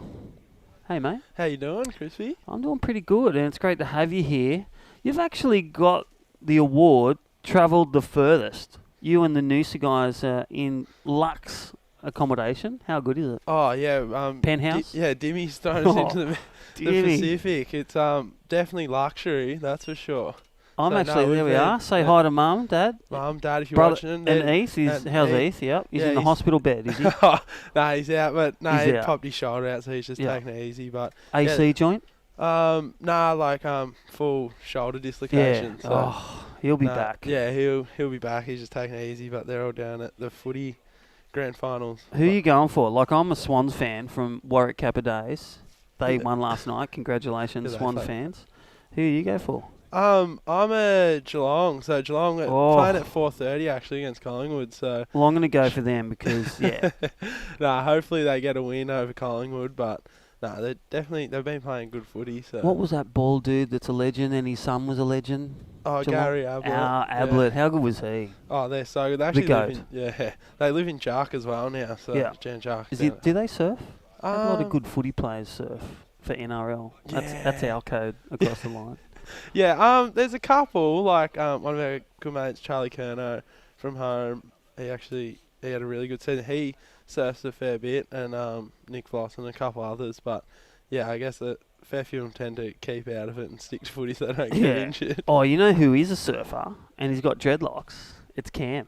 Yeah, he's Cam come up the Guthrie. HPC. Gutho, shout out to Gutho. Yeah, they're about to. Your old surf. coach. When he comes up, he is a frother. He's actually a good surfer. You should take him out. Yeah, take him to the wave pool. Yeah, he loves it. He actually does a bit of work with Kale, I think, back at home as well. Yeah. He froths it so much, especially in the off season. Well, talking about froth, you're here for just chilling on the couch because you can, but, well, pro surfer, where are you at with your QSs? So, qualifying series, pro juniors, you still in that range? Being 20? I'm still in the pro juniors. I actually didn't really, with the amount of QSs and so many. traveling. Yeah, I ended up not doing the pro juniors. I ended up just sticking to the QSs. Did all the Aussie leg and didn't have the best start to the year, but had a great time nonetheless. It was my first time doing QSs. And then, it was lucky enough they threw a couple of events on in Indonesia. So yeah, how good was that? I went over there. I was sort of opposite to you guys at NIAS, but Crewy looked fun and some great results. What did you learn? So what do you learn from your losses? And that's a big thing in development. I feel like the biggest thing was kind of just getting comfortable with... That was kind of... I'd done a couple comps overseas, but just really getting comfortable surfing again. So I guess when you're younger, you're always against crew your age and roundabouts, but once you step on the QS, you go up against crew who are a lot older than you and a lot more experienced, and I feel like it's just a matter of I just trying to find my feet and great. kind of learn how to be a bit more independent, kind of traveling on my own. Yeah, it was a good kind of stepping stone. Well, great tips, and then you got such a great, we talk about the village raisers, real men and real women, but the support of your family, your brother, the board riders like Cahill. Yeah. What are some other factors that you see that go into making a successful athlete? I mean, you always hear like having the drive and putting in the work, but I guess also having a good support crew within your family, your friends, your coaches, your sponsors. I mean, it all kind of adds up together. Good old Flano. He's still doing it. Yeah, Flano back home. He's been really fortunate enough to be sponsored by Rip Curl for the past. Jeez. That's so cool. Over nearly 10 years. Yeah, 10 years. Yeah, that's like a badge or something. That's like a lifelong, unlimited cakes of wax and wetsuits. So you don't have a rate anymore. It's just unlimited. Thanks, Flano. No, I've been really fortunate enough to have. Yeah, well, talk to us about this. Ellie Harrison, Torquay, she's in. She's on the ropes, but not by that much. How have you seen her progress? Like, I've seen her in a lot of finals and taken down some big names in surfing. What a power puncher. What have you loved about her surfing? Yeah, well, Ali obviously is still she's still under 18. So she's one of the pro best. Junior. Yeah, she's one of the best girl surfers in Australia. Yeah. At the moment, she surfs so well, and I've obviously living 20 minutes away from it. I've done a lot of training and surfed in a lot of events. Here we go. Yeah, live action up right now. So nice snap. Ellie Harrison from Vico. Join with me, Xavier Huxtable.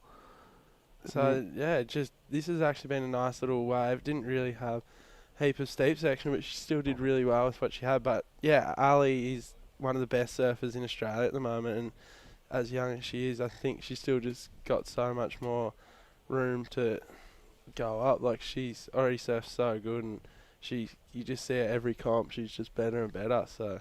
Yeah, there's really fastness and precise. Yeah. And then her wave count, always getting waves. So look at that.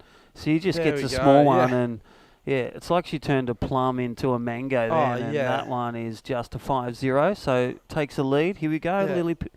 Lily Pearce from Merriweather Board Riders also. They took a 10-point scalp with their other surfer in the Category 1 for Merriweather Board Riders. Grace Durant, North Stain Board Riders in third. So this is going to be an important heat because we've got a few clubs that really need the win to take the top 4, and then we've got other clubs to really make the top 12 to get this. So we're up to round 4 of our round 5 division. Yeah, so it's all coming down to the end, and it's going to be close, that's for sure, with all the teams.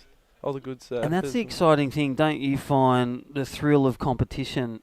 You go through where the mindset is, get first or second. You always want to be first in the red and, in the gold jersey, but you get it through, and then when you get to the final or elimination, it's all about the win. Yeah, it is. Yeah, I mean, you can get second as long as you're progressing. That's not obviously you get a bit more confidence if you have a blitzing heat, but at the end of the day, if you're progressing, and it all comes down to the final. Yeah, that's right. So Swans can have a massive one, but they've got to keep winning. Yeah, they've got to get to the grand final. They got to get. That's always funny. I love. You can maybe explain it to me because I'm from NRL land, Sharks, and I'm a Dragons fan. Grew up at St George at Sans Souci, and tell me about preliminary final. You make the preliminary grand final, and then there's a grand final? Yeah. So how does that work? Well, there's obviously the first round of finals, which is this week. You got the top 4 teams can go, if they win, they go straight to the preliminary final. And week if you off. lose, week off. If you lose, you come up against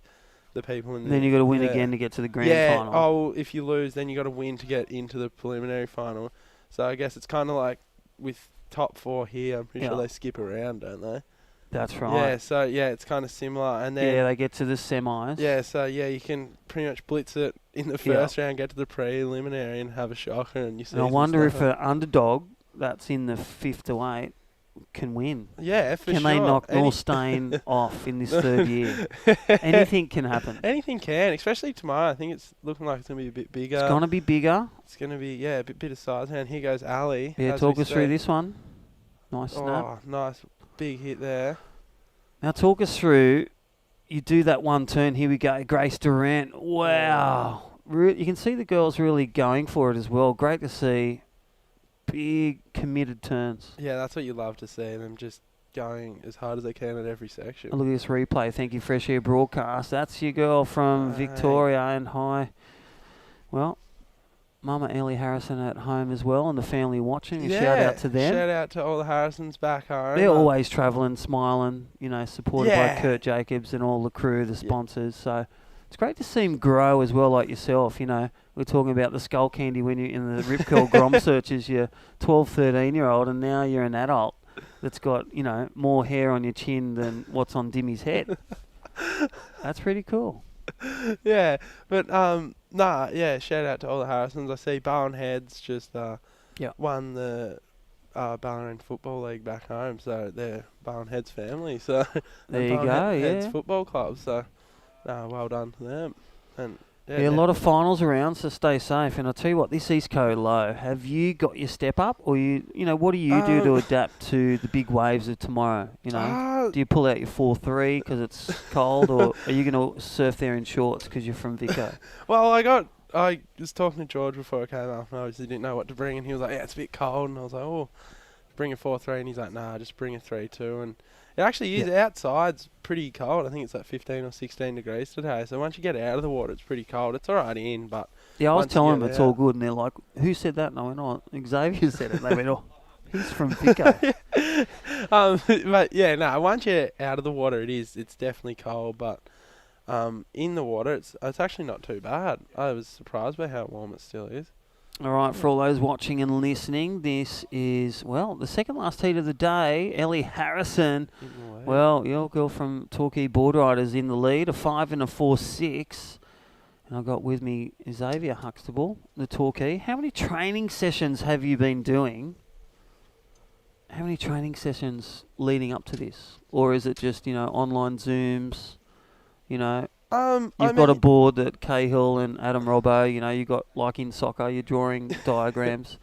What's your preparation look like? Well, it just varies. Wave pool. Yeah, you got the wave pool jet down ski at home. assist. What does it look like? Well, it just depends. This comp, we had a board riders. Here goes Ali, actually, just quick in and out. But, this comp, we didn't really have much preparation. We had a board riders comp the other week. Last week, and kind of did that, and we all caught up there, but it was more just like kind of a group chat, everyone just kind of chiming in, but yeah, no, we didn't really have any group sessions, so well, you know what to do. Yeah, we've all the work's been done. Yeah, we've all surfed with each other 1,000 times, so we all know each other, we all know how capable we are, and how good everyone surfs. Well, let's look at this replay. So important one here for Southbreed. That's Southbreed Slash, and surfer in yellow. That was a good wave. Nice couple of snaps there, and you can see why they're called the Southbreed Slash. She's just slashing away. He's Jada Thomas, Grace Durant, but needing to move, needs a 4.77 for surfer in red, and that's from North Stain Board Riders. So a tough heat, this one. Yeah, this has been an action-packed heat. Everyone's had at least one good wave each, so it's been a great heat. Important, so wave selection and really dropping into that one. Lila Pearce looking for one with a wall, both exiting stage left, so that's, how have you found priority? Like, you've literally grown up with priority pretty much at every comp. Yeah. Like, it wasn't at your first couple of comps in when you were, the 10s, the 12s, when you were chasing lolly bags and waves with Flano, but now, what's it like? Ali just teeing off there.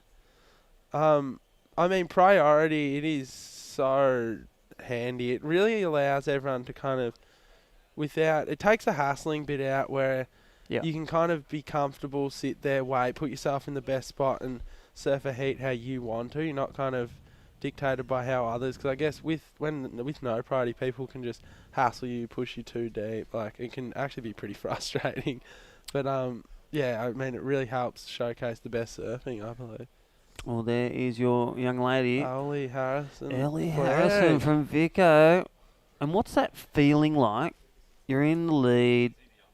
You start to get more comfortable. What are you thinking about then? It just depends on how big your lead is, what's going on. Yeah. Like, I feel like these heats are definitely different where it actually does matter whether you finish first or second or third or fourth with the different points. So you kind of actually, like in a normal heat, you could be in first, but you're kind of watching third and fourth because you don't want to get flipped the whole way around. Whereas these heats, you're kind of watching everyone to make sure that no one jumps into first. You kind of want to hold that down. But if it's really close, it just all depends as well on priority. In that, if you've got a high priority, you can tend to sit on people and kind of try and apply stop that pressure. Stop them from getting away. Well, there it is, 4 minutes remaining. I'm joined with me. This is the man Xavier Huxtable from Vico. And then, we asked Carl this from Longreef. They've got the big flags and iced teas. What's some of the features, if you do have them, down at Torquay of your board riders? You get your membership. Do you get a key ring? Do you get a beer mug? What do you get? Or you probably get Ugg boots down there at Vico. Yeah, well... Free Ugg boots? We've actually just partnered with Coast Salter and Bird Rock, and we've actually got a Torquay Board Riders Mango Salter back home, which for the over 18-year-olds, which is No pretty way. cool. But yeah, I mean, we've got the flags and all that, and Yeah. got a great bunch of. You got the crew wave from pool. home. Yeah, And you got the wave pool. and we Yeah, got okay. Bells and Winky. You and guys that, actually so win. we got They a have the good wave set. pool. But no, yeah, we're pretty fortunate, especially the town and support we have from everyone around. We're really blessed and thankful. That's cool. Well, my niece actually moved down there. They're at the airport with JQ, so they're enjoying Torquay. Yeah, it's a nice town down there. It's actually keep heaps of families, especially with the lockdowns and that crew moving from the city down the coast. So yeah, well, Lennox has changed too. So wait till you see that. All those farms back and in a now while. all those farms are suburbs. So it's changed since you've grown into the qualifying series. Yeah. Hey, what's a tip you've got? You know, you would say to yourself going through the juniors and to all those juniors out there. What's a couple of tips that Xavier Huxtable's got for them to make their career bloom? I really think.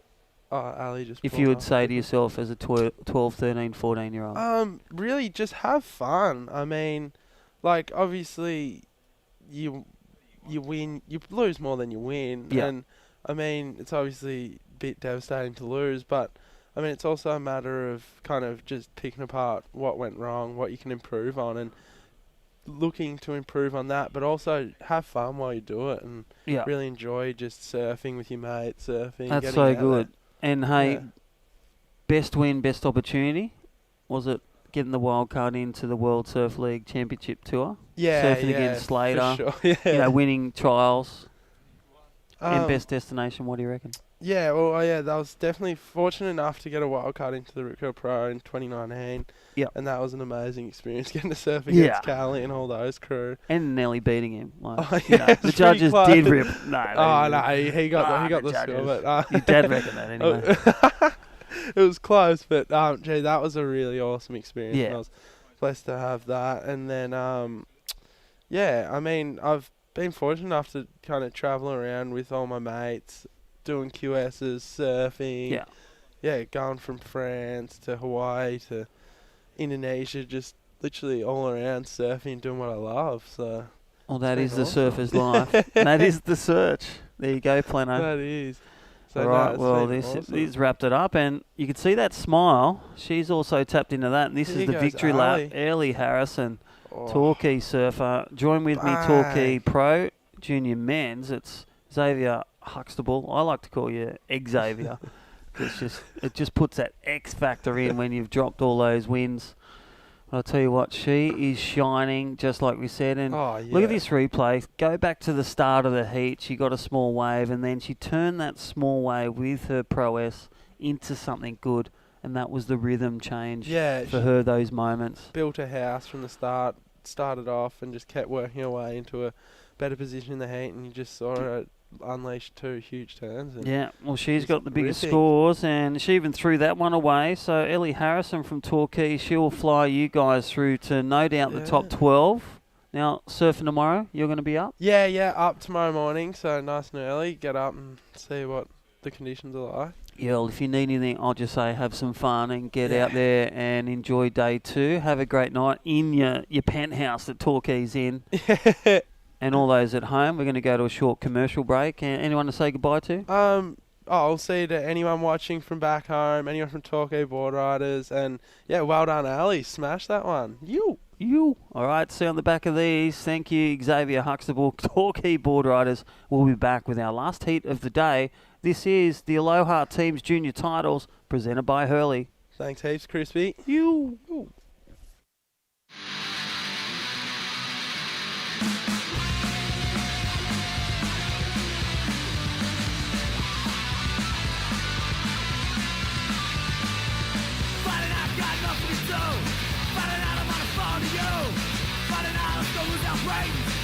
Come on!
Well, there it is, and thank you to our great presenting sponsor, Hurley. Check them out, hurley.com, and all their great support of these junior events. And this is day one coming to a close, the last heat of the day. We just saw that official heat winner, Torquay Surfer, going from 4th position to the win on the back of some great rhythm, a 5 and a 6-0. Ellie Harrison doing it for the Torquay Surfers. Lila Pearce-Merriweather 2nd.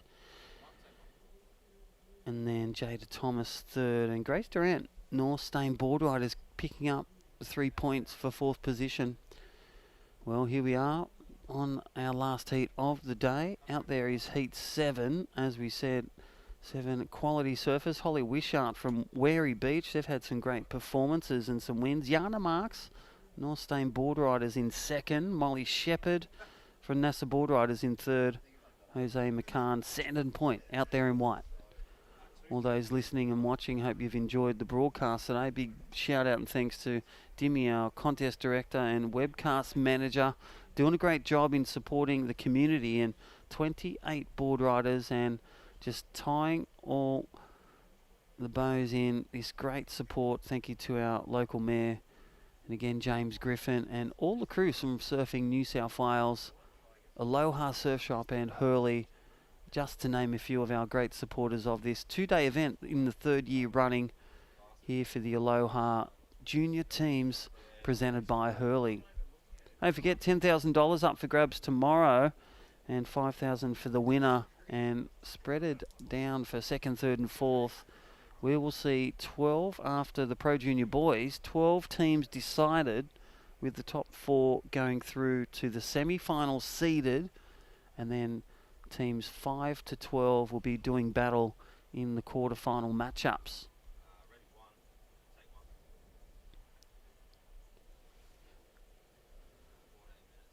All right, Holly Wishart, again, 2nd-generation surfer. Her father actually in the family professional footballers, NRL. Go the Dragons. And then Yana Marks out there from North Stain Board Riders, a 3-0, getting the best 2 waves of the heat thus far. And again, priority with our World Surf League amazing qualified judges. Drew Courtney, former tour specialist. Luke Reading, one of our former World Surf League judges. And also young Kai Engel and all Nick Kolakidis doing a great job with our head judge, Drew Courtney and Phil Courtney from Umina Board Riders, really delivering according to the criteria of, well, critical turns in that critical section on a great wave, getting those maximum points awarded for great surfing. Again, quality field, 28 board riders. Wary Beach getting that leaderboard really executed for day number 2 tomorrow. We have a forecast of larger waves. We'll see massive waves hit our coastline. So again, if you're up the mid-north coast and up the north coast around Snapper, we hope you stay safe in the big winds and the big rain. So drive safe for all those people around Australia, and take care. And when these waves and wind go offshore, go get them.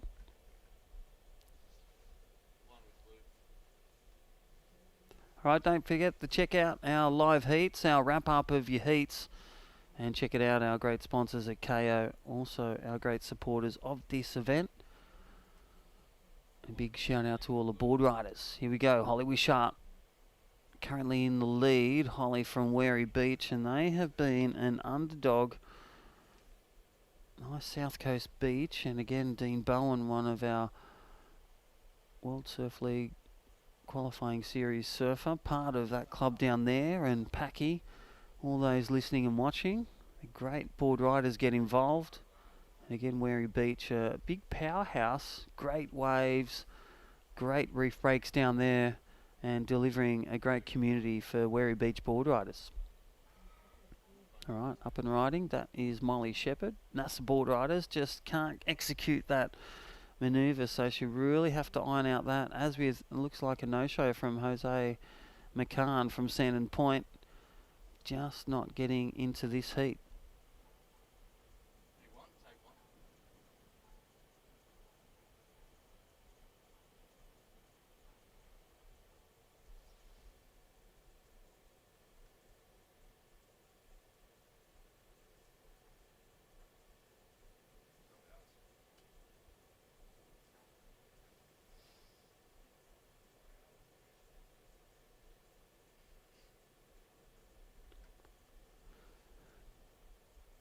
All right, all those watching and listening, this is final heat of day one of the two-day event, and then up and riding, live action. That is Yana Marks, North Stain Board Riders. They've got two teams in this event, North Stain Board Riders 1 and North Stain Board Riders 2, both sitting with 23 points after 3 divisions, but that is Wary Beach. Holly Wishart really giving that one a kapow, and nice vertical hit to finish that one. So stand by. Scores already starting to indicate some great rewards. Look at that replay. Thank you, Fresh Air Broadcast. But really going for broke and getting rewarded. There it is. 6.17. Holly Wishart extending the lead. So Wary Beach now looking for Red to drop a 9.17 to catch the leader. Well, Molly Shepherd from NASA a 2.37. As we see, that is Jose McCann from Sandon Point Board Riders. Really coming through the paces with Carl Levis and all the crew from Sandon travelling up from the south coast. Great to have them involved here on this day one of the second day event.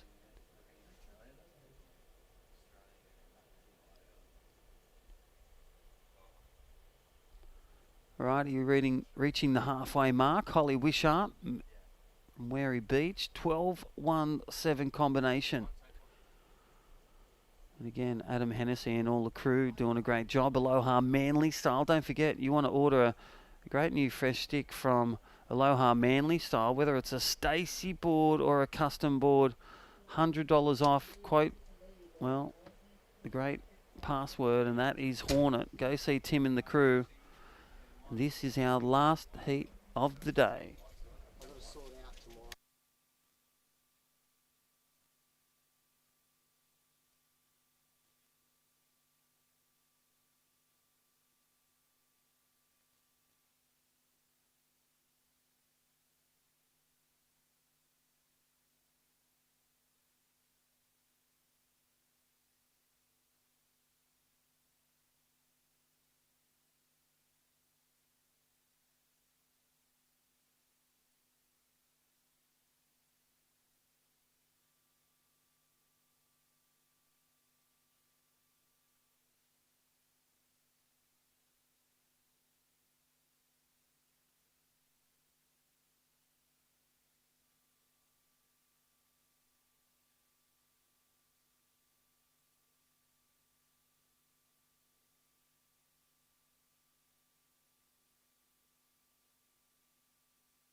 Well, there it is. Connex Director looking for that spot for day two.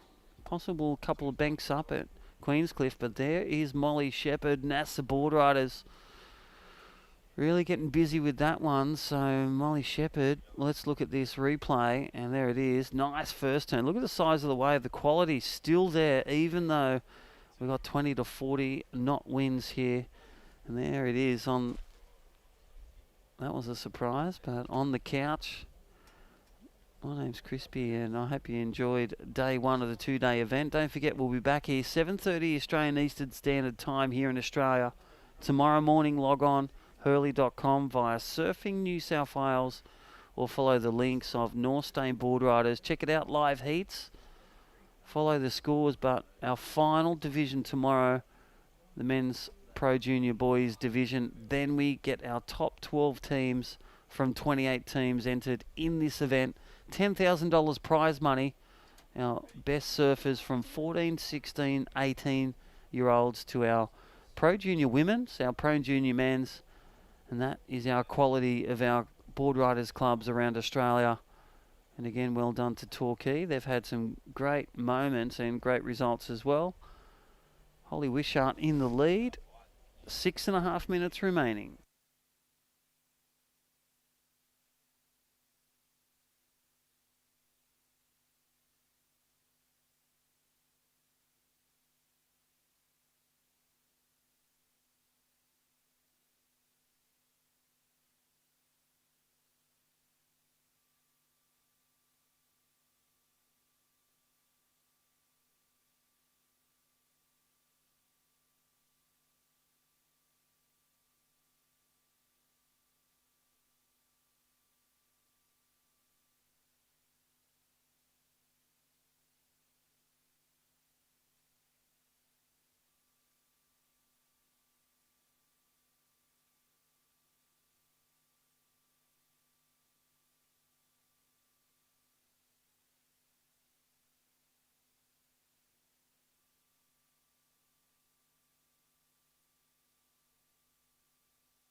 Alrighty, welcome back. Well, Holly Wishart extending that lead, and well, just when you thought leaving an opening, she just gets better with every wave, really rising to the performance, just like Ellie Harrison from Vico with that last one from Torquay Board Riders.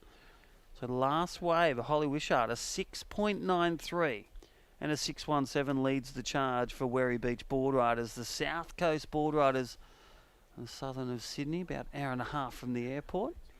And then Molly Shepherd from, well, NASA Board Riders, Northern Beaches again, a 7.97, only requiring a 7.13 to grab the lead. And North Stain Board Riders requiring a 4.98 for the lady in red.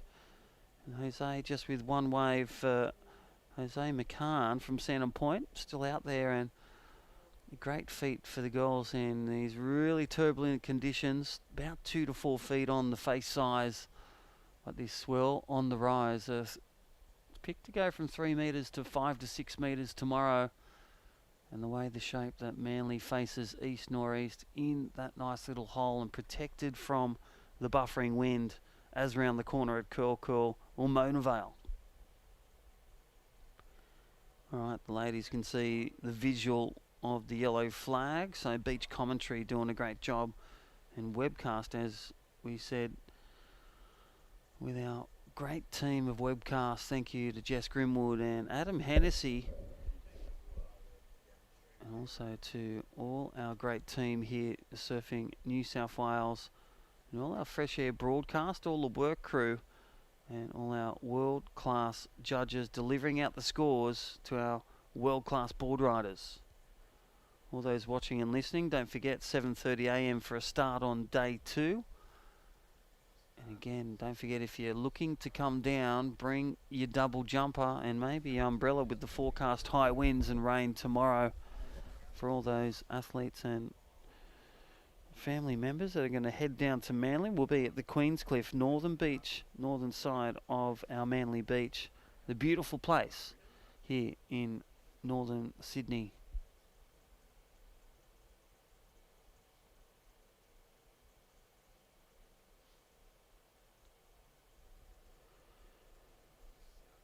Well, 3 minutes remaining. Situation update. Holly Wishart in the lead. 2 scores, 6.17 and a 6.93. Really picking the eyes out of these 3 to 4 foot waves here at North Stain Beach. And again, the host board riders, North Stain Board Riders, doing a great job. Adam Hennessy and all the crew. Molly Shepherd now requiring a bigger score, a 7.3 to grab the 10 points from the win from Holly from Werry Beach. Yana Marks, a 4.98 for North Stain. We have North Stain sitting on 23 points, so important for the men's Pro Junior. If they don't get the top 10 points like Werry Beach, they will need a stellar performance in day number 2 in the Pro Junior men's, as we'll see Xavier Huxtable and the seated surfers. Even Merriweather Board Riders, we'll see Josh Levy and some of the top surfers, Jack O'Brien from Labar, and some of our leading surfers in the Pro Junior men tomorrow. Well, look at Holly Wishart. She is just having a dream run. As we see Molly Shepherd from NASA. Also nice little wave just getting off the back of that turn. But Holly Wishart in form. As we see Yana Marks picking her eyes out of this one. Looks to swoop into a first turn. And just coming off the back of that one, so North Stain Board Riders will be looking to hold out a third position finish unless there's a change with 90 seconds remaining. Well, here we go for Molly Shepherd. Big drop tail finish and a nice little jam. She might even get this end section as she lifts the hands and looks to point the nose towards the beach. And I'll tell you what, just coming off the back of that one, can't see the judges rewarding that second turn, but some good points for that first turn. May be her second. She may drop that 2.17, and that she does. Getting a score 3.37, so extending second. So Red will now need a 6.17. Good score out of a perfect 10, and White will need a 7.9 to grab second. The dying moments of the Mad Minute. 40 seconds. And again, what a day it's been with 4 divisions surfing, 28 heats, and again 28 board riders clubs, all culminating to vie for a finals day berth in a share of $10,000. Couldn't all be done without our great supporters, Tim and all the crew at Aloha Manly Style. Thank you to Hurley. And I'll tell you what, this looks like it's going to be a wrap for Wary Beach, collecting another 10 valuable points with a division win on the back of Holly Wishart. Molly Shepherd, they'll collect 7 points for NASA Board Riders. And Yana Marks from North Stain Board Riders, they'll collect 5 points for a third as we hear the hooter. And congratulations to all board riders represented here on day 1 of the 2-day event. On behalf of all the webcast team, we hope you've had a great day. Don't forget, 7:30 a.m. Australian Eastern Standard Time. We'll be back on tomorrow. Stay safe. Have a great night. We'll see you at the beach. This is the Aloha Junior Teams Titles Day 1. We'll see you on Day 2 Finals, presented by Hurley. Don't forget, log in tomorrow. Live heats, and on hurley.com, we'll catch you for Day 2 action. The Pro Junior boys and the men will do battle, and then we have our top 12 teams. See you at the beach. See you tomorrow.